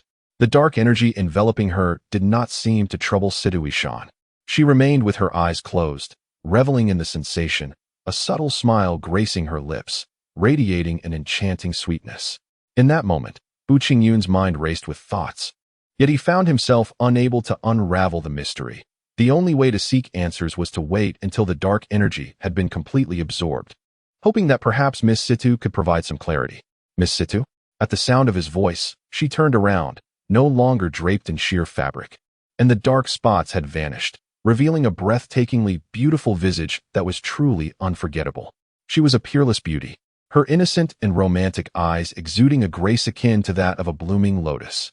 In that fleeting moment of connection, Bu Qingyun was entranced. He had never encountered such extraordinary beauty before, her delicate brows and radiant smile tugging at his heartstrings. Such a figure, such an aura, deserved a countenance equally striking. Is it you? The ethereal voice resonated, and since the last time she had heard the young man before her recount that tale, Situ Ishan had transformed, becoming more open and vibrant. After consuming the Xian snake grass, she had shed her dark blemishes and blossomed with newfound confidence. With a gentle smile, she captivated the world, and with a mere glance, she brought a sense of tranquility to the heart. Miss Situ? Bu Qingyun was taken aback, his heart racing in disbelief. Yet he could not help but exclaim in astonishment. The azure-clad maiden nodded gracefully, performing a courteous kneel, expressing her heartfelt gratitude. I truly owe this to young Master Bu. Are you here to seek me today? After posing her question, she abruptly turned away, unwittingly flushing a delicate shade of crimson, her heart fluttering like a startled fawn. After inquiring twice, the young man gazed intently at the azure maiden, his brow slightly furrowed. This update is regrettably late, effectively a day overdue. I sincerely apologize for the delay due to unforeseen circumstances. There remains one more installment that I owe. It will be provided in the coming days. Thank you for your understanding. Chapter 29. Advancement. This is the first update of the day. The second will follow later. What dark energy? What dark energy? C2 Ishan inquired, a look of bewilderment gracing her innocent, beautiful eyes. Bu Qingyun frowned slightly, perplexed beyond measure. Did you not notice something swirling around you just now? Swirling around me. The maiden in azure shook her head, continuing, just now, I was here, reveling in the wonders of nature, and did not perceive anything unusual. Reveling in nature? Indeed, that sensation is quite extraordinary, remarkably familiar, as though a warm current has surged through my body, lingering in my abdomen. Dantian, Bu Qingyun exclaimed, his confusion deepening. Upon hearing this, a look of astonishment flickered in Bu Qingyun's eyes, and he fell into contemplation. Striving to recall any relevant historical texts he had perused before, yet finding nothing of significance. Observing the distressed countenance of her peer, C2 Ishan immediately displayed concern, asking, what troubles you? Could such a feeling truly be fatal? No, it ought not to be so, Bu Qingyun replied, shaking his head. Ultimately, he was uncertain of what might transpire. However, as you currently feel no discomfort, all should be well. The woman nodded and, with a bright smile, responded, indeed. I am quite well at the moment. The two exchanged a few more words, their laughter echoing through the bamboo grove.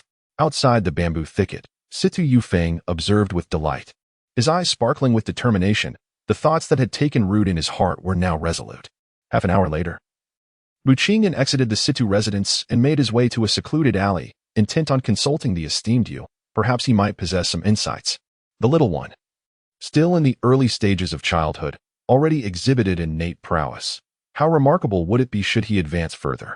The mere thought was exhilarating. Exiting the alley, he soon arrived at the largest apothecary in Jizhou City, the Hufuzai. This establishment was renowned far and wide, ranking among the most prestigious in the Song dynasty. Even the imperial court occasionally sought its medicinal supplies.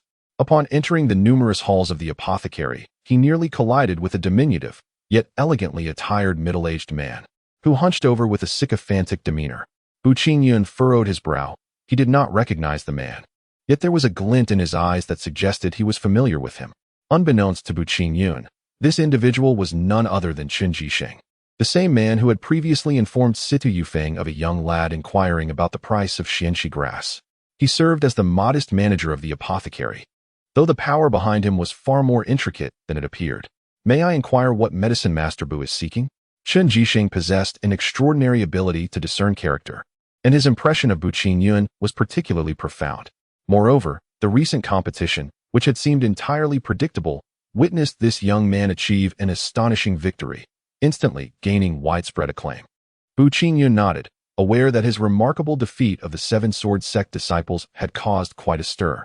In recent days, many had recognized him, and some even approached him to greet him, yet they refrained from getting too close, fearing the potential for trouble. Do you have any aged medicinal herbs? Anything over 50 years would suffice, he inquired. Qin Jisheng displayed a look of difficulty. Medicinal herbs of that age are quite rare, seldom encountered in years. 30 years would do as well. 30 years. The middle-aged man pondered for a moment before replying with a smile. As it happens, I have a few 30-year-old herbs freshly unearthed, all of them. Before he could elaborate on the herbs, Bu Qingyun interrupted him. How much for each? I shall take them all. All of them. Qin Jisheng's expression shifted to one of astonishment, soon replaced by confusion. The young man had previously offered a rare 100-year-old herb, a veritable treasure, yet now he sought such lesser-aged specimens. Indeed, I will take them all. Please provide a price. Please wait a moment, young Master Bu, while I calculate, the man replied. In a short while, he returned with 4 ornate boxes, the spiritual energy emanating through the seams. Bu Qingyun felt a tremor in his shoulder as he sensed the little creature, its eyes gleaming with excitement, peeking out from his embrace. As Qin Jisheng beheld the scene before him, his eyes sparkled with admiration as he exclaimed, "Is this the mythical beast tamed by young Master Bu? It appears to be in its juvenile stage, does it not? In the eyes of the common folk, mythical beasts have always been the stuff of legends, with few ever having laid eyes upon one." The little creature, seemingly able to comprehend human speech, widened its eyes in astonishment upon being referred to as a mythical beast, baring its teeth and emitting a series of huffing sounds. Bu Qingyun hurriedly soothed it, aware that when this little rascal displayed its might, it could be quite formidable, potentially causing harm to others. Only then did the little flame beast calm down, leaping from his arms to tear open one of the ornate boxes with its sharp, gleaming claws, eagerly devouring the herbs within. Shun Jixing stood by, utterly astounded. Were these precious medicinal materials intended for this mythical beast's consumption? He suddenly felt overwhelmed, realizing that raising such a creature required considerable resources, not to mention the necessity of obtaining aged specimens. After settling the payment, Bu Qingyun swiftly exited the temple, making his way toward the Bu residence with haste. As he departed, the little creature, clutching a herb in its claws, glanced back at the apothecary with a glint of mischief in its bright eyes. "You little rascal, all you do is eat. From now on, I shall call you Glutton." Bu Qingyun jested, his light-hearted remark inciting the little beast to bounce about in protest, still huffing indignantly. "Not fond of glutton?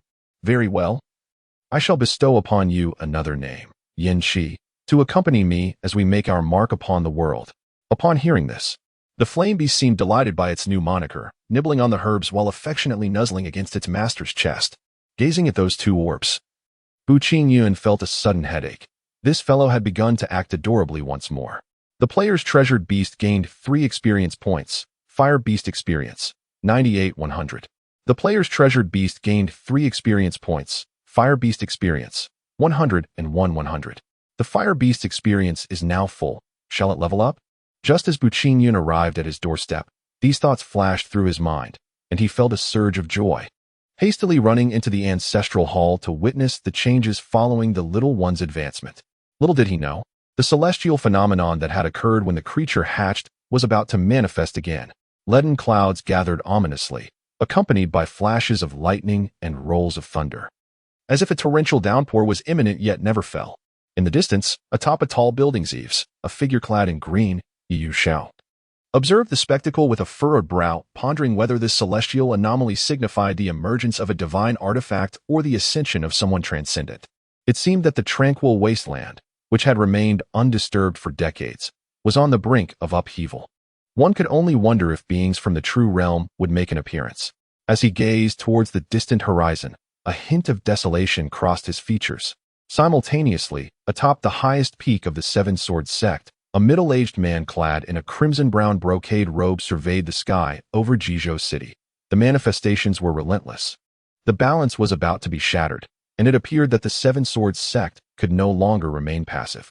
They must seek an opportunity to re-emerge and safeguard their status as the foremost sect of the Song dynasty. The search for exceptionally talented youths must be expedited, lest the night linger and dreams grow long. Indeed, the beloved disciple of his third apprentice had been slain, and the one who had manipulated him was also cut down. Thus, he would use this incident to make his own appearance. Within the ancestral hall of the Bu family, Bu Qingyun remained blissfully unaware of the commotion caused by the little creature. He confirmed the upgrade. Before his eyes, Xianxia, once petite and delicate, began to gradually enlarge. Most notably, its 2 antennae stood out, and the fire-red and white-striped tail subtly displayed scales, though not yet fully formed. Ding! Congratulations! The player's cherished beast has leveled up. Yin Beast, Early Childhood Phase, Experience Points, 1-1000. Upon reading this message, a smile graced Bu Qingyun's face. At last, the Bu family possessed the capability for self-defense, and could even vie with the Sidhu family for the title of the foremost clan in Jizhou City. The once great clan of the Song dynasty was within reach. He refrained from sharing this news with the elder, not out of distrust or to surprise him, but because, in their current predicament, concealing their true strength to confound their adversaries was of utmost importance. Bu Qingyun was troubled by the impending threat of the Seven Swords sect, especially after the emergence of Go Kuang, who, having consumed an unknown elixir, managed to ascend to quasi-postnatal level in such a short span of time.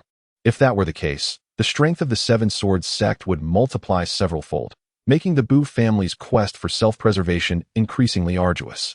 However, judging by Go Kuang's countenance, the potion must also possess potent toxicity. It was likely that few would dare to consume it heedlessly. He firmly believed that this series of grand gifts would not merely consist of a single basic experience pill. The first consumption had propelled him 3 levels, the second 2, and the next would likely yield diminishing returns. Bu Qingyun pondered deeply. If that were the case, he would require no fewer than 5 pills to cultivate his strength to the postnatal stage. How perplexing. He suddenly slapped his forehead. Without experience pills, could he not cultivate on his own? The aptitude bestowed by the talent elixir is far from ordinary. Ever since he acquired the experience elixir, he has grown somewhat reliant, constantly yearning to avoid investing his own time in cultivation, oblivious to the countless hours squandered.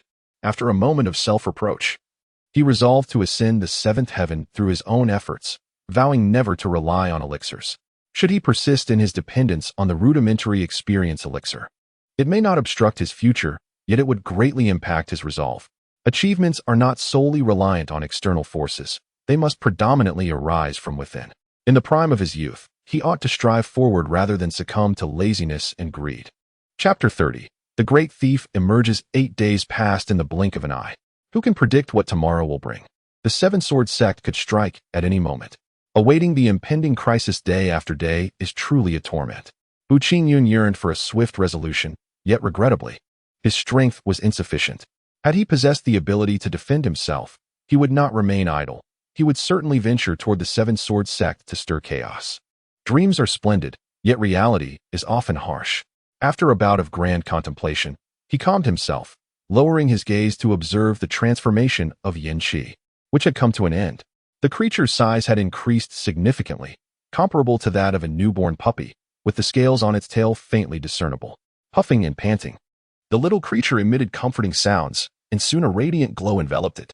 Once the luminescence faded, it returned to its original form, diminutive and delicate, no larger than a palm. Gazing into its big, heart-melting eyes, it is hard to fathom the formidable power that this tiny being could unleash. It is rumored that the leader of the Seven-Sword Sect has already stepped into the realm of innate mastery, likely a quasi-innate expert.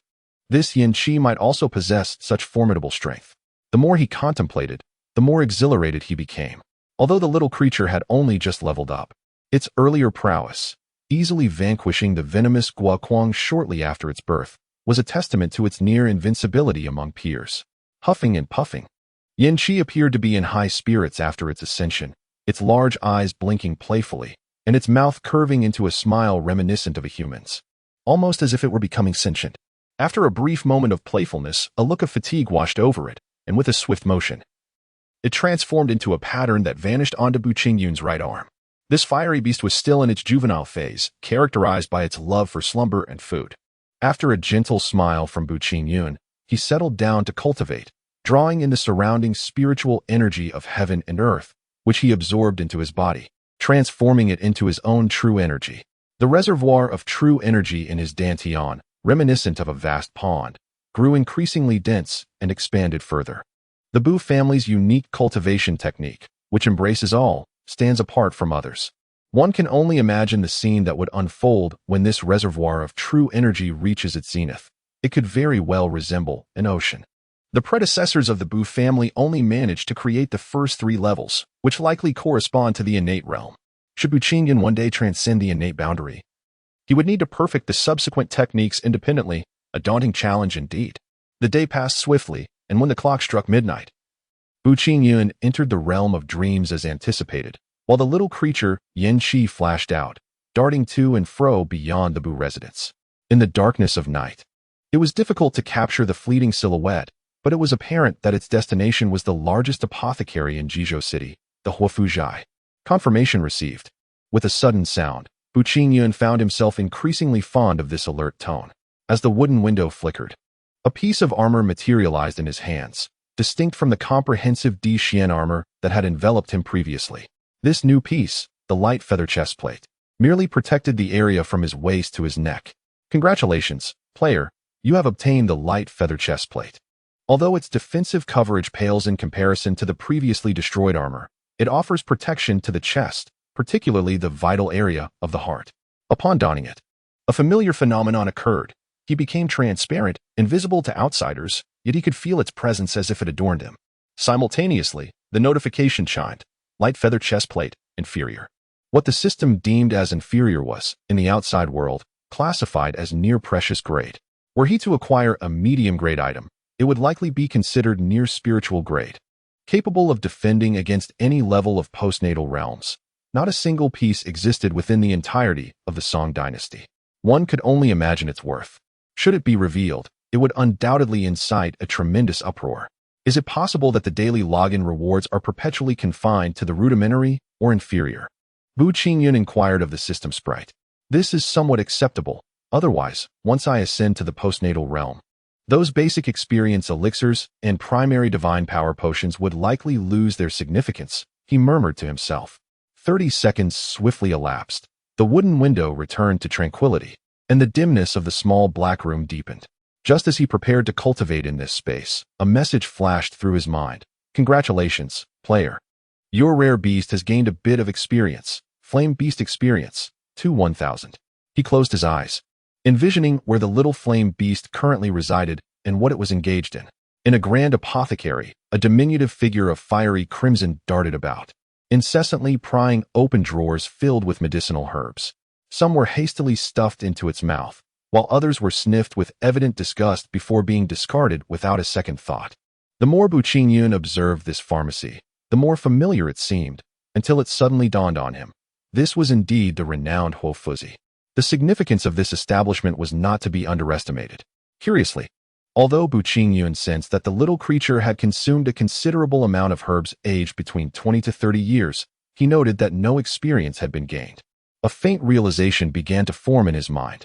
Could it be that upon the elevation of a cherished beast to the next level, not only does the requisite experience for advancement increase, but the age of the herbs consumed also escalates accordingly? The creature had just accrued a modicum of experience. Could it be that the herbs were of a century's worth? The thought left him somewhat astonished, for century-old herbs are of immense value and have long been scarce in the market. Reflecting further, he recalled how the middle-aged man had deceived him regarding the availability of herbs exceeding 50 years in age. It seemed fitting that such a character should now suffer the consequences of having his wares devoured by Yanqi. Bu Qingyun found himself oddly anticipating the ensuing chaos at Huo Fuzi the following day. Situ Yufeng had previously remarked that the forces behind this establishment were formidable, likely rivaling the prominent powers within the Song dynasty. Setting aside these contemplations, Bu Qingyun settled into a tranquil posture, cross-legged, and began his cultivation. As for Yanqi, it seemed unlikely that anyone in Jizhou City could pose a threat to it. The night passed seemingly undisturbed, and as dawn broke, the streets began to buzz with life, with various shops flinging open their doors to welcome patrons. At the same time, he reproached the guards who had protected the pharmacy the previous night. He hurried into the inner hall and approached the medicine store. After navigating through numerous intricate mechanisms, a secret chamber brimming with medicine cabinets was revealed. Upon witnessing this scene, he felt a loud ringing in his head and nearly fainted. Struggling to steady his trembling legs, his face pale with anxiety, he opened a golden chest, only to find that the century-old herbs had vanished. Chen Jisheng stared at the empty chest, his vision darkening as he collapsed. Upon regaining consciousness, he immediately dispatched someone to inform the forces behind this incident.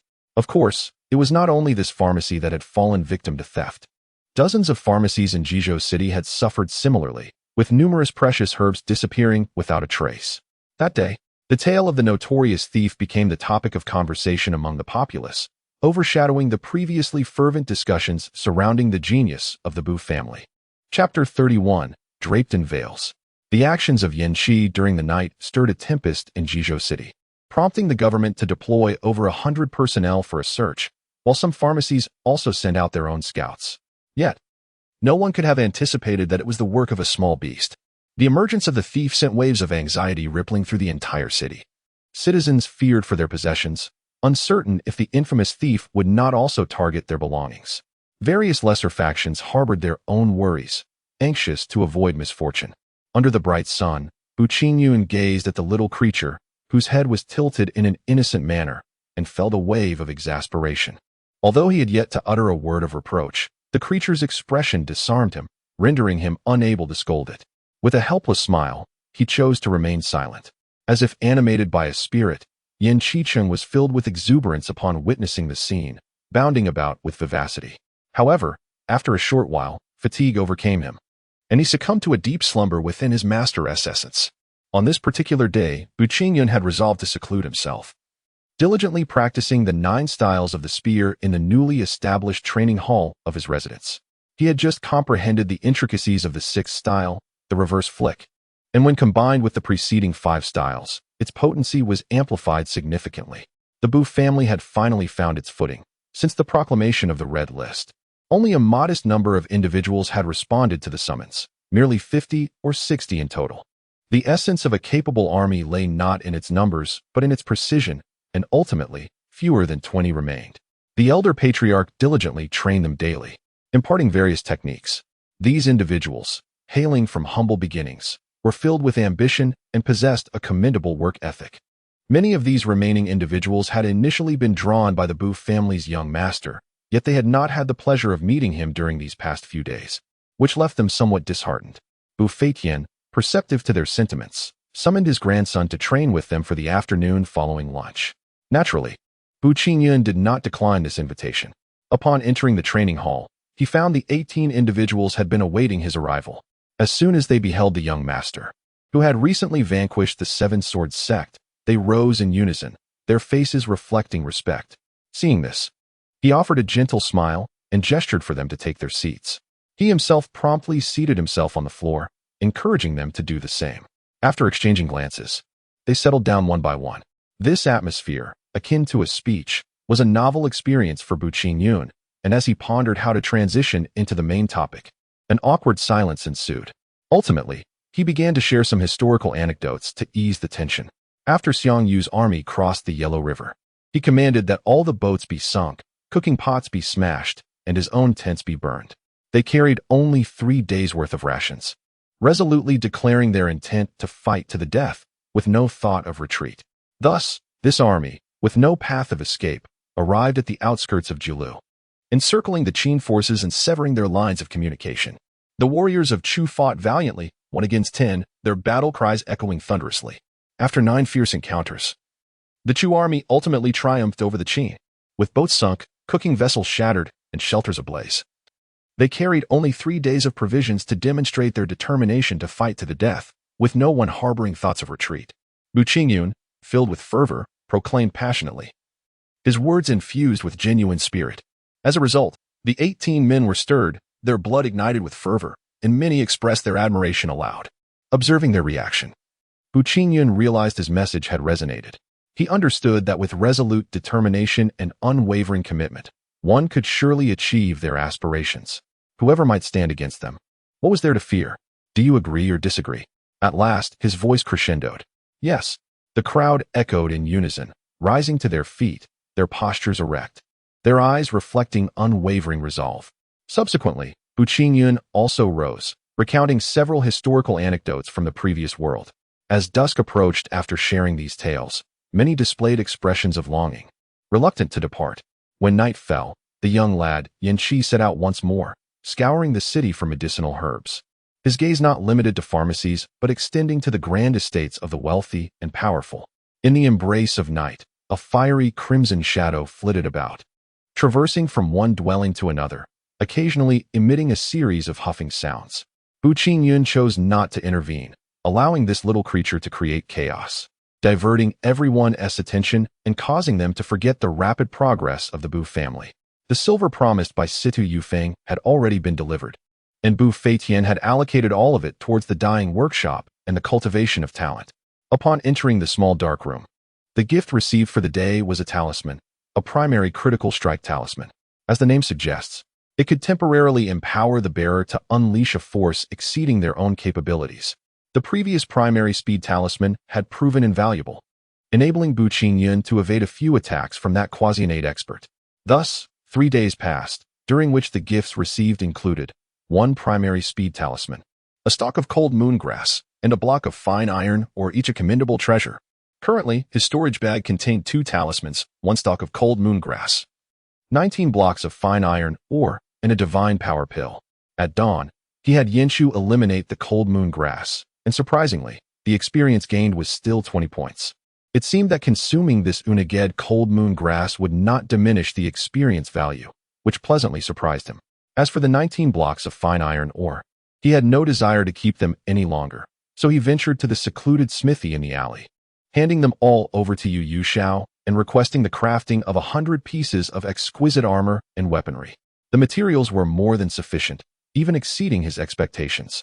Upon witnessing such an abundance of exquisite iron ore, Yu Xiao's eyes widened in disbelief, his gaze fixed upon Bu Qingyun, as if he wished to slay him.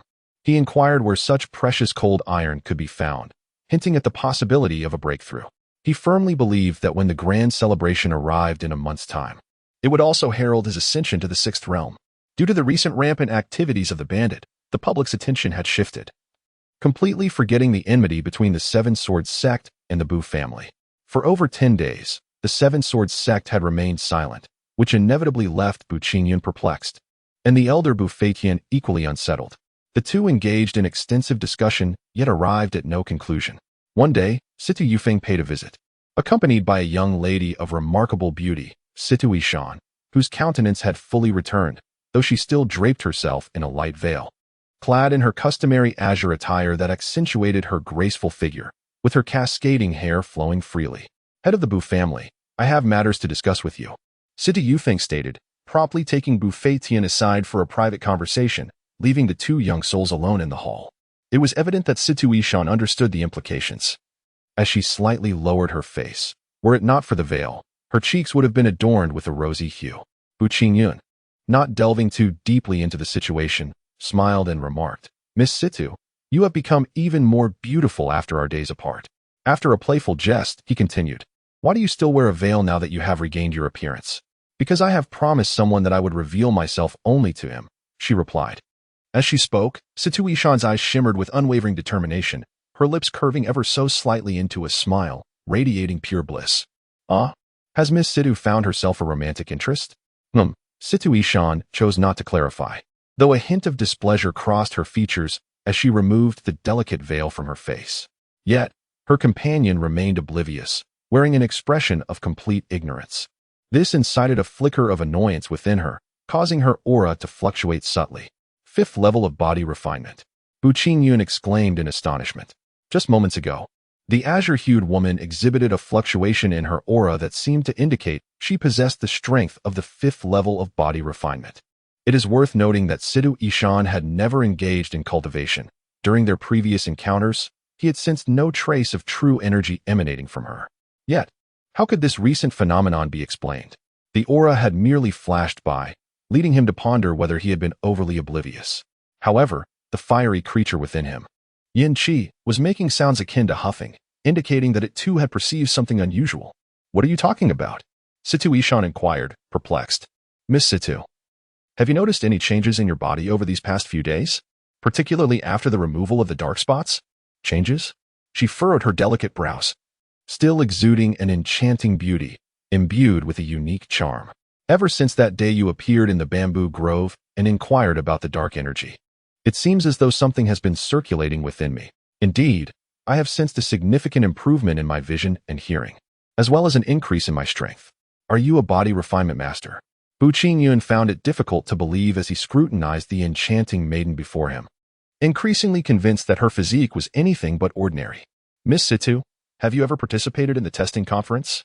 Situ Yishan shook her head, then nodded slightly, saying, I did not attend, but my father has tested me, and my talents are mediocre, rendering me incapable of cultivation.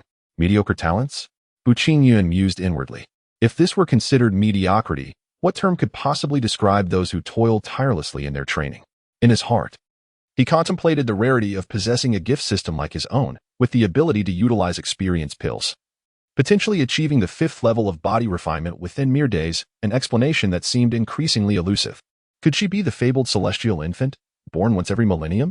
Or perhaps she bore the ancient bloodline of the primal era? Bu Qingyun's mind swirled with questions, and he grew ever more convinced of the young woman's exceptional nature. Previously, she had managed to summon that dark energy from several dozen miles away, and upon absorbing it, she had swiftly attained the 5th level of body refinement.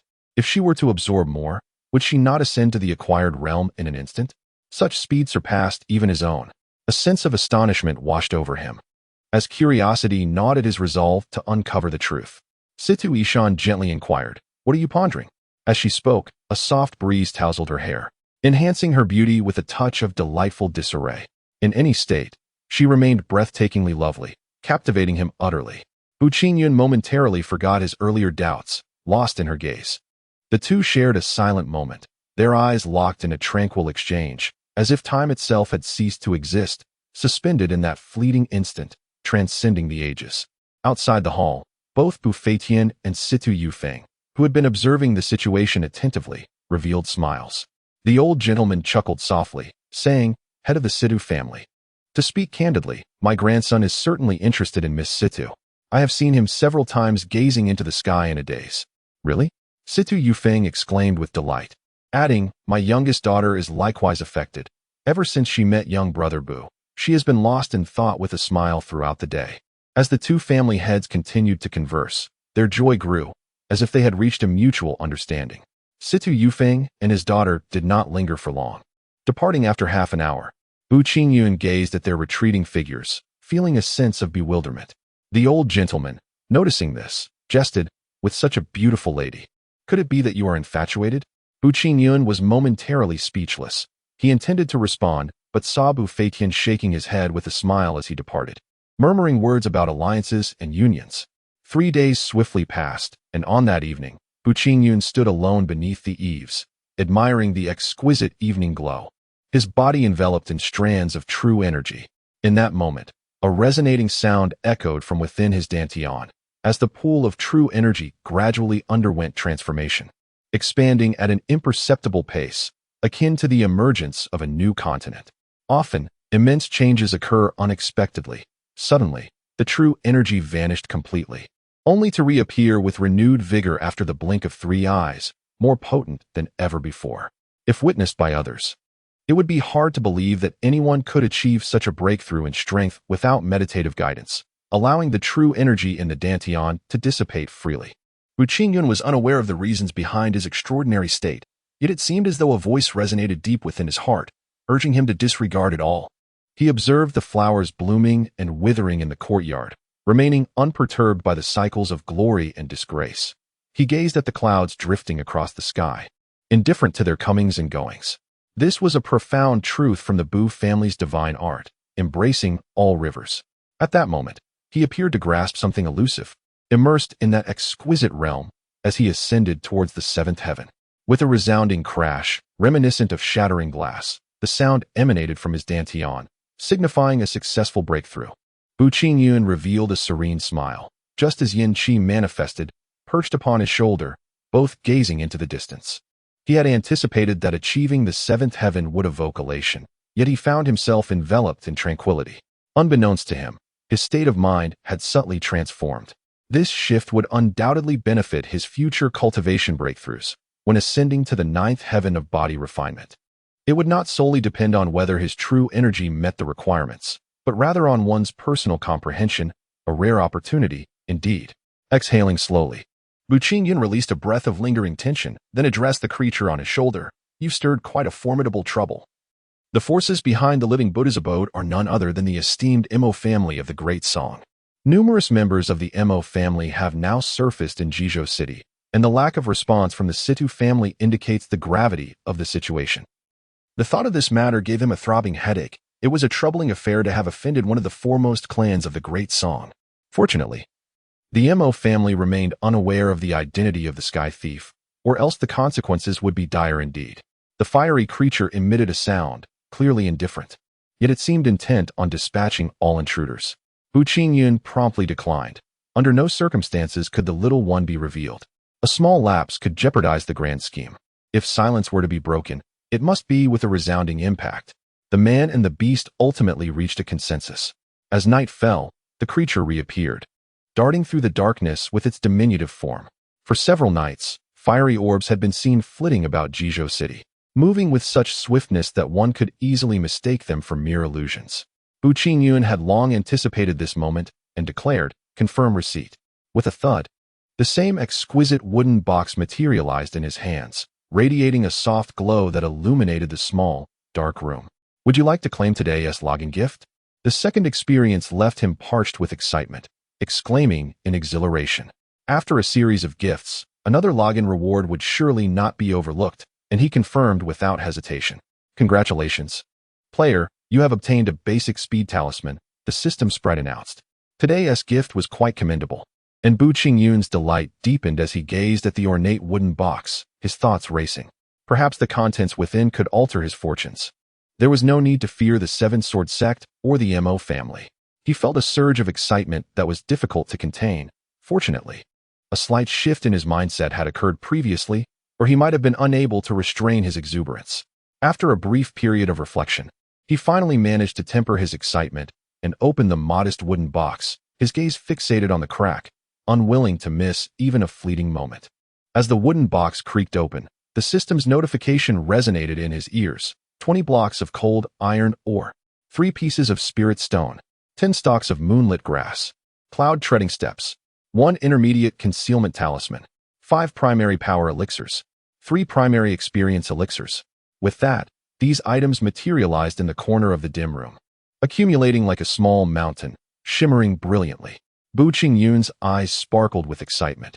Each of these treasures elicited an overwhelming sense of exhilaration, causing him to swallow repeatedly and speak in a flurry. This is incredible. Cold iron ore can forge all manner of exquisite weapons and armor. Yu Xiao had always inquired whether I possessed any. His anxious and expectant gaze spoke volumes about their considerable worth. The purpose of the spirit stone remains unknown, but its presence among such gifts assures its quality. Having previously acquired 1, I now possess 4. As for the moonlit grass, 10 stalks equate to 200 experience points. Cloud treading steps must be a technique of movement, precisely what I require. From the earlier received flicking finger mystique, one can infer that the system's offerings are nothing short of extraordinary. The intermediate concealment talisman. Upon seeing this charm, his heart skipped a beat, and a singular thought emerged. The effects of the power elixirs and experience elixirs were already abundantly clear. Bu Qingyun, whether emulating his elder or inspired by another, gently rubbed his temples, feeling a wave of overwhelming thoughts, yet a smile graced his face. Chapter 33, Self-Destruction. As dawn breaks, the morning glow resembles a tapestry of colors. Bu Qingyun rises early, eagerly awaiting the arrival of a fiery red figure in the courtyard. Before long, a bright flash appears on the horizon, revealing a small creature clutching a medicinal herb, its aura swirling enchantingly around it. With a series of excited huffs, Xianxia conveys to its master, with whom it shares a profound connection, the details of its recent encounter. Are you saying that the Mo family set a trap using medicinal herbs to capture you? Bu Qingyun responds with a gentle smile, continuing. Given your prowess, they likely couldn't even catch a glimpse of you. Xianxia, proudly gnawing on the herb it has seized, displays an air of triumph. Congratulations, player. Your cherished beast has gained 5 experience points. Yin Beast Experience, 27 1000. What? A 500-year-old herb? Bu Qingyun exclaims, slightly taken aback. It seems the Mo family has indeed invested heavily this time. Little do they know, their would-be thief is none other than this endearingly mischievous creature, which is also a peaconate beast. Noticing Xianxia blinking its large eyes at him, Bu Qingyun immediately understands what is needed. With a flick of his wrist, 10 stalks of frost moon grass materialize, bringing immense joy to the creature, which leaps about exuberantly, emitting delighted huffs.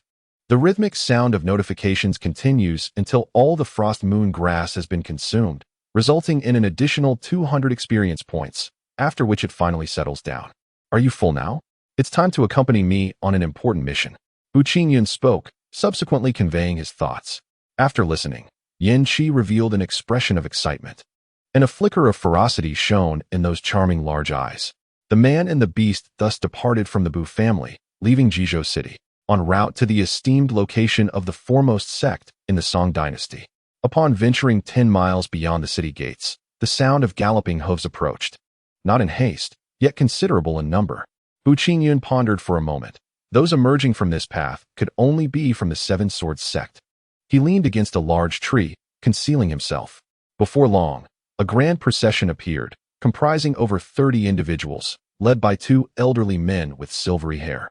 The reverence displayed by those behind them indicated their significant status. However, one thing was certain, neither of these men were postnatal experts.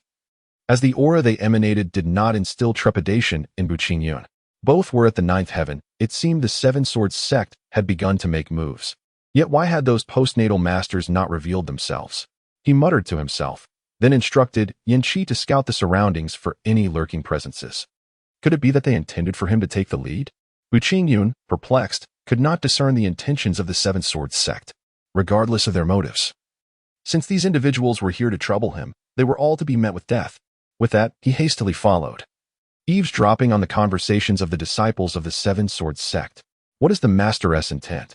Does a forlorn family truly require such a grand display? One disciple in green attire remarked.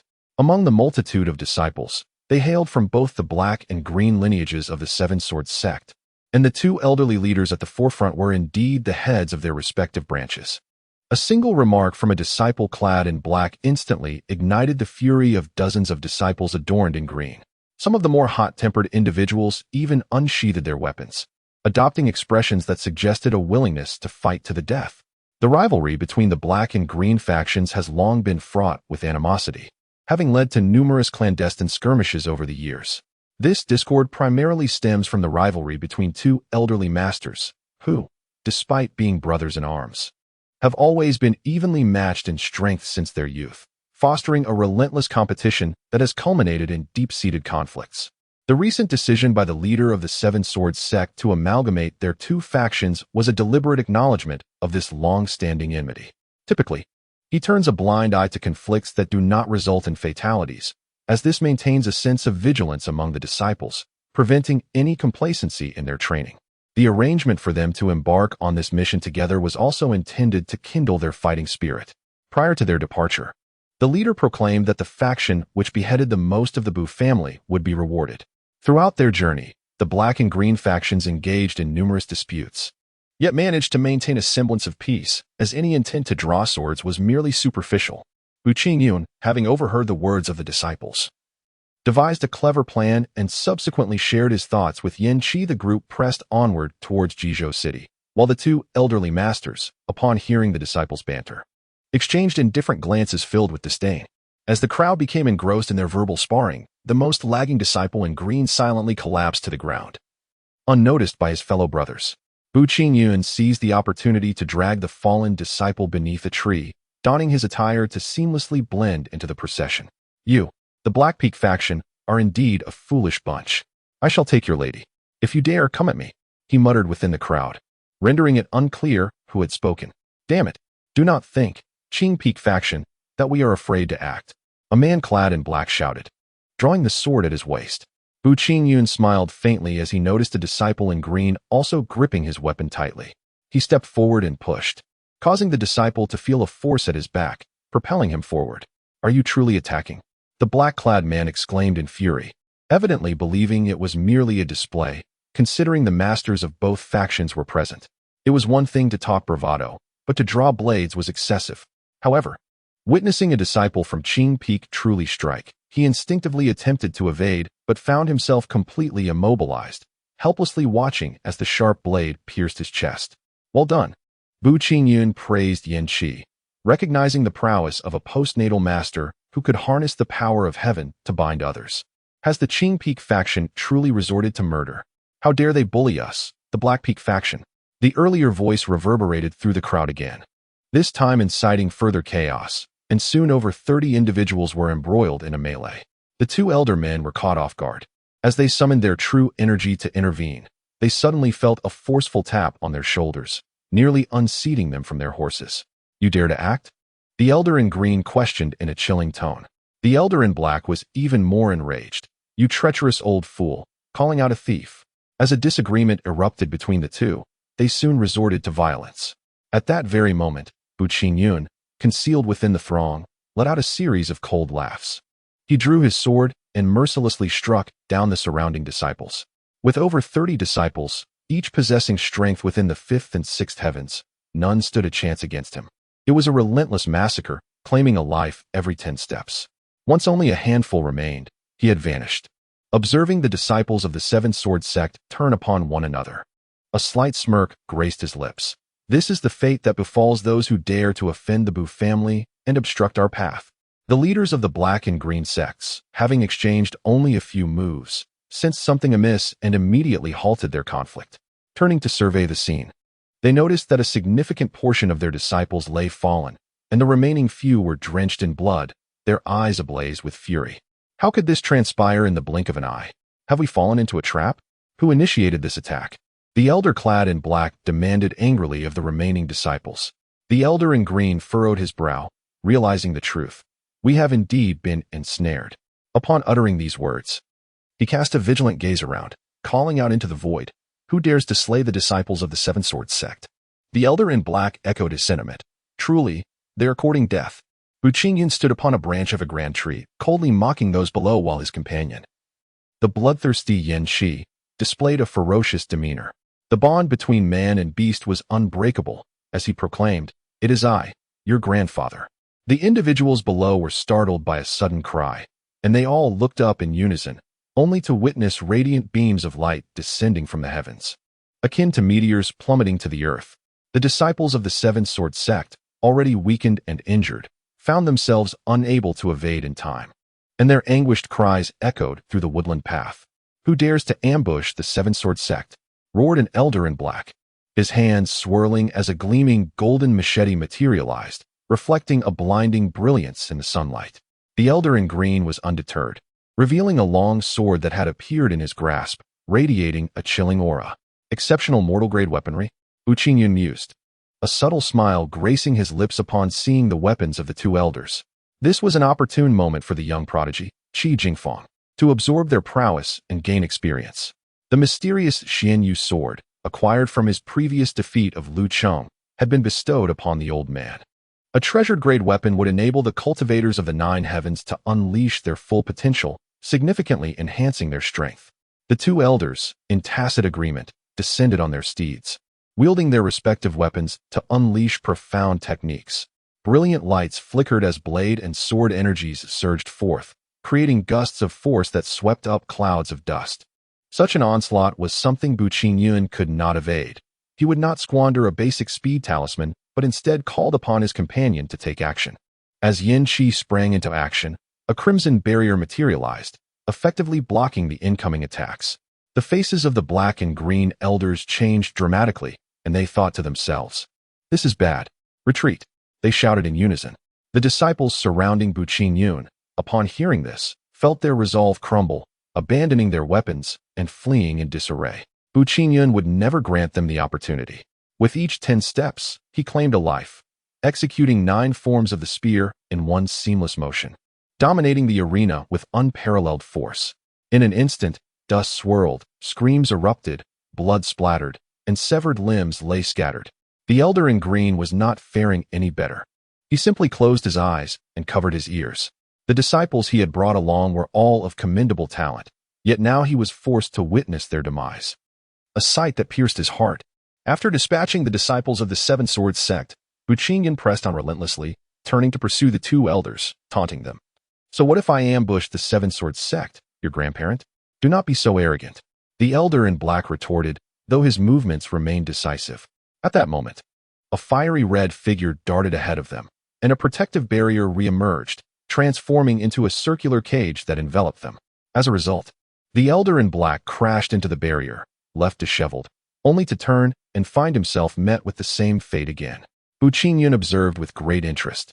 The once respected elders of the Seven Swords sect now appeared utterly flustered, a sight that was truly astonishing. Yin Qi did not intervene. Such power held no allure for it. The black-clad elder continued to struggle, their initial panic evolving into sheer terror. What kind of might could contain them thus? Perhaps it was akin to that of the sect leader. As they contemplated, despair etched itself upon their faces. Having realized escape was futile, the two men shared a resolute glance, abandoning their flight and turning instead to face the mocking youth. The elder in black, filled with ire, demanded, "Who are you? Why have you ambushed the Seven Swords sect?" At that moment, he still clung to the name of the sect, attempting to intimidate his adversary with its reputation. Little did he know, this youth harbored an irreparable grudge against his sect. "What is the purpose of your grand expedition to Jizhou City?" the elder in green murmured, furrowing his brow. Suddenly, he lifted his head in astonishment, exclaiming, "You are one of the Bu family?" Upon hearing this, the elder in black displayed an expression of utter disbelief. "How can this be? The Bu family has fallen into obscurity. How could such a formidable presence emerge from them? No, that cannot be. The youth is far too young. Could he be the genius of the Bu family?" Both men grasped the implications of this revelation, their hearts roiling with tumultuous emotions. They exchanged incredulous glances, awestruck by the improbability of their situation. Observing the transformations in their expressions, Bu Qingyun remained silent. After a brief moment, his pupils constricted, revealing a palpable intent to kill. "So you are of the Bu family," he sneered. "Do you truly believe that a mere fallen clan like yours could rival the Seven Swords sect? Do not jest. Even without our sect leader's intervention, our 3 disciples alone could eradicate the Bu family. Is that so?" Bu Qingyun retorted. Then I shall witness just how formidable your so-called 3 disciples are. Alas, you shall not have the opportunity to see them. Soon, both your esteemed disciples and the leader of the 7-sword sect shall meet their fate. At last, Bu Qingyun's tone turned chillingly grave. With a sudden lunge, he unleashed the Qijiang Fangji with ferocity, executing a relentless series of 9 strikes that surged forth like an unyielding tide. The 2 elderly men ensnared within the fiery red circle felt utterly immobilized, their eyes wide with dread as they helplessly witnessed the onslaught approach. They gritted their teeth, suppressing any cries of fear, their eyes bulging like fish as they gazed at the dark-haired youth, unable to close their eyes in resignation. Bu Qingyun, undaunted, shot them an angry glare. Had the incident involving Lu Qing's assassination at the 7-sword sect not transpired, perhaps both parties could have coexisted in peace.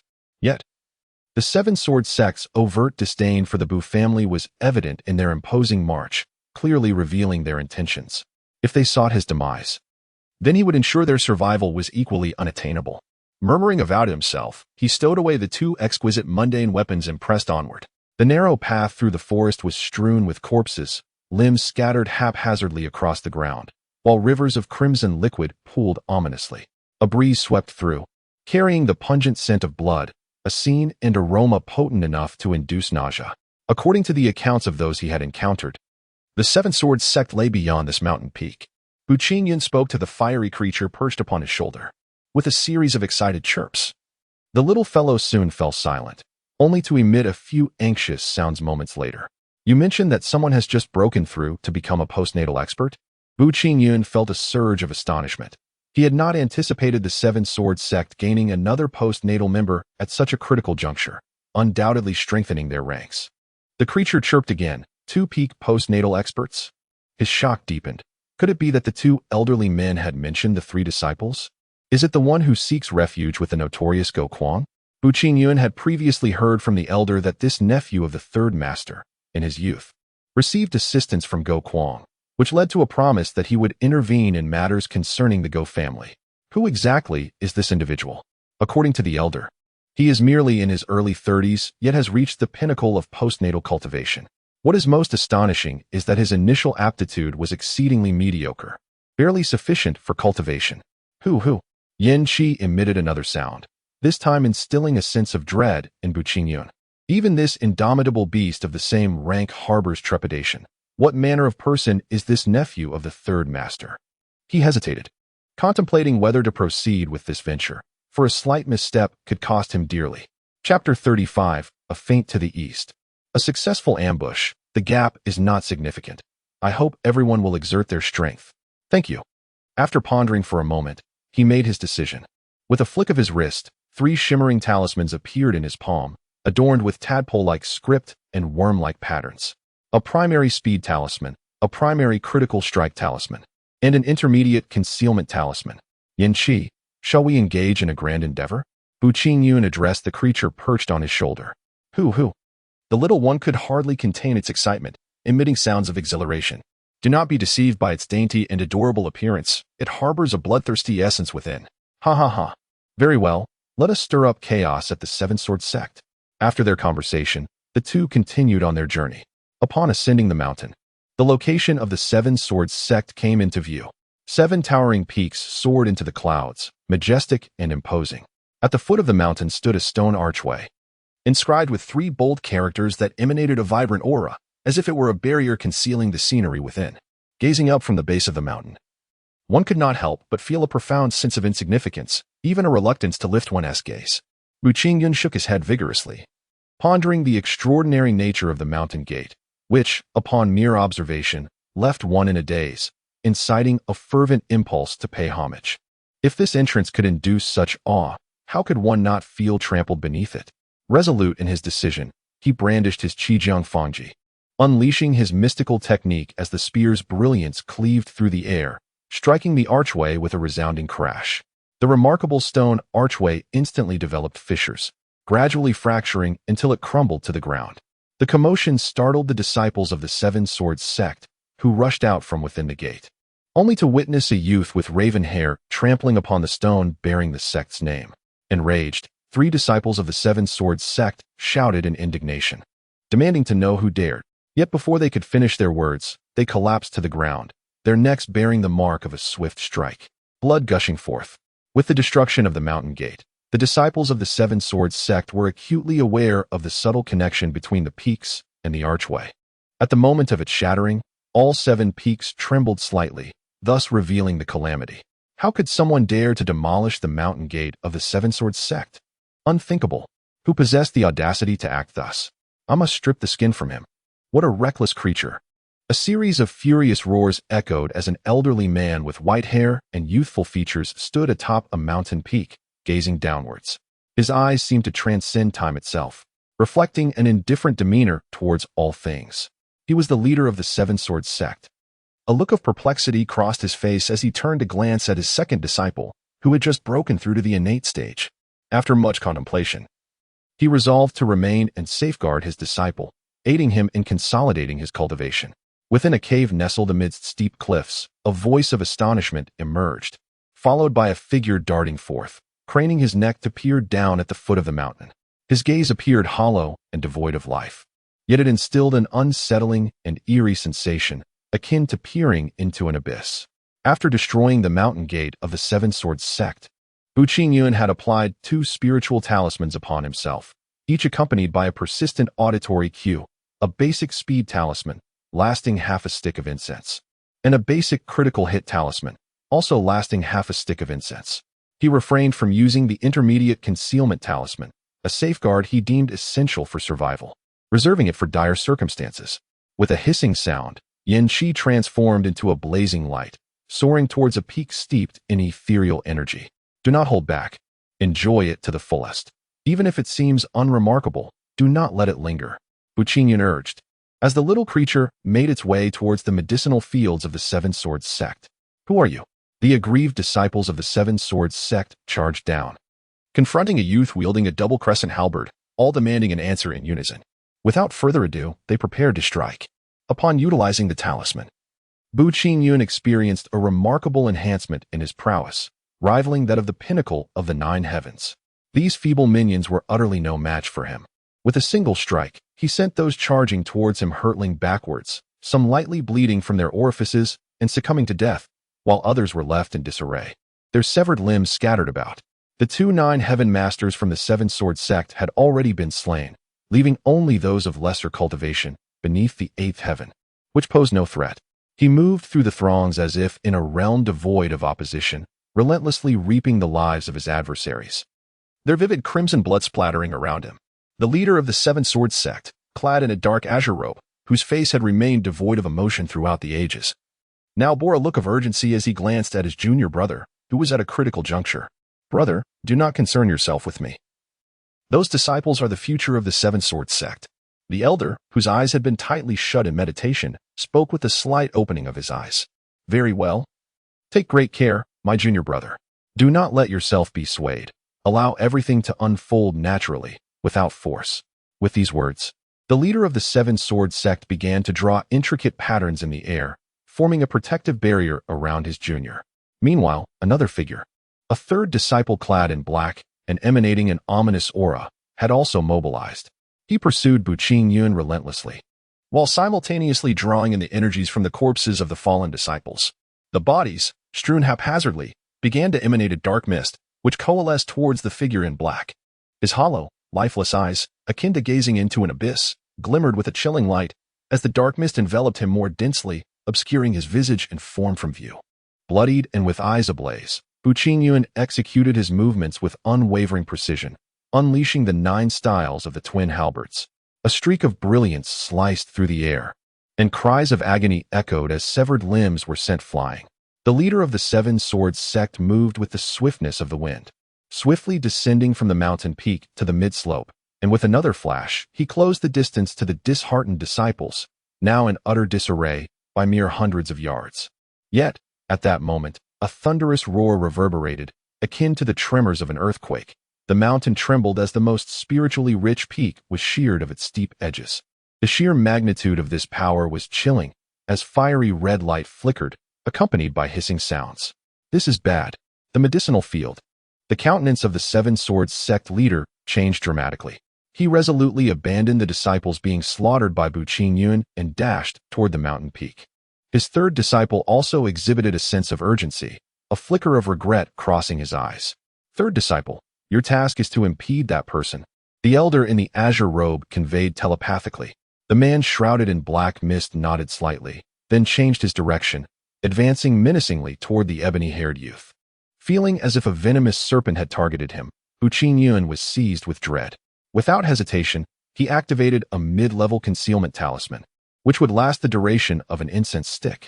As the talisman manifested, he seemed to vanish into thin air, disappearing from the gaze of all present. The man cloaked in black mist, upon nearing, was filled with uncertainty, and with a wild flourish of his hand, he sought to flush out the youth. As the leader of the Seven Swords sect arrived at the peak of the herb field, he was met with a scene of utter devastation. The precious medicinal herbs had vanished, and some had been uprooted and discarded, clearly a sign of disdain from the thief. Enraged, he fumed and glared, yet found himself powerless. Unaware of the perpetrator's identity, he gazed into the distance, where he saw his three disciples in disarray, seemingly pursued by a youth who had intruded upon the Seven Swords sect. Just as his anger peaked, a piercing scream echoed from the mountain he had just descended. Looking afar, he spotted an individual standing tall, seemingly clutching something. It was a bloodied human head, which he tossed into the air before it plummeted down the sheer cliff. Bu Qingyun executed a feint, his ambush flawlessly successful.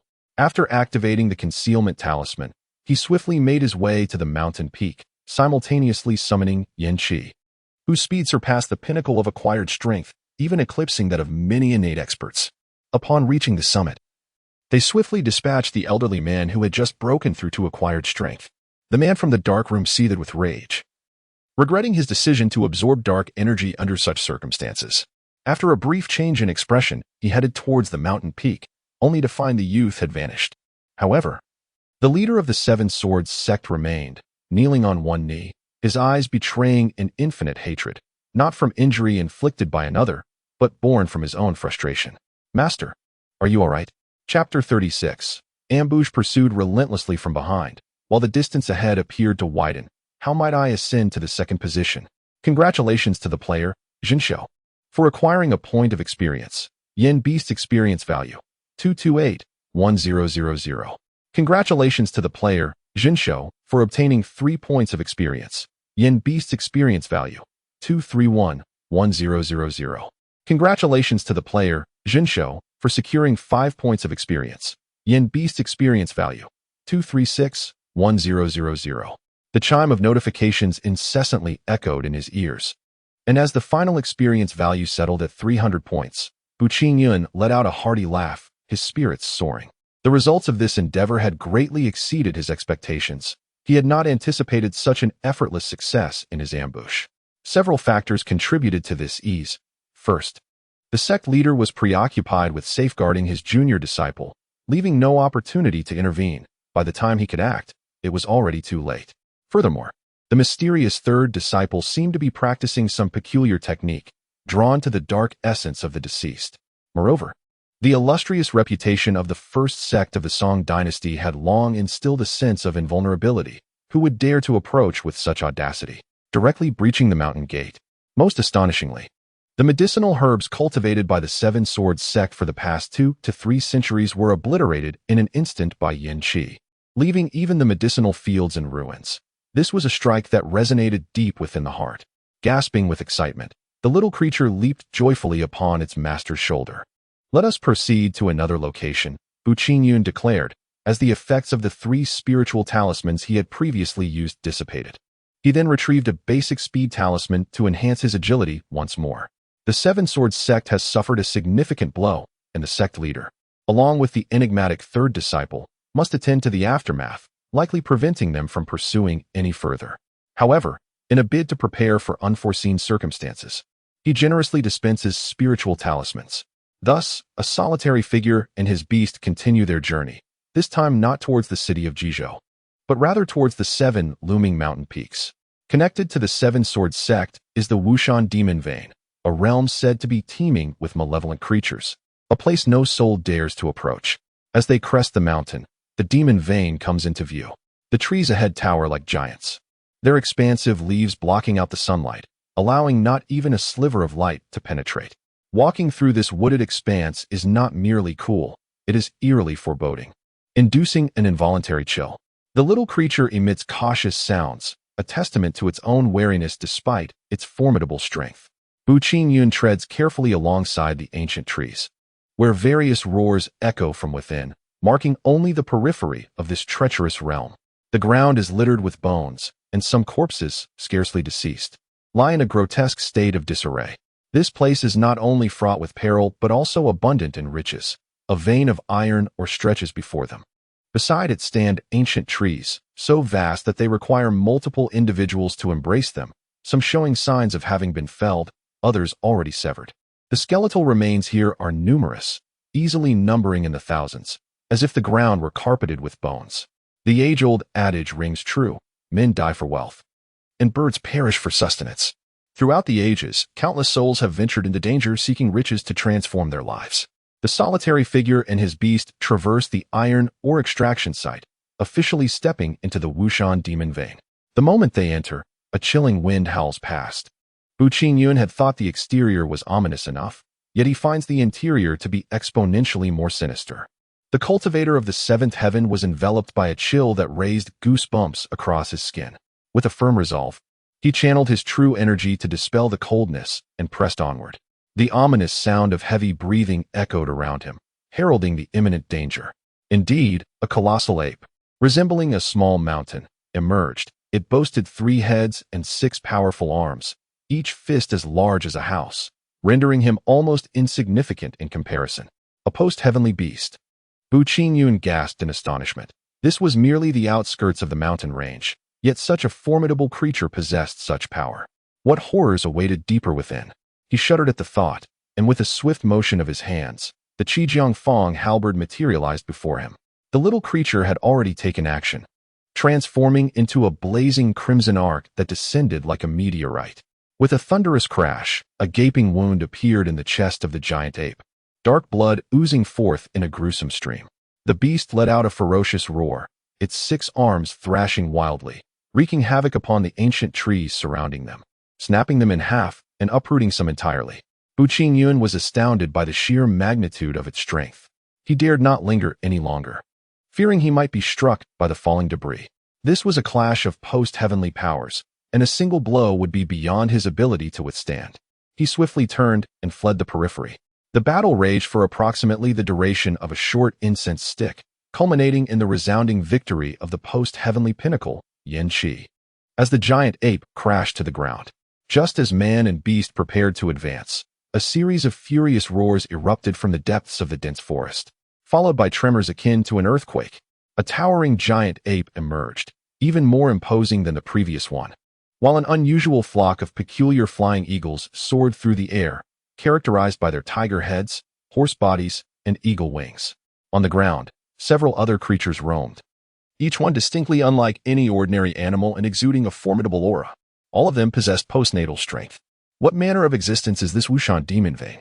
It is likely that even the leader of the Seven Sword sect would find it impossible to venture even a step deeper. Bu Qingyun muttered, having sensed something peculiar. It appeared that these demon beasts had a certain trepidation, halting their advance upon reaching the iron or mining site, unwilling to charge forth. With a huff and a puff, xianxia displayed a bloodthirsty expression, exhilarated by the recent kill of the giant ape, from which he devoured the demon crystal, gaining an impressive 20 experience points. The numerous demon beasts before him represented a wealth of experience. It was a pity that his own strength was insufficient, otherwise he would have assisted the little fellow in vanquishing a few more. As they exited the Wushan demon vein, it was already dusk, and from a distance, the 7 peaks could be discerned, one of which appeared slightly diminished, its sharp summit having been cleaved away. Prioritizing safety, they opted to take a longer route, traversing several additional mountain tops. The strength of the 7 heavens allows for rapid movement, covering vast distances in a single day. Postnatal experts are even more formidable, traversing 10,000 miles in a day and capable of shrinking distances, making towering peaks seem as flat as the ground beneath their feet in mere moments. After circumventing the 7 Sword sect and descending along the stream to the foot of a mountain, the familiar city loomed ahead. All imaginings were pleasant until, with only a few miles to the city, a shadow suddenly obstructed their path. Enveloped in black mist, the figure's visage and stature were obscured. Yet the aura was strikingly familiar. It was none other than the third disciple of the Seven Swords sect. In the heart of Bu Qingyun, an unsettling apprehension took root, as it seemed that the mysterious figure had been waiting there for an eternity. The setting sun cast its rays downwards. Yet the eerie shadow bore no reflection upon the ground. Although one would expect the warmth of the sun, a chill pervaded the surroundings, as those hollow, lifeless eyes fixated upon the dark-haired youth. Without uttering a word, the shadow initiated its assault, extending a hand that descended from above like a dark omen. Its aura emanating from the depths of an abyss, from a shadowy veil, causing the flora around to wither and perish in an instant. Yin Qi, roused from slumber, sensed his master's peril. Instinctively aware of any threat to his owner, he erupted in furious indignation, his first snarl resonating like a thunderous roar. Although the aura exuded by the shadow instilled a sense of trepidation in the diminutive creature, its fury had eclipsed any fear, rendering it almost negligible. And the oppressive presence seemed to wane slightly. The shadow moved silently, its intentions clear, with those emotionless eyes revealing no hint of turmoil. In the fleeting moments that followed, Bu Qingyun witnessed the small creature's rage for the first time. Its petite form began to radiate brilliance, gradually expanding until it reached a formidable size, resembling a tiger. Two antennae, akin to bull horns, emerged sharp and menacing, while its fiery red and white tail adorned itself with scales the size of pebbles, subtly glimmering in the light. As the dark hand descended, bringing with it a whisper of coldness, a blazing red radiance erupted, searing with intensity. Here, two extremes clashed, momentarily achieving a stalemate, each unwilling to yield to the other. The shadowy figure extended a hand once more, pressing down with both palms. The dark hand appeared even more ominous, evoking a chilling sensation akin to stepping into an icy cavern. Yin Qi emitted a fierce roar, followed by a series of radiant arcs unleashed by his scaled tail. The two antennae glimmered, gathering the surrounding spiritual energy into a luminous sphere. Bu Qingyun had already retreated several dozen yards, observing the fierce conflict. Both the shadowy figure and the little creature were at the pinnacle of postnatal cultivation, their strengths nearly equal, resulting in a battle of equal footing.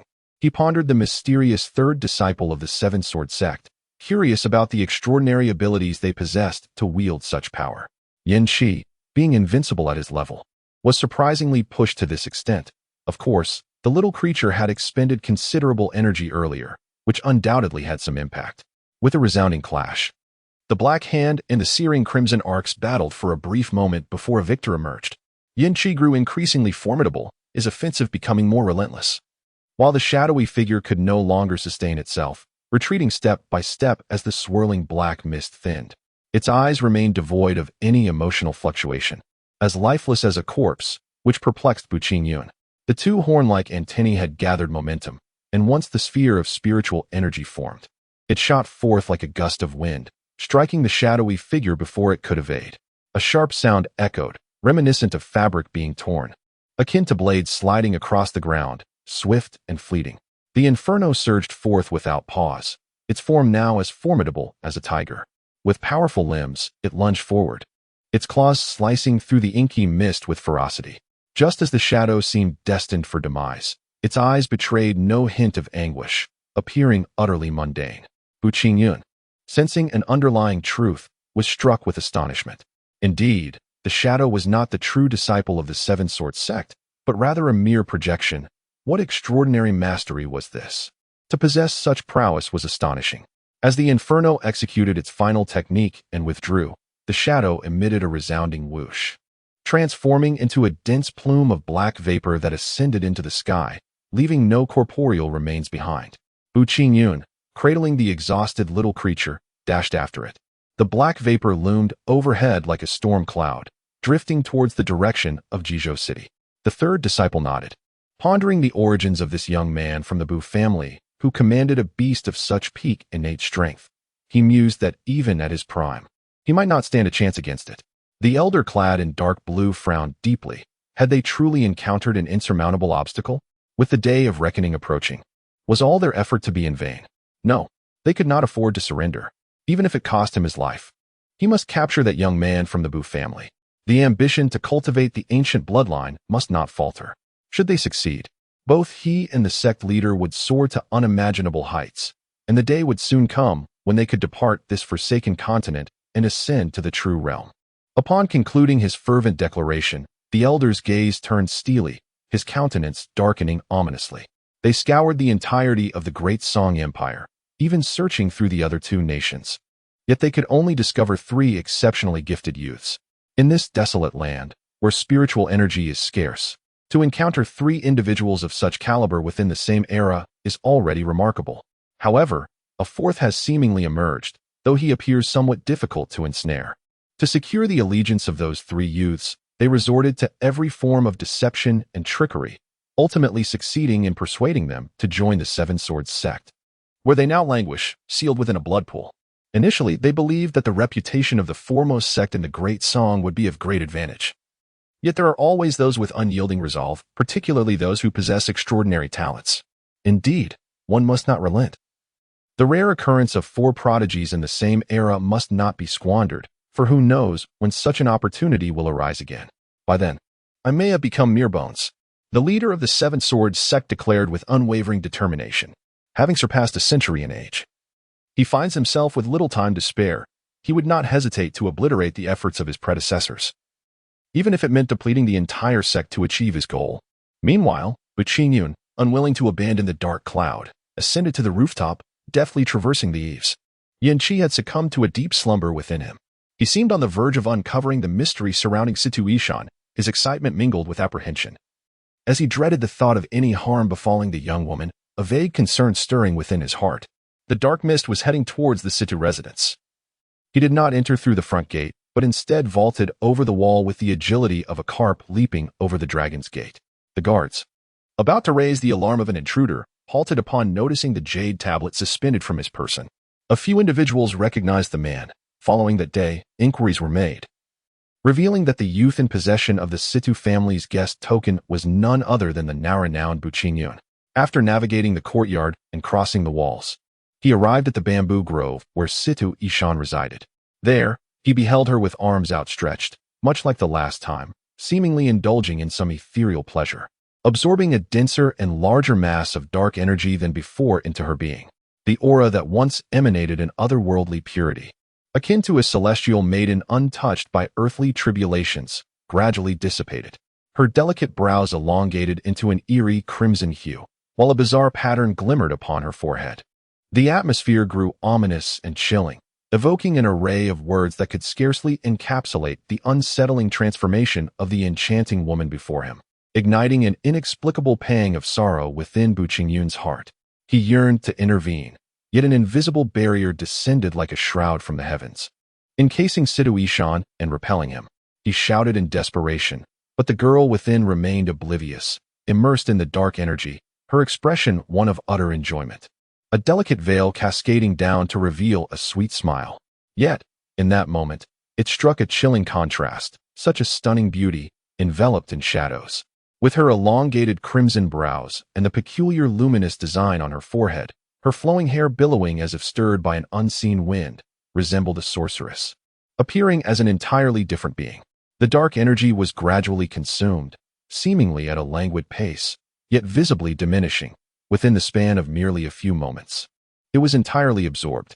Situation's closed eyes suddenly flared open, and 2 piercing lights shot forth like tangible blades, effortlessly severing dozens of bamboo stalks in a resounding crash. Buqingyun gazed at the woman across from him, as if he were encountering a stranger. The innocence that once resided in her eyes had been replaced by a depth reminiscent of an abyss, akin to a venomous scorpion, making it difficult for him to meet her gaze. "The post-heaven realm?" he exclaimed, acutely aware of the aura emanating from the young lady before him, an aura characteristic of a formidable post-heaven practitioner, instilling a sense of trepidation within him. "Young Master Bu, what brings you here?" Situation inquired, regaining her composure. It was as though the earlier incident had never transpired. Her scorpion-like gaze vanished, restoring her former innocence. Her demeanor and grace reverted to the Situation he once knew, a transformation that left Buqingyun in disbelief, particularly given her newfound strength which struck at his very soul. "Younger Master Bu, what troubles you? Why do you regard me with such eyes?" Situation asked. her voice akin to celestial music, capable of cleansing one's spirit. Bu Qingyun shook his head, suppressing his astonishment, and queried, "Miss Situ, have you noticed any changes within yourself?" "Changes? Oh, why do I feel so much stronger?" "The surroundings. It seems as though something is pulsating." "And what else?" "It feels as if I can command that bamboo to sway and stir the water's surface as if it were merely a whim." Situ Ishan tilted her head in confusion, then burst into laughter, adding, "Surely, it is merely the gentle breeze that causes such movements. How could it possibly respond to my desires?" Bu Qingyun remained silent, pondering which version of Situ Ishan was the true one. Was it this current incarnation? Was it still that fearsome sorceress after absorbing the dark energy? The natural barrier had vanished, allowing him to step within, approaching the woman while meticulously surveying his surroundings, attempting to discern the origin of that barrier. Yet, the outcome was less than satisfactory. No signs remained. The recent roar from Bu Qingyun had attracted the attention of Situ Yufeng, who was attending to guests, accompanied by a young man of about 20. Strikingly handsome and clad in opulent attire that exuded nobility, a jade sword at his waist. The young man cast a haughty glance at the plainly dressed Bu Qingyun, a flicker of disdain crossing his eyes, before his gaze fell upon the enchanting woman beside the boy, leaving him momentarily spellbound. He had never encountered such a breathtaking beauty before, and he found himself captivated. Situ Ishan, sensing the shift in the atmosphere, turned away, draping the delicate gauze that had fallen to the ground over her face. Her furrowed brow clearly indicated her growing anger. Bu Qingyun recalled her words about revealing her visage only to the one she cherished. Now, being seen by others, it was only natural for her to be upset. Standing close to the young girl, he could feel the chill emanating from her, and he softly called out, "Miss Situ." Situ Ishan seemed to awaken from a trance, the murderous intent in her eyes dissipating. In that fleeting moment, she herself was unaware of what had stirred within her, a desire to eliminate the man who had gazed upon her face. "Oh, it is you, Brother Bu," she acknowledged. Situ Yufeng, upon recognizing the identity of the young man, smiled, his heart filled with joy. It seemed that the auspicious occasion was imminent. The young man stepped forward, self-assuredly introducing himself. "I am Imo Xiangyu." In the 38th chapter, The Art of War on Paper, Bu Qingyun turned to the head of the Situ family and offered a respectful bow. He then expressed, "I sincerely hope Elder Situ can forgive my repeated intrusions upon the Situ household." Imo Xiangyu's expression darkened, her anger palpable. However, she swiftly masked it with a facade of insincere politeness, adopting a demeanor of magnanimity, unwilling to engage in conflict with this youth who was several years her junior. Little did she realize that her petty tricks had already been observed by others. Situ Yufeng regarded the young man with a subtle shake of his head, then turned away with a smile, saying, "Young Brother Bu, how could this be considered an offense? You are a guest of the Situ family, free to enter and exit any part of our home." A flutter of apprehension coursed through Imo Xiangyu at the mention of guest of the Situ family. She wondered if she had misheard, yet the sincerity in Situ Yufeng's demeanor suggested otherwise. Could it truly be Bu Qingyun? Was he indeed the prodigious talent of the Bu family, celebrated in recent discourse? "Young Brother Bu, please enjoy a conversation with my daughter. I shall not intrude further," Situ Yufeng remarked before turning to leave. Imo Xiangyu hesitated, her mind consumed with the image of the young girl she had just seen. Urged by an inner voice to depart, she reluctantly complied, casting a venomous glare at the dark-haired youth as she exited.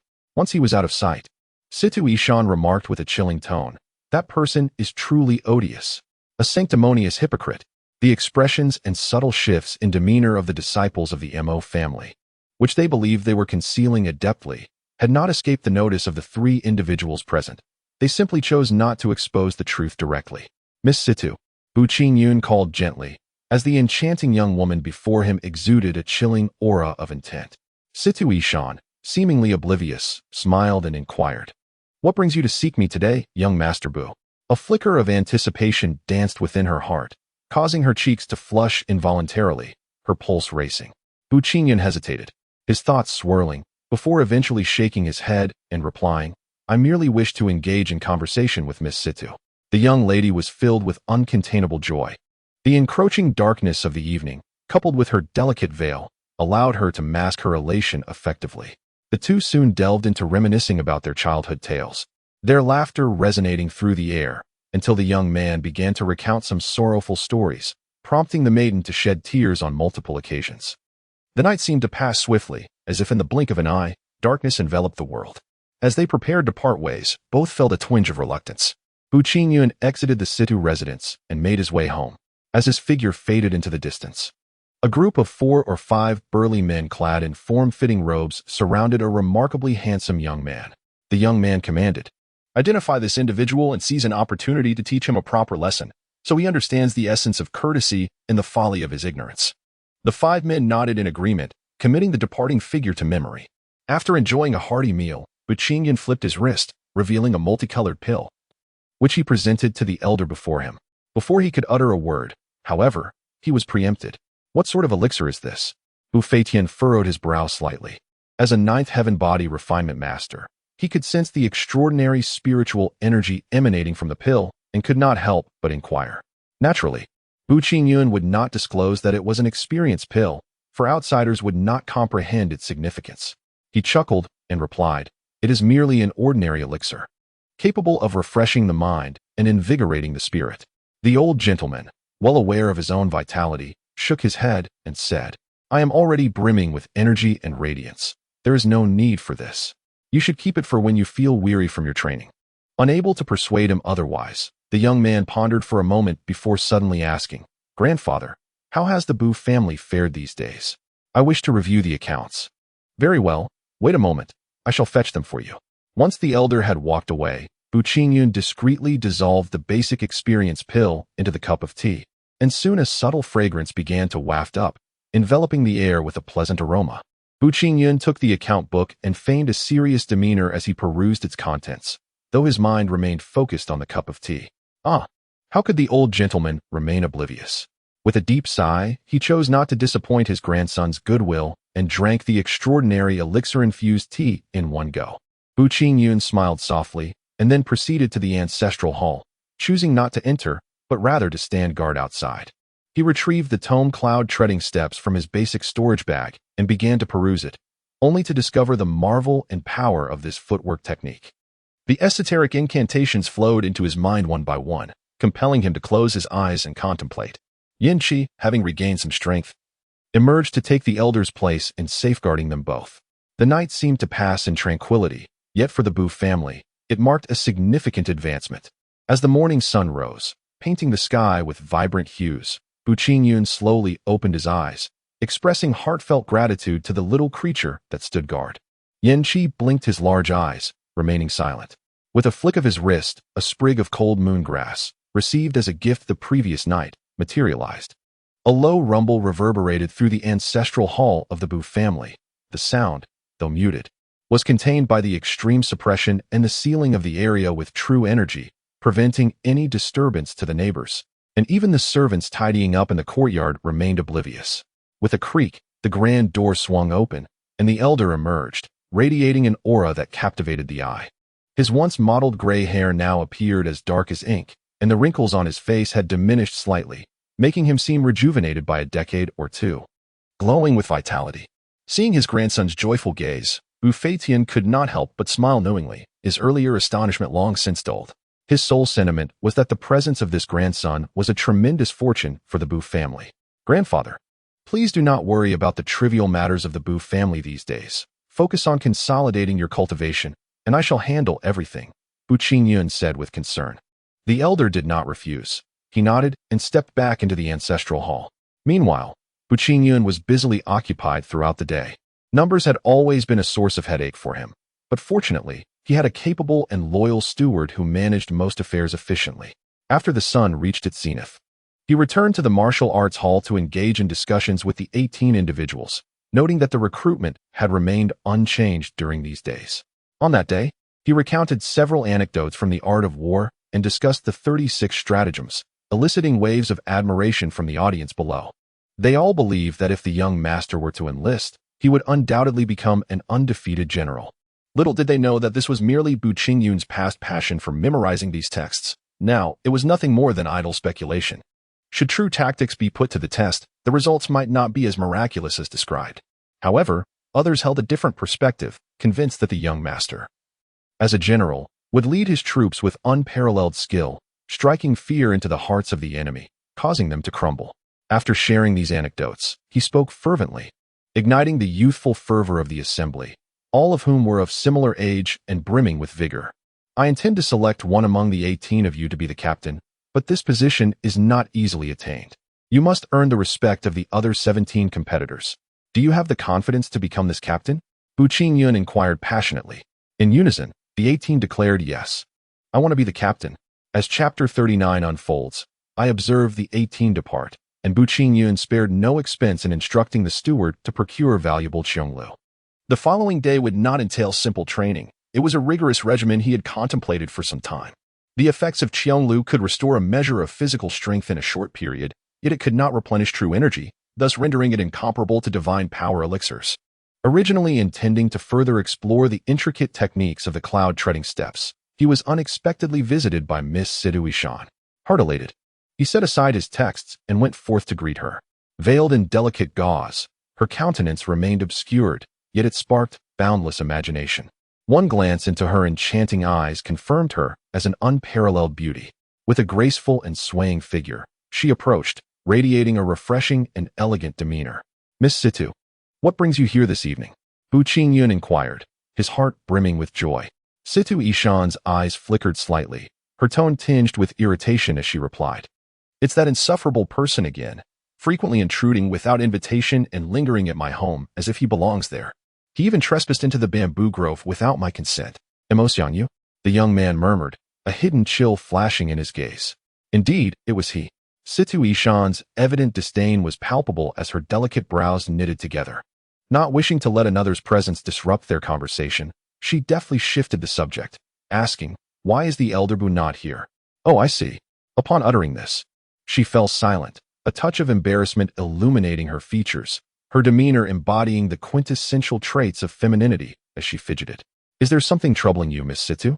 There are no outsiders present. Feel free to speak. Yet, with the gauze still shrouding her face, her bashfulness was unmistakable. Finally, after a moment of hesitation, she declared, that person is unlikely to depart in the near future. I wish. Bu Qingyun, somewhat perplexed, continued to listen intently. After repeating I wish thrice, she finally blurted out, I wonder if the Bu family has any vacant rooms. I would like to stay here for a few days. May I stay for a few days? Upon hearing this, Situ Ishan's beautiful eyes widened in surprise. Could it truly be so? Bu Qingyun's face lit up with joy. Yet he quickly subdued his expression and replied, of course, but it may not be entirely appropriate for you. The implication of inappropriateness undoubtedly pertained to a woman's reputation. Situ Ishan shook her head, her gaze resolute, for she had long harbored the hope that, regardless of public opinion, she would remain unfazed. Witnessing her determination, Bu Qingyun felt even more elated, though he was perplexed by the source of his feelings. Was this what one might call affection? He dared not voice his emotions, keeping them concealed within his heart. Did the head of the Situ family know? I spoke with my father. He did not object, only advising me to refrain from behaving like a spoiled young lady. Unbeknownst to him, Situ Yufeng silently wished for a few memorable occurrences during this short stay, as such events would surely facilitate a joyous union.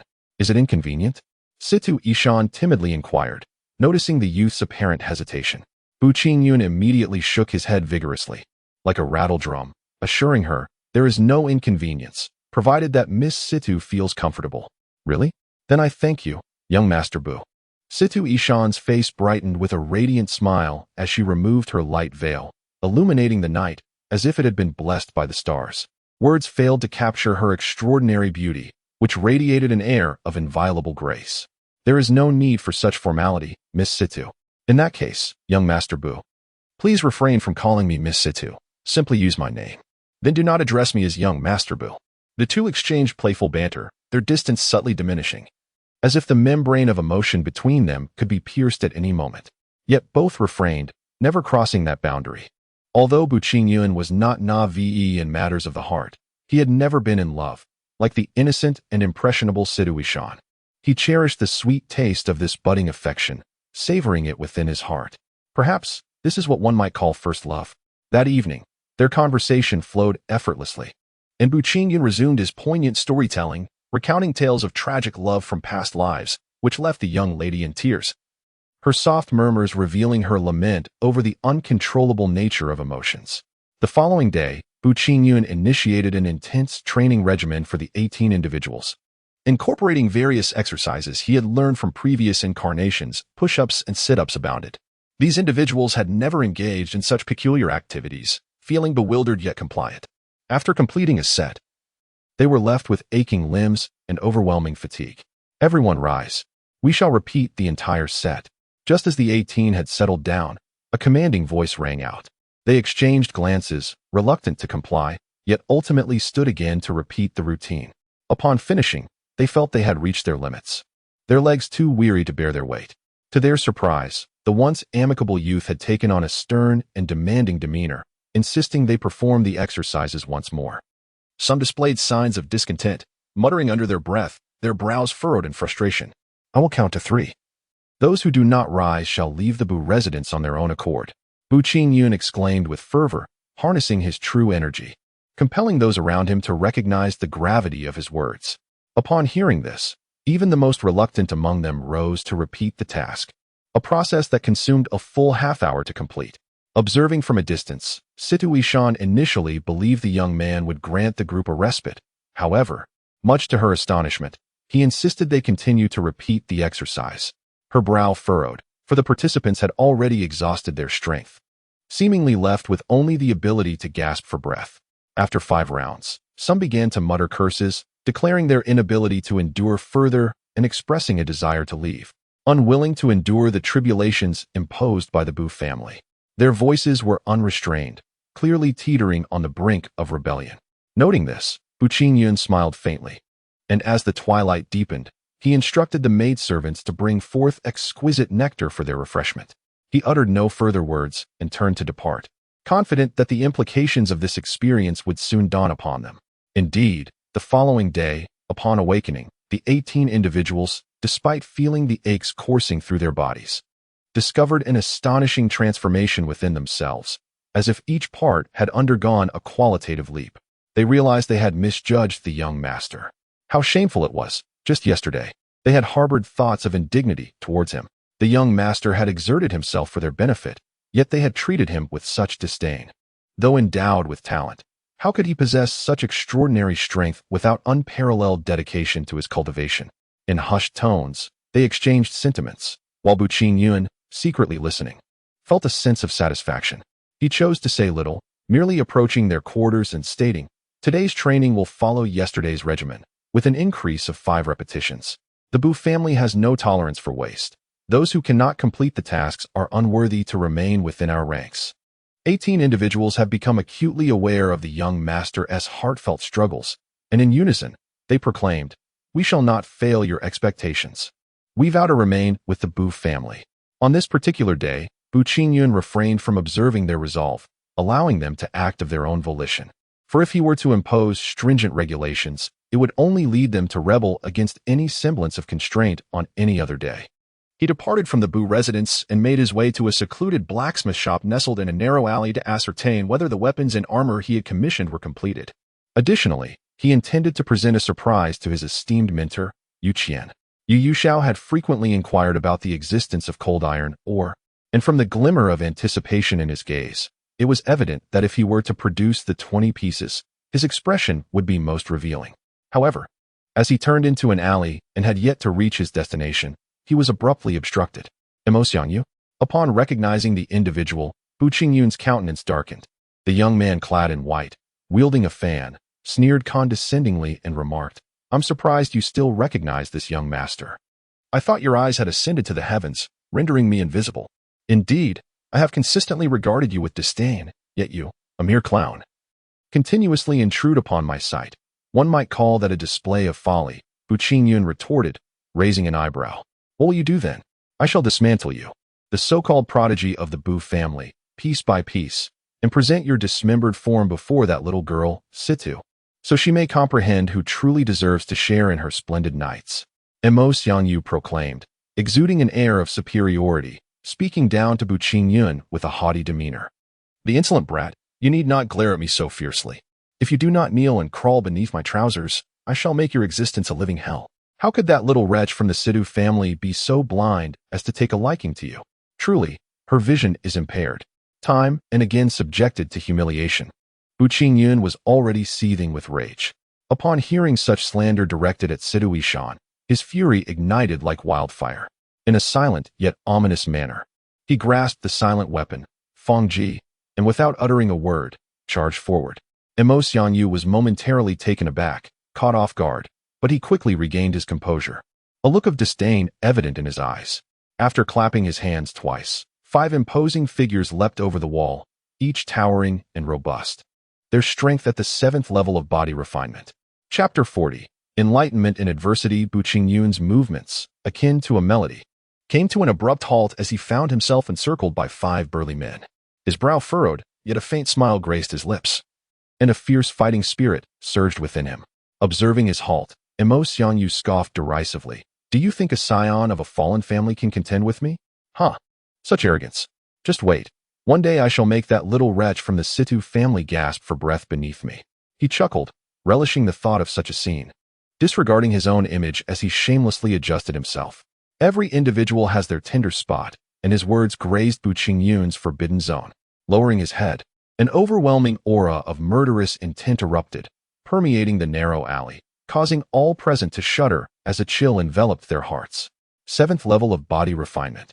The 5 guards of Mo Xianyu exclaimed in unison, urging their young master, Sir, you must leave at once.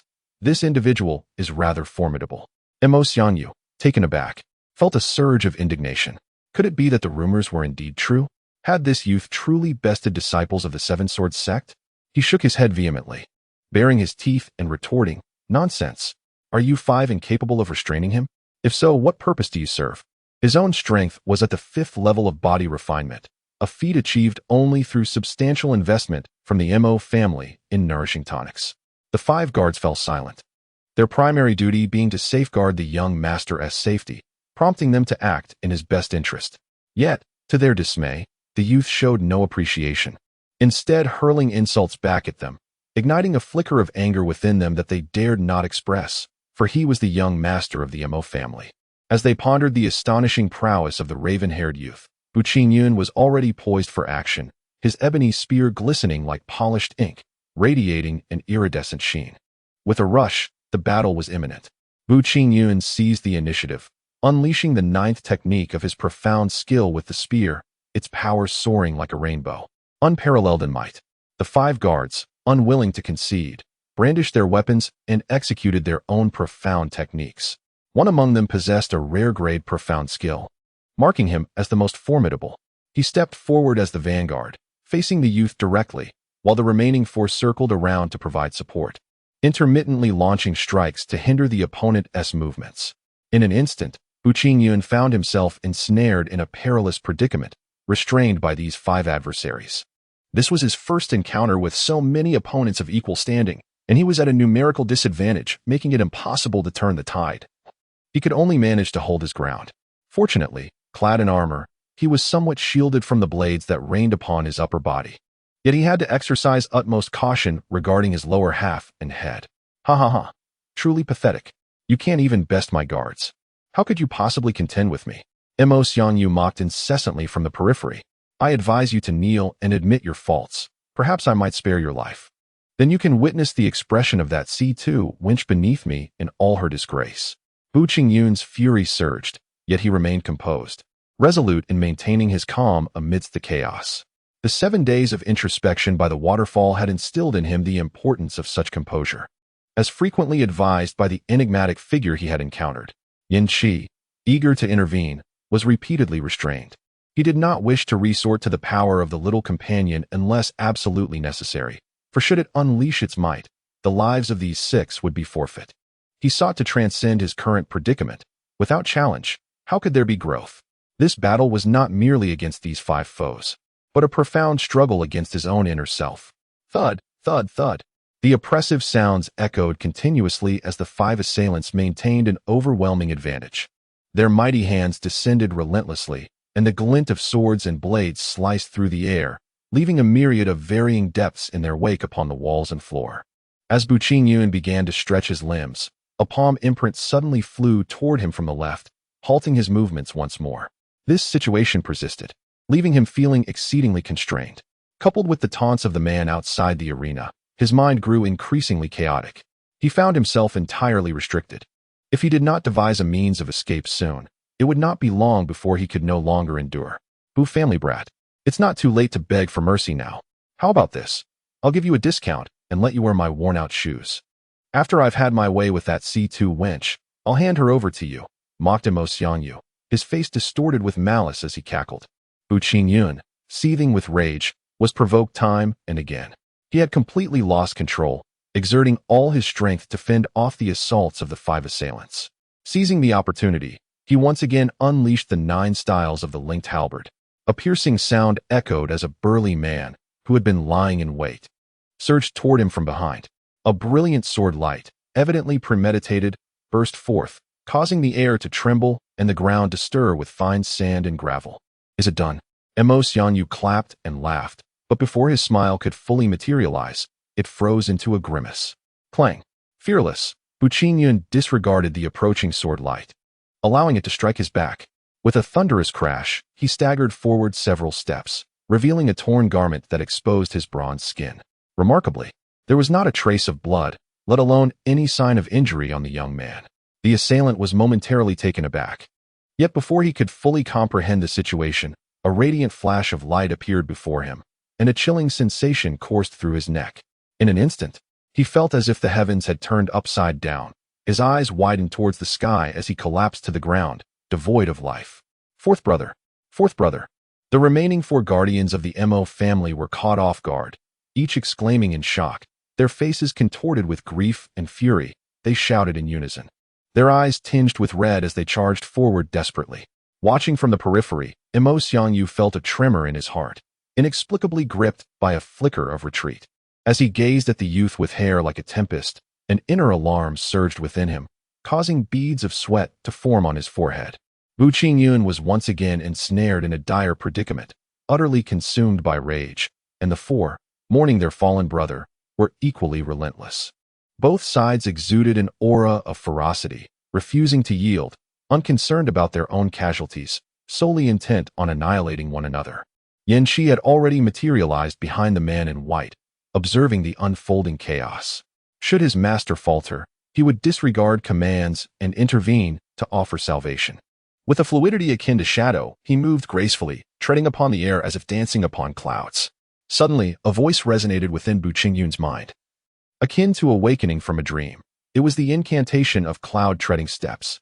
Unbeknownst to him, he had closed his eyes, immersing himself in the profound essence of the phrase.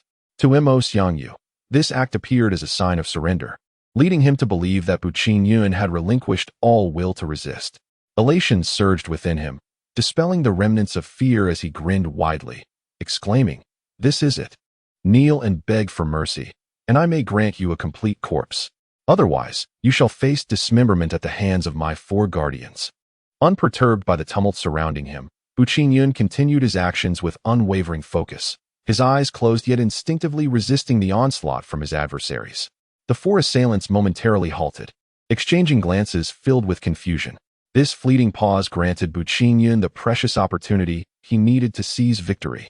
Suddenly, he opened his eyes, radiating brilliance, and his spear, the Qijing Fangji, transformed with remarkable fluidity.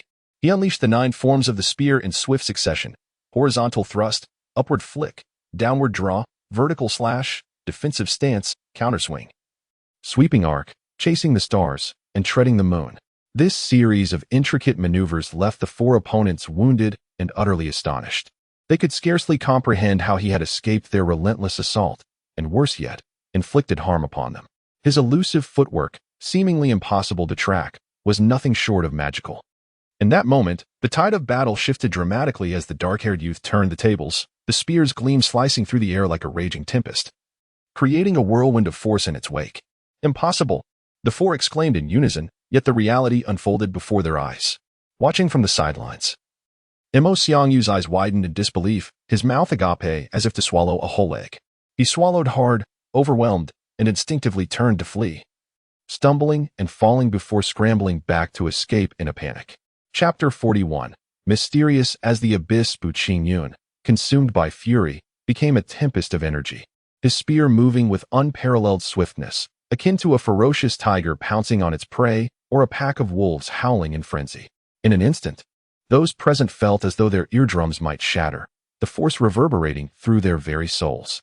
The 4 guards of the Mo family, each possessing the formidable strength of the 7th heaven, exhibited expressions of disbelief.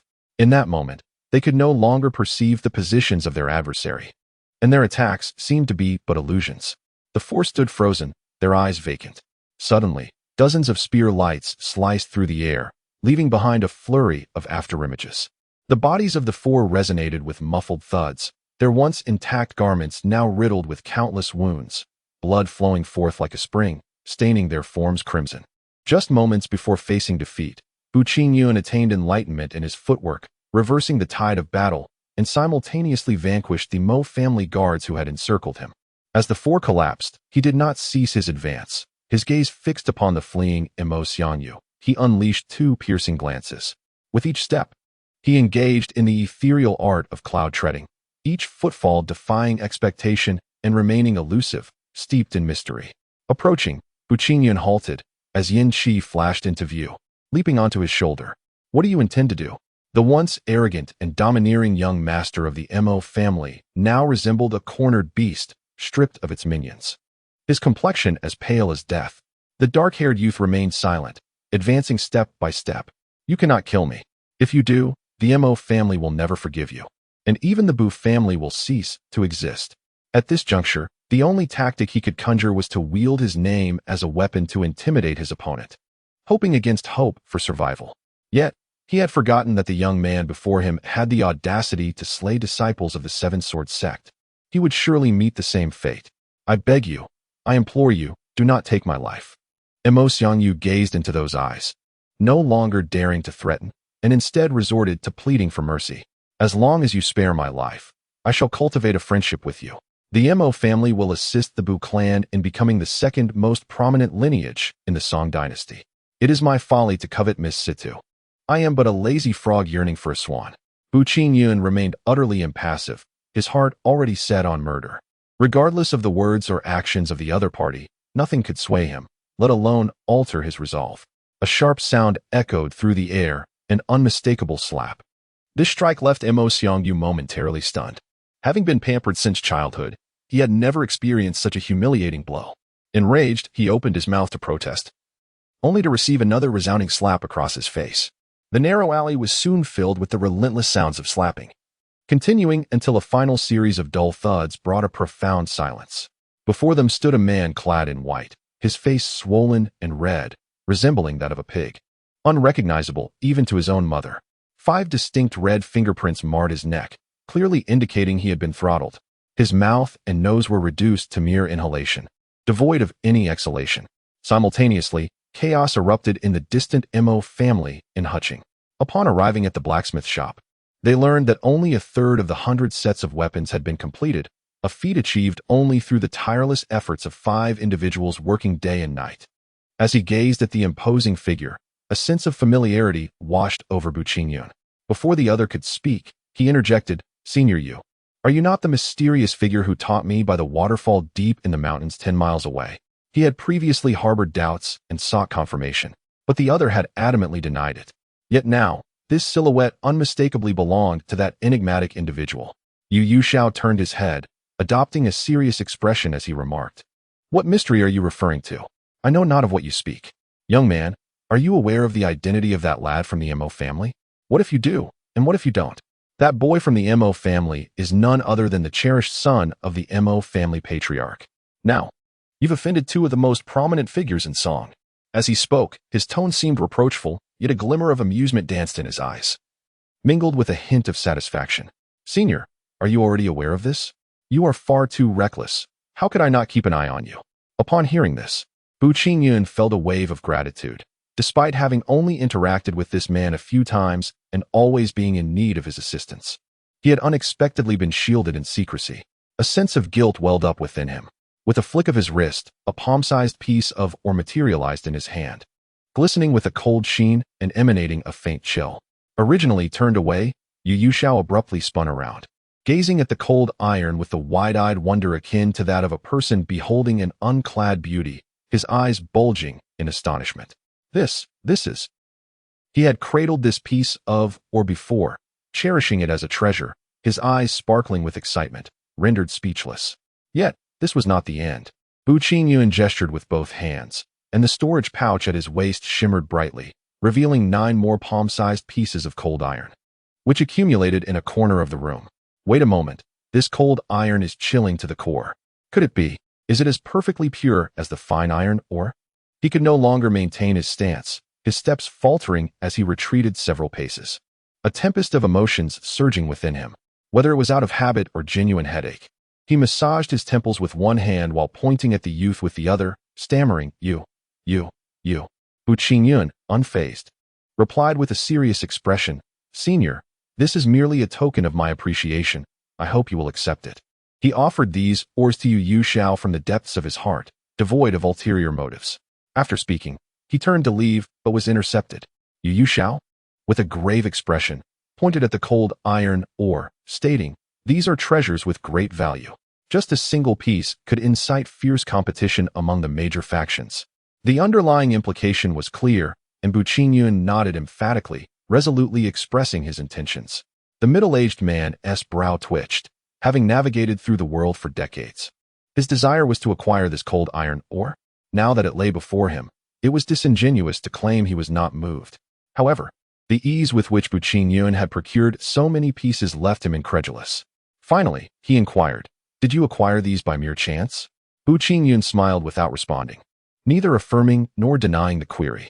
Yu Xiao furrowed his brows, grappling with the urge to speak, increasingly convinced of the youth's enigmatic nature, pondering what secrets he harbored. What extraordinary encounters had he experienced? The impact the boy had on him was overwhelming, leading him to interpret everything as extraordinary fortune. If not, how could it be explained? Young man, are you aware of the true realm? He finally calmed his excited heart and returned to a state of composure to ask, True realm? What is the true realm? Bu Qingyun stood in a state of bewilderment and ignorance. Observing his expression, Yu Xiao could not help but feel an intensifying sense of doubt. Was it not as he had surmised? Had this young man encountered an extraordinary event from the true realm? The multitude of unanswered questions gnawed at his insides, akin to countless ants crawling and biting. When Bu Qingyun noticed the middle-aged man ignoring his inquiries, he pressed once more, Senior, what is the true realm? The sensation of curiosity being piqued yet left unfulfilled was decidedly unpleasant, especially when confronted with the solemn demeanor of the other, indicating that the true realm was indeed profound. You will come to understand these matters in due time. For now, it would be prudent to contemplate how to navigate the impending storm that shall arrive in the next few days. After a brief pause, Yu Xiao continued. The Seven Swords sect has been ambushed by an unknown assailant, which has hindered their ability to deal with the Bu family for an extended period. However, I have recently heard that the old fellow and his 3 disciples seem to be making moves. Should they learn of your slaying of the Mo family's offspring, they might very well unite against you. Bu Qingyun had already deduced much of this, nodding in understanding before asking, Senior, how formidable is the Mo family? How many innate experts do they possess? The Mo family boasts 2 innate warriors, with their patriarch being in the mid-stage of innate cultivation, while an elder seems to have just recently achieved innate status. With the combined strength of myself and my younger brother Situ, it is likely we would be unable to hold them at bay. We must devise a strategy. Chapter 42. Peering into the great vehicle, Yu Xiao furrowed his brow in contemplation, while Bu Qingyun beside him struggled to articulate that the old master had already transcended the acquired realm and that he possessed a peak-level rare beast. Yet, in the end, he refrained from speaking. When the impending battle arrives, he realized that he might not only be unable to assist, but would at least need to possess the strength for self-preservation.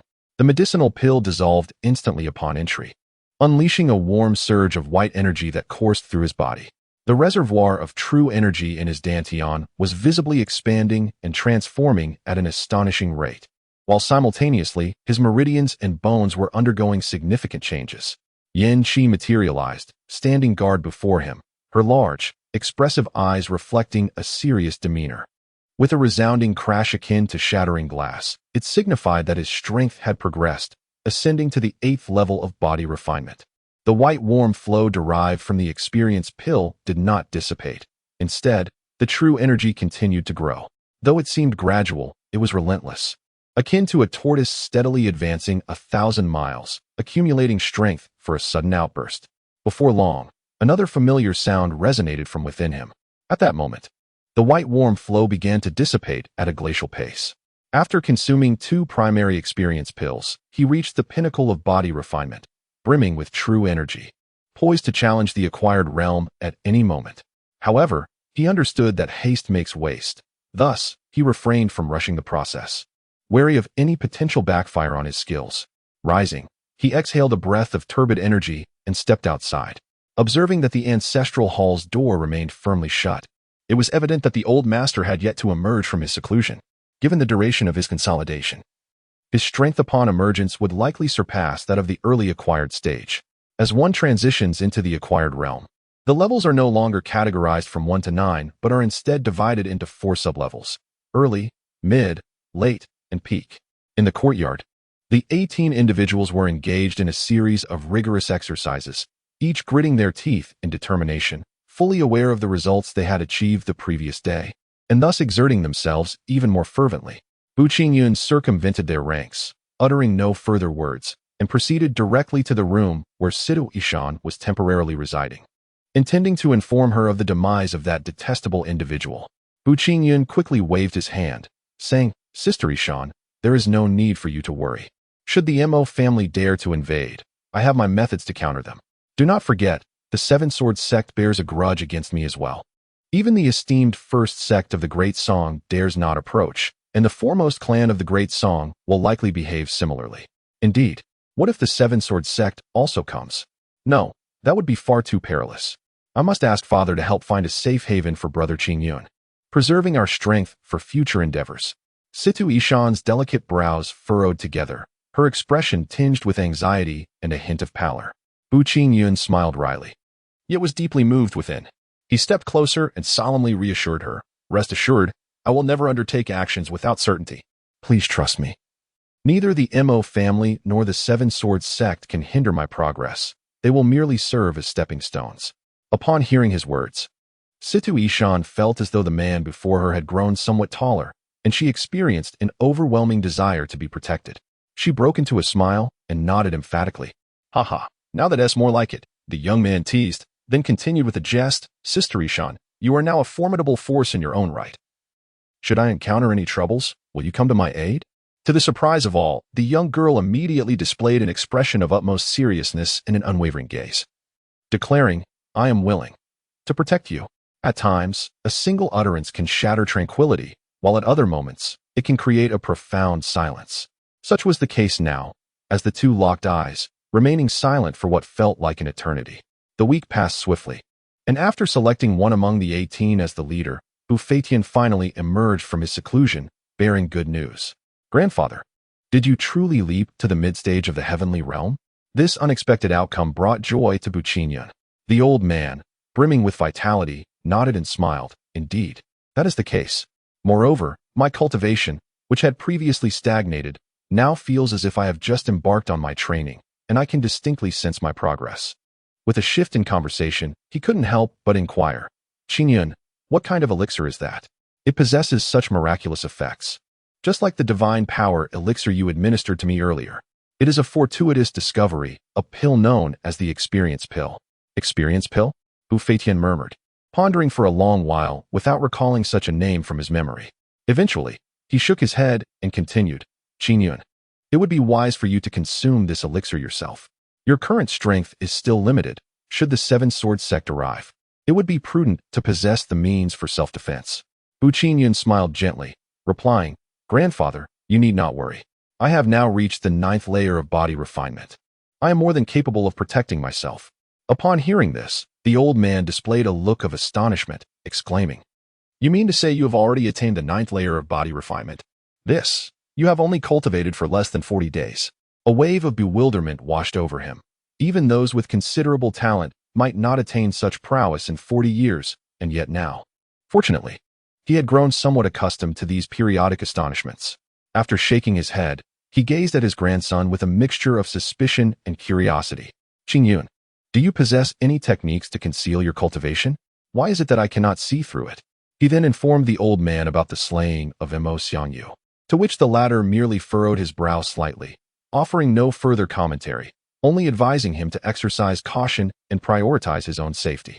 To outsiders, the Bu family appeared to possess a strength comparable to that of a 9th-level cultivator accompanied by a 6th level, which posed little threat to certain influential families.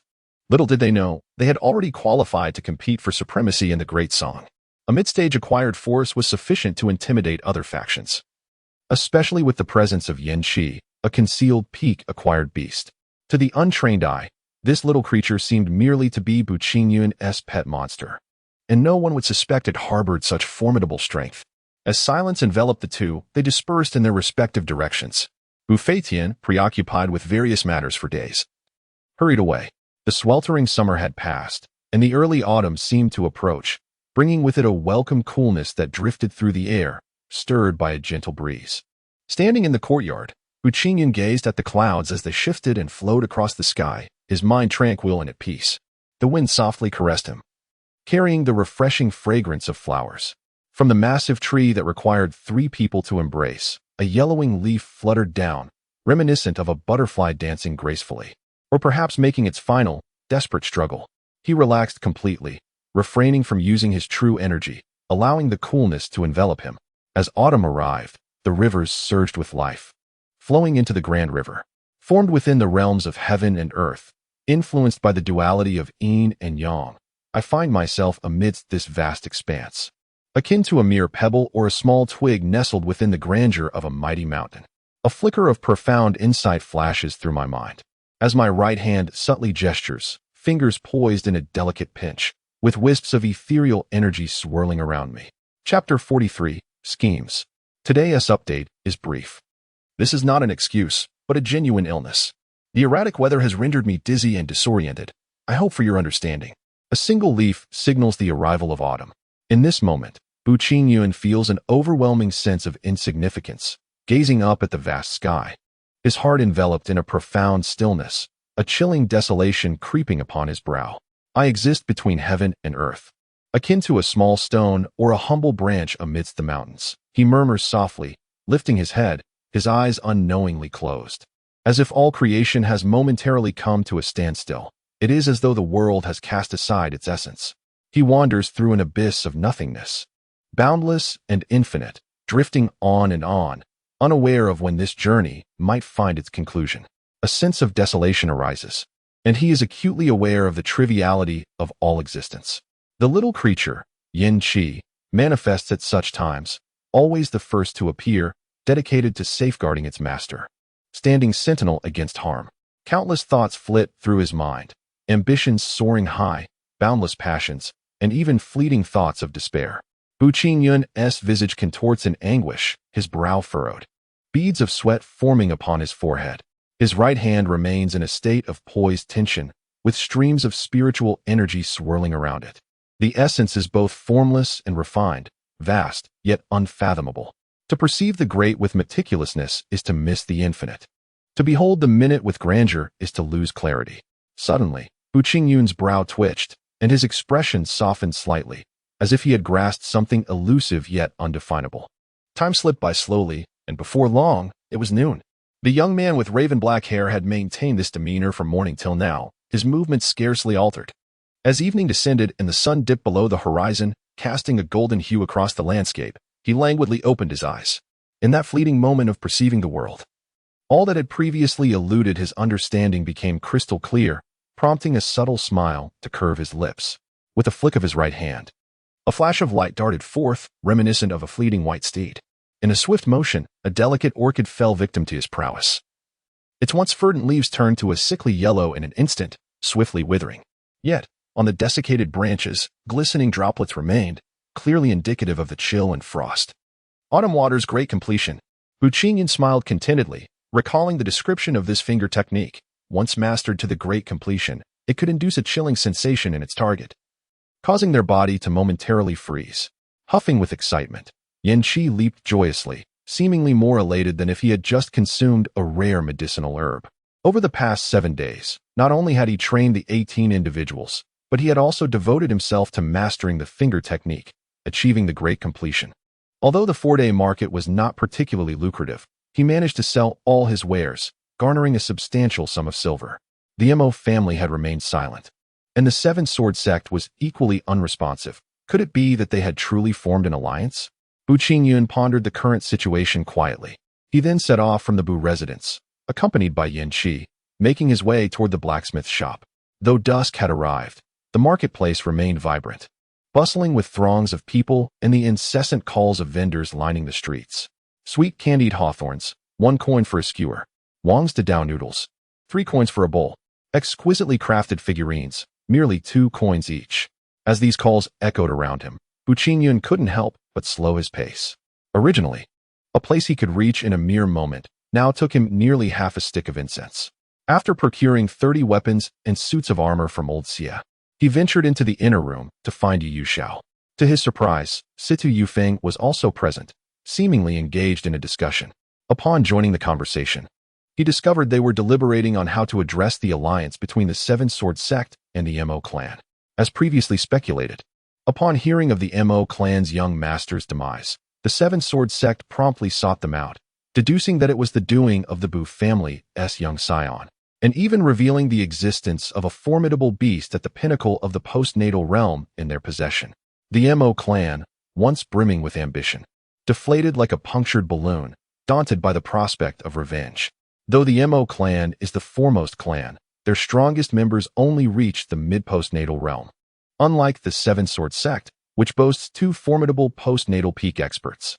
Following this grim news, a silver lining emerged. The Seven Sword Sect, having gauged the situation, announced their intent to eradicate the Bu family and apprehend their young heir.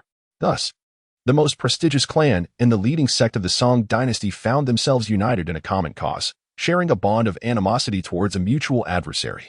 Observing this, Bu Qingyun's countenance darkened, and he inquired of Yu Xiao and Situ Yufeng, "Do you esteemed elders have any wise strategies?" Yu Xia shook his head, his expression grave. "I initially believed that the Seven Sword Sect had only 1 peak practitioner of the acquired realm. Yet I was astonished to discover that the master of the Zifeng lineage possessed similar prowess. Coupled with the 2 formidable practitioners from the Mo family, I fear that my companion, Situ, and I may be unable to withstand their might." Bu Qingyun contemplated for a moment, resolved to disclose the matter regarding the old man's breakthrough, while also clarifying the identity of the little rascal, Yin Qi. "Are you suggesting that this juvenile beast possesses peak acquired realm strength?" Situ Yufeng inquired incredulously, pointing at Yin Qi. He was not alone in his disbelief. Yu Xia shared a similar expression of skepticism. Yin Qi loathed being referred to as a beast, emitting an indignant snort. Fortunately, under Bu Qingyun's soothing presence, it refrained from causing a ruckus. "Indeed, I trust that both of you seniors are aware of the ambush on the Seven Sword Sect that occurred several days ago." With this statement, it became abundantly clear, and Bu Qingyun felt no need to elaborate further. "Was it you 2 who attacked the Seven Sword Sect?"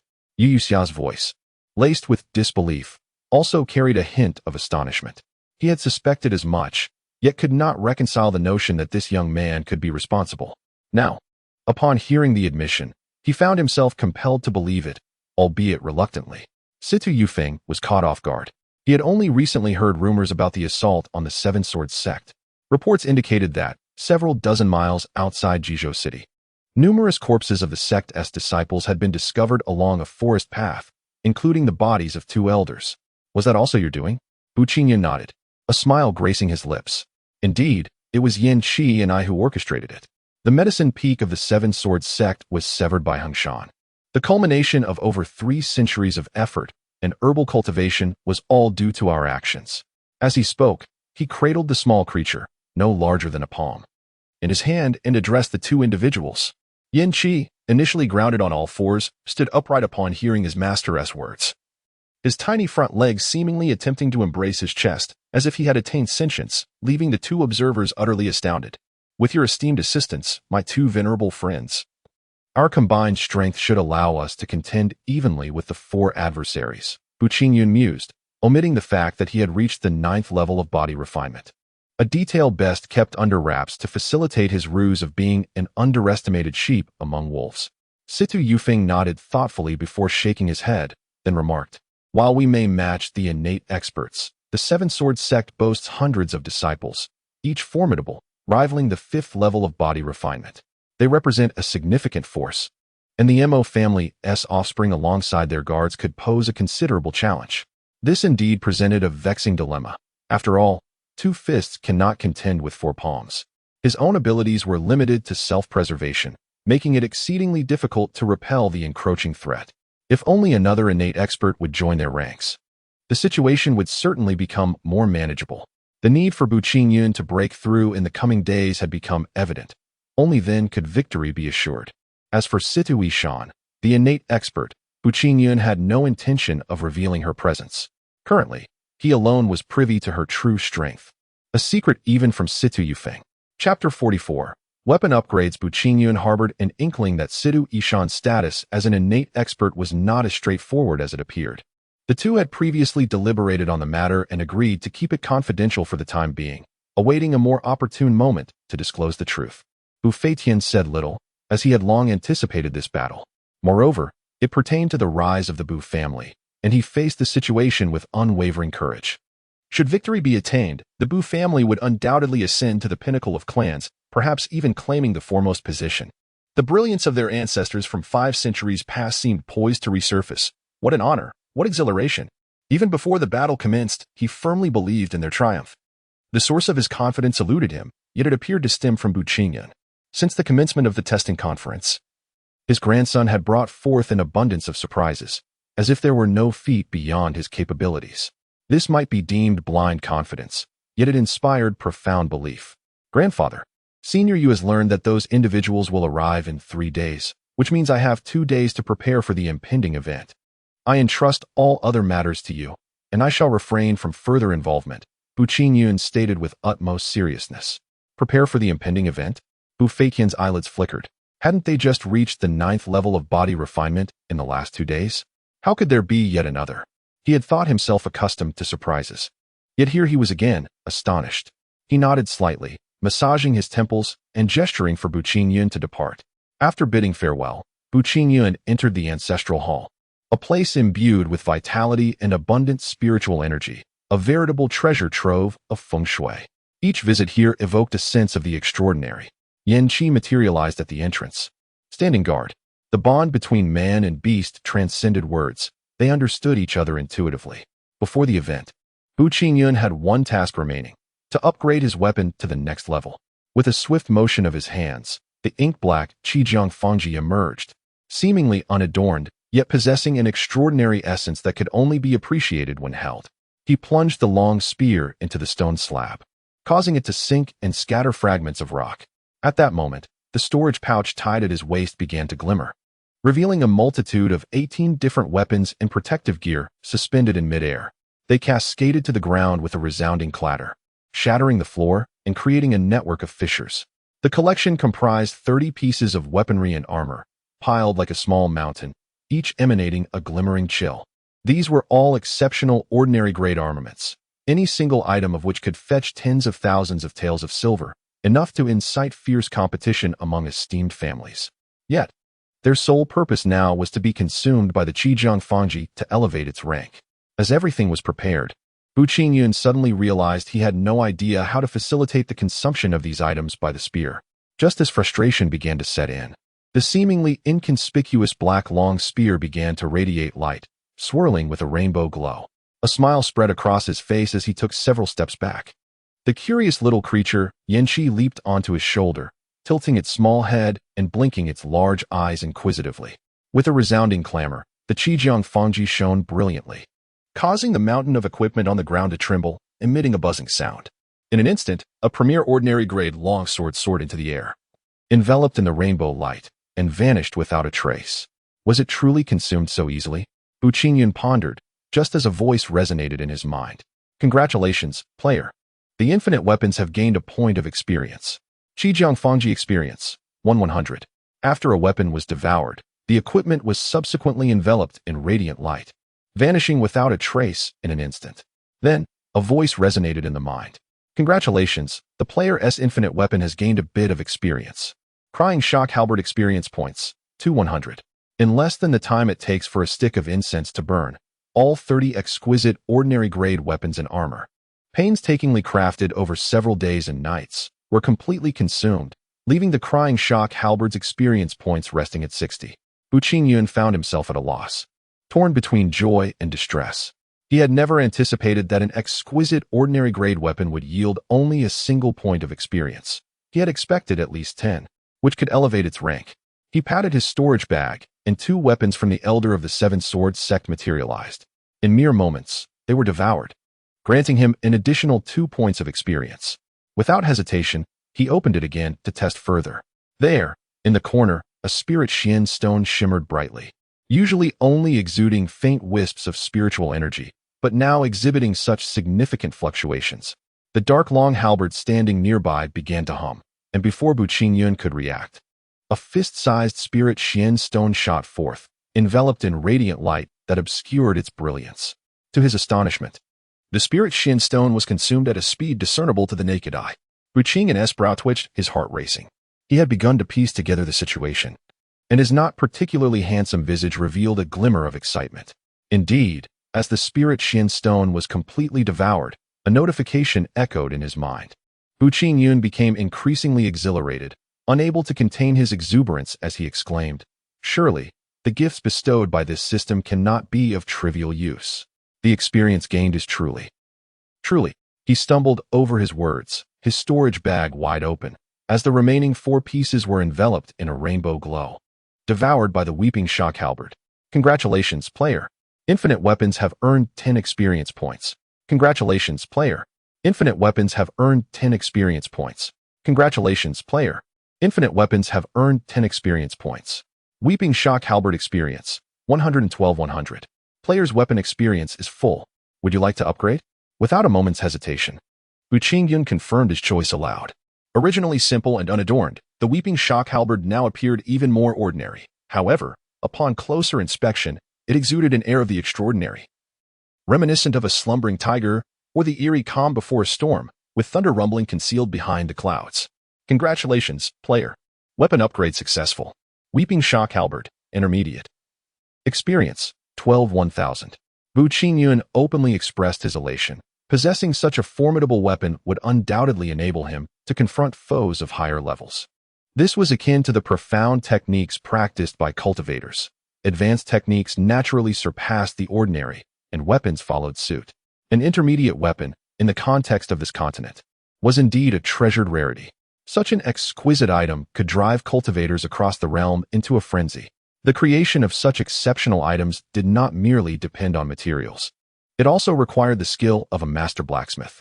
Even Yu Yuxiao would not dare to claim the ability to forge such a weapon, underscoring its preciousness. The weapon upgrade was successful, yet Bu Qingyun found himself engulfed in a perplexing question. Previously, the system spirit had mentioned only 2 methods. One was to consume the pretense, and the other was to refine it independently. Now, he wondered whether devouring the spiritual mysterious stones belonged to the former or the latter. He could not comprehend it, feeling that neither option truly sufficed. Nonetheless, he dismissed the thought, reassured that it was ultimately a positive development. After muttering to himself, he cast aside all distractions, settling into a cross-legged position, ready to break through to the postnatal realm. Chapter 45. Ascending to the postnatal realm, Yin Qi stood guard in front, while Bu Qingyun sat in meditation on the cracked and worn floor, entering a state of deep cultivation. His inner energy surged, and the true Qi pool in his dantian appeared shrouded in swirling mists, exuding an extraordinary aura, akin to an ethereal paradise. The Sea of All Rivers technique, as its name suggests, promised a gradual transformation of this true Qi pool, ultimately resembling a vast ocean of accumulated energy. The spiritual energy within the ancestral hall glimmered as it converged like a rushing river towards the young man with dark hair. The endeavor to break through to the postnatal realm commenced. The sound of flowing water resonated through the true Qi pool, while simultaneously, his entire meridian system was repeatedly cleansed by the true Qi, gradually expanding, and his bones became increasingly translucent. Bu Qingyun felt as though he were ensconced in a furnace, sitting atop a sea of blades, the scorching heat and pain clashing against one another. He furrowed his brow tightly, beads of sweat rolling down his forehead, splattering onto the floor with a hissing sound, dissipating into white mist. After several attempts, it felt as though he were on the verge of breaking free from his constraints, crossing the chasm that lay before him, yet he was still a fraction short, rendering all previous efforts in vain. Contemplating the unimpeded rise of Situi San, achieved in a state of utter confusion, one cannot help but feel a pang of envy. The adage rings true: comparison begets frustration. Unbeknownst to many, his ability to attain such prowess within a mere 40 days is nothing short of extraordinary. He is neither of celestial lineage, nor does he possess the primal bloodline. In this forsaken land, cursed and sealed, he stands as an unparalleled anomaly, unmatched by past or future. After numerous attempts, Bu Qingyun found himself breathless and utterly exhausted. Assessing the passage of time, he discerned that it was indeed time to rest, and he collapsed onto the ground, succumbing to a deep slumber. In that fleeting moment of entering the realm of dreams, the weariness that had enveloped him vanished entirely. Bu Qingyun was acutely aware that his previous injuries had healed at an astonishing rate since his arrival here. Upon confirming his rewards, a flash caught his attention, and a talisman gracefully floated into his hand. The voice of the system's sprite chimed in just in time. "Congratulations, player, you have acquired a mid-level speed talisman." Initially, Bu Qingyun had given little thought to this, expecting only a low-level talisman. However, upon hearing the announcement, his eyes sparkled with excitement. For this marked the first occasion he had received a mid-level talisman as a daily gift, eliciting a joyful smile. He promptly stowed the talisman in his storage pouch and then inquired about the status of Qi Jingfeng's spear with the system sprite. All intriguing matters await your exploration. Dear player, having received an answer that was not truly an answer, Bu Qingyun found himself at a loss for words, a dark cloud looming over his brow. He suppressed the urge to utter scornful remarks and inquired once more, "Why is it that upon arriving here, regardless of how fatigued I am or how severe my injuries may be, I can swiftly recover?" The intriguing aspects of this realm awaited players to explore on their own. Upon awakening from his slumber, Bu Qingyun immediately entered a meditative state, fervently striving to penetrate the realm of postnatal mastery, utterly consumed by his pursuit. Each failed attempt brought him excruciating pain and searing heat, an experience that would be unbearable for most. With each setback, the sense of loss weighed heavily upon him. Had it not been for his indomitable will, his spirit would have surely crumbled. The postnatal realm differs from body refinement. It requires not only physical strength and the cultivation of inner energy, but also the elusive comprehension of the true essence of the techniques. The path of cultivation is inherently contrary to the natural order, and as one's proficiency deepens, so too does one's lifespan, akin to battling the heavens for existence. He sensed the expansion of his meridians, the clarity of his bone marrow, and the transformation of his energy reservoir, yet he remained unable to achieve a complete metamorphosis. Thwarting his breakthrough.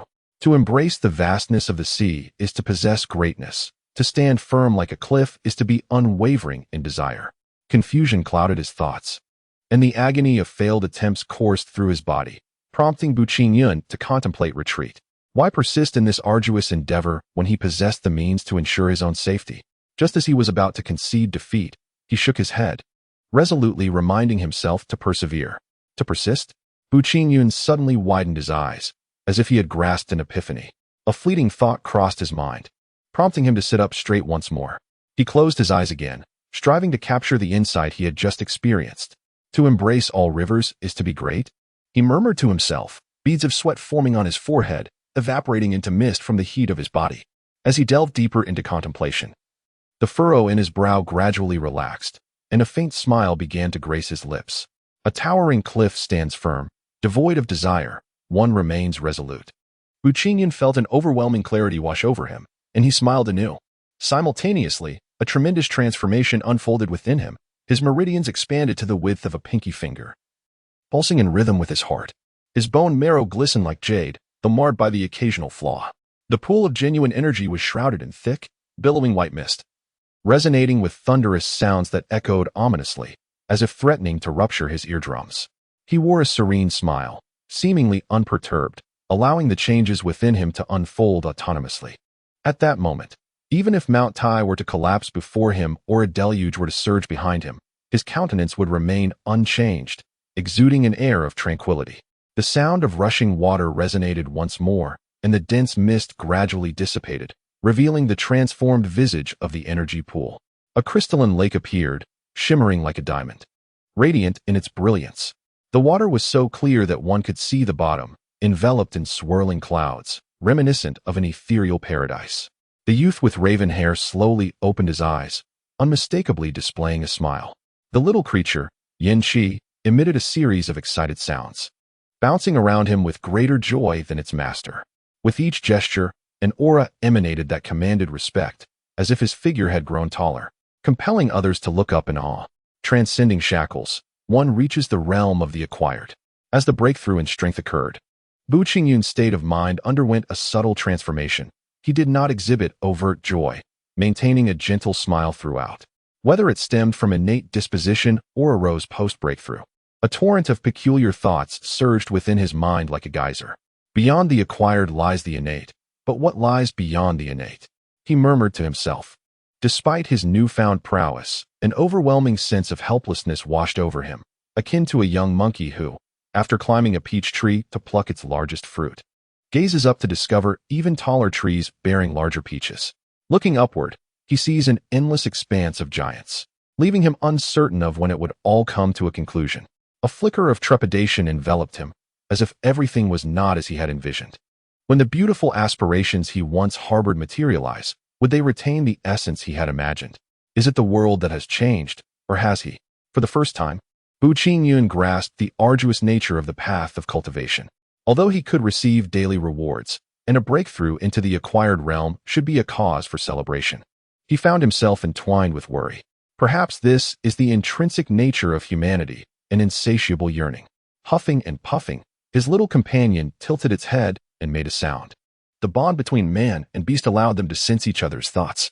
Xianxia immediately offered comfort to his master. Bu Qingyun smiled faintly, then, struck by a sudden realization, he slapped his forehead and said with a hint of embarrassment, "It is merely a breakthrough into the acquired realm. Yet I nearly lost my fighting spirit. It seems that contending with fate is indeed fraught with challenges. Heaven plays tricks in the shadows, sowing discordant thoughts and dampening one's spirit. Merely a small step forward, yet the summit remains a distant aspiration, where I may gaze down upon the multitude." With grandiose flair, he seemed on the verge of breaking through the rafters, and then burst into hearty laughter. In Chapter 46, The Meeting in the Canyon, Qi Jingfang's spear has successfully upgraded, and he himself has, as desired, transcended the earthly realm. Bu Qingyun, in high spirits, stepped outside in search of the elusive Feitian, yet found no trace of him. Inquiring with several servants yielded no information regarding his whereabouts. Bu Qingyun's brow furrowed, a vague intuition stirring within him. Having immersed himself in cultivation, he was oblivious to the events transpiring outside. Contemplating this, he hastily exited with Yen Qi. With his elevation in realm, he could harness the powers of heaven and earth, shrinking distances with remarkable swiftness, reaching the smithy nestled in a secluded alley in mere breaths. The familiar sound of hammers striking iron echoed, unchanged from the norm. Yet, the more ordinary it appeared, the more his brows twitched, akin to the calm before a tempest, seemingly tranquil, yet tumultuous beneath the surface. Having attained a higher state, his senses sharpened, allowing for more accurate anticipations, as if it were a natural instinct. "Is Elder Yu not present?" Upon receiving an answer from old Xia, Bu Qingyun's suspicions solidified. "Brother Xia, do you know where the Elder and my grandfather have ventured?" It seems they headed towards the western city gate. With this direction revealed, man and beast set off in pursuit. Yen Qi moved with the swiftness of lightning, transforming to the appropriate size, carrying Bu Qingyun as they soared, resembling a crimson silhouette slicing through the heavens, rising and falling with grace. As some common folk of Jizhou City gazed upon the spectacle, they mistook it for a meteor falling during the day, while a few cultivators merely caught a glimpse of the fleeting shadows, their faces betraying astonishment. "Have you found them?" With a sudden spark of joy igniting within him, Bu Qingyun comprehended the little creature's implication. After exiting Jizhou City, the man and the beast headed northwest, traversing a mountain ridge until a canyon emerged before them. In the distance, 3 figures could be seen moving, yet they were too far away for Bu Qingyun's loud shouts to reach their ears. Yu Xiao, clad in a fitted black robe that accentuated his robust physique, wielded a broad blade, its edge occasionally glinting in the light as he led the charge. Flanking him were Situ Yufeng and Bu Feitian, each grasping their weapons, their expressions grave. They had received word that the Seven Swords sect and the Mo family had commenced their plans, gathering in a canyon several dozen miles outside of Jizhou City. The informant held some standing and was an old acquaintance of Yu Xiao, which lent credibility to the information. Desiring to seize the advantage, the trio sought to reach the location before their adversaries, hoping to utilize the terrain to ensnare them. However, upon arriving, a twinge of regret permeated their thoughts, an instinctive realization dawning upon them that this might be a trap. Indeed, as they ventured deeper into the heart of the canyon, they were ambushed by two formidable late-stage cultivators from the Seven Swords sect and two from the Mo family, encircling them from all sides. Just in time, Buqingyan arrived, suppressing his impulse and concealing his presence as he awaited the opportune moment to strike. Due to his considerable distance from the seven individuals, he did not perceive the tension in their confrontation. Instead, he faintly sensed several presences in the vicinity, two of which felt remarkably familiar. Are there postnatal experts? He muttered to himself, as Xianxia also unleashed his spiritual awareness to search the surroundings. Subsequently, a puffing sound escaped him, relaying the situation, as he discovered several postnatal experts concealed in the shadows. Among them, two exhibited fluctuating auras, making them particularly susceptible to detection. These two were disciples of the Seven Swords sect, having ingested poison pills that grotesquely altered their appearance, rendering them hideous, yet temporarily enhancing their strength. Within the canyon, steep cliffs and jagged rocks were omnipresent, providing ample concealment for those who wished to remain hidden. The sunlight here was somewhat scarce, casting a slight chill over the area. Fortunately, with the assistance of a small creature, Buqingyan effortlessly located the hiding spot of one of the Seven Swords sect disciples. Silently approaching from behind, he readied his autumn water dart, and the individual remained blissfully unaware until a chilling sensation surged from his feet to the crown of his head, rendering him immobile. In that fleeting moment, he seemed to forget even the notion of pain. Just as he was about to scream, Buqingyan swung his long halberd, severing his head with a swift motion, before turning toward the hiding place of the second individual. Employing the same method, he extinguished that life as well. Once these two perished, their forms disintegrated into swirling black mist. In that direction, a mysterious nephew of the three masters of the Seven Swords sect sensed the disturbance and exclaimed, "Not good. We are under attack." His shout sent the remaining three into a flurry, inadvertently granting Buqingyan and his companions an unexpected opportunity. Yu Xiao wielded his broad blade with a sweeping motion, radiating brilliance, seeking to single-handedly confront the two pinnacle masters of the Seven Swords sect. Alas, the three adversaries were equally matched, their strengths nearly indistinguishable. And after a single clash, none could claim the upper hand. Meanwhile, Situ Yufeng engaged in a fierce contest with Mo Cho, the leader of the Mo family. Their powers were evenly balanced, making it impossible to determine a victor in the short term. All of this transpired in the blink of an eye. Buqingyan hastily urged Xianxia to assist, while he himself sought out the hidden postnatal power lurking in the shadows. The Seven Swords sect and the Mo family were already aware that the Situ family and the rogue Yu Xia would come to the aid of one another. Yet who was this elderly figure with a youthful visage? They did not recall such a mid-postnatal powerhouse in their memories. To safeguard against any eventualities, they had summoned several prominent factions from the Song dynasty to provide assistance, including the concealed postnatal masters. Without substantial incentives, these factions would not have involved themselves. After all, it is human nature to seek gain. Yet, at times, it is the birds that perish in pursuit of sustenance. The hidden individual also became aware of the deaths of two disciples from the Seven Swords sect, which surprised them slightly, leading to a moment of hesitation regarding whether or not to intervene, especially since it appeared that their opponents also had a formidable postnatal master concealed in the shadows. Furthermore, witnessing the unparalleled might of a powerful beast as it charged forth, the leader of the Seven Swords sect's Purple Peak lineage, shrouded in black mist, was forced to retreat, thus yielding a decisive advantage to the other side. The thunderous clash of several postnatal masters was a rare spectacle, akin to titans within the abandoned continent. The very landscape dimmed in their presence, as they fought amidst a turmoil that obscured the heavens and darkened the earth. The ground fractured beneath their might, and jagged peaks were cleaved asunder, while boulders soared through the air like meteors. If one does not act now, then when? The leader of the Seven Swords sect, Zheng Feng, engaged in a fierce confrontation with Yu Xiao, simultaneously unleashing a resounding howl that echoed through the surrounding canyon. His earlier declarations rang true. Whether they could escape this forsaken land hinged entirely upon this moment. Upon hearing his words, those hidden in the shadows could no longer restrain themselves, revealing their presence, 5 individuals in total, who then surged towards the trio and their beast. Following closely behind was Buqingyan, moving with stealth, positioning himself before the weakest among the late-stage practitioners. Without warning, he unleashed the autumn water technique, a brilliant flash surging forth in a sudden assault. The late-stage practitioner, initially taken aback by the unexpected obstruction, barely had time to react before a formidable light hurtled towards him. He hastily raised his sword in defense. With a sharp clang, the treasured blade was rendered useless, and he was sent sprawling through the air. The 9 styles of continuous halberd, though categorized as a basic mystical technique, exhibited prowess that rivaled that of advanced techniques when wielded with the exquisite Qiqing Fong halberd. A piercing cry erupted from the practitioner, who had been struck, as blood gushed forth from the wounds, splattering in all directions. The anguished sound startled the remaining 4 late-stage practitioners, prompting them to turn and gaze in alarm. Without granting them a moment to react, Bu Qingyun executed the 9 styles of continuous halberd once more, his feet dancing upon the ethereal clouds in an inscrutable motion, as if conjuring illusions that dazzled the eyes, leaving them unable to discern reality from deception. A series of resounding bangs echoed through the air, catching the 4 individuals off guard, causing them to stagger back several steps amidst a cloud of dust. When they finally discerned the figure wielding a spear, astonishment etched their faces, disbelief flickering in their eyes. This youth, despite his tender age, possessed acquired strength. Could he possibly be a congenital warrior, rejuvenated from age? They shook their heads, casting aside such thoughts.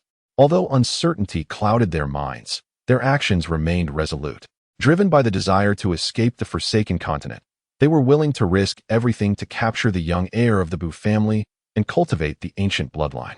Bu Qingyun had just broken through to the acquired realm. Barely half a day had passed, and his strength had yet to solidify. Faced with the 4 renowned acquired practitioners, he felt overwhelmed. His garments were tattered with several gashes, but fortunately, his breastplate had absorbed a few fatal blows. Meanwhile, a fierce battle raged on the other side, where 7 individuals and a beast clashed violently. Numerous cliffs were cleaved apart, and large boulders suffered devastating blows, disintegrating into dust scattered across the heavens.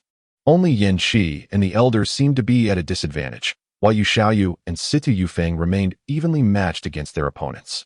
With labored breaths, the young one valiantly withstood the 3 disciples of the 7 Swords sect, gradually moving closer to Bu Feitian, exhaling breaths of effort, and subsequently launching an assault against the Mo family's acquired warrior. The intent was clear. The elder nodded in understanding, breaking away from the fray to hasten towards Bu Qingyun. This fierce conflict persisted for an extended period, transitioning from daylight into darkness. Aside from the 3 acquired warriors who perished at the outset, no further casualties ensued.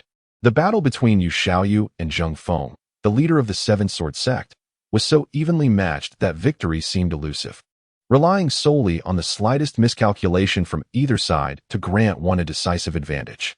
Similarly, Situ Yufeng and Mo Jiacho, the head of the Mo family, were locked in a relentless stalemate, each refusing to yield. Initially, Yanqi held the upper hand, but gradually found himself constrained by the enigmatic figure shrouded in black mist. Even when faced with imminent death on several occasions, this mysterious man managed to dissipate into the mist, only to reassemble and remain impervious to defeat. Further hindered by the intermittent interference of another member of the Mo family, the Bu brothers stood resolutely against 4 formidable opponents, their spirits unyielding as they fearlessly engaged in combat, a reckless style that left their adversaries perplexed. Bu Qingyun, filled with righteous fury, confronted one of his foes, unleashing the 9 styles of the dual halberds. His momentum surged like a ferocious tiger pouncing upon its prey, aiming to intimidate his opponent. The blades danced in the air, their brilliance cutting through like rainbows. Had he not been clad in armor, albeit of the finest mundane quality, he might have reconsidered retreat. However, in the short term, it proved impervious to breach. Be cautious. No. Bu Feitian, witnessing his grandson's predicament, shouted in alarm, striving to fend off the enemies surrounding him to assist his grandson. Yet, he was trapped, unable to escape the encirclement of 2 powerful adversaries. Bu Qingyun quickly sent a mental message while the obsidian halberd sliced through the air with a thunderous roar, plunging heedlessly into the multitude of sword beams, producing a symphony of metallic clashes and showers of sparks. The armor, invisible to outsiders, began to show varying widths of fissures, with some areas dented inward, on the verge of shattering. The monk displayed a look of astonishment, realizing that his assault had failed to inflict any harm upon his opponent. His eyelids twitched incessantly, and a wave of frustration surged within him. He regretted his reckless decision to confront the adversary head-on. At that very moment, Bu Qingyun had already dashed before him, wielding a spear with formidable might, sweeping through like a tempest. Simultaneously, his free right hand formed a gesture, unleashing a brilliant flash as the temperature of the surrounding air plummeted, a chilling aura enveloping his brow.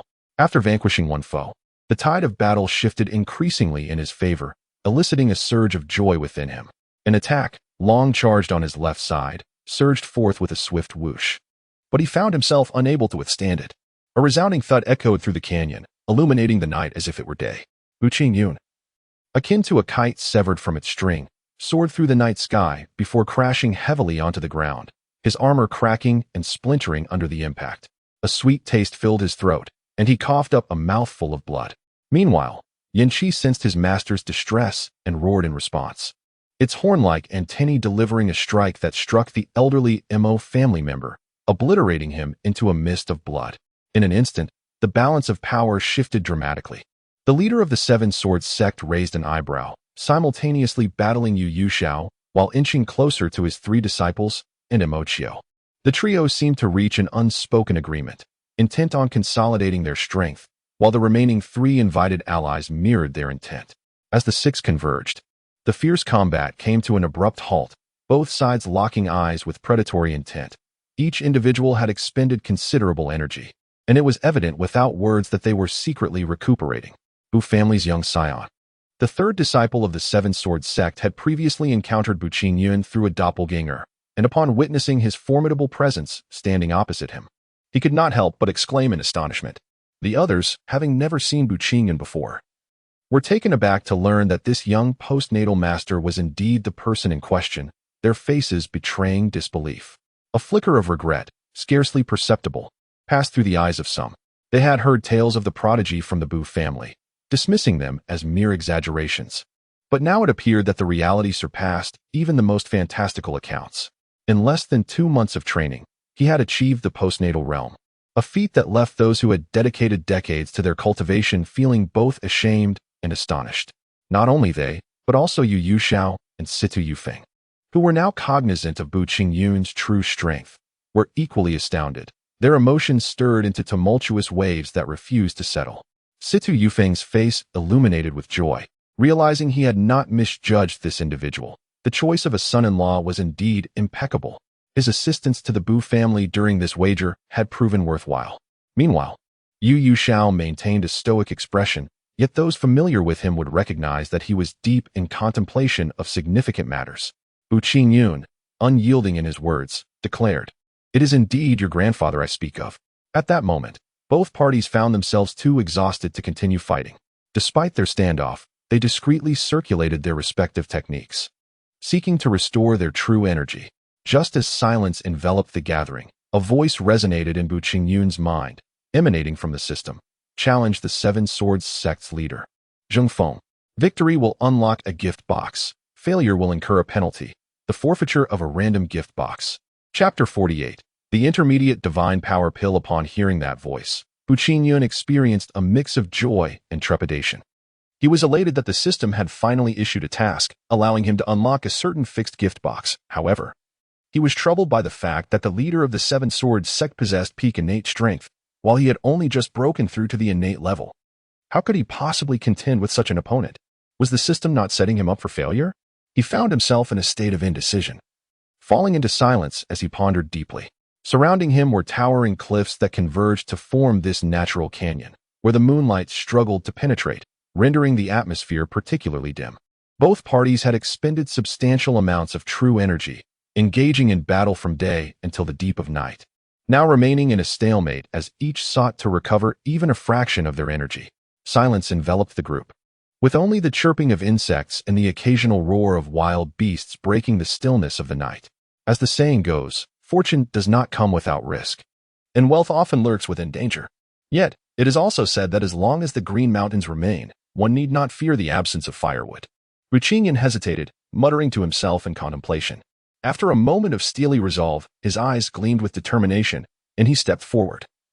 Addressing the elder clad in dark azure, "This is our grudge. Let us resolve it ourselves." Upon hearing this, the crowd furrowed their brows, momentarily perplexed by his meaning.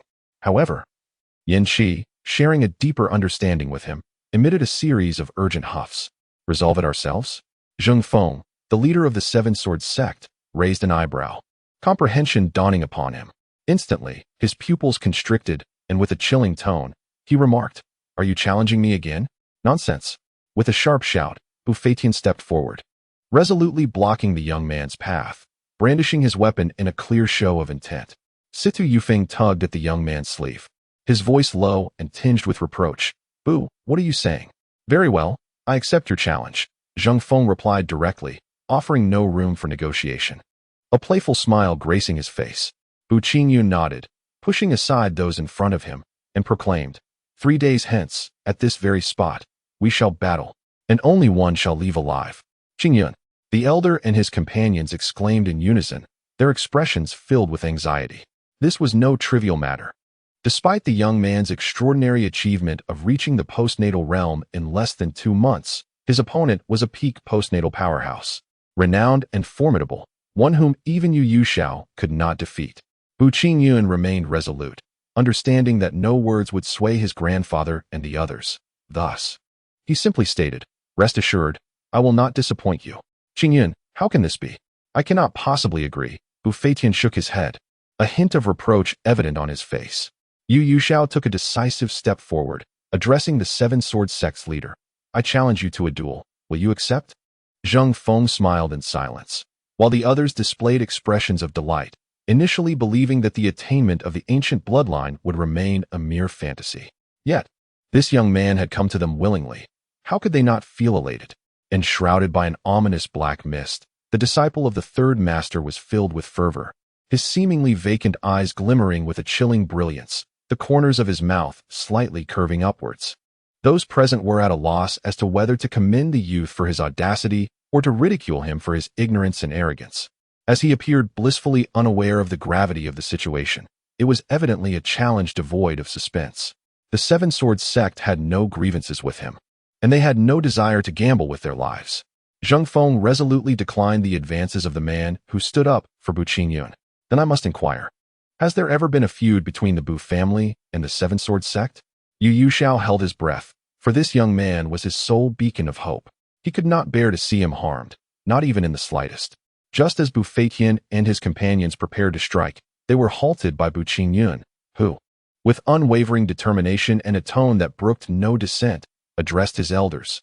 "Grandfather, Senior Situ, Senior Yu, I understand that you believe Qingyun is overly presumptuous, but I implore you to trust me.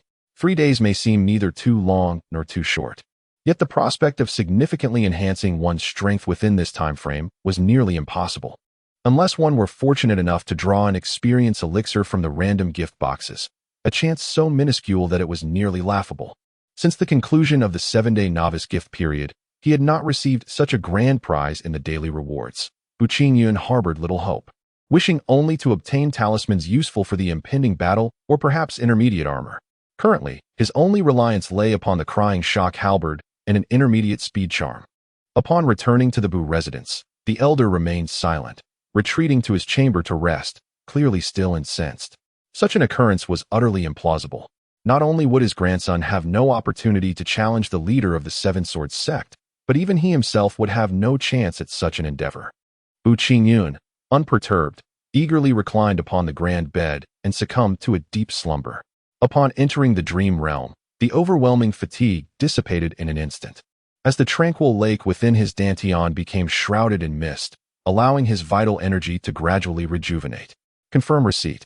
With a soft chime, a medicinal pill materialized in Bu Qingyun's hand. A smile spread across his face upon sighting it. Its arrival was indeed fortuitous. "Congratulations, player. You have obtained a mid-level divine power pill," announced the voice of the system sprite. It continued, "The task to unlock the fixed gift box has been triggered. Defeat the leader of the Seven Swords sect, and completing this mission will yield additional rewards. All intriguing gameplay elements await the player's exploration."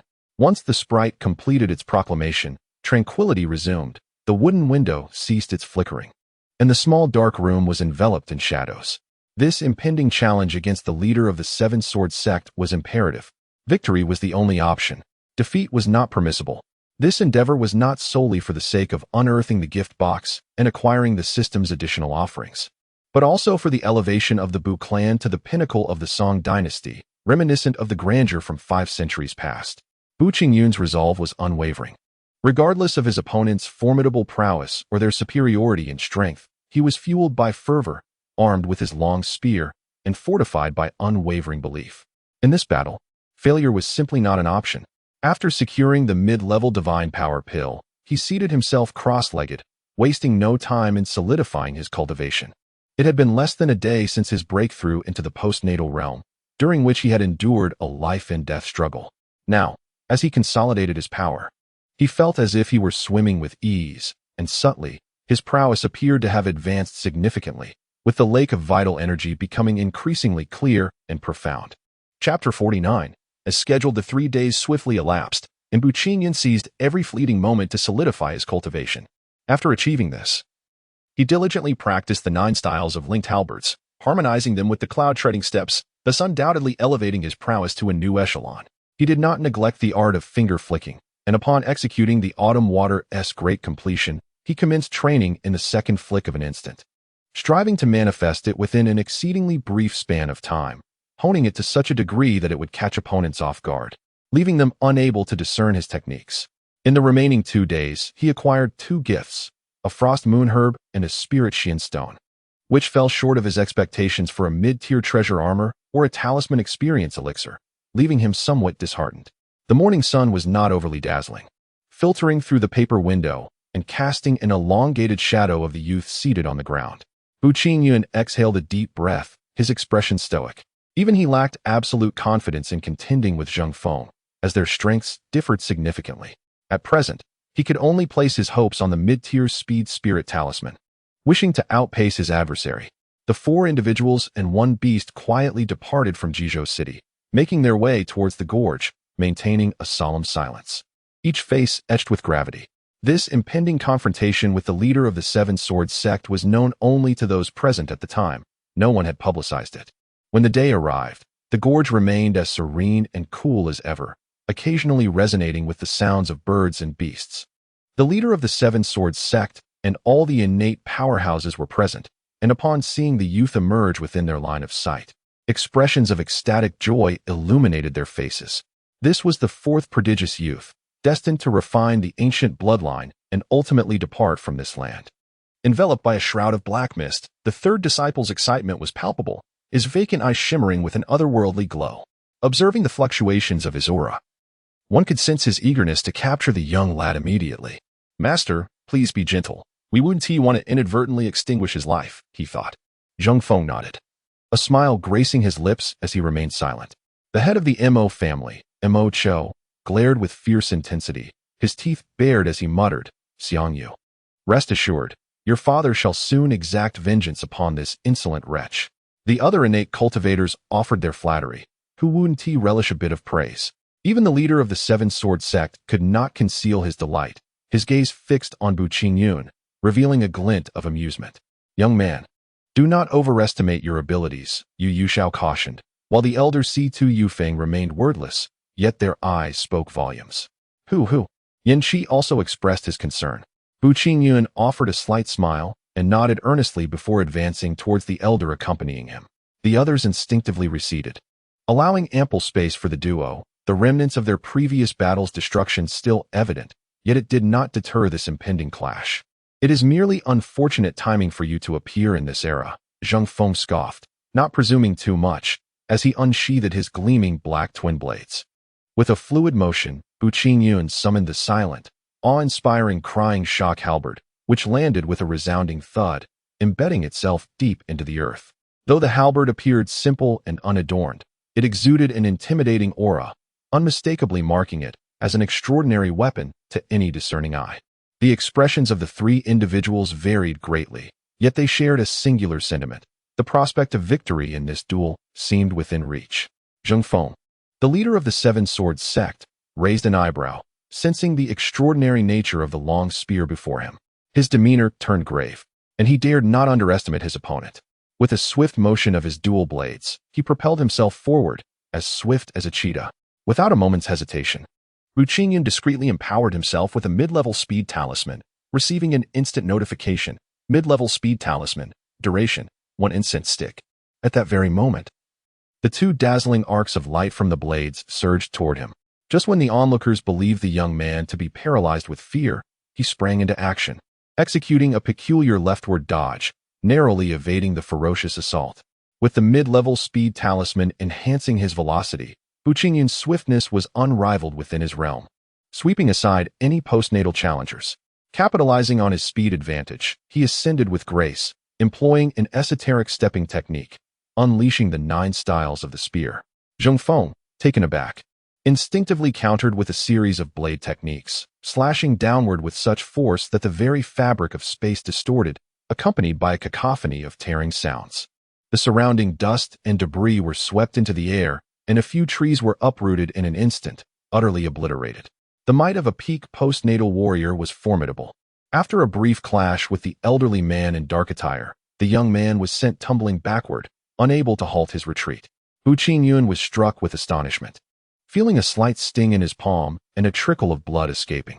After a single, direct confrontation, he nearly succumbed to the impact, the numbness in his arms rendering him momentarily incapable of further offense. Caution was imperative. Outside the arena, Bu Feitian was acutely aware of his grandson's predicament. Witnessing the difficulty with which he managed to halt his advance, he found that Zheng Feng launched yet another assault, fiercer than before. Just as he was about to intervene, he was intercepted by Yu Xiao. Though his hands were momentarily immobilized, his feet moved with the swiftness of the wind. We must refrain from engaging unless absolutely necessary. The sound of heavy breathing echoed nearby, indicating that Yin Qi concurred with this sentiment. After suffering a setback, Bu Qingyun resolved not to confront Zheng Feng head-on again. Instead, he began to maneuver, leveraging his advantages to circle around him, hoping to exhaust his opponent's vital energy. With a flick of his fingers, a stream of autumn water emerged, causing the surrounding atmosphere to chill noticeably. "Merely a parlor trick," exclaimed the elder in the dark blue robes, his voice sharp. With a swift horizontal motion of his hands, he unleashed a technique known as twin peaks rising from the ground. 2 jet-black blades glimmered with radiant light as they surged upwards. The blinding arcs of the blades shot forth, colliding with one another, producing resounding clinks of metal accompanied by showers of sparks. Bu Qingyun's eyes widened in astonishment. Realizing he could not withstand such force, he executed a cloud-stepping maneuver to evade, yet the 2 arcs of blade light seemed to possess a will of their own, splitting apart and converging from both sides.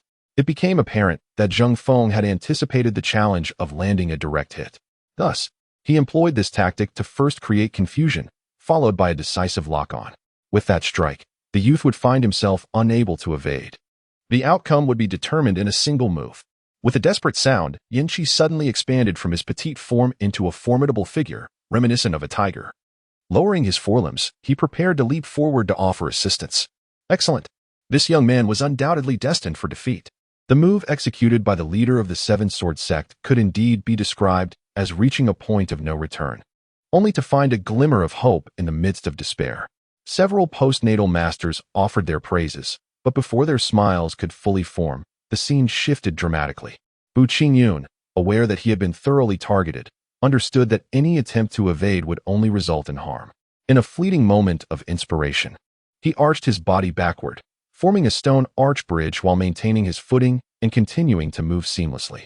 Boom! The 2 arcs of blade light were narrowly avoided, crashing against the cliff with a deafening roar. 2 deep fissures, approximately 1 foot in depth, appeared, causing rocks to tumble down incessantly.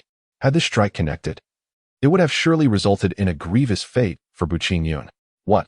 The onlookers gasped in astonishment, including Bu Feitian and his companions, who found it hard to believe. If they were to attempt such a maneuver, it would be feasible, yet not with such fluidity and speed, devoid of any pause. The crowd shook their heads in disbelief, compelled to acknowledge the marvel of this footwork. This unexpected turn of events also took Zheng Feng by surprise. His expression darkened as he seized the opportunity to charge forward before his opponent could regain their posture. Chapter 50, Treading the Void. Recommendation.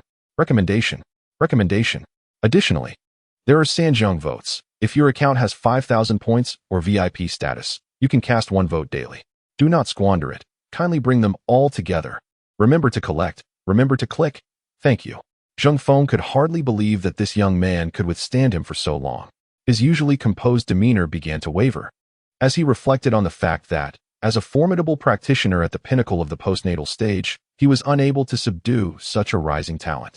The realization that he was even outpaced in speed was a profound humiliation. He held his breath, feeling increasingly uncomfortable. Little did he know, this only served to further disarray his focus and amplify his impatience. Fortunately, the enigmatic nephew of the third master suddenly called out sect leader, jolting him back to reality, allowing him to suppress his emotions just in time to avoid being overwhelmed by rage. The urgency stemmed largely from his desire to capture this young man and gather the candidates for refining the ancient bloodline. As time ticked away, the mid-level speed talisman could not sustain for long. Bu Qingyun, however, remained remarkably composed. His footwork grew increasingly adept, and his understanding of the cloud treading technique deepened. Treading upon clouds, suspended in the void, he traversed vast distances in an instant. This was the power of mastering such a technique. Previously, he could only be considered a novice, struggling with even the most basic aspects of stepping upon the void. Now, however, under the immense pressure of a formidable adversary, he found his latent potential ignited.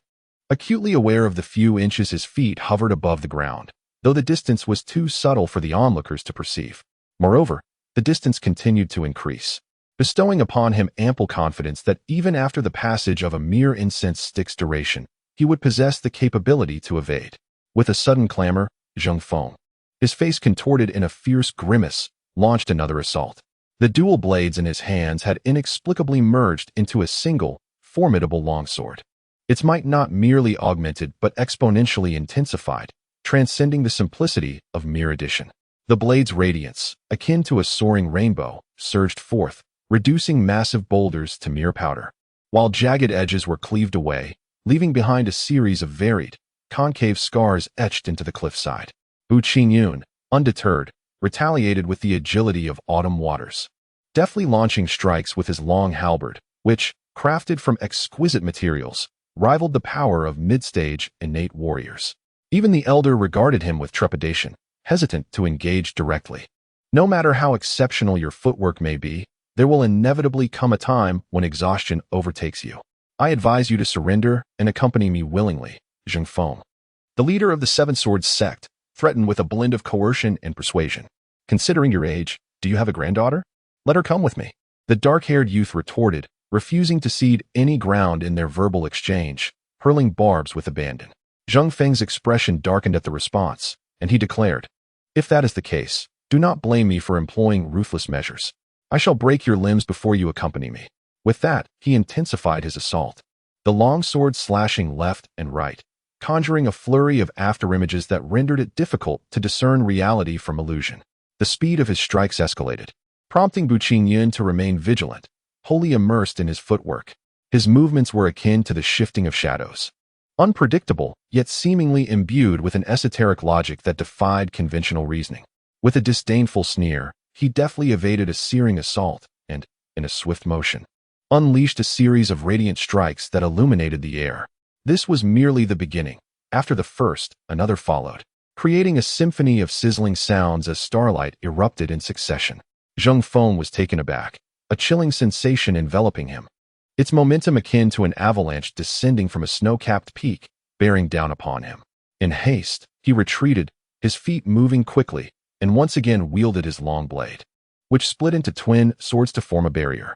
These twin blades were exquisite weapons, one of the three prized armaments of the Seven Swords sect. He believed he could withstand the onslaught of brilliance, yet each strike carved a grievous wound into his blade, causing him immense distress, yet leaving him powerless to alter his fate. After unleashing over a dozen radiant strikes, Bu Qingyun found himself drained of internal energy. Without a moment's hesitation, he consumed a mid-tier divine power pill, and instantly, the parched reservoir of energy within him surged forth, clear waters swirling amidst ethereal mists. As the elder, clad in dark blue robes, finally managed to fend off the dazzling assaults, he scarcely had time to lament the fate of his treasured sword when a wave of even colder energy surged forth, transforming his countenance in alarm as he exclaimed, "How is this possible?"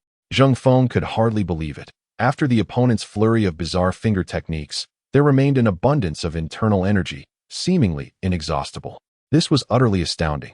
A pinnacle practitioner of the acquired realm was being pressed to such extremes by one at the nascent stage?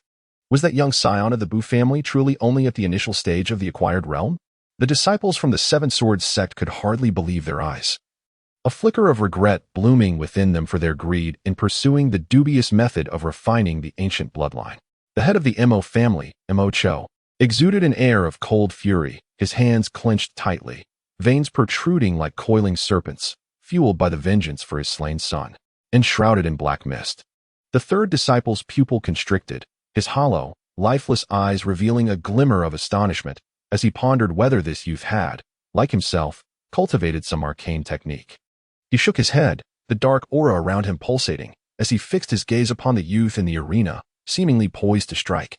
Witnessing this unfolding drama, Buffetian and his companions were equally stirred, particularly the elder, whose smile had blossomed, yet was overshadowed by deeper concerns.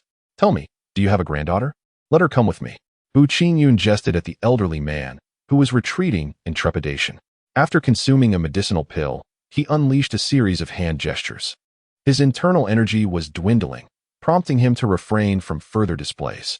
Instead, he brandished his long spear, executing the 9 styles of the spear with the precision of an eagle soaring through the skies, each thrust accompanied by piercing shrieks, rising in intensity.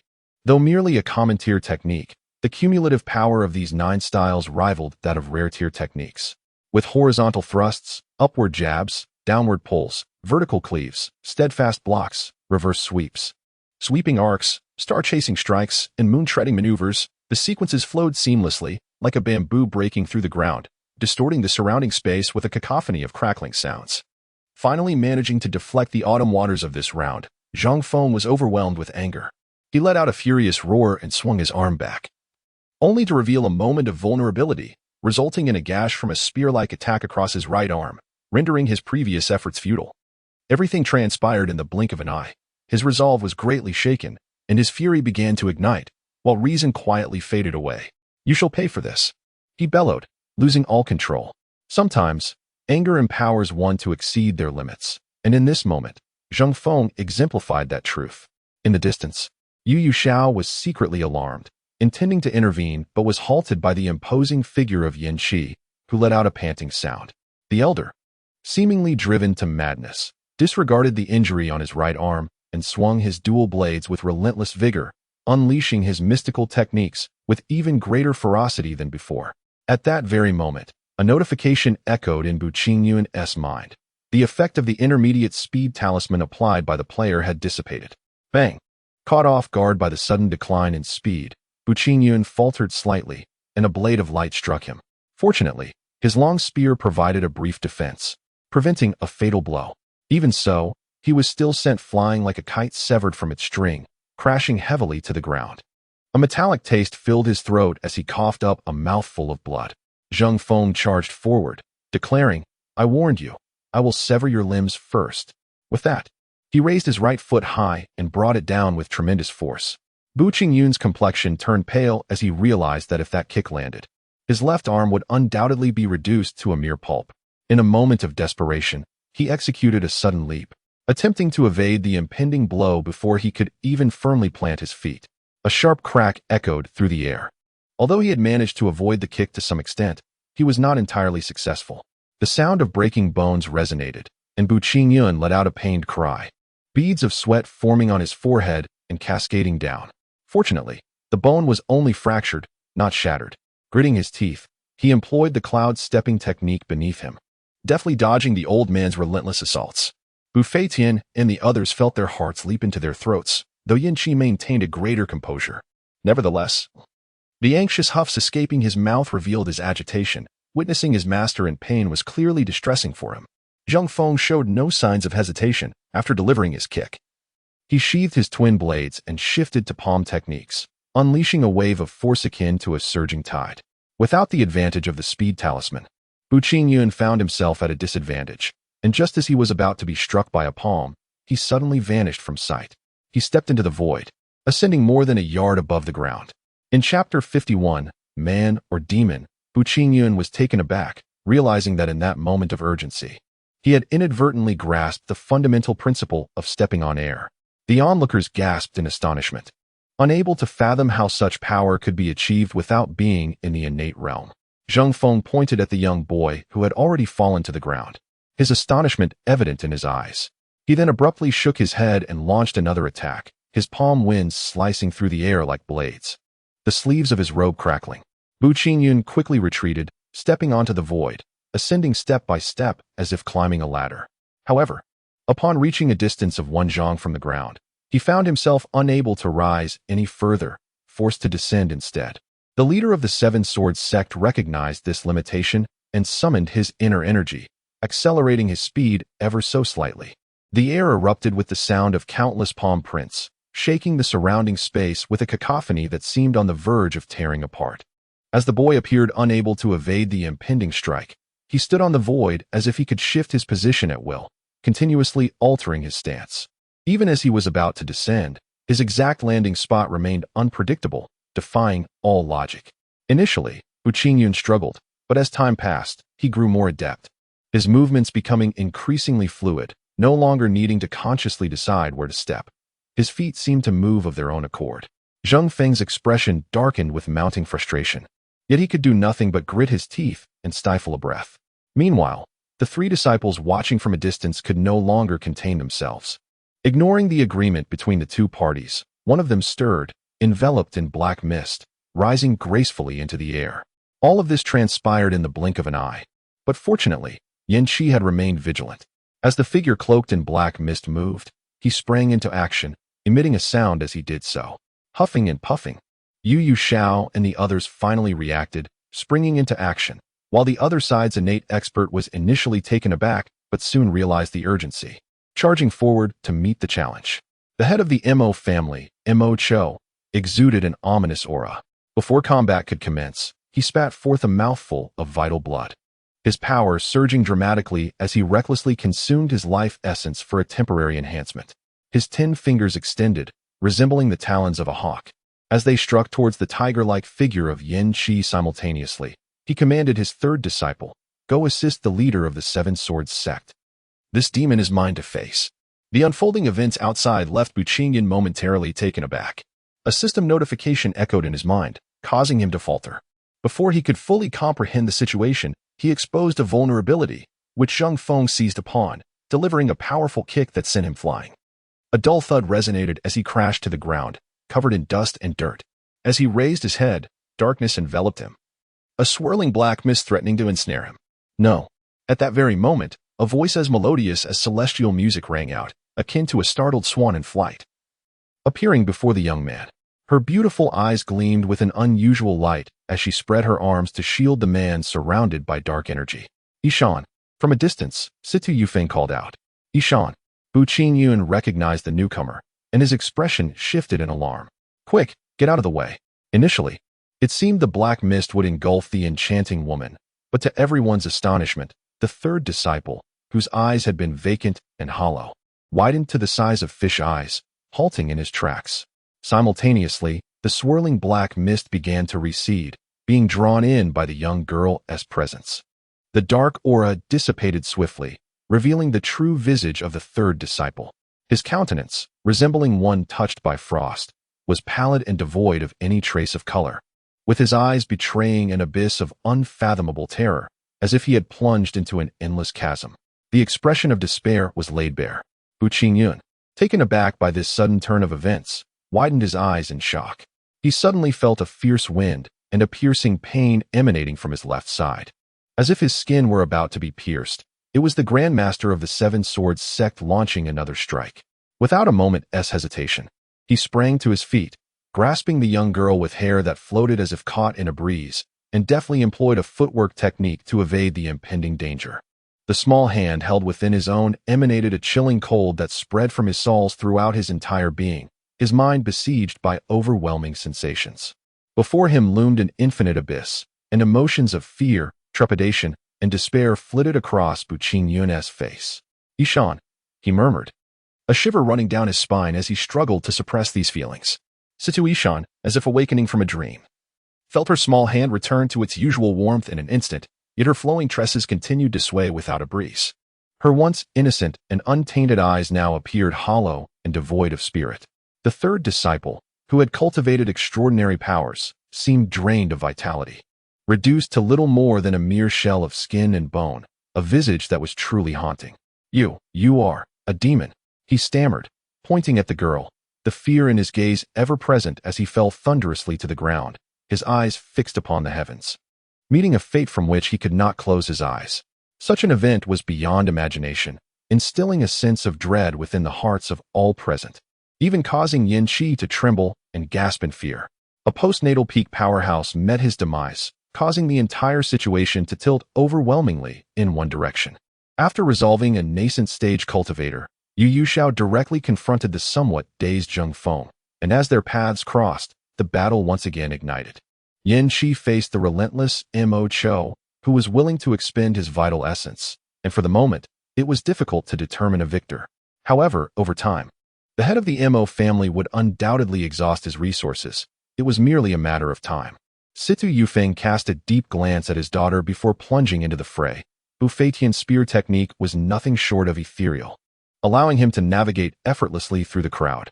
Yishan, Bu Qingyun, still gripping the hand of the woman, sensed the chilling change in her aura, which sent shivers down his spine. He could not help but softly call out, just now, I. She herself could hardly believe the events that had transpired, covering her agape mouth with her right hand. The disparity was indeed too great. Bu Qingyun involuntarily released his grip. Are you truly Yishan? His words inexplicably pierced through Situ Yishan's heart, as if a sharp blade had delicately grazed her heart, causing a wave of bitterness to surge in her throat, and tears to spill forth uncontrollably.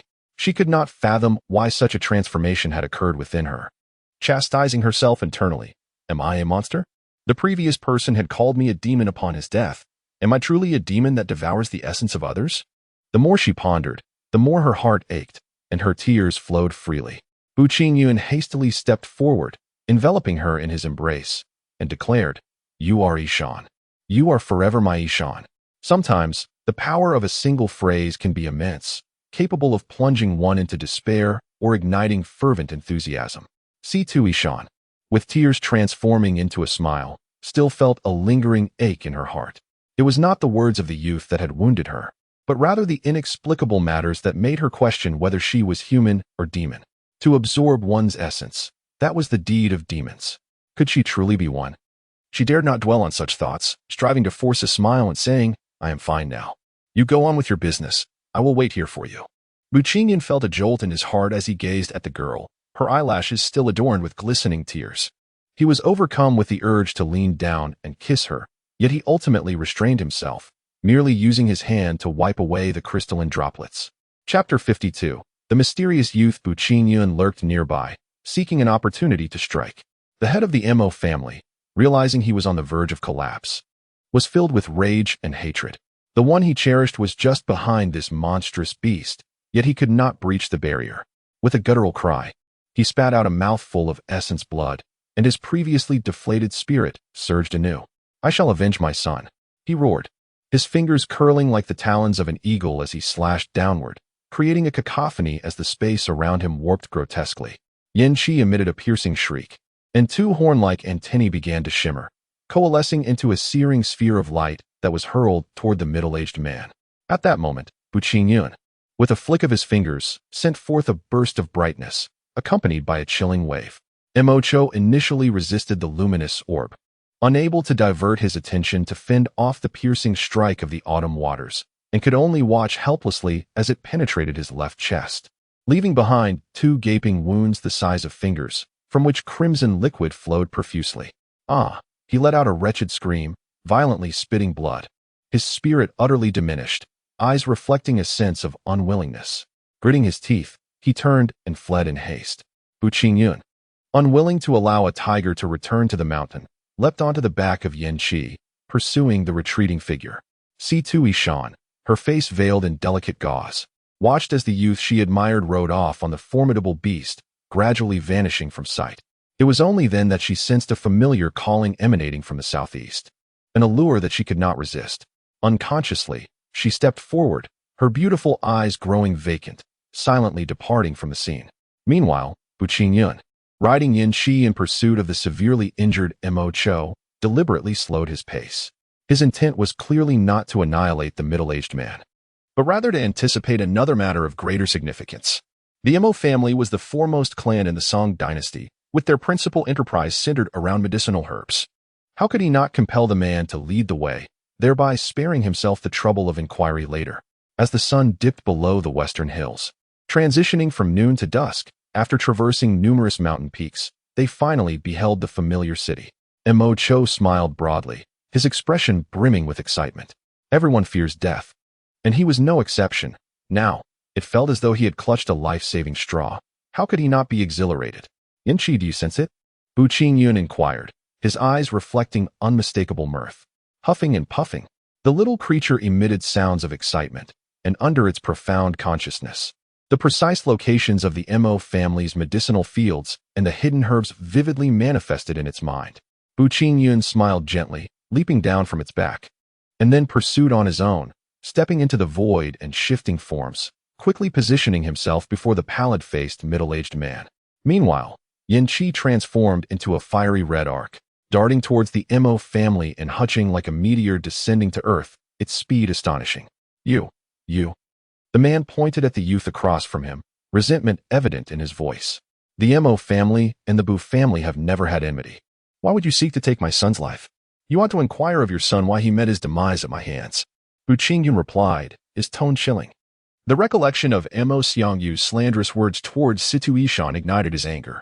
After speaking, the formidable Qi Jingfeng emerged abruptly. With a swift gesture, he unleashed his profound techniques. The splendor of hutching rivaled that of the capital, a prosperity brought forth by the Mo family, and the townsfolk were well acquainted with the head of the Mo family. At that moment, the citizens near the city gate witnessed a bloodied youth being pursued, leaving them bewildered. The dozen guards stationed at the gate sensed the peril and tightened their grips on their weapons, urging the populace to enter the city.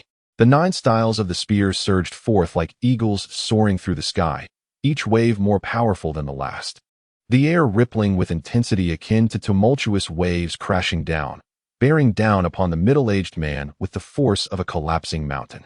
Mo Cho was bereft of any means to resist. With a cacophony, dozens of wounds appeared on his body, and he was pierced through the chest by a spear. Meeting his end, the citizens of Crane City were utterly astonished. Before their eyes, the esteemed head of the Mo family, a figure to whom even the city lord would show deference, had been struck down by a seemingly mere lad of no more than 15 or 16 years, and without any means of defense. As the crowd struggled to comprehend this shocking turn of events, a thunderous explosion reverberated through the city, prompting everyone to turn their heads in alarm. They beheld fiery streaks descending from the sky, causing a storm of dust to rise from the ground where they landed, accompanied by an ear-splitting cacophony. Was that the Mo family? What on earth was happening? Had the head of the Mo family been slain? And would the Mo clan be reduced to rubble? Who was this boy, possessing such formidable power? Could he truly be the legendary innate warrior? Speculation ran rampant among the onlookers, who felt as though they were trapped in a surreal dream. The illustrious first clan of the Song dynasty had seemingly been obliterated in an instant, a notion that seemed far too implausible. After vanquishing Mo Cho, Bu Qingyun wasted no time and dashed toward the city, his brows furrowed in concern. Upon arriving at the Missouri estate, he found the expansive grounds, once teeming with life, now reduced to a desolate wasteland, with not a single soul remaining. His heart grew uneasy as he gazed at the transformed, palm-sized creature, Yin-Chi, and inquired, "Are they all dead?" The little creature responded with a definitive huff, its inherent bloodthirsty nature now unmistakably revealed. Bu Qingyun fell silent as he surveyed the pockmarked expanse, reflecting on the fact that many of those who perished were innocent. Shaking his head, he cast aside the weight of these emotions and began to sift through the echoes of the notifications ringing in his mind. Congratulations to the player S Cherished Beast for gaining 1 experience point. Congratulations to the player S Cherished Beast for acquiring 3 experience points. Congratulations to the player S Cherished Beast for obtaining 5 experience points. Congratulations to the player S Cherished Beast for securing 10 experience points. Current experience of the Flame Beast, 705-1000. Ultimately, the little creature's experience remained at 705. Bu Qingyun made a quick estimation and realized that the medicinal herbs of the Mo family were indeed twice as abundant as those of the Seven Swords sect back then, marking another step forward in the little one's journey of evolution.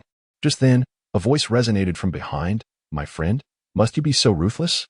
The speaker appeared to be of a similar age, exuding an extraordinary presence with every gesture. Beside him stood 4 or 5 other youths. The little creature emitted a cautious sound, which immediately sent a jolt of alarm through Buqing Yun's heart. Are they all peak practitioners of the acquired realm? He could not help but exclaim in wonder. When did such youthful acquired realm experts emerge? He quickly took a few steps back, for he could sense a heart-stopping aura emanating from each of them. With a vigilant expression, Buqing Yun silently summoned his weapon, ready to defend against any potential threat. The youth who had spoken earlier shook his head with a smile and said, "Fear not, my friend. We have no intention of interfering with your matters in the abandoned continent. It is simply surprising to find someone of your age and strength in this place. Where spiritual energy is so scarce, it is indeed a rarity." After a brief pause, he continued, "My friend, do you know the way to the Crescent Moon mountain range from here?" Buqing Yun furrowed his brows, utterly perplexed by the words of his interlocutors. Phrases such as abandoned continent and scarcity of spiritual energy left him bewildered and uninformed. As he watched them depart, a sense of foreboding washed over him. He sensed that some cataclysmic event had transpired. Without further ado, he set forth with determination, his feet treading the clouds as he hastened toward Jizhou City. In the previous encounter, that group of youths had all reached the pinnacle of the postnatal stage, their potent auras evoking a lingering trepidation in Yanqi. Their presence was far more formidable than that of the disciples from the Seven Swords sect, who practiced extraordinary techniques. Could they be innate masters? Buqing Yun could not ascertain. Yet he sped onward toward Jizhou City. However, during his journey, he encountered another group of youthful individuals, also at the pinnacle of the postnatal stage. The eldest among them was scarcely 18. They, too, noticed Buqing Yun as he rushed along. "A postnatal early stage?" One exquisite young woman among them exclaimed, her aura as delicate as an orchid, standing gracefully like a lotus emerging from the water, truly a vision of beauty. Yet, in comparison to Situ Ishan, she fell slightly short, particularly in stature. Buqing Yun halted, his demeanor cautious as he regarded the newcomers. "My friend, do you know the whereabouts of the Crescent Moon Mountains?" The enchanting young woman's voice was melodious and clear, her attire a pristine white, bright eyes and pearly teeth accentuating her warm smile as she inquired. Buqing Yun shook his head, choosing to remain silent. The young woman then turned to a companion, speaking softly, "Do not forget the purpose of our journey, nor the instructions entrusted to us by our elders." With that, she slightly bowed her head, offering an apologetic smile. Afterward, the group departed, and as they left, the man turned back to cast a menacing gesture, mimicking a beheading. Buqing Yun watched their retreat, a flicker of coldness crossing his gaze as he etched the image of the hawk-nosed, beady-eyed figure into his memory. Encountering these two factions of peers at the pinnacle of their innate prowess, Buqing Yun felt an overwhelming sense of gravity. The situation was undoubtedly severe. He dared not linger for a moment, sprinting forth with the swiftness of the wind. After a brief contemplation, he veered towards a secluded alley, but found it still devoid of presence. Yu Xiao was not there. Subsequently, he retraced his steps towards the Situ residence, where only the guards and the 2 younger brothers of Situ Yufeng remained, with even Situ Ishan absent from the bamboo grove. Just as anxiety began to gnaw at him, he heard a rustling sound to his left, accompanied by the patter of footsteps. Turning to look, he beheld 3 familiar figures emerging. It was Buffetian and the others. "Grandfather." "Master Situ, Senior Yu, why are you so late? Where is Sister Ishan?" He seemed to realize something, his expression shifting to one of urgency. "What has transpired?" Buqing Yun clenched his fists tightly, his round eyes blazing with fury. If harm had indeed befallen that young girl, he would not let the perpetrator go unpunished. "Qing Yun, you must remain calm." Buffetian stepped forward and gently patted his grandson's shoulder, speaking softly. After a moment of contemplation, Situ Yufeng continued. "When you and Yin Qi pursued the head of the Mo family, we were also engaged in a fierce battle. Once we dealt with those adversaries, Ishan inexplicably vanished. I truly have been careless." As he spoke the final words, a tone of self-reproach seeped into his voice. His daughter had suffered from a peculiar ailment since childhood, and with her mother passing away early, she had endured ridicule and scorn due to the dark blemishes on her face. Just as she had finally managed to overcome those hardships, fate dealt her another cruel blow. The group did not feel elated despite having eliminated the Seven Swords sect and the Mo family. Yu Yuxiao stepped forward and said, "We must all remain calm." At that moment, we were all preoccupied, and I did not sense any other cultivators nearby, which means no one could have harmed Ishan. Her disappearance must indicate only one possibility. You mean to suggest that Ishan left voluntarily? At this juncture, Bu Qingyun regained his composure and, upon further analysis, found it plausible.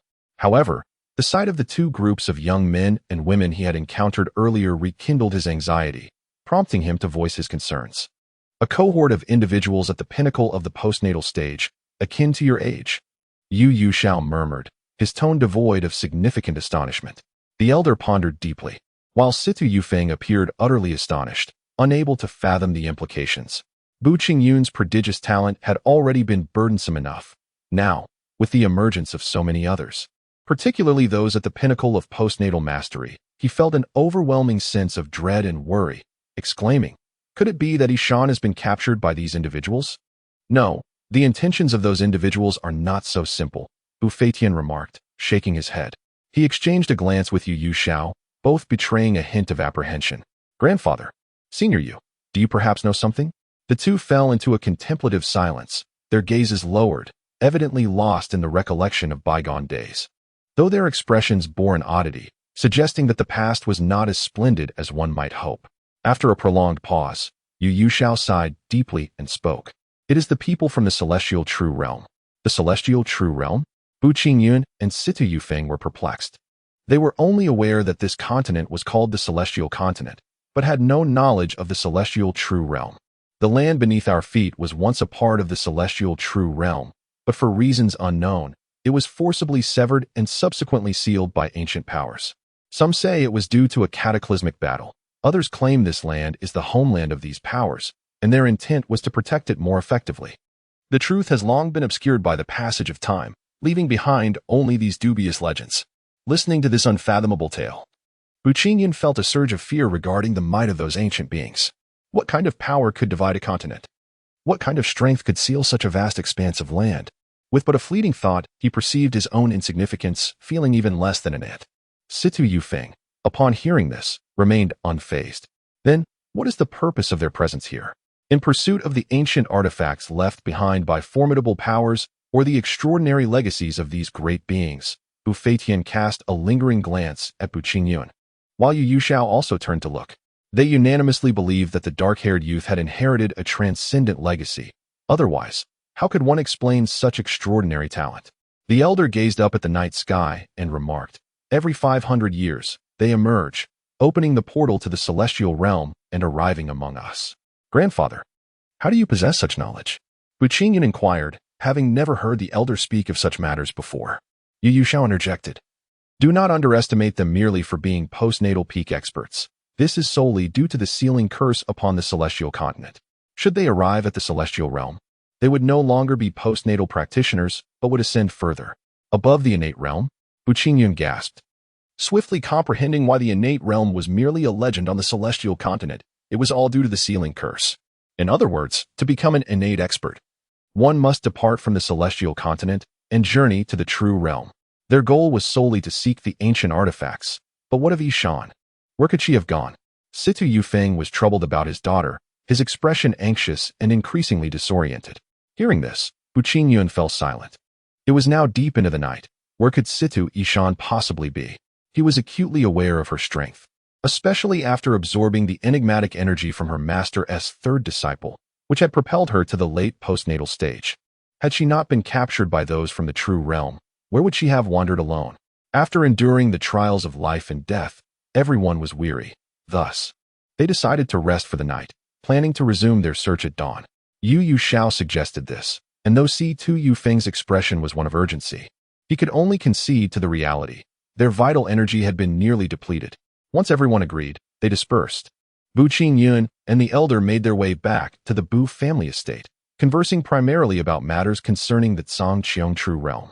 It was during this discourse that he learned of an ancestor from the Bu family who had followed those individuals into the Xianxia true realm. Even the ancestral hall of the Bu family had been constructed by those from the true realm, built upon intricate formations that concealed profound mysteries, capable of restraining spiritual energies. When activated, it served as a defensive array, impenetrable to those lacking innate strength. Qing Yun, rest early, Bu Fei Tian advised before entering the house. Bu Qing Yun followed suit, lying upon the grand bed, unable to succumb to slumber. Normally, at this hour, he would be eagerly anticipating the embrace of dreams, yet tonight, his mind was preoccupied with various thoughts, contemplating those young men and women, the true realm, and C2 Ishan. He had initially believed that after resolving the conflicts with the Seven Swords sect and the Mo clan, peace would ensue. Yet he found himself confronted with the momentous event that recurs every 500 years. Moreover, at this critical juncture, C2 Ishan had inexplicably vanished. Sighing, he shook his head, exhaling a deep breath, and then closed his eyes, drifting into sleep. It was only upon hearing this that Bu Qing Yun was suddenly reminded of his duel with Zheng Feng. At that moment, the unexpected intervention of the three disciples had shattered their agreement, as if a notification from the system had echoed in his mind. As subsequent events unfolded, he completely forgot what had been said earlier and promptly set about confirming the receipt of today's gift. With a soft thud, a piece of spirit stone materialized before him. Bu Qing Yun smiled faintly and stowed it away in his storage pouch. Just as he was about to inquire about the tasks at hand, the system's sprite interjected, announcing the successful activation of the fixed gift box task and inquiring whether he wished to proceed. Bu Qing Yun was momentarily perplexed. He had not defeated Zheng Feng. So why had the task been deemed successful? Pondering this, he responded, "Confirm activation." As soon as the words left his lips, the radiant wooden window began to rotate, and the 5 unopened gift boxes, previously dull and lifeless, now shimmered with twinkling stars, swirling around like a grand roulette. He widened his eyes, intently gazing at the sparkling lights, hoping for the alchemical box to be revealed. However, contrary to his desires, as the rotation slowed, the light flickered past the potion box. Not the potion, but perhaps equipment would suffice. It seemed as though the system was deliberately thwarting him, as the brilliance once again danced past the alchemical box, ultimately settling upon the talisman box. Bu Qing Yun grinned. This open box was not without merit. It reminded him of his fierce battle with the leader of the Seven Swords sect. Had it not been for the intermediate speed talisman, he might have met his demise. Congratulations, player, you have opened the talisman box. There remain unopened gift boxes for equipment, potions, materials, and martial arts. After delivering this notification, the system sprite continued, task complete. Would you like to claim the additional gift provided by the system? Without hesitation, Bu Qing Yun nodded in affirmation. Upon the melodious chime resonating through the air, a resplendent box materialized in his hands, radiating a potent aura. A surge of joy filled his heart, yet he swiftly quelled his excitement and inquired of the system sprite. I did not defeat Zheng Feng. Why has this task been deemed complete? Although the player had not genuinely fulfilled the task, the system interpreted the intervention of another as a voluntary concession from the opponent. The wooden window returned to tranquility, ceasing its shimmering glow, and the dimly lit chamber grew even darker. As he had already claimed today as reward, he would have to wait until tomorrow to draw from the fixed gift box. Gazing at the ornate wooden box in his grasp, despite it being the third time, he could not suppress his exhilaration. As he opened the box, a brilliant light burst forth, and once it dissipated, 3 items lay in one corner of the dim chamber. 3 intermediate divine power pills, 1 intermediate experience pill, and 1 intermediate critical strike talisman. Information resonated in his mind, although the rewards for completing the task were not as plentiful as those for consecutive logins. These 3 treasures were indeed commendable.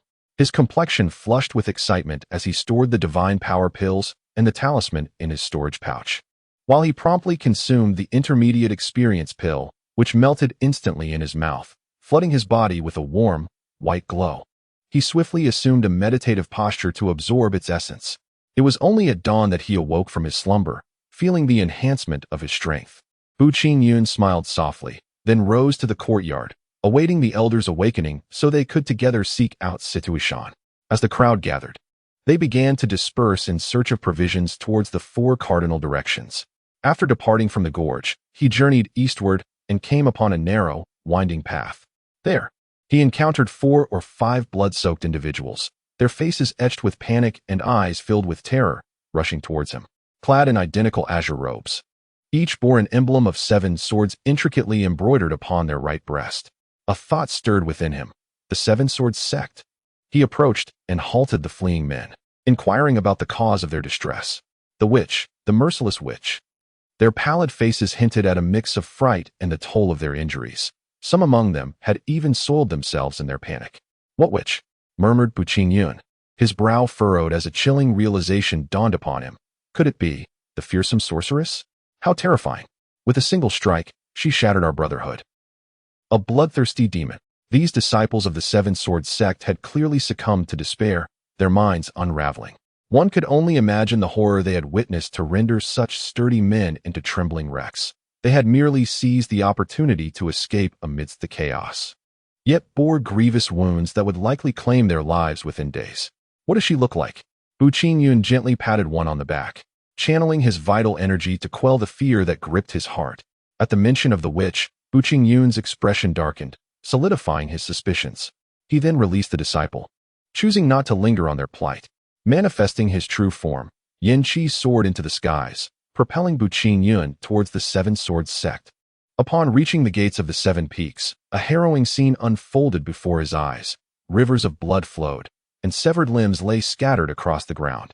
The disfigured corpses were sprawled in grotesque positions, each resembling a desiccated husk. Their faces were sunken, and their eyes bulged in a ghastly manner. Bu Qingyun could not help but feel a churn in his stomach. Yet he forced himself to avert his gaze from the macabre sight and strode directly into the Seven Swords sect. The marble steps were slick with crimson liquid trickling down from above. Suddenly, a mangled head rolled down the stone staircase, colliding with Bu Qingyun's left foot. He could scarcely believe that such carnage could arise from the hands of that innocent young girl.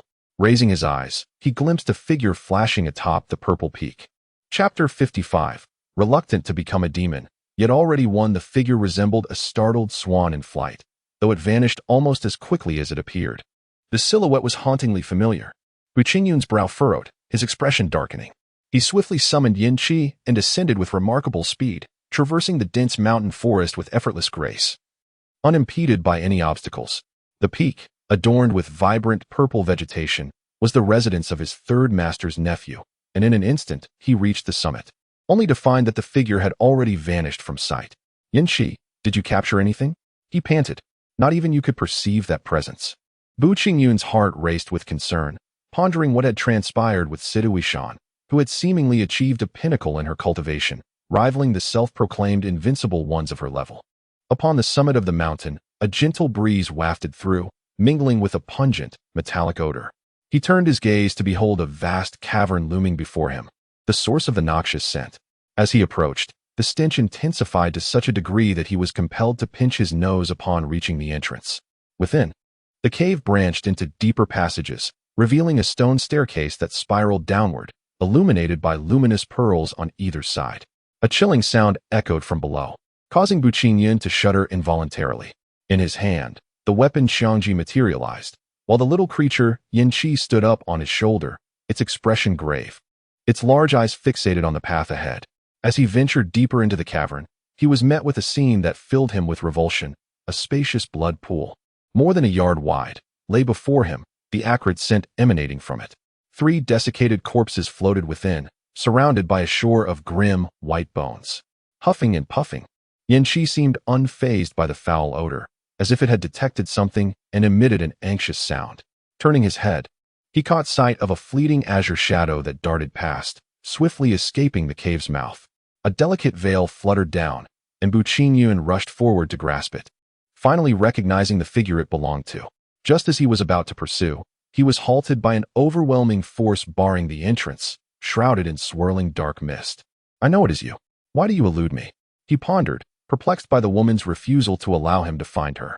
The harrowing fate of the Seven Swords sect flashed through his mind, and the sight of the 3 corpses submerged in the blood pool struck him with a harsh realization. It was a truth that no one could bear to accept. A subtle ache throbbed within her heart, evoking a vivid imagination of the internal turmoil she must be enduring. The dark barrier loomed formidable, and despite the little one's utmost effort, it remained unyielding, forcing her to stagger backward several paces. Breathless and panting, Xianxia emitted sounds of exertion, while the 2 antennae converged with spiritual energy. Beneath the cavern, an abundance of deathly stillness prevailed, rendering the spiritual essence exceedingly scarce, necessitating a moment of meditation to gather strength. Bu Qingyun clenched his fists tightly, preferring to bear the brunt of this affliction himself rather than witness that innocent, vivacious young woman suffer in such a way. It dawned upon him that the summoning voice heard by Situation the previous day emanated from this very cave. When she arrived at the gates of the Seven Swords sect, she was intercepted, and in a moment of unawareness, she unleashed a cruel onslaught, extinguishing the lives of those who opposed her, drawing upon their essence. By the time she regained consciousness, it was far too late. Hundreds of lives had perished by her hand, and the echoes of her three disciples' final words haunted her. A demon? Am I truly a demon? She dared not acknowledge this grim reality, yet the truth remained undeniable. As despair consumed her, and thoughts of self-destruction loomed, the summoning voice resonated once more, drawing her into a loss of self-control. She was irresistibly lured, subsequently draining the essence of three exceptionally gifted youths immersed in a pool of blood. Everything within this cave was the result of her three disciples' endeavors, forged over 3 years and countless lives to create this gruesome blood pool. Once, he had been of mediocre talent, daring to venture into the treacherous Wushan demon vein in search of unexpected fortune. Miraculously, he stumbled upon a fragmentary tome within the depths of the demon vein, and upon its study, his powers surged exponentially. However, due to the profound depth of the experience, he was nearly slain by the monstrous beast. Fortunately, he was rescued by Go Kuang at that moment, which also marked the origin of their mutual promise. After the third disciple's nephew cultivated from this fragmented tome, his temperament underwent a drastic transformation, evolving from his former simple-hearted loyalty into a cold and ruthless demeanor. In a mere moment of disagreement, he would mercilessly slay his fellow disciples. The elders, witnessing such formidable prowess, chose to turn a blind eye. The notion that the mere presence of 4 exceptionally gifted youths could refine the primal bloodline was merely his fanciful delusion. Capturing those 4 was solely for the purpose of honing his unique skills. Yet, Zheng Feng, upon observing his youthful ascent to the pinnacle of the acquired realm, began to believe in this fallacy and became embroiled in the endeavor. As for the celestial true realm, neither of them possessed any knowledge of it. Otherwise, they would not naively assume that 4 individuals of remarkable talent could forge the primal bloodline. The true realm is not lacking in such talents. The arrival of individuals from the true realm occurs only once every 500 years, and over time, only a scant few remain known across the vast expanse of the celestial continent.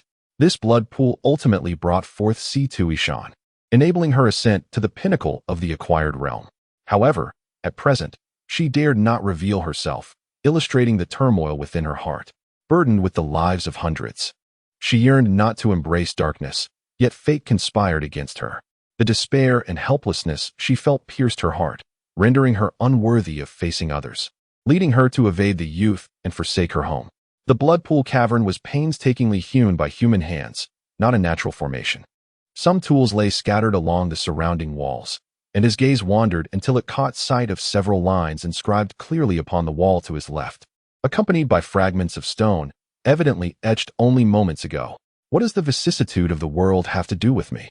I merely drift through the vast multitude of beings. Such is the way of the heavens. With my meager strength, what can I truly accomplish? Perhaps amidst this desolation, I am left with no choice but to tread the path of solitude. I am not a demon, yet I have become one. Each stroke is inscribed with my fingers, stained with traces of blood. It is often said that a man does not shed tears lightly, yet gazing upon these few lines, Bu Qingyun finds his eyes welling up. What profound helplessness and despair must have led to such a farewell? He cannot fathom it, but he can only sense that the woman must be utterly disheartened at this moment. As the saying goes, a broken heart grieves more than silence. He fears that Situation may act rashly. Oh, foolish one, you shall never be alone. I shall not allow you to walk this path in solitude. You still have me, he murmurs, clenching his fists tightly.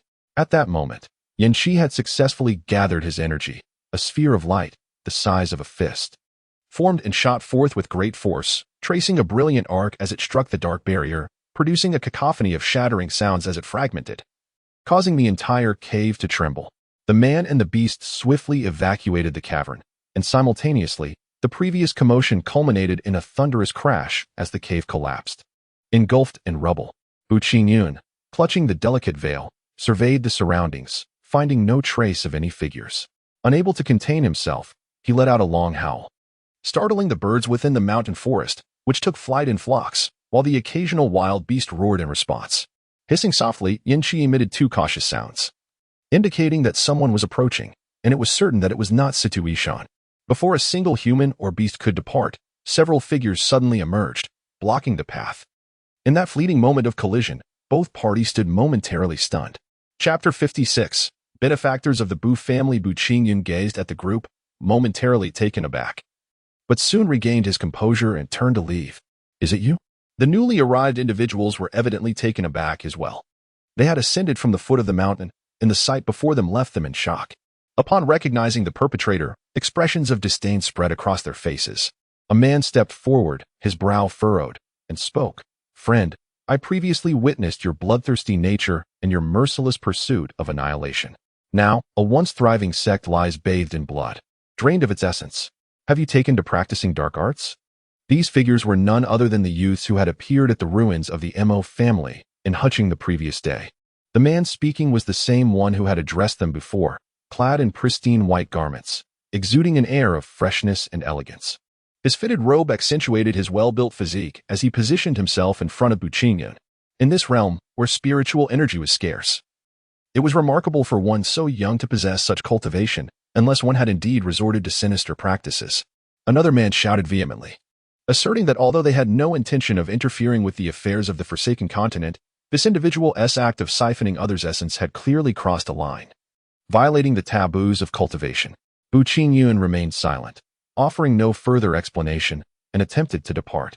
However, a rather slender youth blocked his path, brandishing a weapon in hand.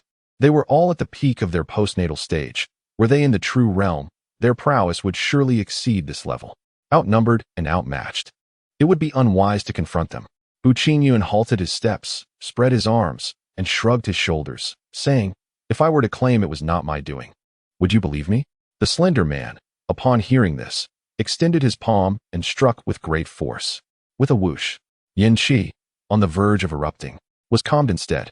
Utilizing his profound footwork, Bu Qingyun evaded the attack, revealing his true strength in that fleeting moment. Mid-stage of the acquired realm, the slender man ceased his movement, frowning in unison with his companions, their expressions darkening instantly.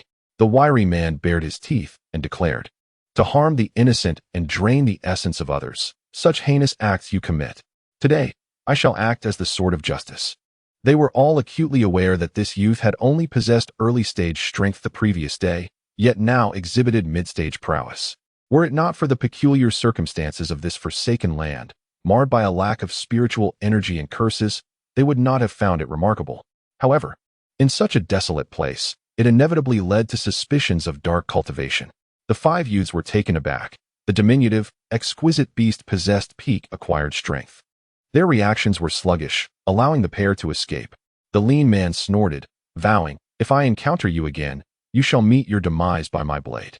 In contrast, the man in white appeared composed. He shook his head and remarked, No, it is possible that he is not engaged in dark cultivation. Did you not feel his aura just now? There was nothing that evoked a sense of dread.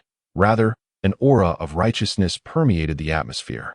Brother Linfeng, do not be deceived by appearances. Perhaps that young man is employing some trickery to conceal his true essence. Those who cultivate dark arts are invariably treacherous and cunning.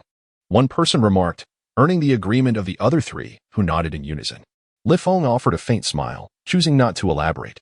The truth would reveal itself in due course. Whether he was a demon or a human would become evident upon their next encounter. Upon returning to Jizhou City, Bufetian and his companions had already arrived. Their expressions dimmed upon seeing Bu Qingyun return alone, particularly that of Situ Yufeng, whose hair had turned gray at the temples, as if he had aged several years overnight. Qingyun, is there nothing? The elder wished to ascertain the situation. Bu Qingyun shook his head, having resolved to keep that matter to himself. Could it be that she was truly captured by someone from the true realm?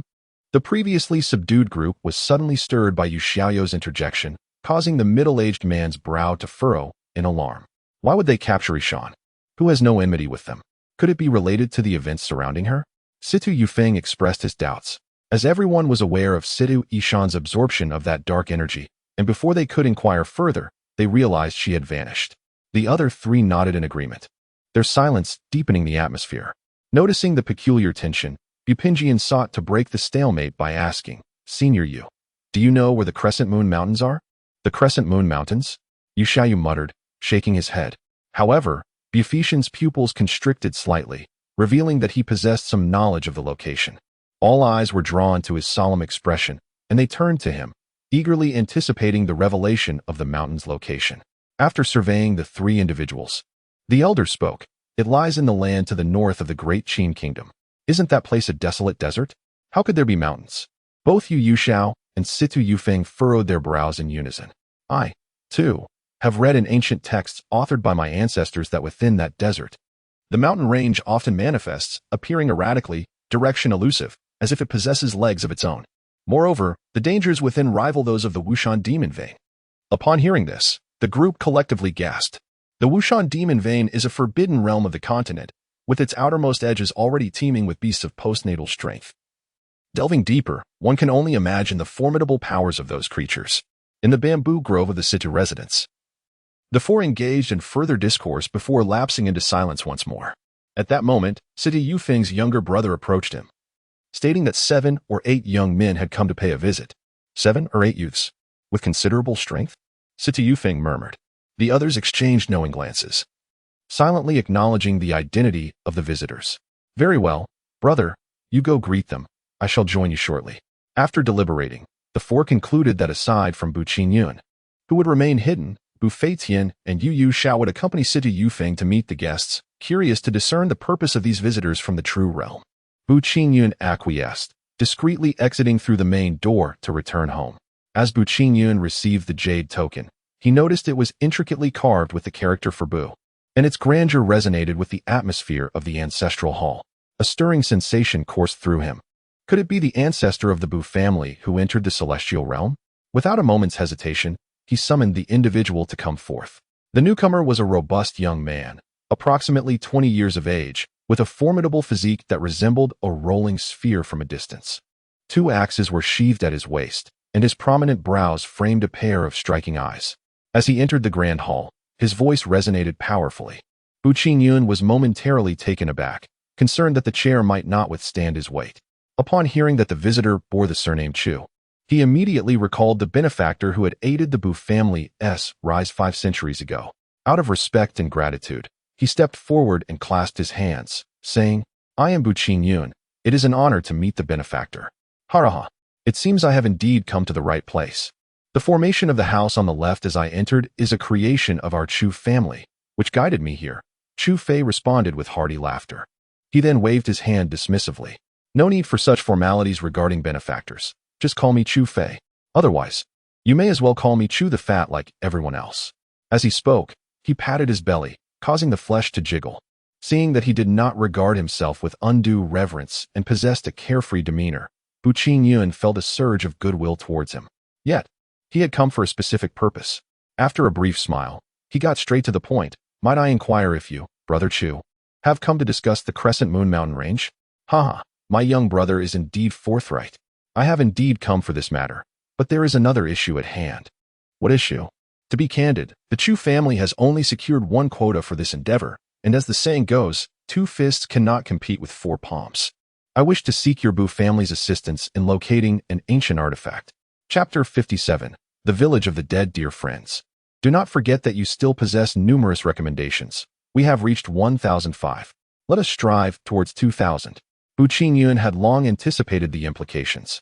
To offer assistance would be tantamount to becoming embroiled in the conflict, for when the beings from the true realm clash over the divine artifact, he too would be ensnared. Chu, the portly gentleman, had come to a similar realization. Observing the young man deep in thought with furrowed brows, he erupted into hearty laughter. Do not trouble yourself, young brother. I understand that this would be of no benefit to the Bu family, only harm. Rest assured, I shall take my leave. With that, he rose, preparing to depart, unencumbered by the 5 centuries of favor owed. Every 500 years, certain illustrious families ascend within mere months, largely due to this very reason. Those from the true realm seek to provide their descendants with formidable allies. It is often said that even the smallest kindness deserves vast gratitude. Bu Qingyun was not one to cower in fear of death.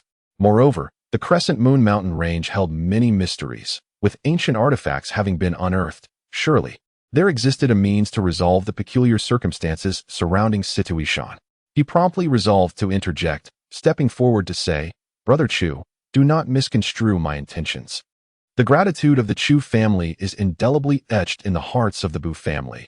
We shall endeavor to assist with all our might." "But what is it, young brother? Speak freely." Seeing the other party agree to assist, a joyful expression spread across Chu's ample face. "This matter is one I prefer my grandfather remain unaware of. I shall represent the Bu family in this endeavor alone." Alone? Bu Qingyun sensed his companion's confusion and understood its implications. He immediately revealed the aura of a mid-stage practitioner. Upon perceiving this, the rotund Chu displayed a flicker of subtle surprise in his eyes. He had not anticipated encountering such a young and formidable talent in this desolate land of scarce spiritual energy. "Well, I comprehend that all of this stems from a desire to protect your clan. I extend my gratitude in advance, young brother." Bu Qingyun merely nodded slightly, then summoned a servant to bring forth the 4 treasures of the study. After leaving a letter, he departed with Chu Fei. "Yishan, rest assured, I shall find a way to rescue you from this peculiar predicament." The two engaged in brief conversation before exiting Jizhou City, preparing to cross towards the Great Qin Kingdom, thereby saving several days of arduous travel. Simultaneously, several youths who had ventured to the Situ family returned empty-handed. They had intended to leverage the Situ family's influence to locate the Crescent Mountain Range, only to be met with a firm refusal, leaving them no room for discussion. After exchanging a few polite words, they were sent on their way. "The Situ family is rather ungrateful," one of the departing youths exclaimed indignantly. His words resonated with the others. Had they not promised their elders in advance, they might have already taken action to teach the Situ family a lesson for their lack of respect. Although they had failed to gain the Situ family's assistance, they at least gleaned valuable information regarding the Crescent Mountain Range being situated within the desert of the Great Qin Kingdom. After leaving Jizhou City, they promptly followed Bu Qingyun and Chu towards the ferry at Liuzuan, situated 10 miles away. Throughout the journey, Bu Qingyun continually sought the counsel of Chu Ponzi, inquiring about cultivation and the authentic realm. The latter treated him as one of his own, revealing everything without reservation. In the authentic realm, the innate state is merely the initial step. Learning that such a mythical existence on the Xianxia continent is akin to the first stage of body refinement, one cannot help but feel astonished. Chu Fei nodded and remarked, "This place is unlike our own. The spiritual energy is abundant, palpable with every gesture. In stark contrast to the utter scarcity we experience here. What lies beyond the innate state?" Bu Qingyun asked. "The transformation from the mundane realm. I currently find myself within this state, yet regrettably, this place is ensnared by an ancient array that can confine both heaven and earth, restricting one's cultivation." "You mentioned the absorption of vital essence. It must pertain to some form of demonic technique. Is it conceivable to absorb someone's essence without having cultivated any technique?" Chu Ponzi furrowed his brow, his rotund visage deep in contemplation for an extended period before finally responding, "Such matters are beyond my experience. The world is vast and filled with wonders. It is quite possible that the individual in question is the reincarnation of a demon lord." The speaker was oblivious, but the listener was attentive. Bu Qingyun mused within. Could it be that Situ Wishan is the reincarnation of a demon lord? As they conversed, their pace remained brisk, and within 2 hours, they arrived at Lu Village. Before them lay the quaint village, distinct from a bustling city. It lacked the splendor yet possessed a unique rural charm. Various houses were strewn haphazardly across the landscape, seemingly chaotic, yet adding an element of intrigue. Oddly enough, after gazing at the village entrance for quite some time, they discovered it devoid of life, enveloped in an eerie silence, with a faint scent of blood lingering in the air. Chu Fei wrinkled his nose as he spoke. Bu Qingyun also caught a whiff of the pungent odor, which evoked a sense of familiarity, having encountered it earlier that morning at the Seven Swords sect. The two exchanged glances before stepping into the village, where every door stood wide open, revealing a scene of utter chaos, clearly indicating that someone had ransacked the place. Yet not a soul was in sight. Lowering their gaze, they beheld a river of blood extending from the ferry to their location. "Let us investigate," Chu Fei declared, hastening ahead. Upon reaching the riverbank, the acrid stench intensified, compelling them to pinch their noses as they pressed on. Several boats floated idly by the river, while the shore presented a ghastly sight. Corpses with sunken faces, skeletal remains stacked high, alongside severed limbs, the source of the crimson flow unmistakably here. This. Chu Fei's expression shifted to one of horror. Consuming vital essence, he muttered, turning to Bu Qingyun, quietly inquiring, "Do you know something?" Bu Qingyun, however, remained reticent, shaking his head in silence. As they fell into a contemplative quietude, a hurried sound of footsteps approached from either side, revealing a group of youthful talents and budding maidens. Upon witnessing the horrific scene, their faces contorted in shock, some gasping in disbelief. Consuming vital essence to enhance one's cultivation? Such a heinous act. Regardless of who it may be, I must uphold justice and slay those who practice this dark art. Whether it was mere coincidence or fate, Bu Qingyun recognized both groups, and among them were those who could identify him. "Is it you, the fiend?" The speaker was slender, unmistakably one of Lin Feng's cohort. Truly, it was a matter of serendipity that he had encountered his nemesis without any effort. "Watch as I deal with this fiend today," he declared, ready to strike. Chu Fei seemed to sense something amiss and stepped forward, his robust figure interposing itself between Bu Qingyun and the threat. They hailed from the celestial true realm and had introduced themselves prior to this confrontation. "Xiaoyu, whom do you label as the fiend?" "Chu Fei?" The lean man had not previously noticed him.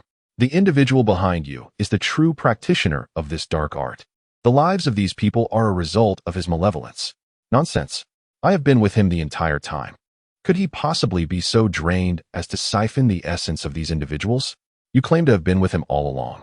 Xiaoyu hesitated, fully aware of Chu Fei's character. He was not one to indulge in deceit, nor would he associate with one who practiced such vile sorcery. Just then, a man from the opposing group stepped forward, fanning the flames of discord. "Do not heed his words. What you hear is often false, while what you see is true.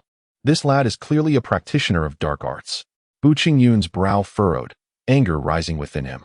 He turned to confront the speaker, who was none other than the man who had previously gestured a beheading towards him, his beady eyes and hawk-like nose now wearing an expression of disdain.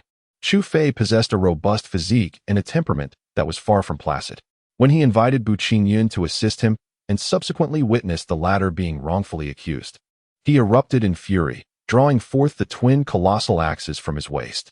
With a resounding clash, he bellowed, "I assert he is innocent. I have been by his side. How could I possibly be blind to his actions? Even the most serene beings harbor wrath, and it was no different for the hot-headed Chu Fei." Bu Qingyun, too, simmered with indignation, yet he chose to remain restrained. Given the presence of over 10 individuals, each at the pinnacle of their abilities, any conflict would undoubtedly yield dire consequences. Chapter 58. Hypocritical Facades. Bu Qingyun intervened, whispering into Chu Fei's ear, "We are outnumbered. Engaging them would be unwise." His notion of unwise did not stem from cowardice, but rather from the understanding that this was not the opportune moment to act. If they were to strike, it must be with purpose and intent to gain. Chu Fei's pupils constricted slightly as he deciphered the meaning in Bu Qingyun's gaze. He quickly suppressed his rising anger and addressed the crowd, stating, "I, Chu Fei, guarantee with my life that if he practices any dark arts, you may take my head at will." While this declaration might not stir much reaction among the others, it significantly heightened Bu Qingyun's esteem for him, despite their brief acquaintance.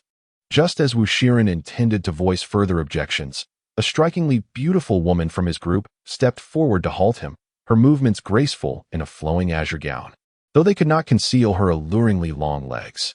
The man with small eyes and a hooked nose evidently held a profound respect for the situation, falling into silence.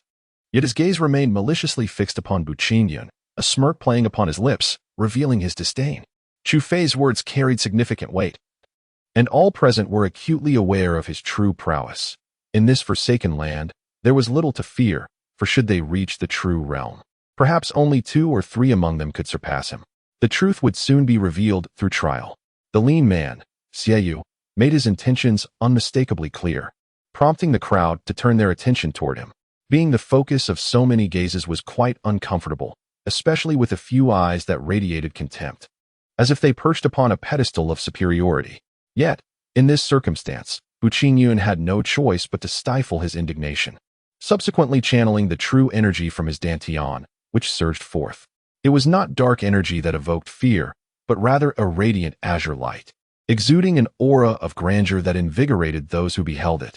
As the crowd sensed this, they nodded in unison, reassured that he was not a practitioner of any malevolent arts, thereby opting for silence.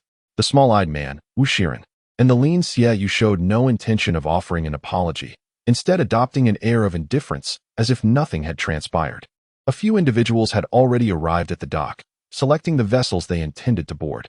Bu Qingyun observed their every move with a cold smile within, reflecting on how they had once proclaimed their noble intentions to uphold justice, yet now, with the corpse still lying nearby, they seemed to have conveniently forgotten. It was then that Chu Fei, having procured a fire, cast it upon the pile of corpses, igniting a blaze that reduced the remains to ashes. "Thank you," Bu Qingyun said as he approached Chu Fei, expressing his gratitude for the earlier events. Chubby Chu let out a hearty laugh, patting his companion on the shoulder. Choosing not to elaborate further, their eyes met, and an unspoken understanding passed between them, prompting another round of laughter that, to the onlookers, appeared to be an eccentric display of folly.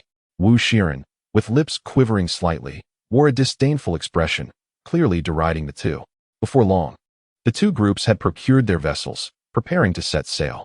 The elegantly attired Lin Feng, standing at the stern of the boat, greeted Bu Qingyun and his companion with a friendly smile, inquiring if they wished to accompany him on their journey. This group seemed to have gleaned information regarding the Crescent Moon mountain range hidden within the deserts of the Great Qin Empire. Lin Feng nodded, saying, "In that case, we shall meet again." The two largest vessels gradually drifted away, while Chu Fei and Bu Qingyun gazed across the vast river, which concealed the distant shore from view. Opting to delay their departure, they chose to rest for a while, waiting until the remnants of the corpse were completely reduced to ashes before embarking.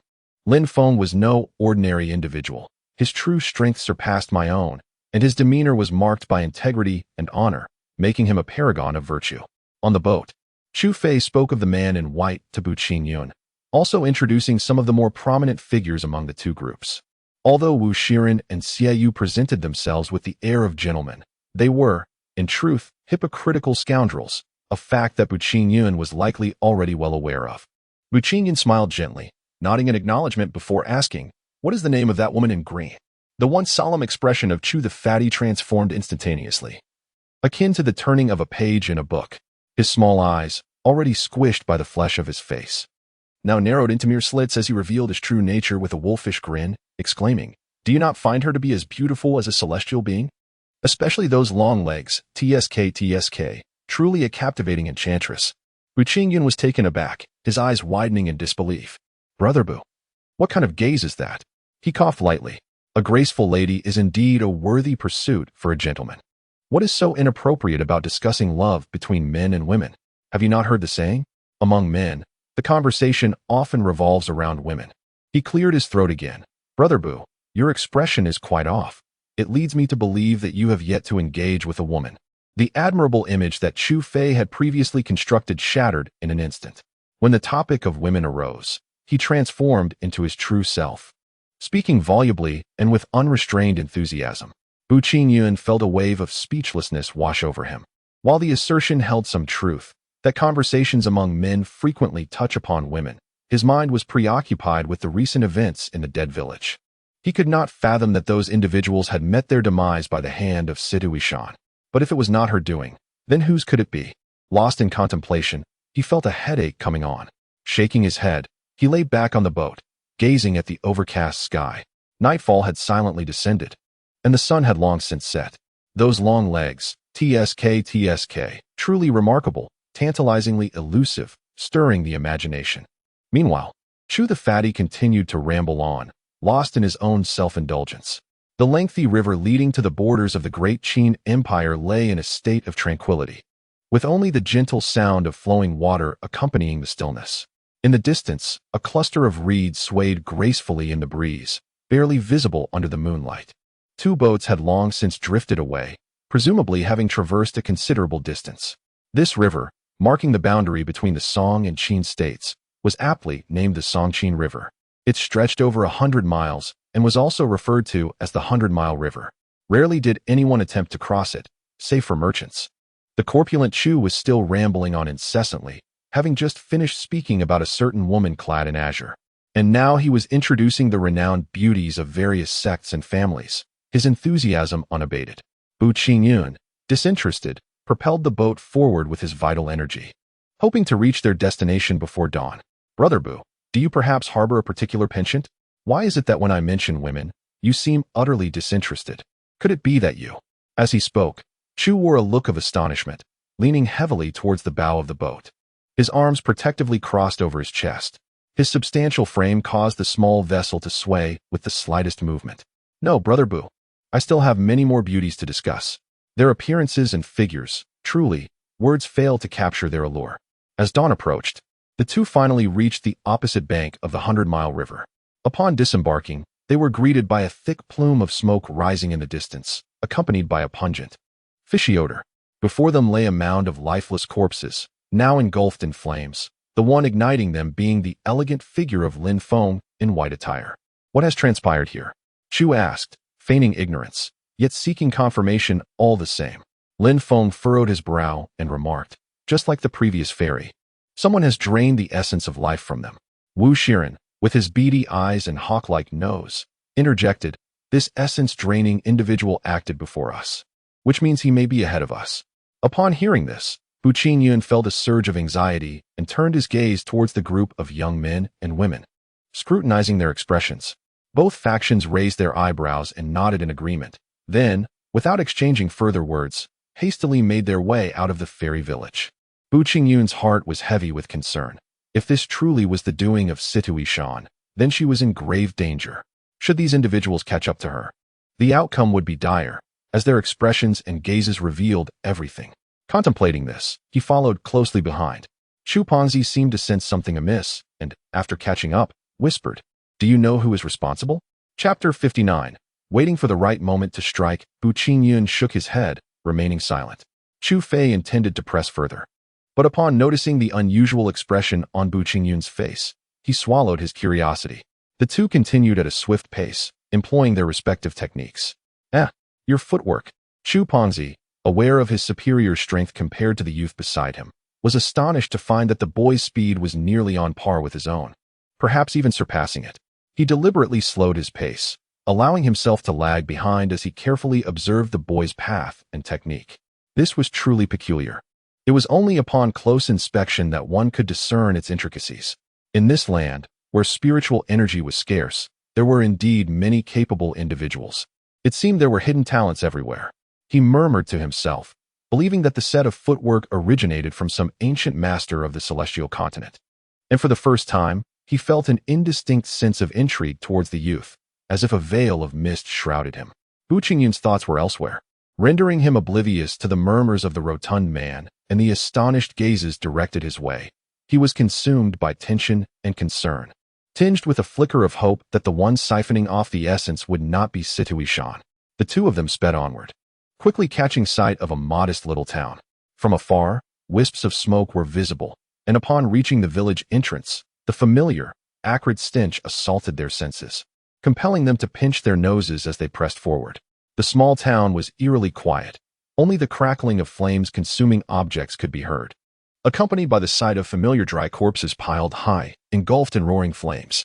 The one igniting the fire was Lin Feng, clad in resplendent white, his demeanor radiating fury. Not just him, but dozens of others, whether genuine or otherwise, displayed similar expressions of wrath. Amidst the crowd, a man with a strikingly peculiar appearance, a hawk-nosed figure named Wu Shiren, remarked with a sardonic tone, if I were to catch this villain, I would ensure he meets a most unpleasant end. While uttering these words, he turned his gaze directly towards Bu Qingyun. Though the remark was aimed at the practitioner of dark arts, it was pointedly directed at Bu Qingyun. Chu Fei observed the unfolding scene, stepping forward to position himself before the raven-haired youth, his expression fierce, causing Wu Shiren to retract his mocking gaze and engage in conversation with those beside him. Such heinous acts must not be allowed to persist. The practitioners of dark arts have consistently been one step ahead of us. The blood here has yet to congeal, suggesting they are just ahead of us, though the exact direction remains unknown. One of the men analyzed the situation before proposing, I believe we should divide into several groups to pursue them, ensuring that the practitioners of dark arts do not escape. This suggestion garnered considerable agreement, and Lin Feng nodded in assent. Gathering his companions and subsequently dividing the six into two teams, each heading southeast. The other group was evidently led by a woman clad in green, named Tang Xiulin, who remained silent and contemplative. Wu Shiren stepped forward, exuding an air of righteousness, and remarked, shouldn't we also split into two teams? Such acts which provoke the wrath of both gods and men, must not be allowed to recur. Following his words, a fleeting glimmer of anticipation and ferocity flickered in his eyes. After a moment's reflection, Tang Xiaolin acquiesced and led the 3 other women northward, agreeing to reconvene in 3 days at Fengyue City in the Great Qin Kingdom. Do you think we should take action? Xu Pengzi suddenly inquired, observing the departure of Wu Shiren and his 2 companions. The meaning behind his words was clear to Bu Qingyun, who nodded in response, stating, "Since they have brazenly laid themselves bare, how could we possibly refrain from striking? That would be most disrespectful." Haha, Brother Bu, this suits me perfectly. After the passage of a single incense stick's time, those desiccated corpses were completely reduced to ashes by the flames. Only then did the 2 of them leisurely set forth on their journey, their chosen direction naturally being westward. They were well aware of the meaning behind Wu Shiren's final glance, likely hiding in the shadows, observing their movements, eager to discern which way they would proceed before making their move. It truly is a case of reaping without sowing. Since you are intent on seeking your own demise, I shall oblige you. In the dim light, a man with a hawk-like nose and small eyes spoke in a mocking tone, clearly leading the 2 individuals behind him. The man on his left, shorter in stature, was named Shoda, while the one on his right bore a face pockmarked with blemishes known to others as Lumatzi. Furrowing his brow, Lumatzi whispered, "Brother Wu, must we truly eliminate that fatso Chufei as well?" Shoda, standing nearby, appeared to share his hesitation, for the Chu family was not to be trifled with. At Lumatzi's words, a surge of indignation welled up within Shoda and Lumatzi. They recalled their time in the True Realm, when they had endeavored to curry favor with that fat Chu, only to be met with disdain, as he treated them with the indifference of air. Reflecting upon it now, they couldn't help but feel a spark of anger, resolving to humiliate him thoroughly. Beyond the village, a narrow path wound westward, flanked by trees of uneven heights. Although it was early autumn, most of the leaves remained lush and green, with only the occasional yellow leaf drifting to the ground. Bu Qingyun and Chu Fatty meandered along a narrow path, feigning indifference, while their senses were heightened to the utmost. At the slightest disturbance, their ears would twitch imperceptibly. Brother Bu, do exercise caution. After all, those individuals possess the strength of the peak postnatal stage, Chu Fei cautioned in a hushed tone. Bu Qingyun nodded, recognizing the gravity of the situation. The disparity in their strengths was formidable. Even with a mid-level speed talisman, they had been unable to slay Zheng Feng, the leader of the Seven Sword sect, and had narrowly escaped with their lives. This gap in power was indeed as wide as a chasm. Does that creature of yours truly possess postnatal strength? If not, my life could very well be forfeit. Brother Bu, please do not endanger us, Chu Fatty jested, attempting to lighten the mood. Rest assured, I would never allow you to be treated like a pig destined for slaughter.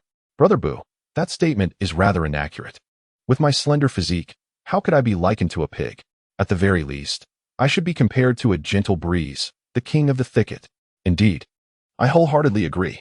A pig is far too trivial for such an esteemed figure. A bear, perhaps, or even a grizzly. What is a banana? Bu Qingyun inquired, perplexed. No idea yet.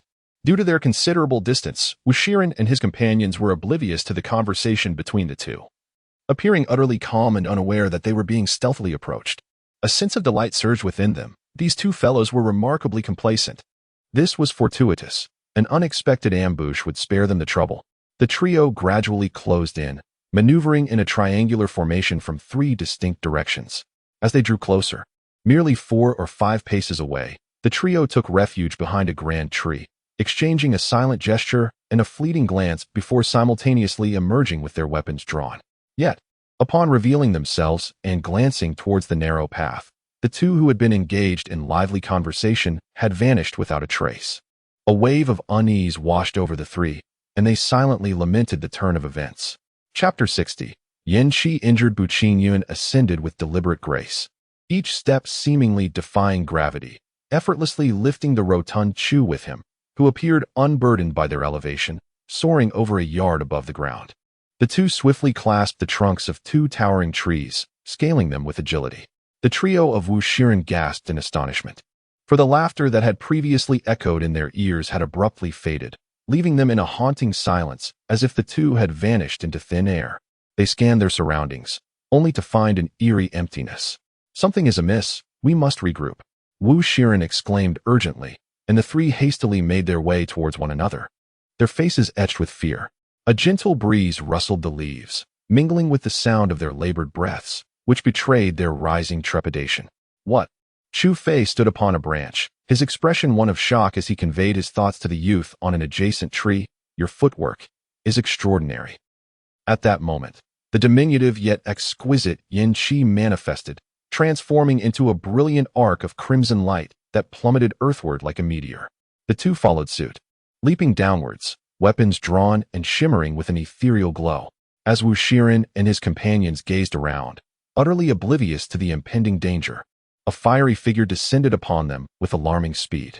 In an instant, they felt an unbearable heat above their heads, prompting them to look up in horror, their expressions shifting dramatically.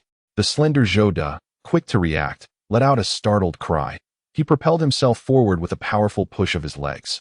The thunderous impact struck Zhou De squarely, smashing into the weapon he held across his chest, creating a deep indentation. His body then soared through the air like a severed kite, spewing blood before crashing to the ground in a most undignified manner. This entire sequence transpired in the blink of an eye. Wu Shiren and Lu Maji, momentarily relieved, were abruptly assailed by a piercing gust of wind that swept down from above. With no time to think, they raised their weapons high, unleashing their vital energy in an attempt to fend off the ferocious assault. Chu Feihu, possessing a robust physique, displayed an unexpected agility. Rather than descending with his gleaming axes, he pivoted and redirected his strike towards Lu Maji. Step Qin Yun, undeterred, exhibited remarkable dexterity, managing to step into the void, executing several rapid movements to the right, altering the trajectory of his long spear into a diagonal slash aimed directly at Wu Shiren, who had previously dismissed him. Caught off guard, Wu Shiren and Lu Maji were engulfed in panic, feeling the menacing wind slice through the air on either side. Before they could react, they were struck, their faces marred by the fierce gusts that left gashes, blood flowing freely from their wounds. With a thud, in a moment of desperation, Lu Mazi extended a hand and retrieved a golden talisman from his bosom, pressing it against himself. Instantly, a radiant barrier emerged, akin to an impenetrable armor, enveloping both of them and thwarting the two swift assaults, resulting in a dull explosion. The failure of the ambush left Bu Qingyun somewhat disheartened. Yet he could scarcely have anticipated Lu Mazi's hidden prowess. Just then, a transmission from Chu Ponzi reached him, stating that this talisman was likely a life-saving charm bestowed upon Lu Mazi by his forebears, and that Wu Shiren and Zhou De might possess similar protective artifacts. Upon hearing this, Bu Qingyun felt a sense of relief. His feet touched the ground, and before he could steady himself, he executed a dazzling cloud-stepping technique, leaving a trail of ethereal afterimages that bewildered the onlookers. What had transpired was a tale long to tell, yet it occurred in but a fleeting instant. Just as Yin Qi sent Zhou De flying, the latter had yet to hit the ground. Wu Shiren, still shaken, appeared pallid, his eyes widening in alarm as an incoming force, sharp and menacing, assailed him, causing a stinging sensation. Without hesitation, he flipped his wrists, and the sword he wielded levitated before him, glimmering faintly. As for Yin Qi, the situation was no less dire. Zhou De, though not mortally wounded from the forceful impact, was nonetheless affected in his performance. Blood still lingered at the corner of his mouth when a powerful, claw-like strike rushed towards his face, threatening to land with ferocity. The despicable villain, Wu Shiren, appeared relatively composed, starkly contrasting with the vast disparity between him and Bu Qingyun. Although he was initially caught off guard, his overwhelming strength ensured he did not fall behind from the outset, allowing for a moment of parity that granted him the opportunity to snarl a retort. Upon hearing this, Bu Qingyun could not help but let out a cold laugh, finding it utterly pathetic that they had attempted to ambush the two of them only to now label them as despicable. Was it not laughable in its irony? Yet, Wu Shiren remained unfazed by this sentiment. After all, the two had trailed closely behind them. If their intentions were not to eliminate them, why would they have chosen this particular direction? Relying on the extraordinary intricacies of his footwork and initially overwhelming his opponent, he was able to match them evenly. Previously, even while in the early stages of his development, he had managed to contend with the peak of the acquired realm, Zhengfeng. And with the advancement of his own power, he had naturally grown stronger. With labored breaths, the fiery beast transformed into a colossal form, resembling a mighty tiger. Its limbs and claws were robust and powerful, each strike distorting the very space around it, as if it could tear through reality itself. Xiaobai found himself utterly incapable of withstanding such force. After all, demonic beasts inherently surpassed humans of the same level. Moreover, the fiery creature before him was not merely a standard beast of this world, but rather a rare, unparalleled entity, capable of facing two adversaries with ease. With a swift motion, the beast's tail, adorned with scales, descended like a sharp sword, unleashing a force that caused the surrounding trees to buckle under its might. The larger trunks toppled backward, producing a cacophony of creaking sounds, while green leaves fluttered down like confetti. In that moment, the pallor of Xiaobai's face betrayed the arrival of death. Casting aside all concerns, he hurled the talisman into the air. With a resounding crash, the explosive force conjured the apparition of an elderly man. With a mere gesture of his 5 fingers, the surrounding space crackled ominously, tearing asunder. Simultaneously, the once clear sky became shrouded in ominous clouds, and a jagged bolt of lightning descended. On the desolate continent of xianxia, where spiritual energy was scarce and abandonment was rife, manifestations of power exceeding the innate pinnacle were forbidden, thus invoking the wrath of heavenly thunder. With a deafening roar, the specter of the old man was struck. Yet, his crystalline fingers had already descended, leaving Xianxia no time to evade. With a thunderous roar, his tail was abruptly crushed, blood gushing forth. Seizing the opportunity, Xiaobai fled with a speed that surpassed his own limits. From a distance, Bu Qingyun witnessed the entire ordeal, his round eyes wide with fury, flames of rage igniting within him. Wu Shiren, who had initially believed he could seize the moment, felt an involuntary shiver at the sight of that gaze, a sense of retreat creeping into his heart. The 9 styles of the spear were unleashed, revealing power that transcended the mid-stage of innate mastery. Wu Shiren dared not confront it head-on, retreating constantly while wielding his sword in a desperate defense. After executing his arcane technique, Bu Qingyun swiftly withdrew, approaching the now diminutive and battered Xianxia. The creature's tail was a gruesome sight, and its usually bright, expressive eyes now appeared half-closed, clearly suffering significant injury. "Xianxia, are you all right?" He roared in anguish, his voice hoarse. The little one's voice, weaker than usual, barely escaped his lips. Who? Bu Qingyun felt his heart bleed, tears welling in his eyes as he gritted his teeth and bitterly vowed, "Rest assured, I shall never let Xiaobai or that old man escape unscathed. The injuries I have endured today shall be repaid tenfold." With that, he cradled Xianxia in his hands, allowing it to merge with his being. Wu Shiren, upon witnessing the intensity of Bu Qingyun's gaze, felt as though he had plunged into an icy abyss. After fending off wave after wave of relentless assaults, he hastily dispelled the shadows clouding his heart and rallied himself. Meanwhile, the cautious Chu Fatty had been observing everything unfold, and seeing his recently acknowledged brother kneeling unaware of the ferocious sword light approaching from behind. He shouted a warning in haste. He and Lu Matzi were on the brink of a decisive confrontation, with the latter's body drenched in blood. The wounds from the giant axe grotesquely visible, flesh torn and raw. Having repelled Lu Matzi with a fierce onslaught, he chose not to pursue the advantage, but instead turned to rescue the young man. Just as a voice echoed in his ear, he paused momentarily before pivoting once more to launch another attack against the retreating Lu Matzi. At this moment, Lu Matzi was filled with despair, believing he might have a chance to escape, only to realize that his opponent disregarded the safety of his ally and pursued him relentlessly, as if mocking him. He felt tears welling up but found none to shed, heavily wounded and aware of his impending doom. Brandishing his large blade, he turned back to engage once more in a fierce struggle with the rotund opponent. Meanwhile, Wu Shiren's sword light, as unstoppable as a raging torrent, had already reached Bu Qingyun's nape. Before it struck, it severed a few strands of hair, which floated down gracefully. A subtle smile graced his lips, and his eyes sparkled with delight.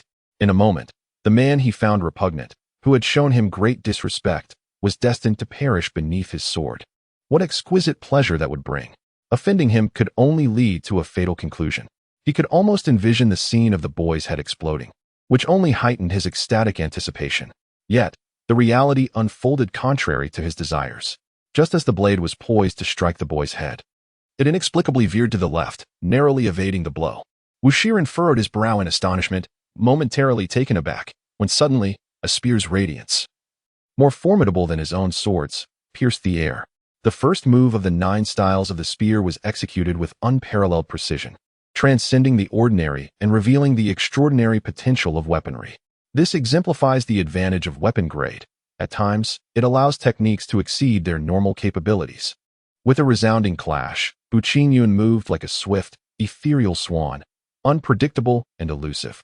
His movements were as fluid as they were erratic, striking the fellow youth with such force that he sent him hurtling away. A crimson wound opened on his left shoulder, blood gushing forth like a fountain. A piercing scream escaped Wu Shiren's lips, disbelief etched across his features.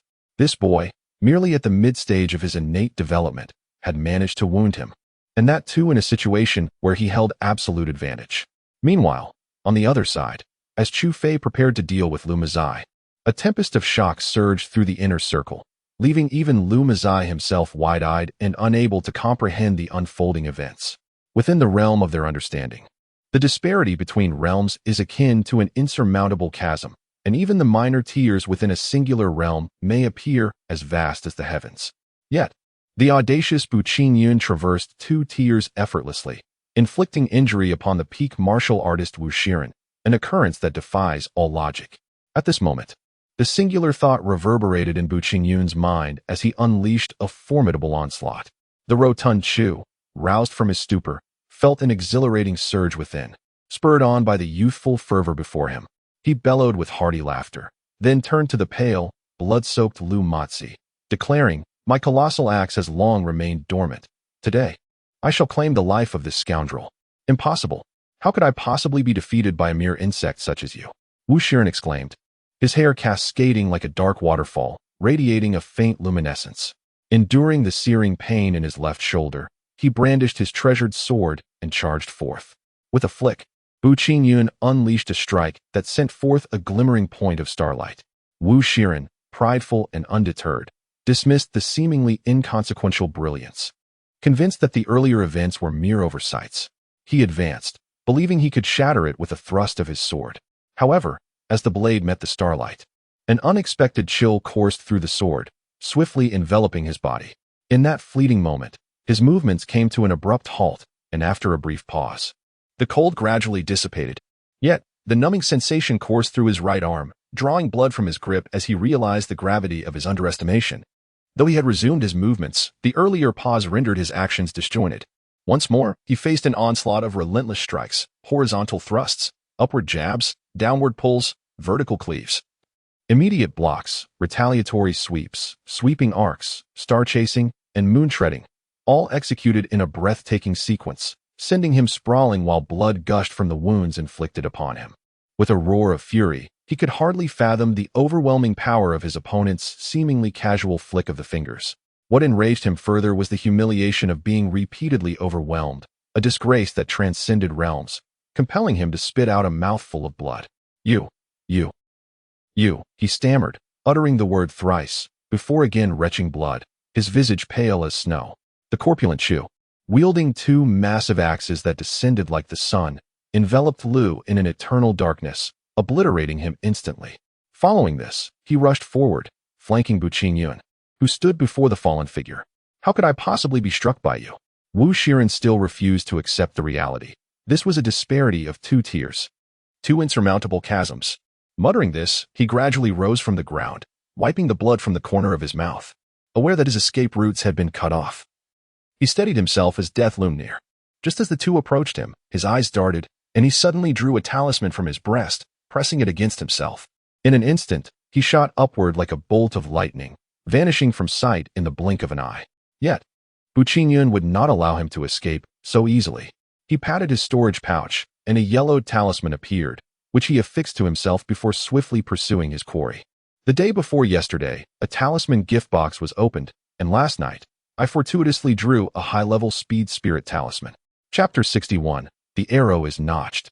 It must be released. Brothers and sisters, please lend your support with some recommendations. Thank you.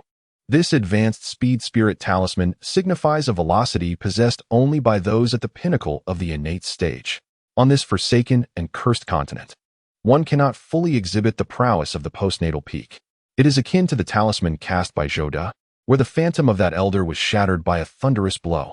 Yet, for reasons unknown, Wu Qingyun remained unscathed when empowered. In the forefront, Wu Shiren, experiencing a fleeting surge in speed, wore a visage of terror, his eyes flashing with resentment. He was deeply troubled, having suffered a devastating blow from someone he could easily defeat. The mere recollection of that youth's arcane footwork sent shivers down his spine.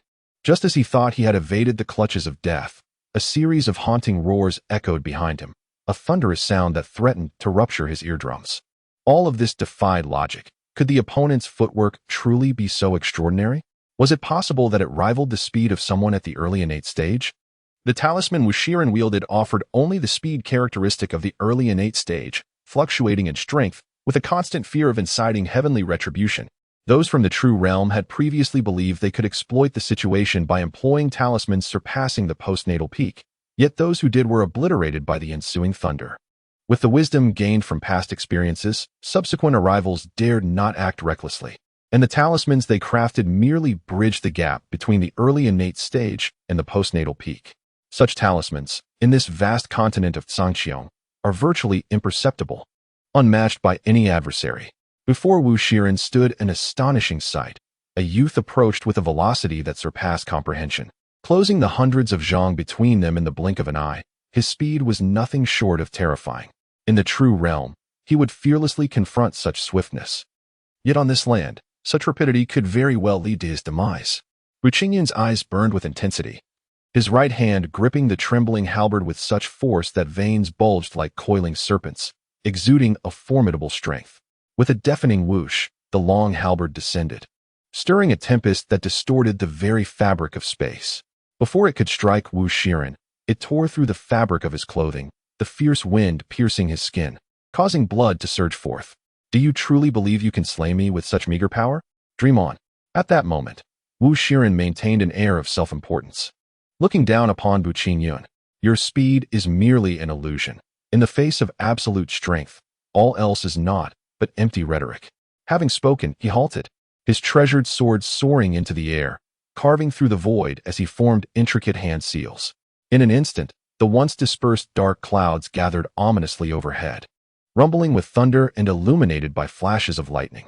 Wu Qingyun, wary of the imminent danger, recognized that this technique likely surpassed the pinnacle of postnatal power. Otherwise, it would not summon the wrath of the heavens. Seizing the moment before his opponent could fully harness their power, he propelled himself forward, his body akin to a soaring swallow, stepping upon the void as he ascended with each deliberate stride. With a flick of his wrist, the autumn waters surged forth, stars glimmering as they darted towards the center of Wu Shiren's brow. Simultaneously, he unleashed a profound technique amidst the void, striving to disrupt his opponent's impending strike. The nine-style lance clashed resoundingly against the space where the sword moved. Hiss! The sound akin to fire doused by water echoed. Yet the attacks executed by Qi Jiangfang's spear proved futile, utterly incapable of obstructing that sword. Moreover, the flicker of autumn waters dissipated in vain, as if Wu Shiren were enveloped in a natural barrier, repelling the starlight beyond its threshold. Wu Shiren observed all of this, a bitter taste rising in his throat, nearly exclaiming in disbelief, "What is this? To unleash a grand technique and then flee?" His expression fluctuated between anger and despair, yet he found himself unable to withdraw. Doing so would spell great peril, potentially injuring his vital organs. In that moment, he felt as though death beckoned him, having never encountered such shamelessness. Watching his opponent observe from hundreds of feet away while he remained powerless, the thought alone was maddening. An arrow on the string. He had no choice but to release it. He stifled a breath, suppressing the urge to spit blood, and with both hands forming seals, he finally concluded his incantation. Simultaneously, the sword's assault ceased, and there emerged a golden sword towering over 10 feet, its width spanning 2 to 3 feet. The golden sword shimmered brilliantly, blindingly radiant, akin to a golden sun.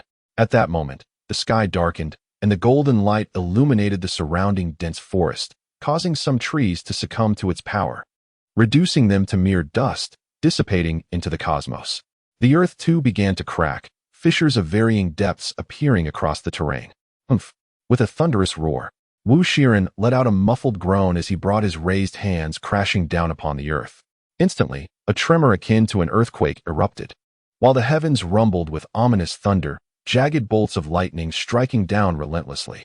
Trees in every direction suffered dire consequences, splintered into halves or reduced to mere powder, and flames ignited in an instant. Bu Qingyun, positioned hundreds of feet away, was swept off his feet by the forceful gust that ensued. His face was a mask of astonishment. Was this the power that transcended the mundane? Though taken aback, he quickly regained his composure. Employing a technique to traverse the swirling dust and the remnants of that potent gale, Wu Shiren seethed with anger. Fully aware that this ultimate move would not harm his opponent, yet it was a necessity. Otherwise, he would perish before his adversary could strike. In that moment, he seemed to grasp a peculiar sensation, one of frustration. His inner vitality had been utterly depleted, leaving him slumped against a great tree, devoid of even the strength to move a finger, as he helplessly watched the man he despised approach step by step. "You cannot kill me." Wu Shiren gritted through clenched teeth, his tone brooking no dissent, as if his demise would invoke divine retribution. "If you slay me, no matter where you flee, you shall be pursued endlessly." Before he could finish his warning, Bu Qingyun's long spear lunged toward his throat, piercing through with lethal precision and pinning him to the tree behind. Wu Shiren's eyes bulged like those of a fish, realizing that his opponent was indeed intent on murder. Anguish, indignation, astonishment, and a flicker of regret danced within his gaze, yet regardless of the emotions swirling within him, it was all too late. As the raven-haired youth emotionlessly withdrew his long spear, his body collapsed with a thunderous crash, eyes wide open in death, gazing at the heavens. Sunlight cascaded through the dark clouds, illuminating a patch of blue sky, an exquisite sight, yet alas, Wu Shiren would never behold it again. At that moment, the notification sound resonated in his mind, signaling the expiration of the advanced speed talisman. Bu Qingyun turned to survey the ravaged forest, his yearning for innate strength intensifying. A massive pit, several yards deep, had formed, with surrounding trees utterly devastated. Was this the sheer might surpassing the pinnacle of acquired strength? A sense of longing welled within him, only to be swiftly overshadowed by concern for the little creature's injuries. He promptly turned his focus inward.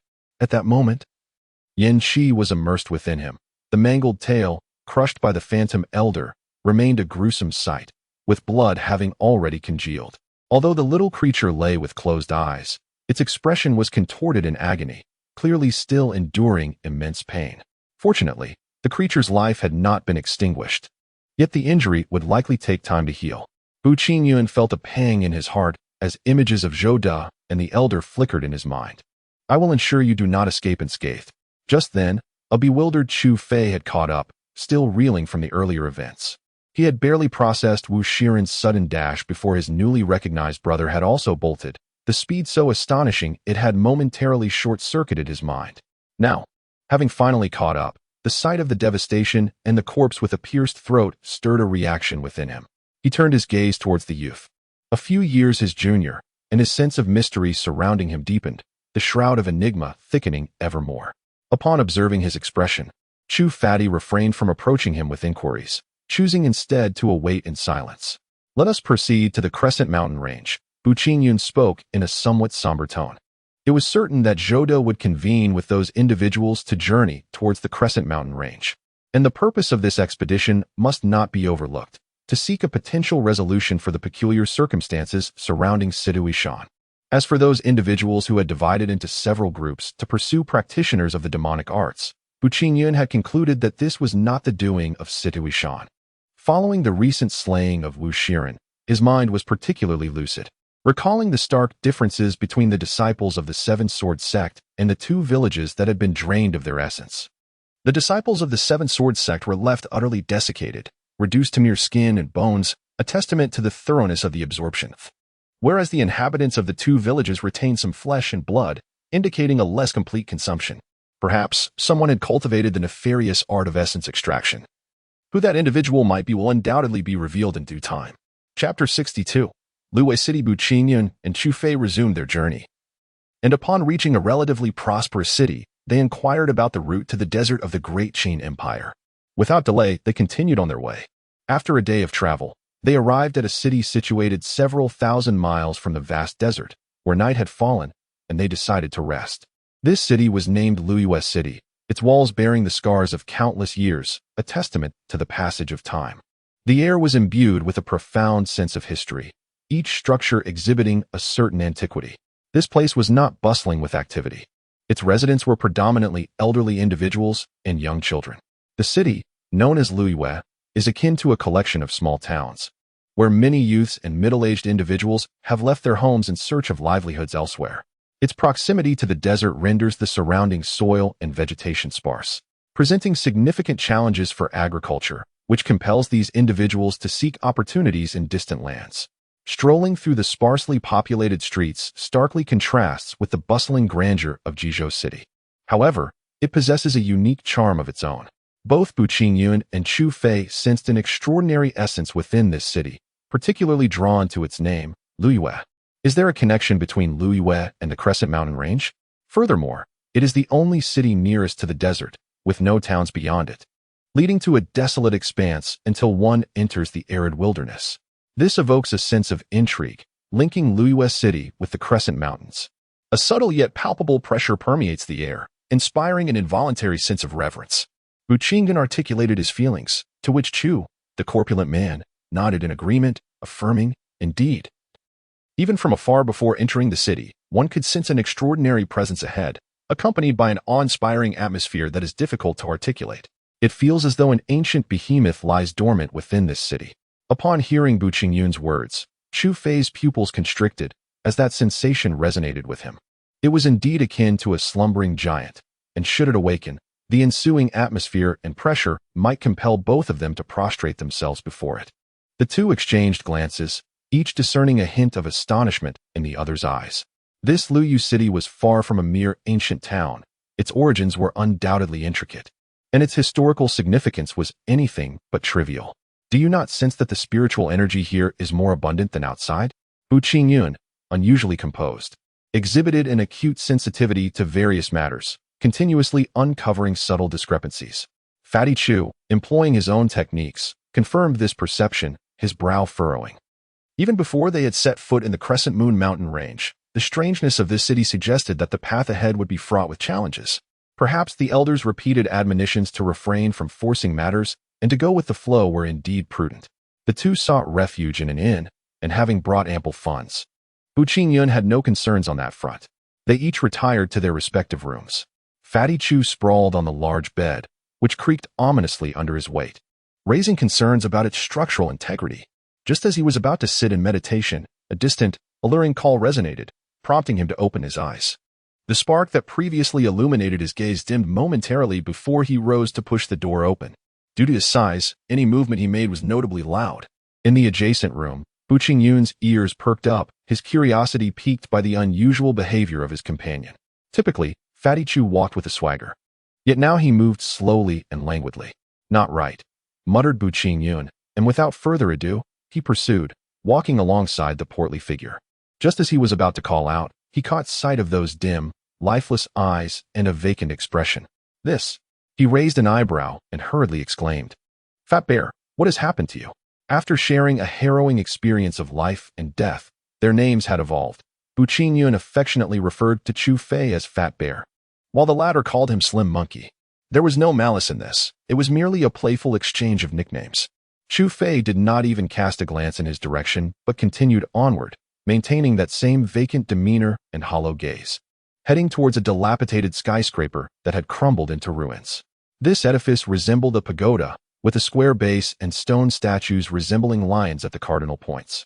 The structure rose in tiered layers, gradually converging, yet it lacked a spire at its apex. From a distance, it seemed to strive to pierce the heavens, but its age rendered it awkward, evoking a sense of sorrow for its untimely existence, as if it were a phoenix unable to rise.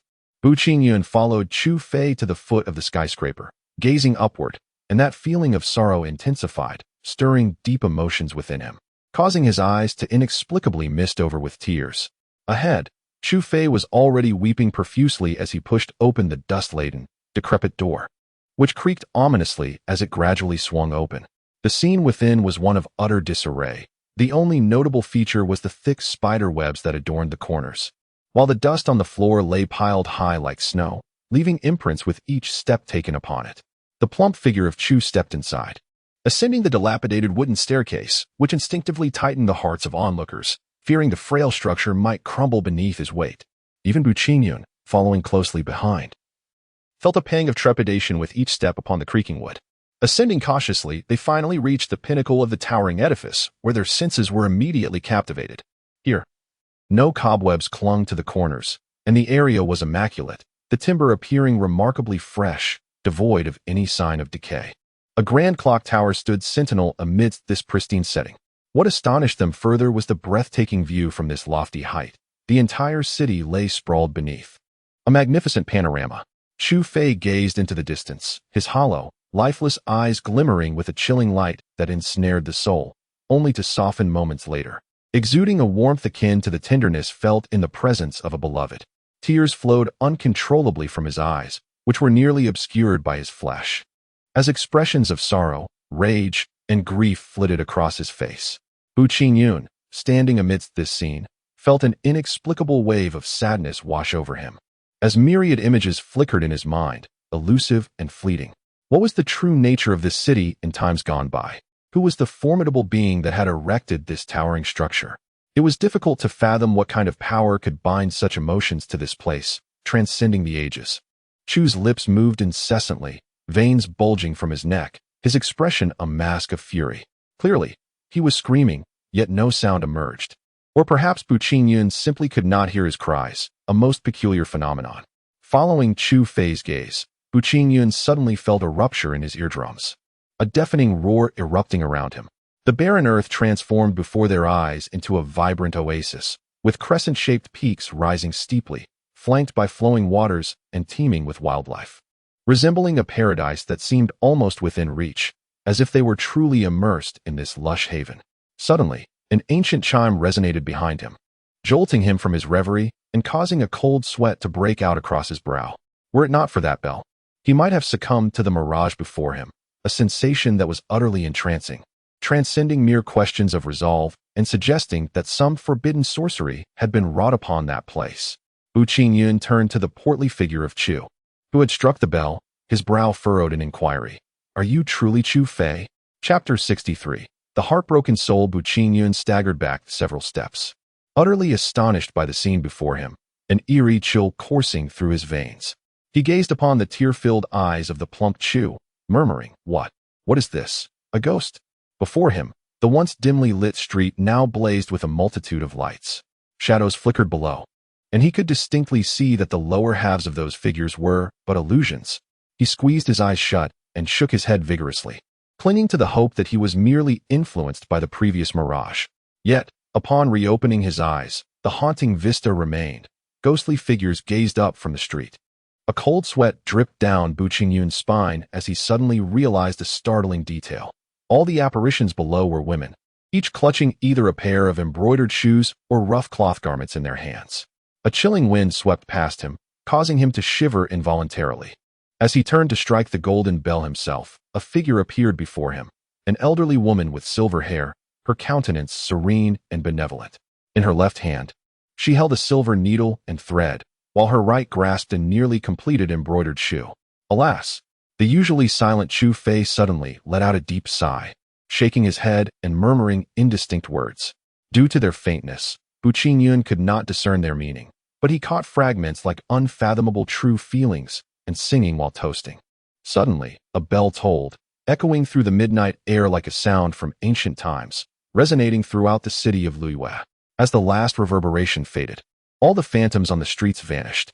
The old woman standing atop the tall building offered Bu Qingyun a faint smile, presenting him with a silver needle. A gust of wind swept by, and her figure dissipated into the ether. Bu Qingyun gazed into the void where she had been. A silver moon hanging high in the night sky, causing the surrounding stars to pale in comparison. A chilling solitude enveloped him, emanating from the silver needle in his grasp, akin to the biting cold of winter's snow, piercing his skin like an icy breeze.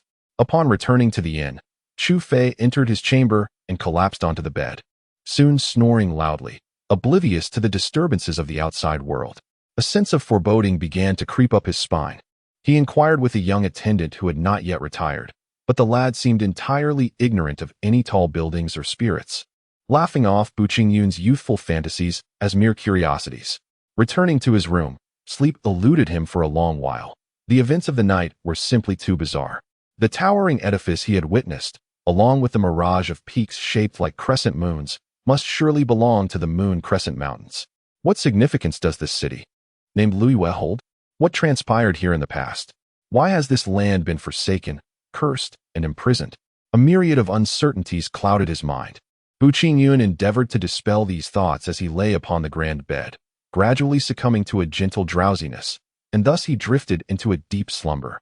Upon returning to the realm of dreams, in the dim confines of a small chamber, Bu Qingyun managed to recalibrate his thoughts, recalling the talisman gift box he had received the day prior.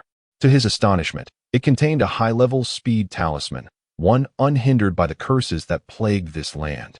With a flicker of intention, he sought to draw upon the talisman gift box once more, only to discover that the illuminated box at the wooden window appeared to be shrouded in a veil of mist, with a clock-like mechanism revolving atop it.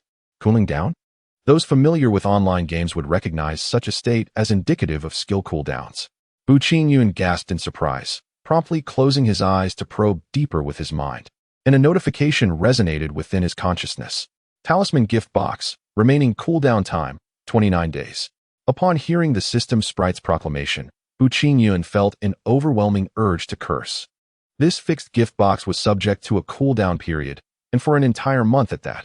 Each fixed gift box had its corresponding cooldown time, initially set at 1 month, which would diminish as the player's strength increased, the system sprite explained. In the blink of an eye, 30 seconds slipped away, and after the official farewell from the system sprite, the glow of the wooden window faded into darkness. In his left hand, he held the fragrant Hanyu grass, rich in spiritual energy, and suddenly recalled that Yin Qi was grievously injured. Perhaps within this small chamber, it could aid in his swift recovery. And this herb might offer some assistance. With a resolute determination, I released the little creature, whose face was contorted in agony and lay in a state of unconsciousness. The small dark chamber immediately resonated with a soft hum, and iridescent beams of light surged toward Yin Qi, weaving around its tattered tail. After a moment, the little creature finally stirred awake, its once bright and charming eyes now dull and listless, emitting a feeble sound. Bu Qingyun felt a stirring in his heart. The image of the elderly man and showed to resurfaced in his mind, his fists clenched tightly, the veins on his arms resembling coiling dragons. Sensing its master's fury, the little creature instinctively voiced reassurance. Fear not, I shall ensure those individuals do not escape unscathed. The iridescent glow emanating from the dark chamber incessantly tended to the severed tail, mending it at a barely perceptible pace.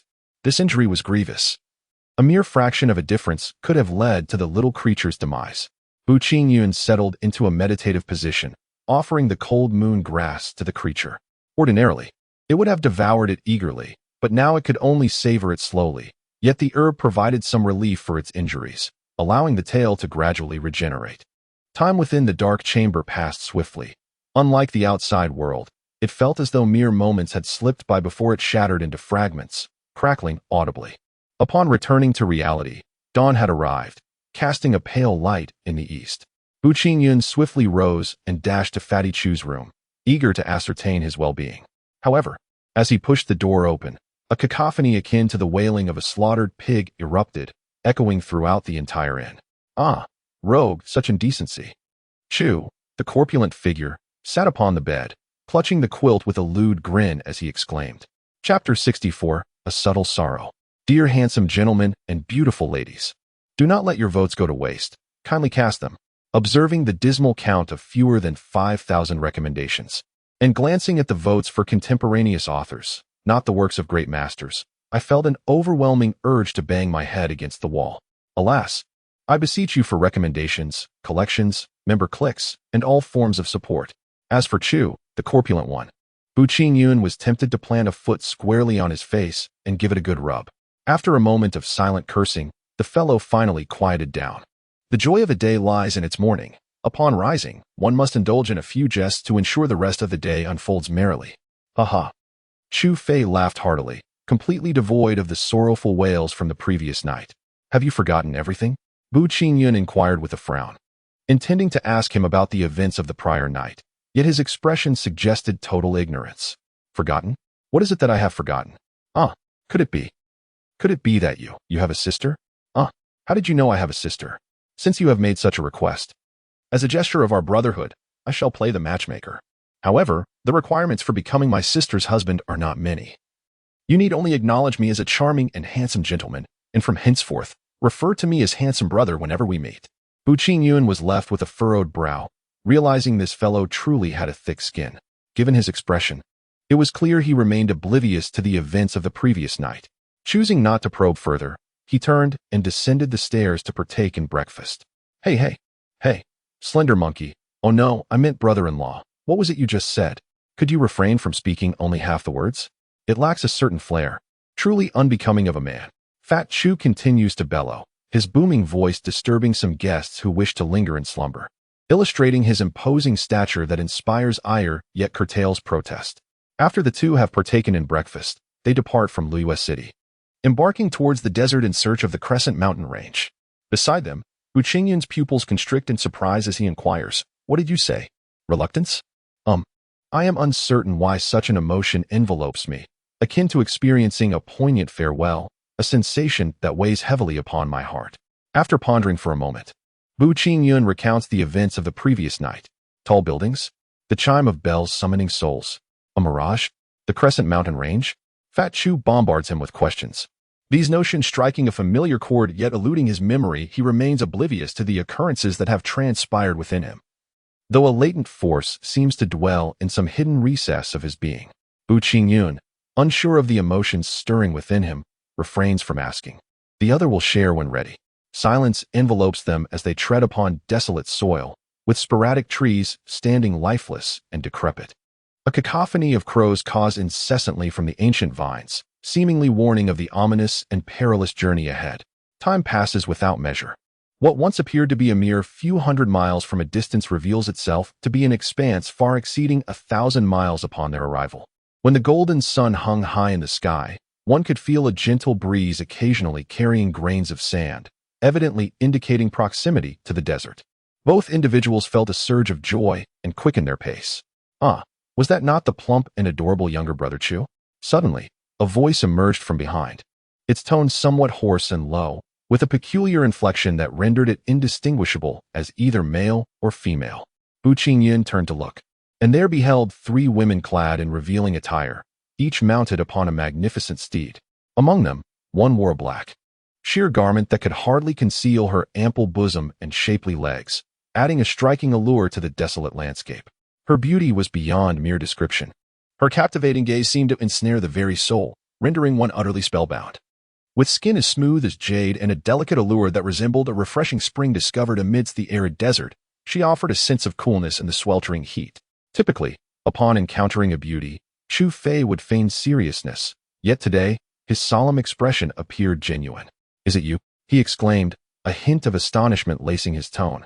Remarkably, this enchanting woman sported a short, glossy mane of dark hair. Her magnetic voice, combined with her attire and beauty, exuded an undeniable sensuality. She covered her mouth and chuckled softly. "Younger brother Chu, it has been quite some time since we last met. You remain as magnificent as ever, truly making me miss you, dear brother." It turns out she has a younger brother. The woman scrutinized the dark-haired youth before her, surprised to find him gazing at her without a hint of evasion, a subtle smile gracing his lips. Unlike the usual men who either dared not meet her gaze or regarded her with insatiable greed, this youth was different. Though unremarkable in appearance, he possessed the very qualities that captivated her interest. She wondered what name belonged to this brother and proposed. "How about accompanying your sister on a journey to explore the mountains and waters?" Her bright eyes and charming smile, coupled with her enticing words, rendered her utterly irresistible, leaving one unable to resist wandering thoughts. Bu Qingyun merely smiled in response, shaking his head without uttering a word. Meanwhile, Chu Fei, with a grave expression and a serious tone, whispered, "Do not underestimate this individual. Her true strength surpasses mine. Most importantly, she belongs to the demonic path, known as Lu Ruiying." The demonic path? This was the first time Bu Qingyun had heard of it. For a fleeting moment, he sensed a familiar aura emanating from the short-haired woman, reminiscent of Siduishan, albeit less pure, which caused him to raise an eyebrow, his mind racing with speculation. What are my dear brothers discussing? Are you praising your sister's beauty?" Lu Ruiying chuckled, her alluring gaze sparkling, enchanting all who beheld her. The 2 women behind her appeared markedly diminished in presence, their demeanor suggesting they were merely Lu Ruiying's attendants. Bu Qingyun suddenly felt a surge of alertness, swiftly dispelling the intangible force within him. He glared at the demonic woman, realizing her enchanting abilities could ensnare one's very soul with every word and action. He swiftly turned his gaze, relieved to see that Fatty Chu remained undisturbed, his expression serious. With his brows tightly knitted and his already narrow eyes now squinting into mere slits. Lu Ruiying appeared somewhat astonished, then shook her head, speaking in an exceedingly charming manner. Truly, you two are ignorant of romance. I shall not indulge you any longer. With that, the three of them galloped away on their magnificent steeds, leaving a cloud of dust in their wake. Once they had distanced themselves, Bu Qingyun finally exhaled a sigh of relief, while Chu Fei exhibited a far more composed demeanor, surprised by his own resilience against the allure of beauty, seemingly influenced by the latent power coursing within him. Let us proceed as well. We must not allow those individuals to reach the Crescent Moon Mountains first, or we shall lose everything, he stated, taking the lead with purposeful strides. Bu Qingyun followed closely, inquiring, how many individuals from the True Realm have arrived this time? To my knowledge, there are over 100, while the exact number from the demonic path remains uncertain. So, the two groups I encountered previously were merely a fraction? Chu Fatty nodded, a hint of arrogance creeping into his expression as he declared, as for someone like me, singular and unparalleled, there is no other like me. Ha ha. What need have I, a dashing and handsome gentleman, to associate with others? He seemed to recall his previous attempt to enlist the assistance of the Bu family, his expression faltering slightly before he added, except, of course, for you, my slender monkey brother-in-law. Bu Qingyun had grown accustomed to the jests of this fellow, showing no reluctance to display his own humor as he countered with repartee.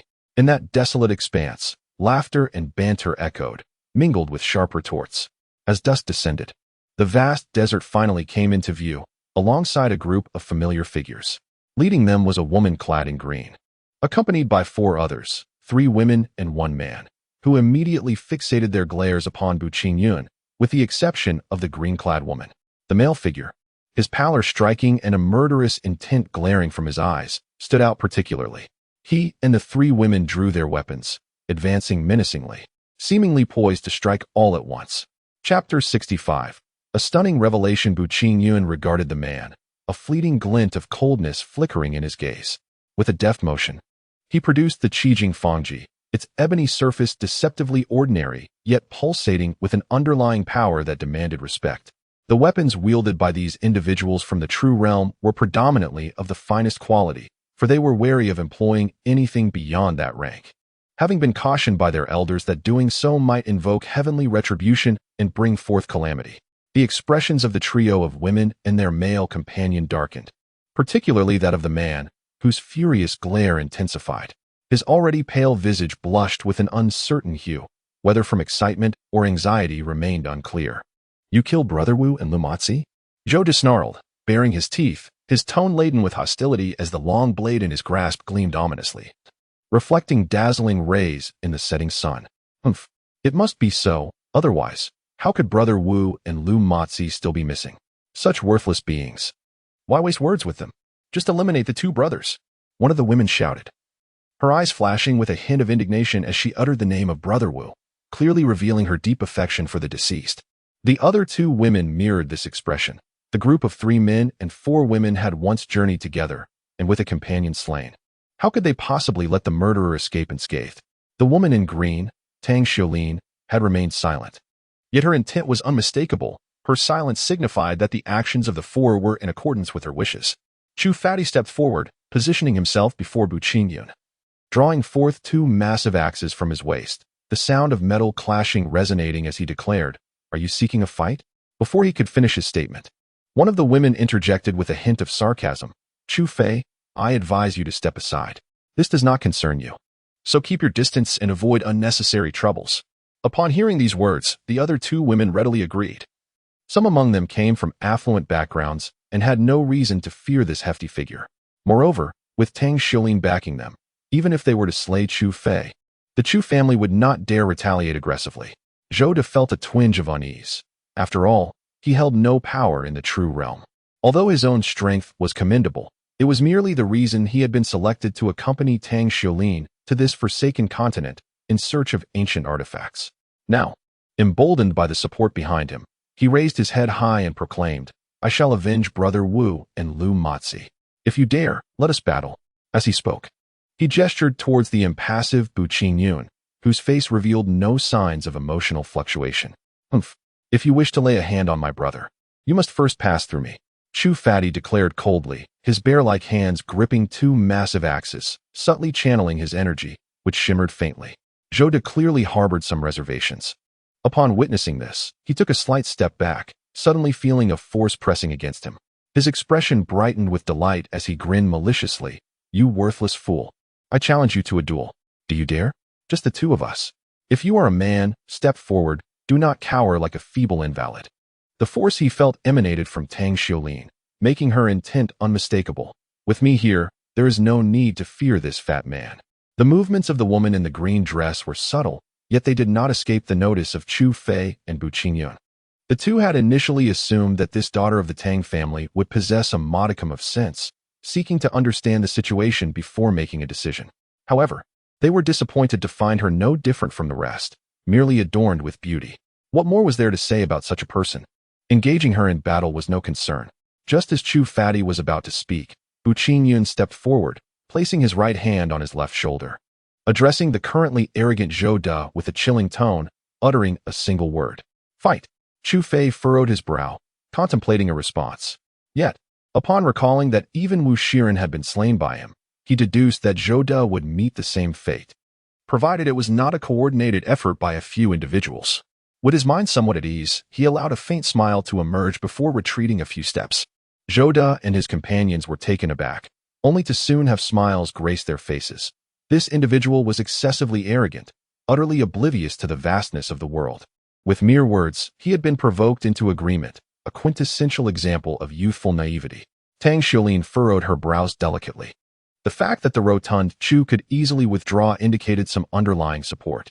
She recalled Zhou Da's mention of the young man possessing a peak innate beast, and as she pondered, she transmitted a warning.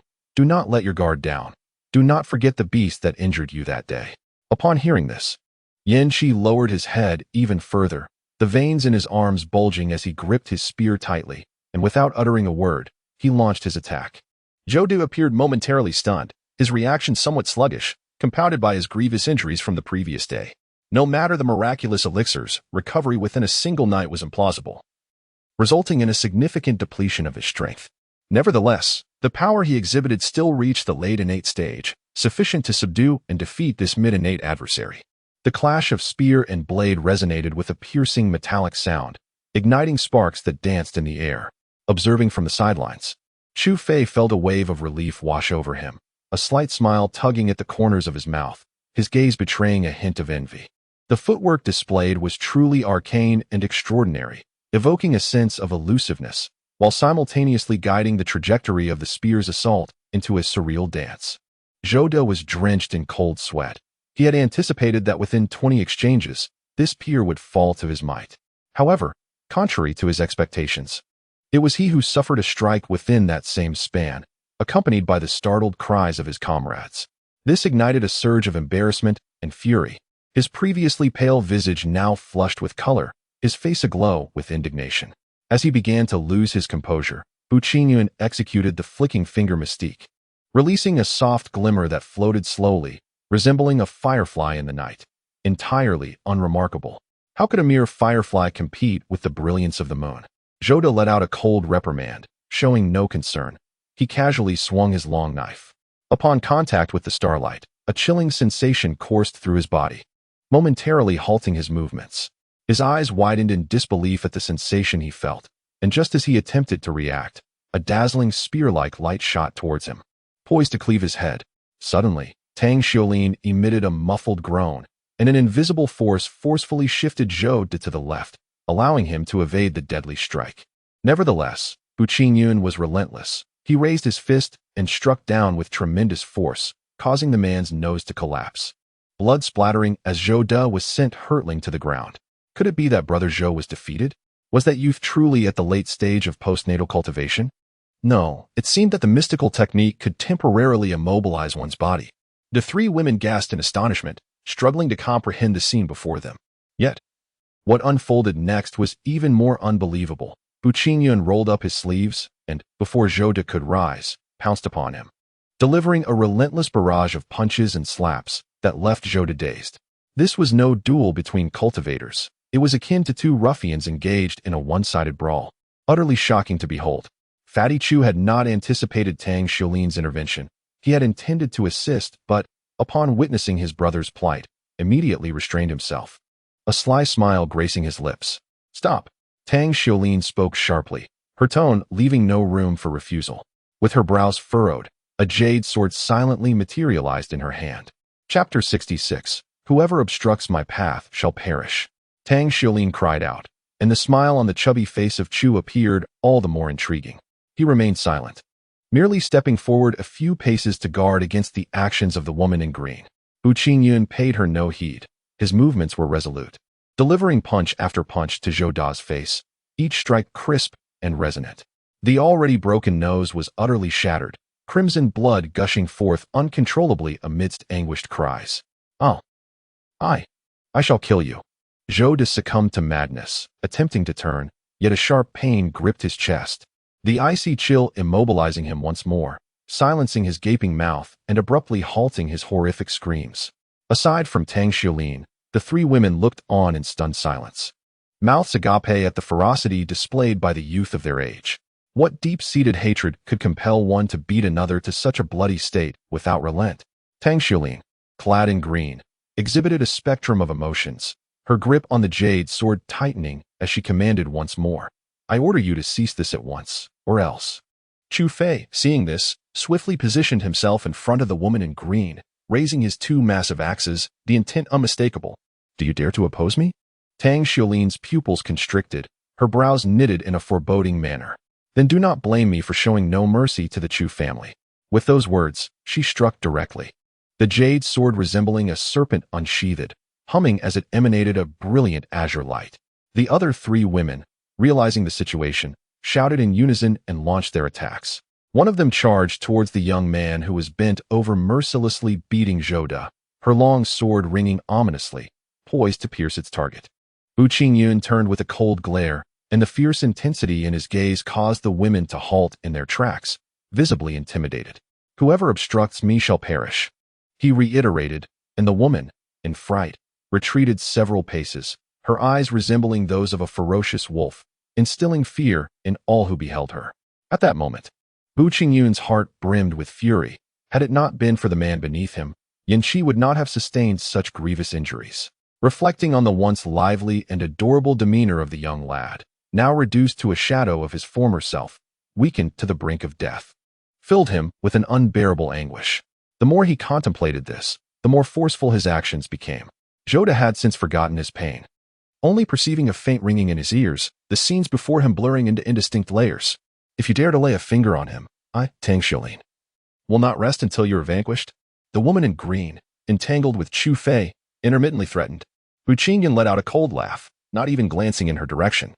He brought his foot down heavily upon the man's right leg. A resounding crack of shattered bone echoed through the air. "You." Tang Xiulin's anger caused her chest to rise and fall violently, her attacks becoming even more ferocious. The woman, who had been startled into trembling by a single glance and a mere word, finally regained her composure upon hearing the anguished cries of her companion. Yet, fear lingered in her heart, preventing her from advancing. Nevertheless, she continued to unleash streaks of sword energy, slicing through the air. Bu Qingyun grasped the nearly lifeless Zhou Da, positioning him before himself as a shield. The onslaught of sword energy struck him relentlessly, leaving Zhou Da wide-eyed in disbelief that he had met his demise at the hands of his own comrade, especially after sustaining a wound to his chest. He was struck by another blade, leading to his immediate demise, devoid of any chance of revival. I did not intend to." The woman was on the verge of madness. First, she was unnerved by a mere glance and a few words, and now she had inadvertently slain her own ally. The buzzing in her ears grew louder as she beheld Zhou Da's expression of despair, resentment, confusion, and terror. Her legs weakened, and she collapsed onto the ground. Bu Qingyun hoisted Zhou Da's lifeless body, proclaiming loudly, "What if I stand against you? What if we are destined to be adversaries? This grand gift is for you." With that, he hurled the deceased body toward the woman clad in green. Chu Fei understood the implication of Bu Qingyun's words, realizing they were a reminder for him. He was not inclined to linger in battle. With all his might, he cleaved a few more times with his giant axe before turning to flee. The corpse hurtling through the air behind him. Tang Xiaolin swung her sword, severing Zhou Da's body in half, resulting in a violent explosion of blood that rained down.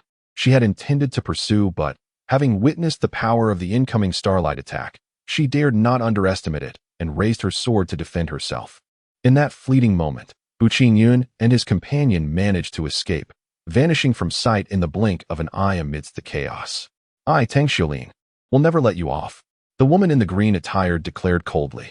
She had always been cherished by her elders within her family, and never had anyone dared to disregard her so openly, claiming that they would be sworn enemies. Thus, a deep-seated hatred was born. "I swear, we shall not rest until one of us is dead," she murmured, an aura of chilling malice radiating from her. The three other women dared not approach. The one who had previously been intimidated lowered her head, muttering apologies that she did not mean it. Apart from Tang Xiaolin, none of the four had ever witnessed such a scene. They had been raised in pampered circumstances and had not even seen the slaughter of pigs or sheep, let alone such brutality. Bu Qingyun had merely caught a glimpse with the corner of his eye when he saw the green-clad woman so resolute, directly severing Zhou Da in half. This illustrated the depths of her cunning. Not to mention her, even an average man would find it hard to act with such ruthlessness. To have incurred her wrath would not be easily resolved. However, despite these thoughts, he felt no fear. He had remained composed in the face of Zheng Feng, and now was no different. He observed the clouds drifting by with a sense of tranquility, unperturbed by the weighty figures looming over him. Regardless of their formidable stature, he would confront them with his fists. If it were just one or two opponents, he would be unafraid. Yet if all four were to attack simultaneously, both Bu Qingyun and Chu Fei would undoubtedly meet a grim fate, with their very survival hanging by a thread. The desert night was frigid, the wind howling as it swept through, stirring up a cloud of sand that would surely find its way into an open mouth. Having learned from past experiences, Bu Qingyun kept his mouth shut, nodding slightly before heading in a certain direction. Surrounded by endless desert and shrouded in darkness, distinguishing east from west had become a futile endeavor. Hiss! As they advanced, a sound resonated around them. Lowering their heads, they beheld a multitude of serpents, each resembling the color of sand. Had it not been for their flickering tongues, they might have remained undetected. "This is bad." Chu, the rotund fellow, exclaimed in alarm. From his expression, it was evident that these serpents were far from ordinary. They were, in fact, formidable beasts of the other world.